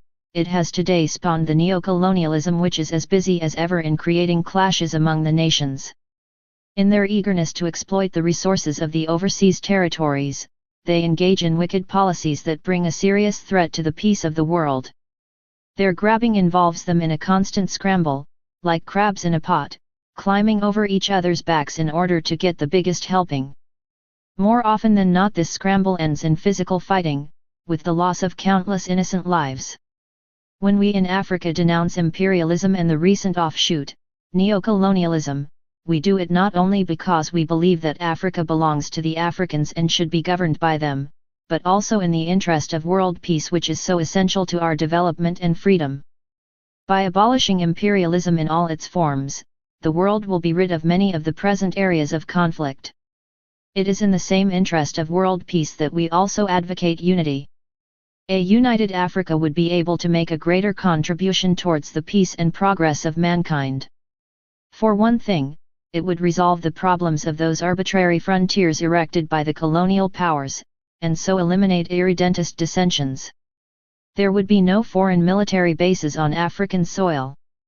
With a united foreign policy and a common defense plan, there would be no need for them. In the concourse of African Union, no African country would be left in a position of solitary weakness in which it could be bullied into allowing them any kind of military pacts or alliances with outside powers would be unnecessary. Our united strength would be sufficient to deter any would-be aggressor, since an attack on any African country would be regarded as an attack on the Union. The maintenance of military forces imposes a heavy financial burden on even the most wealthy African states. We all need every penny we can get for development, and it is suicidal for each of us, individually, to assume such a heavy burden when the weight could be lightened by sharing it among ourselves. I do not imagine that France would have dared to attack Bizerta if we had been united. Nor would she explode atomic bombs in the Sahara in spite of urgent and repeated African objections. World peace today needs Africa's total independence, needs Africa's unity, as positive contributions to an elimination of the elements engaged in creating the conditions for war. Some of these elements are connected with the supply of materials for and promotion of the manufacture of the most lethal weapons of destruction yet devised. To ensure the continuance of this supply, Africa is being drawn into the danger zone of war. In Angola, the Rhodesias, in South Africa, a menacing military machine is being built up, aimed at destroying African independence and maintaining the servitude of millions of Africans to white supremacy, in conditions of slavery. World peace is not possible without the complete liquidation of colonialism and the total liberation of peoples everywhere. The indivisibility of peace is staked upon the indivisibility of freedom. And this indivisibility extends to minorities within independent states who are segregated from the body politic. Wherever there is the possibility of conflict arising out of discriminations and the refusal of human rights, the peace of the world is threatened. Hence it follows that, if the true interest of all peoples is pursued, there must come an end to all forms of exploitation and oppression of man by man, of nation by nation, there must come an end to war. There must result peaceful coexistence and the prosperity and happiness of all mankind. The balance of forces in the world today has reached such a stage that the only avenue open to mankind is peaceful coexistence. The alternative to this is chaos, destruction and 204 annihilation. However, in terms of the African Revolution, we cannot speak of a balance of forces or even of coexistence as long as the problem of colonialism remains unsolved. Until colonialism and imperialism in all their various forms and manifestations have been completely eradicated from Africa, it would be inconsistent for the African Revolution to coexist with imperialism. Chapter 20. Examples of major unions of states. There are in the world several unions of states which can offer examples or case studies for the political unification of Africa. The United States of America, the Union of Soviet Socialist Republics, Australia, Canada, Switzerland, and Venezuela. Each of them came into being at different historical periods, but all aimed at giving greater protection to the uniting states against internal and external disintegrating pressures, and at providing within the Union the conditions of viability and security which would lead to faster economic evolution. The first of them was the United States of America, whose Constitution has, with modifications and adaptations, provided a pattern for most of those which followed. James Bryce, a famous English jurist who died in 1922, in his studies in history and jurisprudence, defined the most perfect form of a federation of states as that which delegates to a supreme federal government certain powers or functions inherent in themselves or in their sovereign or separate capacity. In its turn, the federal or union government, in the exercise of those specific powers, acts directly on the individual citizen no less than upon the communities making up the federation. The separate states retain unimpaired their individual sovereignty in respect of the residual powers unilateral to the central or federal authority. The citizens of the federated states owe a double allegiance, one to the individual state, the other to the federal government. By the Constitution adopted in 1787 and put into effect in 1789, the original 13 members of the United States of America, each wholly independent of the other, formed a federal republic by a voluntary combination. This formation strengthened and centralized the Confederation and perpetual 206 Union that had been established under the Confederation Articles accepted in 1777 and operated between 1781 and 1789. The Constitution recognized a common citizenship for the whole Union, and gave powers to the federal government to exercise such authority as was expressly delegated to it. These powers, which are extremely wide, are set out under Article 1 Section 8 of the Constitution as follows: the Congress shall have power to lay and collect taxes, duties, imports, and excise, to pay the debts and provide for the common defense and general welfare of the United States, but all duties, imports, and excise shall be uniform throughout the United States, to borrow money on the credit of the United States, to regulate commerce with foreign nations, and among the several states, and with the Indian tribes, to establish a uniform rule of naturalization, and uniform laws on the subject of bankruptcies throughout the United States, to coin money, regulate the value thereof, and of foreign coin, and fix the standards of weights and measures, to provide for the punishment of counterfeiting the securities and current coin of the United States, to establish post offices and post roads, to promote the progress of science and useful arts.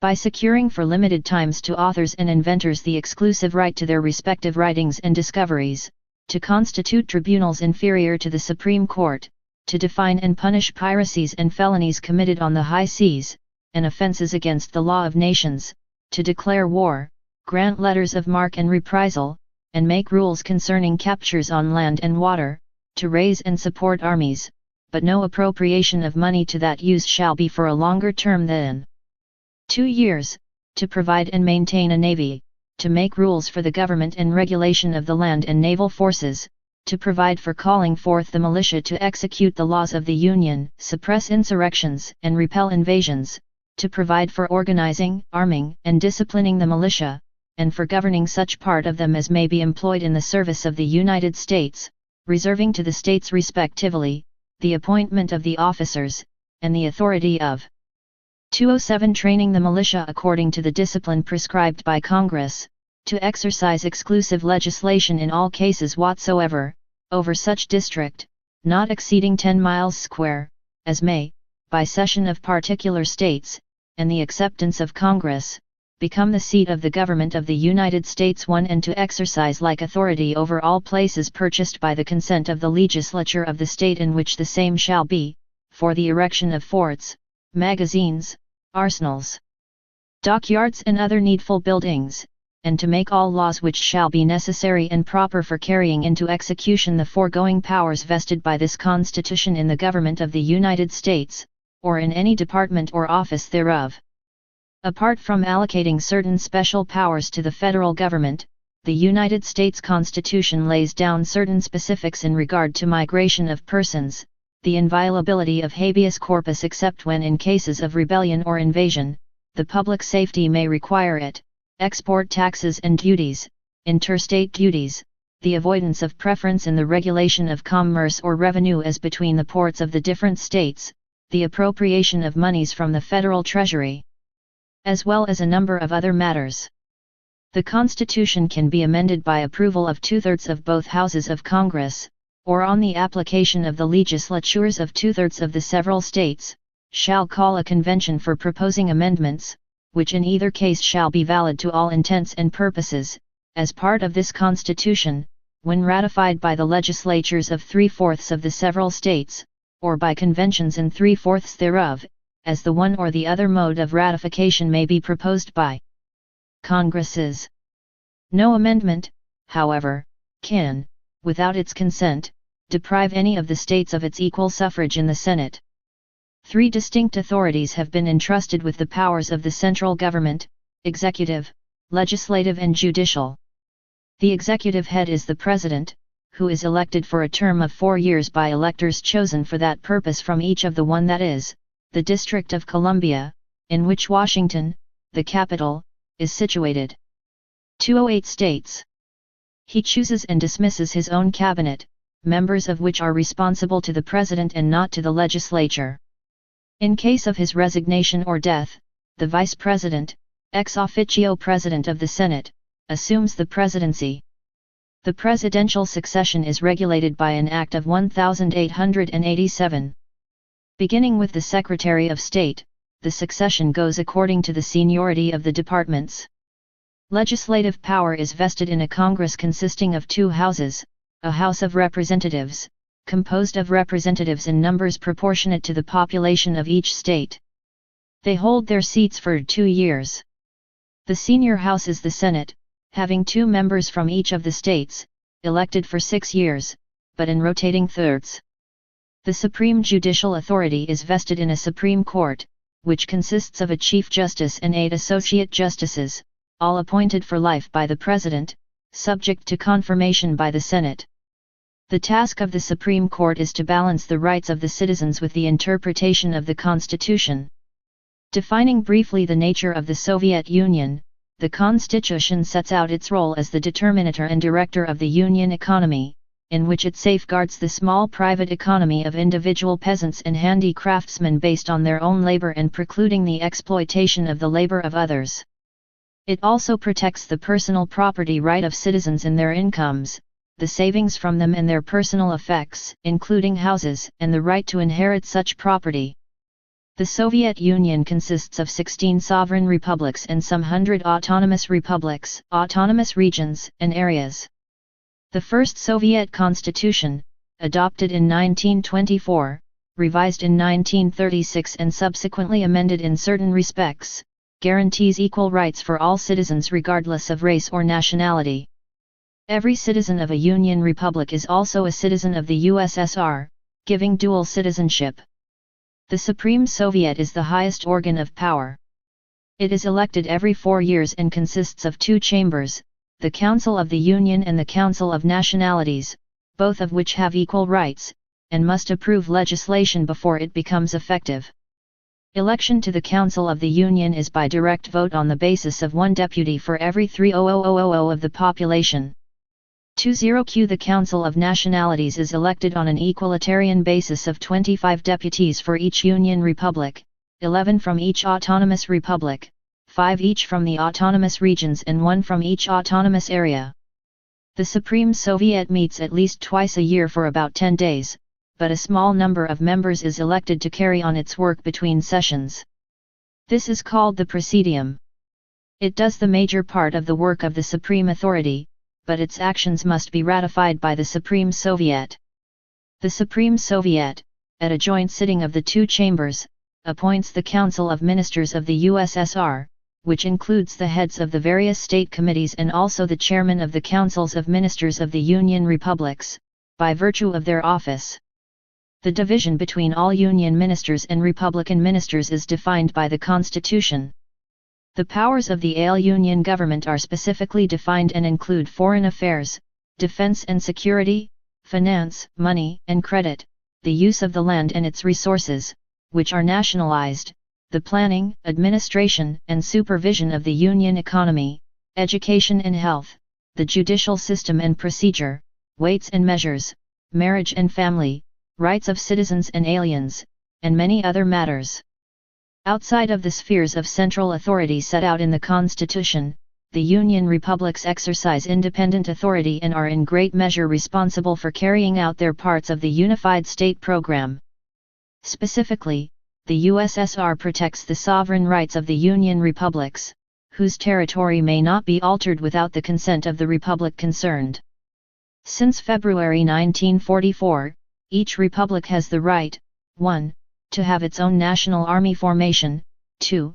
to enter into direct negotiations with foreign governments, to conclude agreements with them and to have diplomatic and consular representation abroad, and 3. to sever relations with the Union and secede from it. This right was a cardinal right granted in the first Constitution, but is now more clearly defined.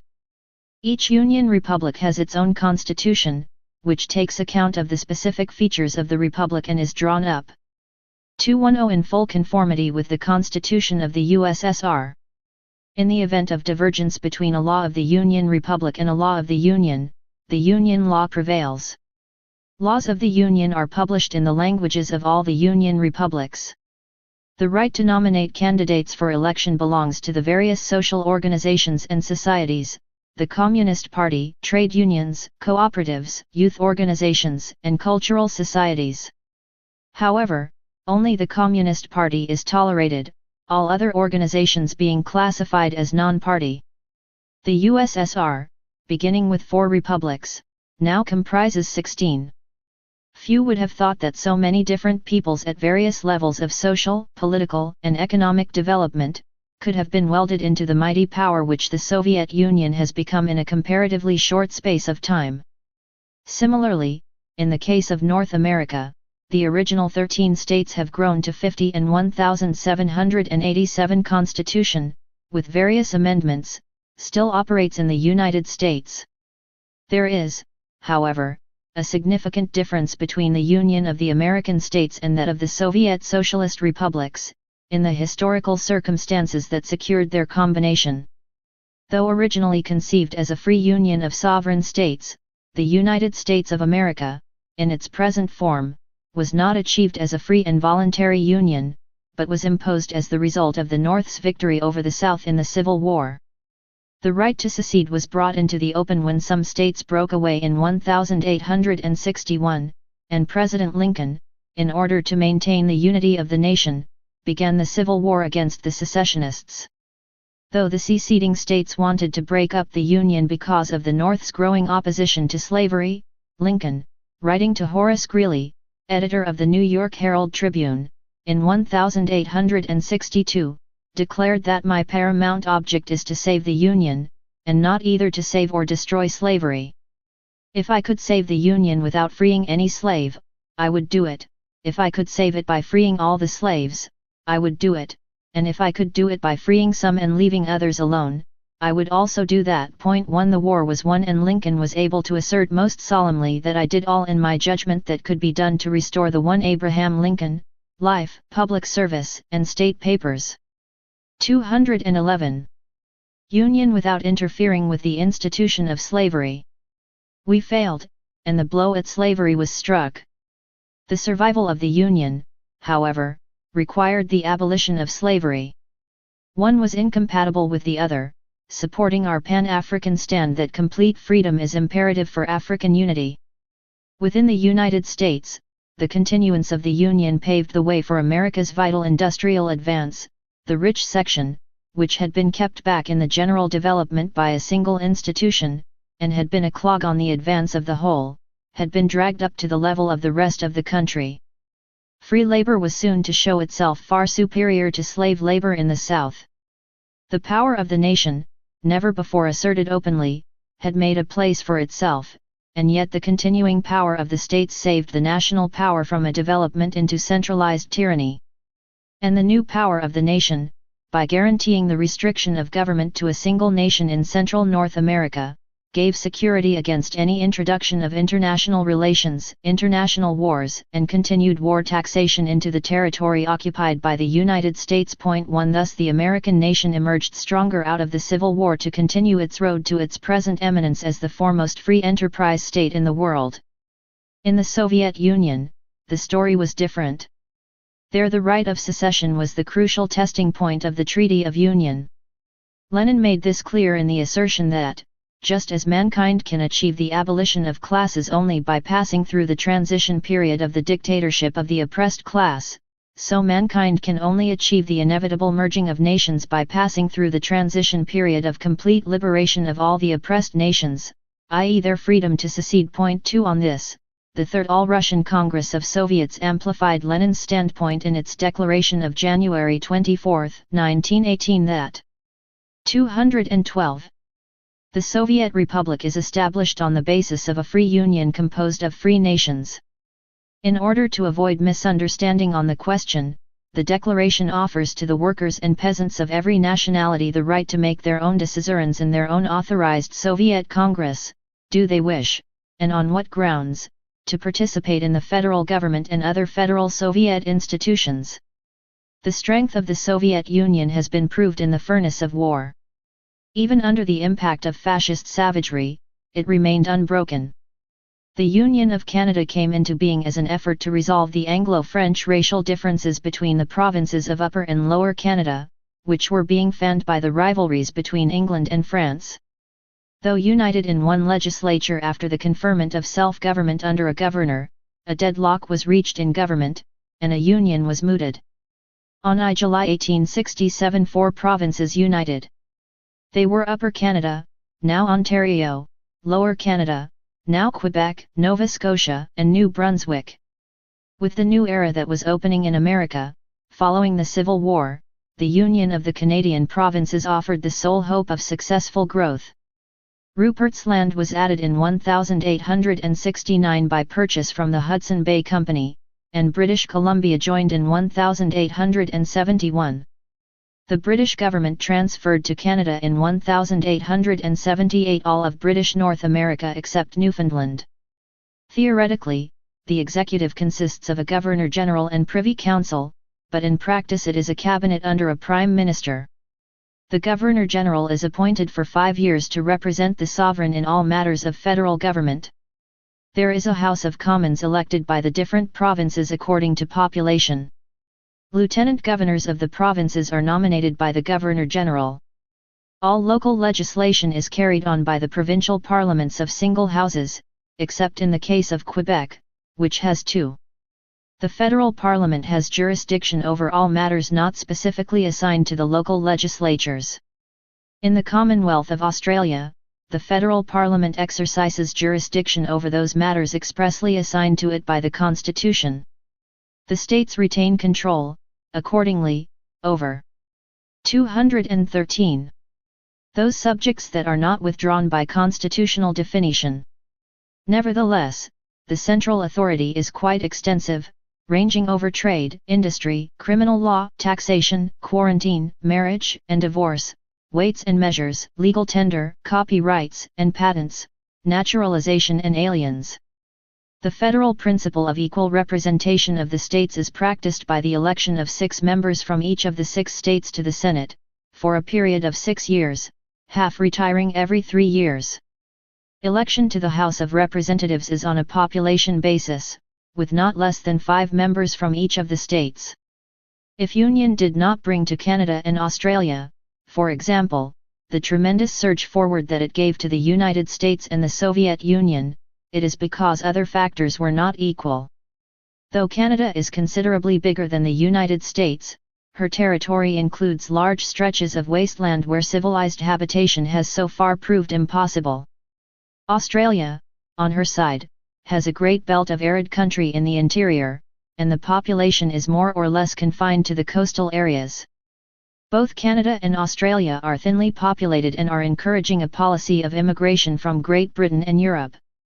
Though both dominions remain tied to the British Commonwealth, Canada's contiguity with the United States has brought her within the orbit of American monopoly capitalism, which today has major investments in the growing Canadian economy, to the chagrin of certain critics. Wool and gold helped to accumulate early capital in Australia, but industrialization did not really get underway on a large scale until fairly recently. Here, again, American monopoly is sinking in its teeth. In Canada, there is still a certain amount of racial friction between the French and English communities, and this is aggravated by the interference of the Roman Catholic Church. A federal form of government operates in Venezuela, and the provision of the Constitution adopted in 1936 vests legislative power in a national Congress of 2 houses, the Senate and Chamber of Deputies. It meets every year at Caracas. The Senate consists of 2 members from each of the nominally independent, self-governing states. This gives 40 members, elected by the state legislatures for a period of 4 years.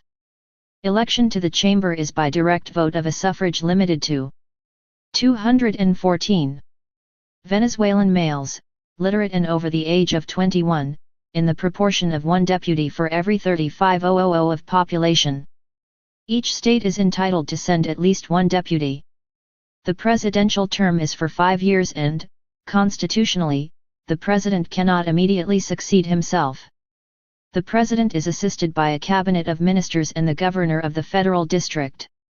The nominally autonomous state governments consist of legislative assemblies composed of deputies elected by ballot for a period of 3 years, and for each a president and 2 vice presidents chosen by the legislative assembly for a period of 3 years. It has been said that Switzerland is a model of federal government. It consists of 22 sovereign states or cantons. 2 legislative chambers constitute the apparatus of government.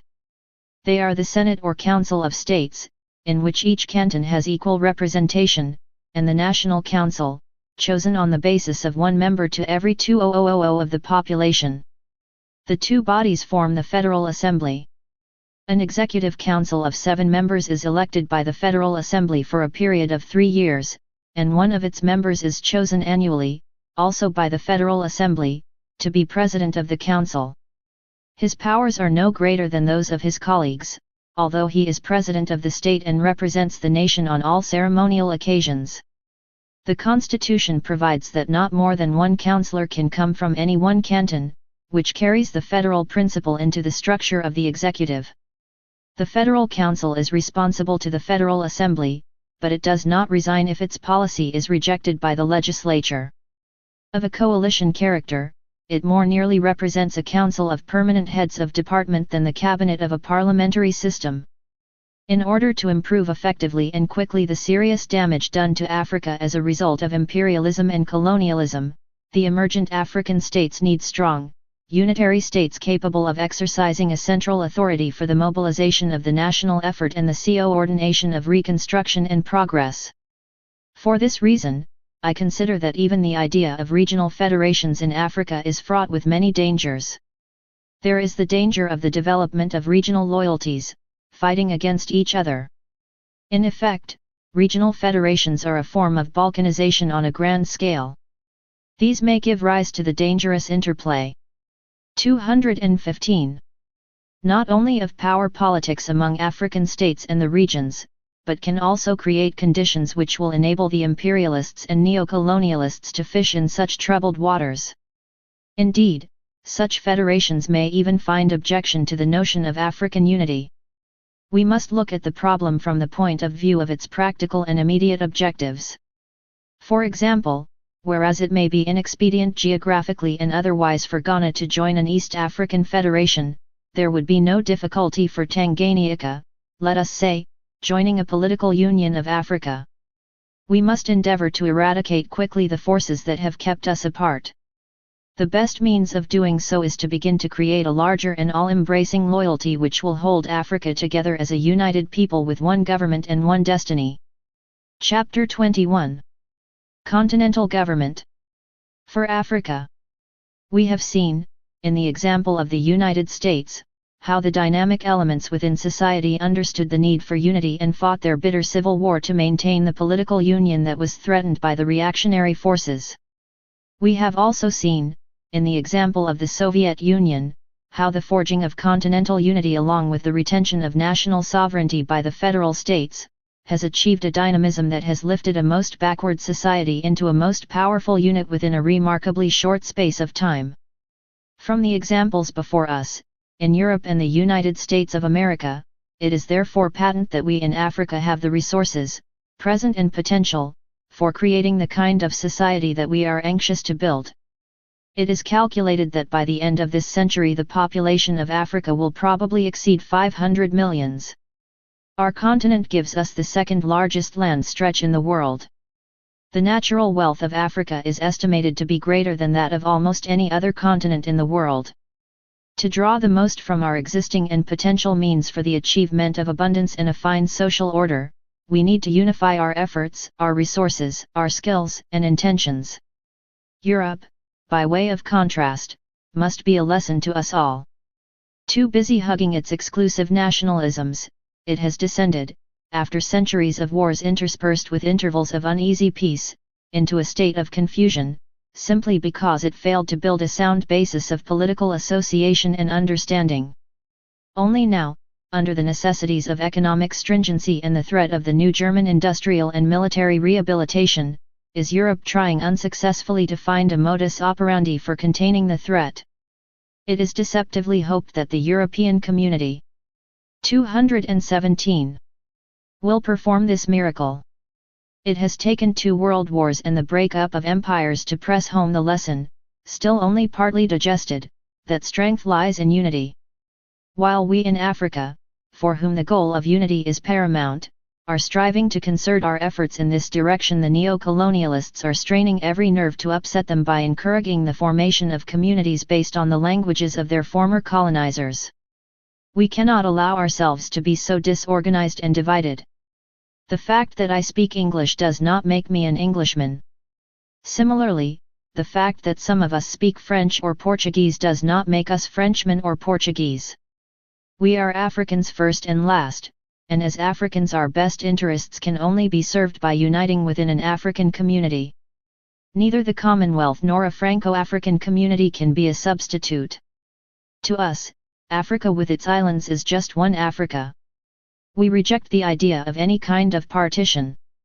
From Tangier or Cairo in the north to Cape Town in the south, from Cape Guardafui in the east to Cape Verde Islands in the west, Africa is one and indivisible. I know that when we speak of political union, our critics are quick to observe an attempt to impose leadership and to abrogate sovereignty. But we have seen from the many examples of union put forward, that equality of the states is jealously guarded in every single constitution and that sovereignty is maintained. There are differences in the powers allotted to the central government and those retained by the states, as well as in the functions of the executive, legislature, and judiciary. All of them have a common trade and economic policy. All of them are secular, in order that religion might not be dragged across the many problems involved in maintaining unity and securing the greatest possible development. We in Africa who are pressing now for unity are deeply conscious of the validity of our purpose. We need the strength of our combined numbers and resources to protect ourselves from the very positive dangers of returning colonialism in disguised forms.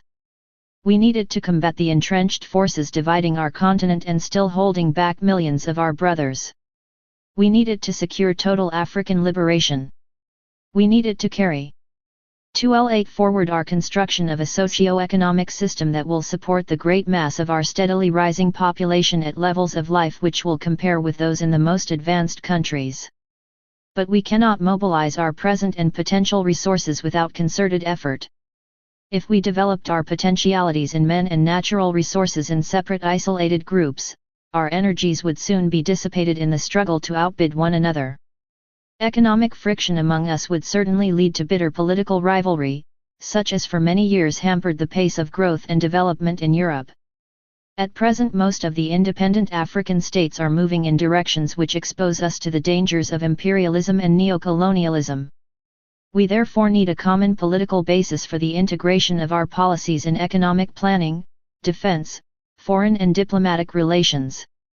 That basis for political action need not infringe the essential sovereignty of the separate African states.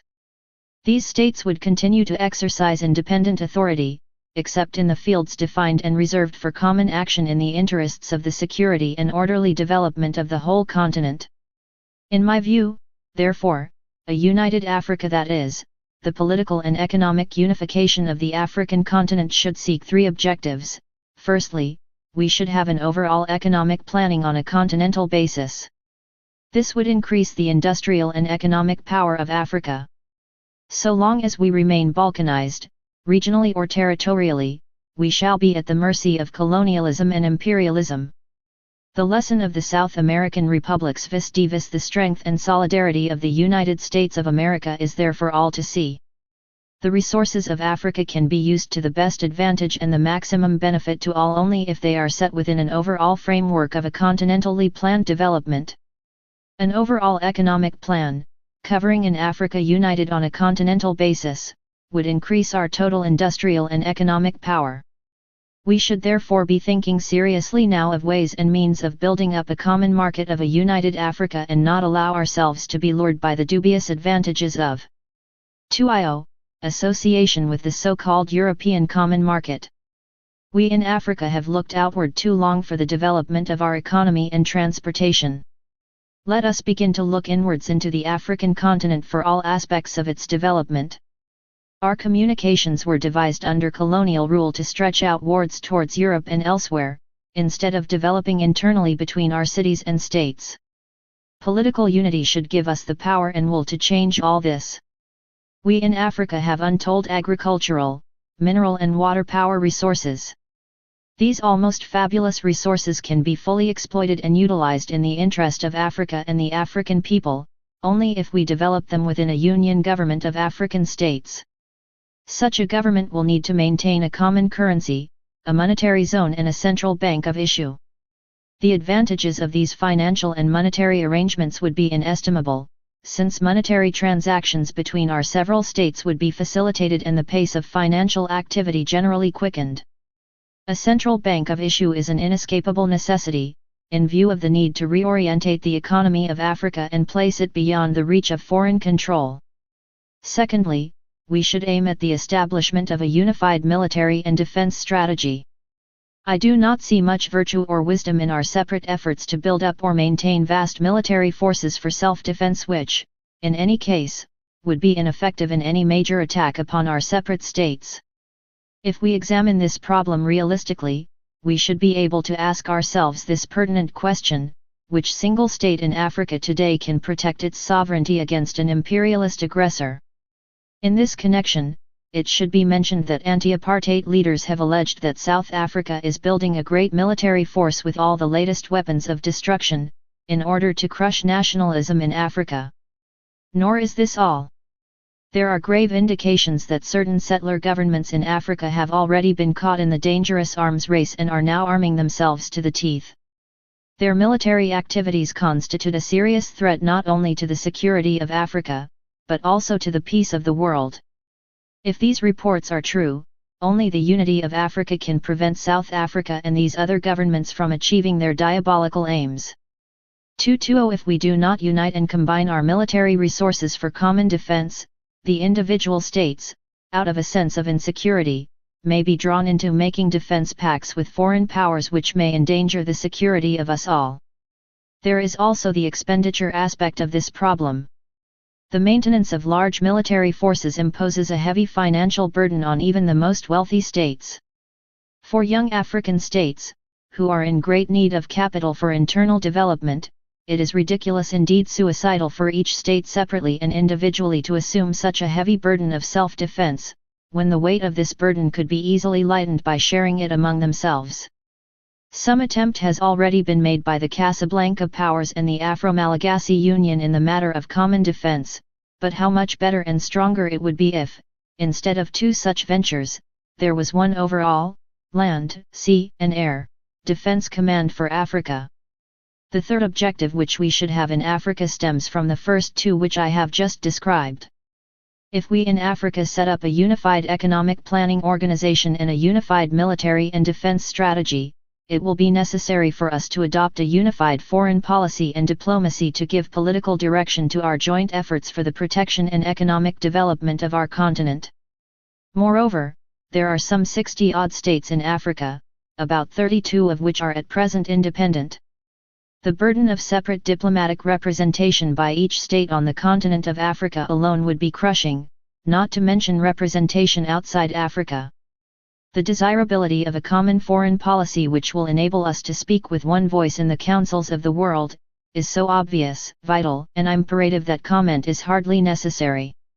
I am confident that it should be possible to devise a constitutional structure applicable to our special conditions in Africa and not necessarily framed in terms of the existing constitutions of Europe, America, or elsewhere, which will enable us to secure the objectives I have defined and yet preserve to some extent the sovereignty of each state within a union of African states.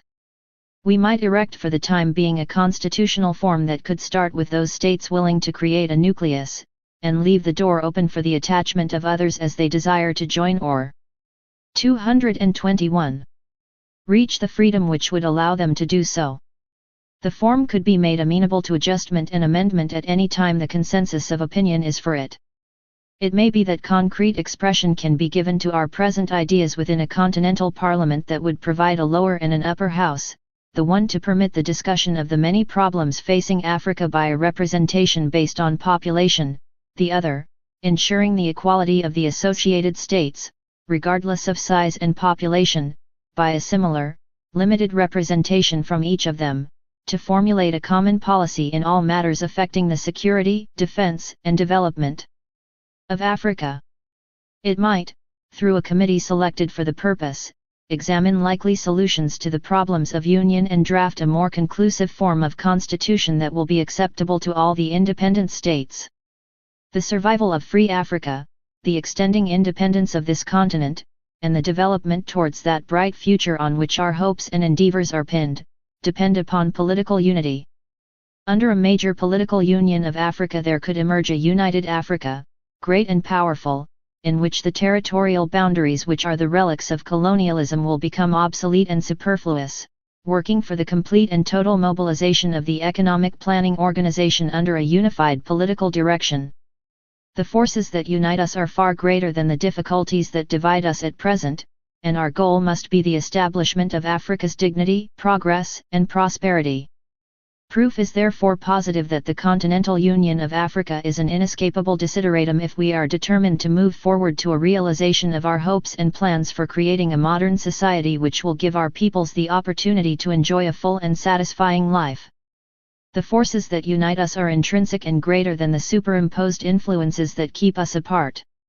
These are the forces that we must enlist and cement for the sake of the trusting millions who look to us, their leaders, to take them out of the poverty, ignorance, and disorder left by colonialism into an ordered unity in which freedom and amity can flourish amidst plenty.